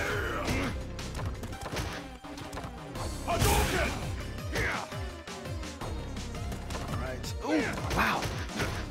Look how safe that Daigo's playing right now. Yeah, he just, look, he knows he has big damage output. He's seen, yeah, he has the confirms. He's been able to put himself at the right spots pretty consistently. Oh, hold on though. Punko keeping it meterless. Maybe the next hit if he finds it. Oh, the juggle! Wow! Great reaction from Daigo. Great awareness to throw that EX Fireball as soon as he got hit. Takes the round off of the trade. The fight is underway. Which of these two challengers? There's the first hit. Ooh! Nice. Good spacing from Punko. You see him even trying to move out of the range. He understood what was happening, but just couldn't quite get out of there. Daigo! Oh, and that's stun! Can he keep it up? Don't expect any meter to do immense damage, yeah. But building bar for himself. Great blocking. Punko backing off. Yeah, Daigo right now, his play on defense has been spot on. Oh yeah, perfectly timed right there. And that was obtained because just previously in that round he had played so much defense. He was just blocking, just blocking, just blocking. And Punko just kind of got this feeling like, okay, he's in super defensive mode. Time for me to try to go in, and then Daigo turned it around, 180'd it, caught him with that surprise uppercut in the middle of Punko's buttons for the uppercut FADC, and Daigo goes up 2-0. There's got to be a big change out of Punko's side right now. He just hasn't been able to find those safe places. And not even just up close, right? I mean, it looks like at range there's been some problems for him. When he's been close, he has not often made the right reads. Right. Got to change a lot. So he has gone to character select. I don't expect any change, but I guess we'll see. Yep, you are allowed to change ultras, I believe, if your opponent changes characters, and so he's waiting to Daigo waiting to see what Punko goes with. Okay, well, it's just gonna be Seth. Punko on the verge of elimination if he doesn't win these next three. The stage of battle. It's the battle of the century. Fight! Sonic!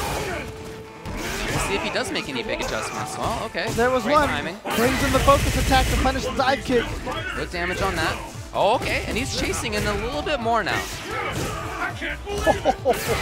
Daigo had actually canceled that into the axe kicks and got a combo. That would have been ridiculous. Look at that patience from Daigo.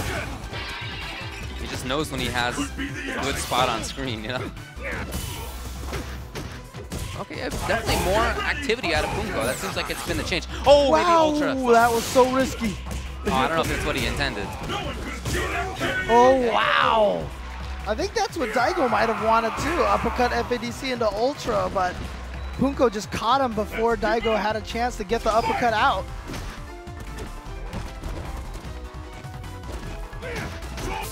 Okay, nice block by Punko. Ended up taking a couple of bars from Daigo. And that's very important against Evil Ryu, not just for safety, but for the damage output, of course. That said, Daigo, ooh, if he had found a hit, could have been big. Oh yeah, Daigo we've already seen versus Snake Eyes. Too good with that reaction. Wow! Hold on though, Punko. Gonna get the hops here. Still has multiple bars. Oh! Yes! He gets it. What a great reaction from Punko. And now he has 4 bars. He'll have full super almost immediately.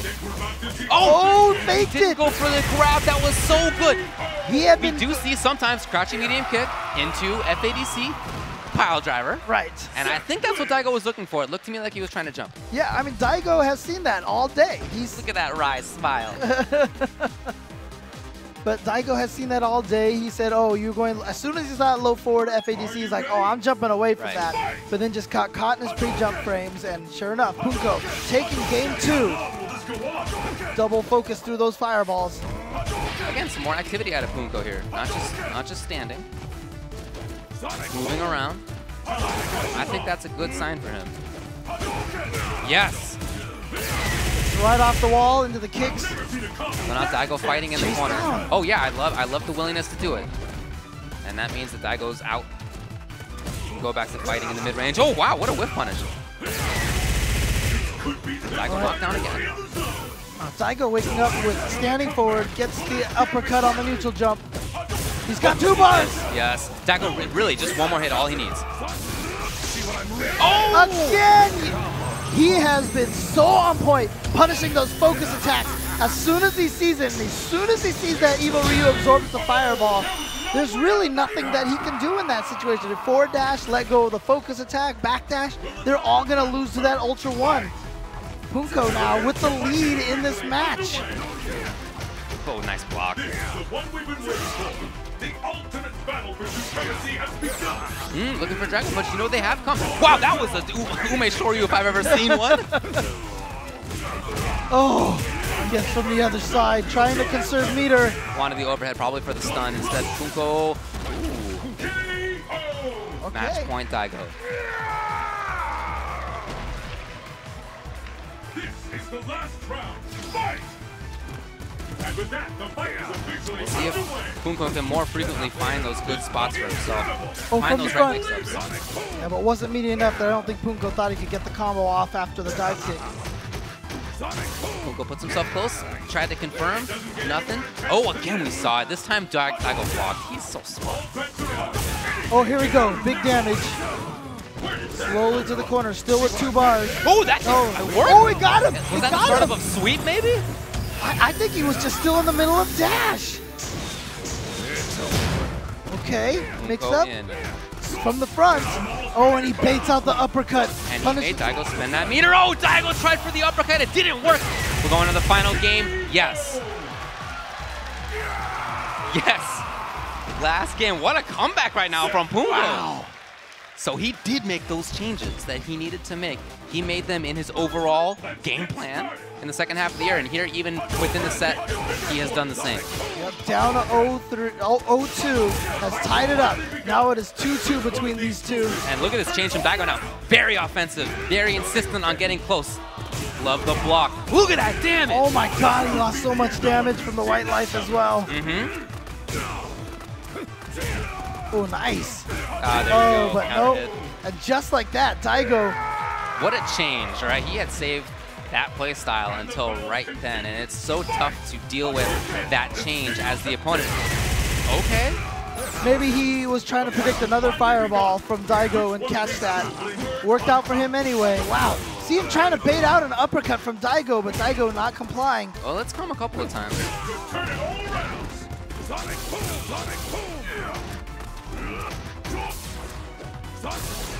Oh. Nice. Gets under the... Oh, but he goes for the Tannin engine. And that's going to be one more mix-up here. Yeah, that gave Daigo the opportunity to do a ton of damage. Ooh. Punko getting away. Out of the range. Oh, there it is! And just goes for the low jab. Daigo Umehara has eliminated Punko. Punko in 4th place. You can see the effect it has on him. He really wanted to take it. And he did make some of the changes that he needed to make. It was just that in that last game, Daigo completely did a 180, complete change of style, and that's hard to deal with. To go into that last game thinking, okay, great, I've done the right thing, and then to lose like that. Yeah, give it up for our Kappa Punko. There he is. One of the best players in Ultra Street Fighter 4 for sure. And so much improvement in his play. He is such a strong player. That's for sure. It is great to see some, like we've always been saying all day long, these strong players get even better. Like, you don't think they can get better, but here they are, improving little by little, and just great future for Punko. That's right. Well, we're going to go to the losers final. That's right. Cien, who was knocked into losers by Kazunoko, who took out Daigo and Cien 3-0, 2 matches in a row. That's right. Kazunoko sitting pretty in the grand finals. He's going to face one of the players that he already sent to loser's side with that 3-0 win, so pretty good situation for him. And those 2 players now are going to compete against each other for the right to go up against Kazunoko in grand finals. This is losers finals. Daigo Umehara versus Cien. Yeah, and two players who are former Evolution champions. That's right. Cien has gotten 2nd place at the last 2 Capcom Cups. That's right. Okay, which could happen again today. Oh, man. It could. If he gets past the Beast first, that's, I mean, look, of course, a consideration. Obviously, they want to win and get to 1st place, and they have to take this match. But do you think Cien would rather finish 2nd or 3rd? Oh, come on. If he had to pick one, you know? I'm sure he doesn't want to get 2nd again, but it's preferable to 3rd. But as you said, there's a big difference in the money between 2nd and 3rd, as well as 1st and 2nd. It's true. Interesting match here, history between these 2 players. Yeah. You know, like we said, Shen won Evo. After that, he had a set against Daigo. 1st to 10. How did that go? That was 10-0 Daigo. Got dunked. Yep. Got dunked. And it was just that situation again where Daigo said, you know what, I have time to prepare for this match, so I have everything that I need. But you know what? He said that after Kazunoko dunked him at Topanga, right? 7-0. He said, I got to study this match. And it didn't change anything. Well, so hard to beat Kaz. That's true. So let's see what Cien can bring to this match. He is going to be... Shen won last year at Capcom Cup. He picked Dalsum last year. He's considering it again. Wow. Dalsum was the first character he used competitively in Street Fighter 4. That's right. And we hadn't seen him play that character in a major tournament until last year. But it looks like he's bringing it out again here in very high stakes losers finals. Right. The nice thing about it, it is 3 out of 5. It is. Right, so Cien has a room to experiment a little bit, but Daigo Umehara last year at Capcom Cup with Evil Ryu is not the same as Daigo Umehara with Evil Ryu this year. All right, let's get into losers finals, everybody. Razor Cien on the left, Mad Catz, Daigo on the right. It's gonna beat Dalsum, and look, the matchup is pretty solid for Dalsum as long as he's keeping the range. But there are ranges that Evil Ryu can jump from and play an actual mix-up between a dive kick or jump roundhouse, one of those couple of options. And Daigo has always been good at understanding those ranges, not just with Evil Ryu, but with regular as well. One of the things that Cien did last year that worked so well was every time Daigo threw a fireball, he just traded with the standing fierce. And so he got a life lead and kept trading and trading, and it really shut down Daigo's ability to try to get in using those projectiles. Ooh. But Shen is getting dangerously close to the corner. There's one Ume Shoryu. Oh, did he make it through? He made it through. What a reaction from Daigo. And the range that happened, if I were Sin, I would not be looking for that either. That was crazy. What a range to try that from. Shin's going to keep that in mind, that's for sure. That is definitely something you do not forget. And it's really interesting. So Dalsum, you know, he has to have all of his anti-airs ready to go to stop the opponent from getting in. But you see Daigo actually trying to get in mostly via the ground. He has not jumped that often at all. Now Daigo is super getting towards the corner, which means he's very dangerous, not just for FADC combos, but for super as well. That command grab. Yeah, really trying to, oh yeah. Just one too many buttons in that situation. Now this is not gonna kill. No, but great situation for Daigo. Oh, short slide under. Gets right under, he's out of the corner. He wants to activate that Ultra. Oh, that might be it. No, he didn't press the button, very smart. Right, yeah, any of these buttons will kill. There it is. There it is. Very hard for Dalsum to make a comeback. He needs to convince the opponent to jump onto a lot of things or just run forward into a lot of things. Right. Maybe find a setup with Ultra One, but Daigo was playing in a way that just didn't lend itself to any of those things. Just took that round with the standing forward from Evil Ryu. He's going to let it rock on this. Wow. He's going to stick with it. 3 out of 5, as you said, so if he loses here, he can still switch, but I'm not sure he would. He seemed pretty confident there. The life lead is so important for Dalsum in this match, but the problem is any life lead you have just disappears in a second. Yeah, it's the long haul for Dalsum. That's you know, something that you're accustomed to as a Dalsum player.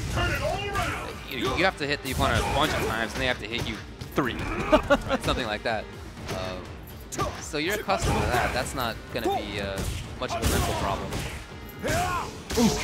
All right, he's going to get the Ultra One out. This is just to build some space. Get out of that corner. No anti-air. So that missed anti-air, I think, has really set up a bad situation now for Shin. Daigo, as you can see, just bulldogging. Walk up, block, walk up, block. Oh, love the spacing on that. That's what I mean. Daigo's always so good at knowing those spots. There it is. Oh, chasing him down out of the air.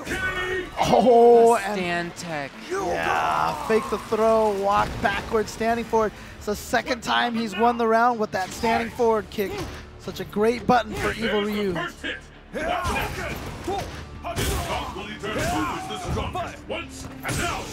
Okay, sniper, but that does mean that you get put into the corner. Seen a couple of those empty drills from Sia. They really haven't done much yet, so right. Not sure what he's trying to bait out with those. Again, did not anti-air. Again, that means that here's Daigo. Doesn't get the combo, but still, great situation for him. Harassing. He has the media. Oh, he read the exact moment that Xian was going to stop hitting a button. That was the one time he gets in there with that Raging Demon. The thing is, I feel like Shen must know that that's an option. It's just right. When you're in that moment, Daigo's pressing the right number of buttons until you yourself forget. And even if you're watching and you're like, oh, well, clearly Super's coming. You're not in that situation. It's hard to sort of keep that in mind, that players like Daigo will understand an individual person's rhythm and know when to capitalize. So did Xian stick with Dalsum? Nope. No. It's gone again, Ultra One. He's going to have to take 3 games in a row against Daigo Umehara. This is the character that he went with versus Daigo at the Canada Master Series. And he actually, you know, kept up with him a little bit. But Daigo still came out on top. Shen slowly getting in the corner for himself. He's definitely got the field advantage. Yes. Interesting. But it doesn't seem like Daigo was worried about it, right? Just the way that Daigo was playing, very cautiously. Just not hitting any buttons at all. Yeah, right.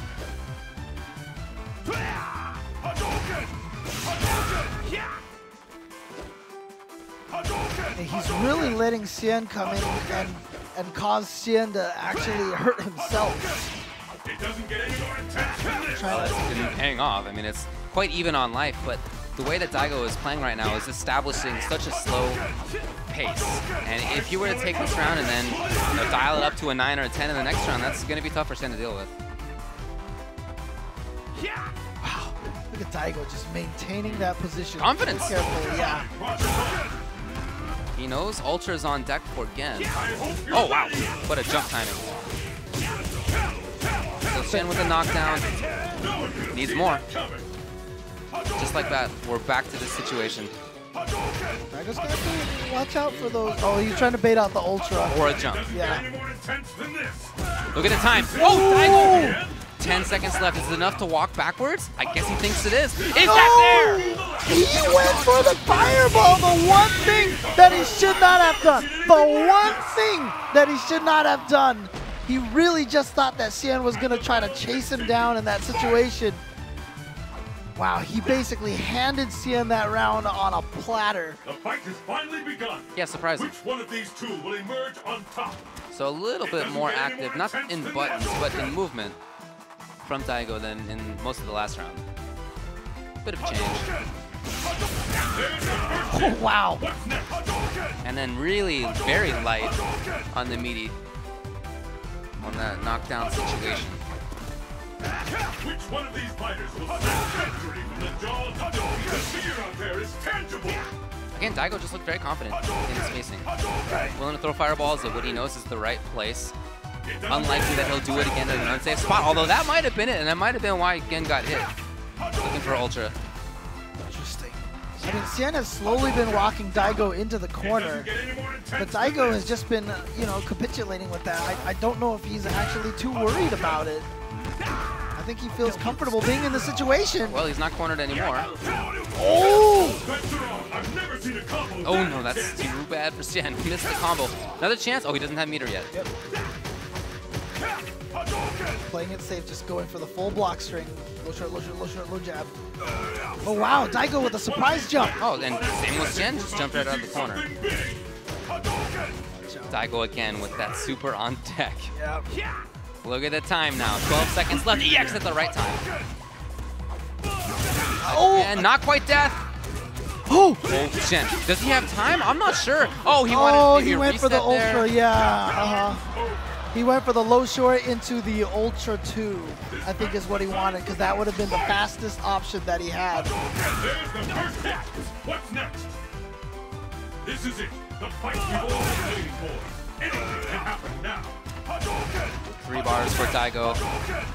And now even a little bit of a different style again at the start of this round. More fireball heavy. Oh, wow. Caught him by surprise and then gets the throw. Ooh, nice timing. Thrown right after the crouch attack. Here's Daigo. Doesn't spend Ultra yet. Daigo really just spacing away. Okay, in now and look very light on pressure again. You had to imagine that Shen got hit by that fireball because he tried to Ultra just a little too late. Oh! Front, Shen gets out. Right, hard knockdown, so he gets the setup. Oh, but there's the Ultra. He saved it, remember. Right, is that enough? Not quite, but this EX might do it. Is there any way out of it? Oh, Shen dashes! 42 seconds, and Daigo just playing away. Can Shen find his way in? That's the question. Especially if Daigo were to throw more. Oh, it's the chip damage. He's going to take it. Again, Xian, I mean, he had it right there. Xian could have made it through there, but just didn't believe that Daigo was going to throw that fireball at that one moment. Daigo Umehara has defeated Xian. Xian is going to finish 3rd place here at Capcom Cup. So 2nd place twice in a row, 3rd place now.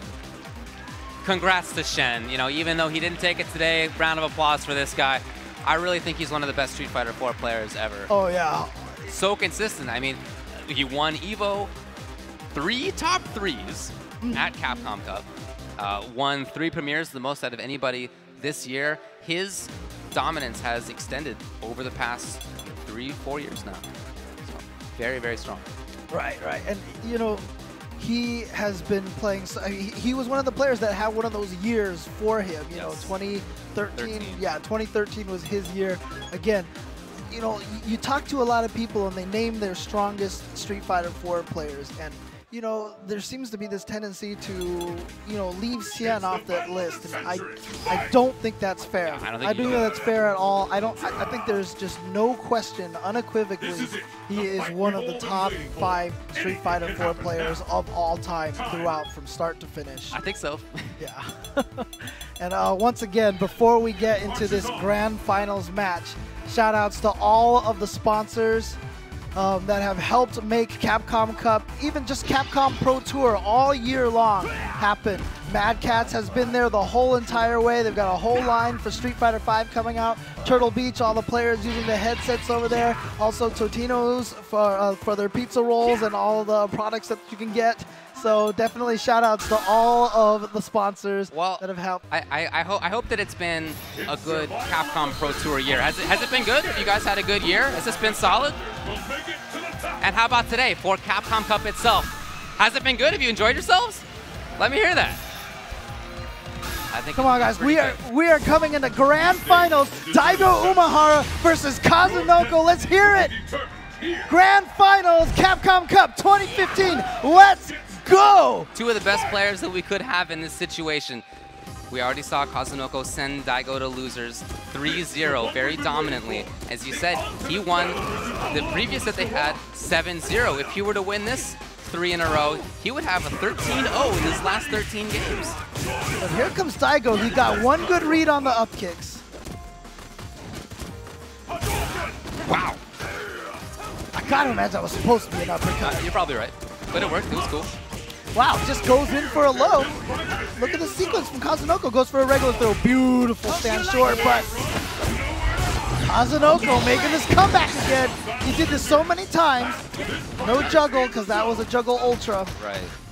Oh, and that command. He's had the read for the command throw versus Daigo over and over and over again. And you know, a lot of the command grabs that he brings out are not just in a random, meaty command grab. It's let's press a couple of buttons and see if the opponent is jumping or not. Not? Okay, command grab. Right. It's sort of a grab confirm. It's really cool. And just at these ranges where you just don't think it's going to happen. But Daigo, once again, looking strong at the start, but he started so many rounds this way. Only to have Kazunoko make this ridiculous comeback. Yeah, last one as well. Oh. You know, like we were saying before, well, that's really unfortunate there for Kazunoko. I'm not sure. It's bad news for him. Good job to Daigo to capitalize. But I like how Daigo is playing in the neutral game, I think. I think he's doing pretty well there, but when he gets knocked down, he just is getting lit up. The ultimate battle for supremacy has begun. Kazunoko threatening to get in, and when he jumped forward, Daigo had the counter and on the dive kick as well. That's the kind of stuff that Daigo needs. It's just that on top of that, he also has to get those mix-ups right. Right. Daigo, you can definitely see where he's focusing his game. He is focusing on countering the dive kick and being aware of the jumps. That is where see, he goes right into the air. Oh, just a bad distance so that the cross-up missed. Allowed Kazunoko to get that punish when he landed. Love that block from Daigo there, just playing very patiently. He knows the threat right now. Oh, wow. Great reaction to get the juggle, but here we go. Oh, he's going to go Ganagin. He's going to go for old school style. And a juggle, of course. Is that going to be enough? It might be. Not quite. Chip. Oh, he went in. Look, I love the wake up from Daigo. I think that was so smart to try the wake up crouching medium kick. It could have turned into a lot of damage, and he was just a couple of frames away from making it work. But that's the second time Kazunoko's gone for that meaty kill with the lunge punch. And the second time that Daigo did not have the wake up uppercut on it. Kazunoko just going in there, no fear.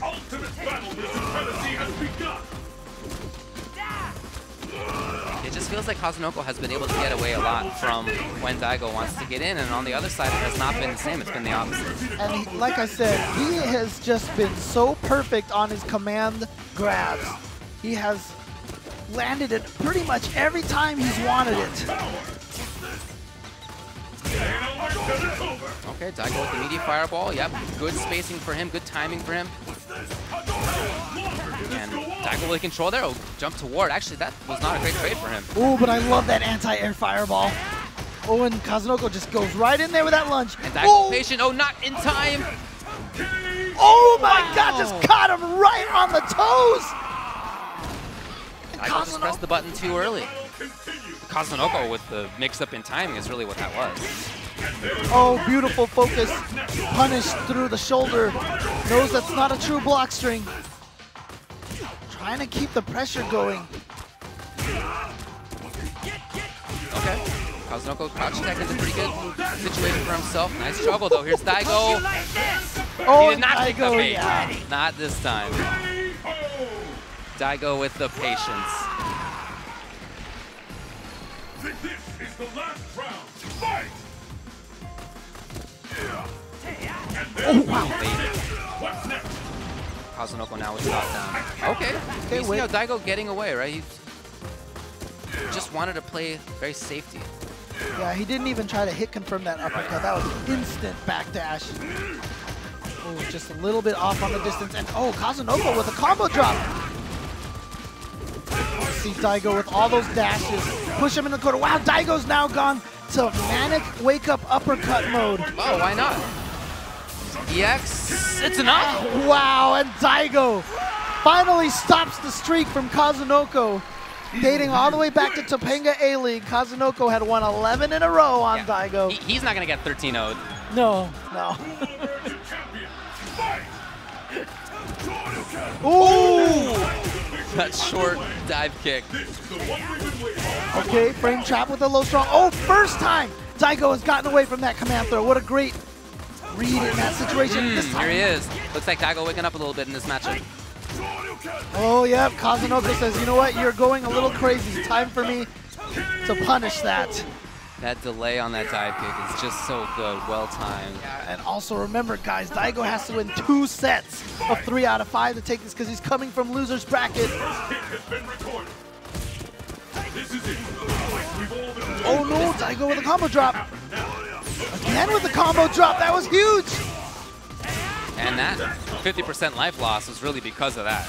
Oh, and there's that command throw again. Daigo trying to outrange just a different time than he expected. Again, how many times does that happen where Kazunoko has been able to find the hit even though Daigo has had a counter that would work at the timing that Daigo expects? Right. But that Kazunoko brings out a different timing. But Kazunoko now at tournament game to take Capcom Cup and win $120,000. He's right there, but Daigo is going to do his best to reset this and take it to a final set. Oh, wow. And Daigo was walking forward into that, actually. Great block, great DP. Daigo maybe getting some reads. Daigo realized from the first set that they played that his really super careful style was not going to do it. And yeah, he has a better read on Kazunoko's rhythms now. It really looks like it. Oh, that's Oh, magic. yeah. But not a terrible punish. Right. Still with 3 bars is Daigo. Still very dangerous. Kazunoko's about to get it. He has 3 bars now. Ooh, really wake up, huh? Hop kick. You don't see that very often. And that's to do it. Daigo is going to tie it up 2-2 here in this last set. He's trying to reset the bracket. Can he do it? Or will Kazunoko win this game and take Capcom Cup right here, right now?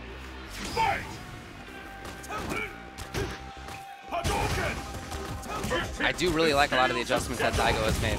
We've seen this work for him more, that sort of neutral game, but now he's less scared. He's more fearless. And I feel like that's an important tool against Kazunoko. Oh, look at this. Daigo looks like he's just getting everything at this point. That said, Kazunoko is not getting dissuaded from doing what he wants to do. Oh yeah, you see him hoping that Daigo does the air-to-airs. Oh, what a nice air-to-air for himself. Oh, Daigo. Oh, stand forward. 3 bars though on deck. 3 bars on deck for Kazunoko. Can he find the hit? Ooh. Can he find the hit? He just needs 1. He just needs 1. Daigo! Oh, there it is. Daigo gets that uppercut in. Now he's at match point to send Kazunoko into loser's bracket and reset this tournament. Yeah, this is set point here. Can he Oh, really? Oh, Daigo tried to catch that. Beautiful block. Very smart stuff. Oh, but here comes Kazunoko. Yes, he's got the stun. He should be able to take maybe this round. No, not he's quite. Need a reset. There it is. There it is. The command throw every time when he's needed it. So now it's set point for both, and that means it's tournament point for Kazunoko. And he gets there on a perfect. What's going to happen here? And he's going to start with the red focus Great combo. start for him, but now Daigo's caught in the corner and getting caged. Great read. So good damage there without spending any meter yet. But Daigo win. No, he did try to go in. There's the air-to-air again. Kazunoko with the juggle. Bad look now for Daigo. And that's going to do it. Kazunoko has taken Capcom Cup 2015. He is your champion for potentially one of the last great major Ultra Street Fighter 4 tournaments. Kazunoko made it through a field of 32 players that got themselves here over a 9-month span of tournament season. Kazunoko, the victor here for Capcom Cup. We have seen him win tournaments this year, but it doesn't get any bigger than this. Winning Capcom Cup 2015, the culmination, of, as you said, of a year of training, of traveling, of qualifying. And it all worked out in the end for Kazunoko. Certainly one of the strongest players. But definitely shout-outs to, once again, a round of applause for Daigo Umehara getting second place, the Beast, one of not only the greatest Street Fighter 4 players of all time, but just one of the greatest fighting game players of all time. All right, well, let's toss it over to Mike Ross. Everybody, check. It's not on. Mic is not on. Check. Mic is not on. Do we have another mic? Check. Check. Check.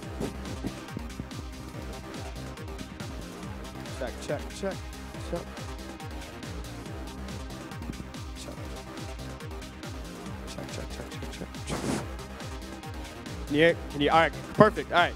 Everybody, thank you guys so much for coming out to Capcom Cup. About to begin the award ceremony. Started at final round, and it has concluded here tonight at the PlayStation Experience. We'd like to congratulate Kazunoko for getting first place.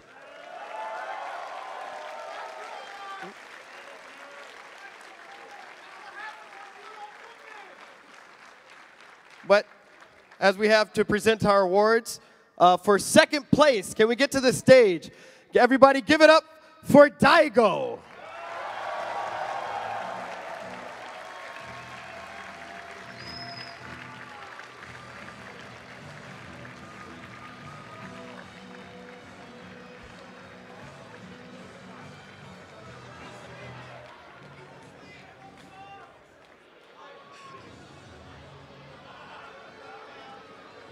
That's the last time we may ever see him.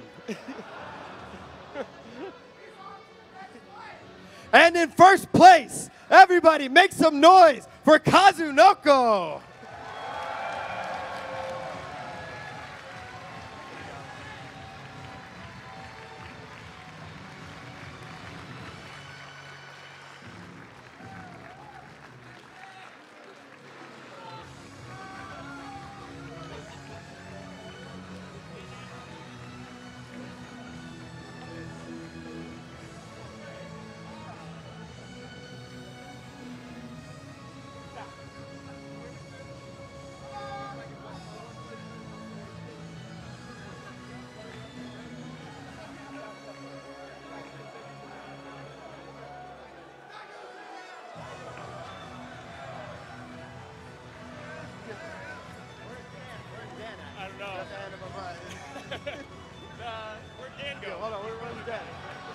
Dan, we need you back to the stage. Dan, where did you go, Dan?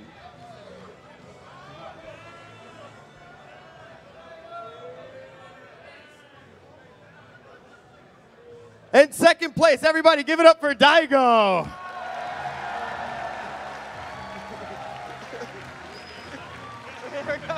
Yeah, come on up.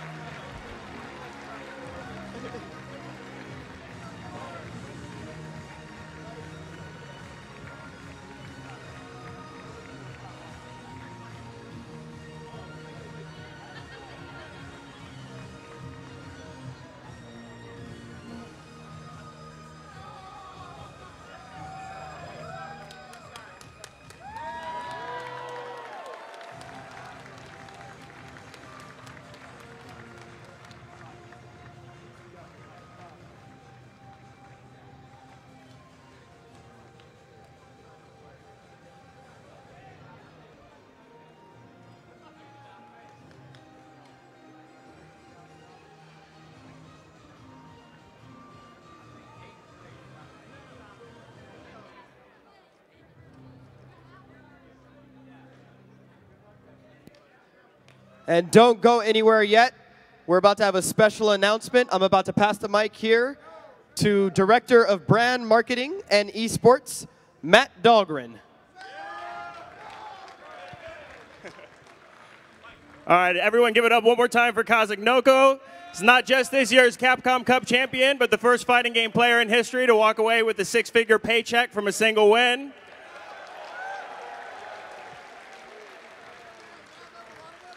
There's a lot of money.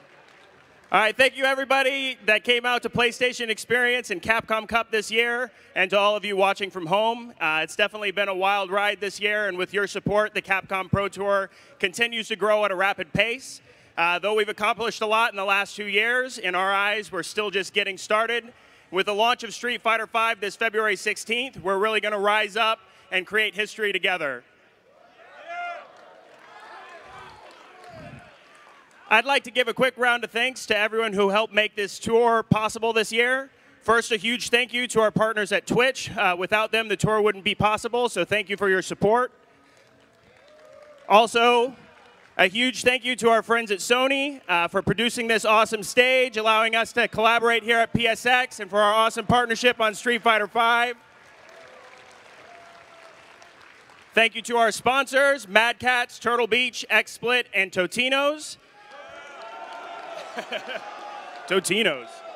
And thank you to our production crew, all of our tournament organizers on the CPT, our commentators, and of course, thank you to all of our fans worldwide. Without you guys, we wouldn't be here today, so thank you so much for your support. On that note, I'm going to hand things over to executive producer on the Street Fighter franchise, the legendary Yoshinori Ono, for a special announcement. Thank you all. See you next year.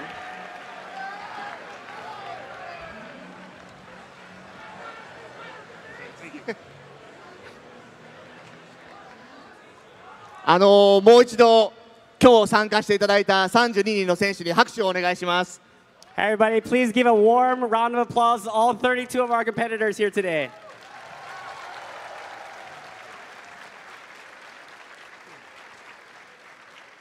本当に今年もこうやってカプコンカップができたことを本当に皆さんに感謝しています。まずお礼を言いたいです。本当にありがとうございます。 First, I want to thank all of you here today for joining us at Capcom Cup. It's been a very special year for us. I want to thank each and every one of you personally. Thank you very much for coming.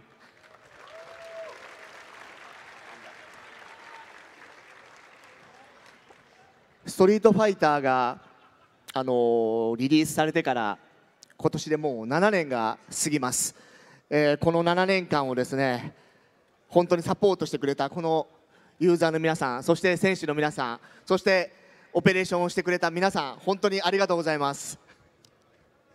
The Street Fighter 4 series has been with us for over 7 years now, and it's all thanks to you, the fans, the players, and especially the production staff behind the scenes. Thank you to all.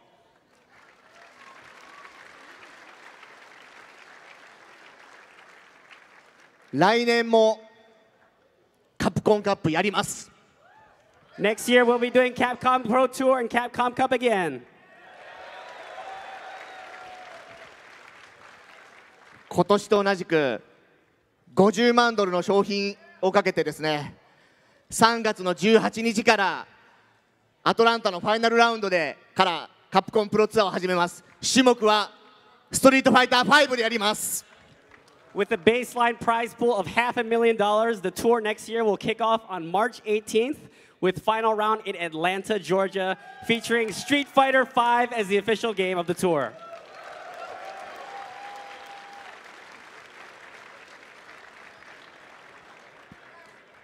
今日まだリークされてないニュースを一つ持ってきました。 So today I have some news that hasn't leaked yet, which I'm happy to share for you for the first time ever. 皆さん、ストリートファイターアサシンフィストを楽しんでいただけたでしょうか？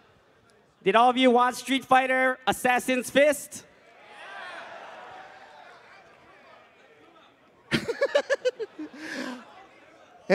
あの制作チームがですね、マシニアと一緒に新しいタイトル、ストリートファイターリザレクションという制作に入りましたので、今日ちょっとここで皆さんにお知らせしたいと思ってます。 We are pleased to announce that the team behind the live-action series Street Fighter Assassin's Fist will be working on a special Street Fighter V web series for Machinima titled Street Fighter Resurrection. ちょっとティザーを今日持ってきたので、リークされてないティザーですので、ぜひ皆さん見て帰ってください。 I have the very first teaser trailer here today, one that hasn't leaked, so let's take a look.「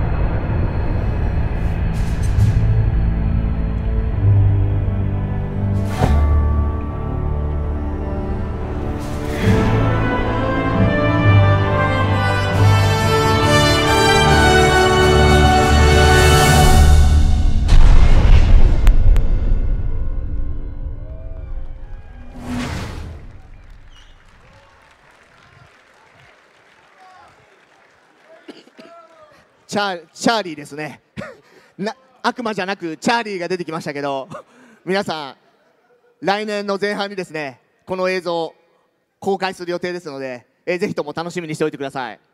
Yeah, a lot of you might have recognized that as Nash from the Street Fighter Alpha series and in Street Fighter V. Hope you enjoyed that sneak peek. We'll have more information to share early next year, so stay tuned.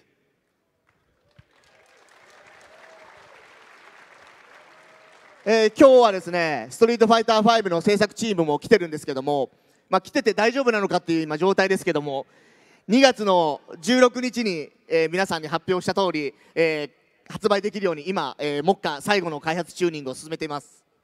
Speaking of Street Fighter V, the R&D team has been hard at work on the game to make it available to you all on February 16, 2016.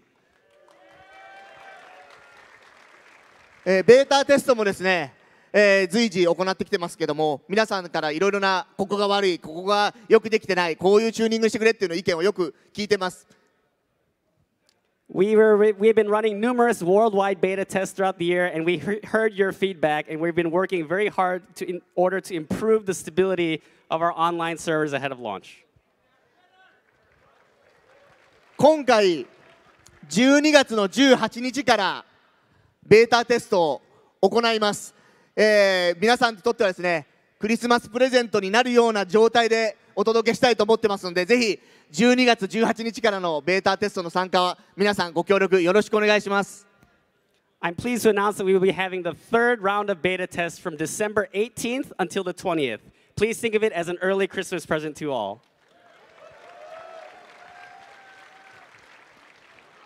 これからですねストリートファイター5、2月の18日、16日リリースした後、我々長期的に、皆さんのサポートを行っていきたいと思ってますので、ぜひとも協力をお願いしたいと思ってます。で、一つ皆さんにちょっとお願いがあります。 So in order to bolster our efforts and support the game long into the future, when it comes out on February 16th, I have a special request for you all. 開発チームに入りたい人、ぜひカプコンに US でもジャパンでもぜひ応募してください。ストリートファイター5のチーム拡大してですね、今回から、開発者を募集してます。we're going to be actively hiring development staff to join our team at Capcom Japan and USA. So all of you who have a passion for Street Fighter and want to work with us on the game, please apply and work together to make a better and brighter future for fighting games.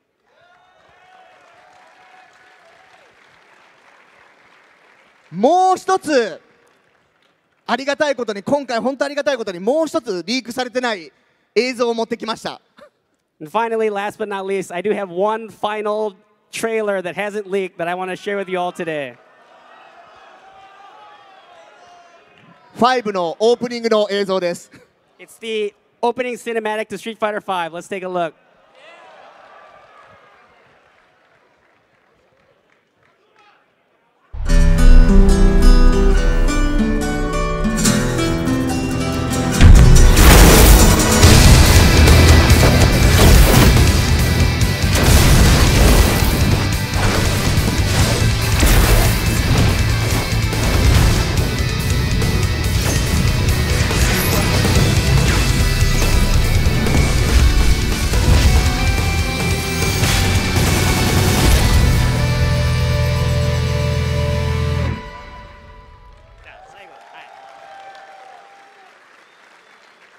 All right, それじゃあ皆さん、そろそろ立ち上がる時間が来たようなので、皆さんぜひ立ち上がってください。 All right, guys, this is the last thing we're going to do the show here today. Please all stand up. We're going to do a Shoryuken together to close out the show. You guys know how to do this? じゃあ僕が3、2、1で皆さんぜひとも昇竜拳をやってください。 I'm going to count down 3, 2, 1, and then we're all going to Shoryuken at once, okay? You ready?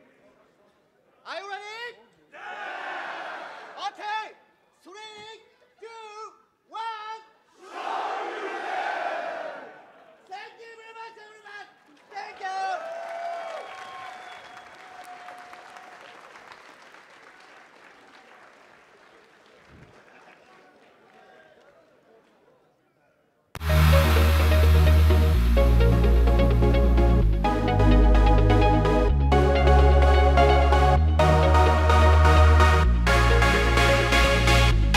Capcom Cup. There are players from 10 different countries. There's a lot of talent. Anything can happen. When you get 32 players of this caliber playing against each other, where pretty much everybody can eliminate you at any given time.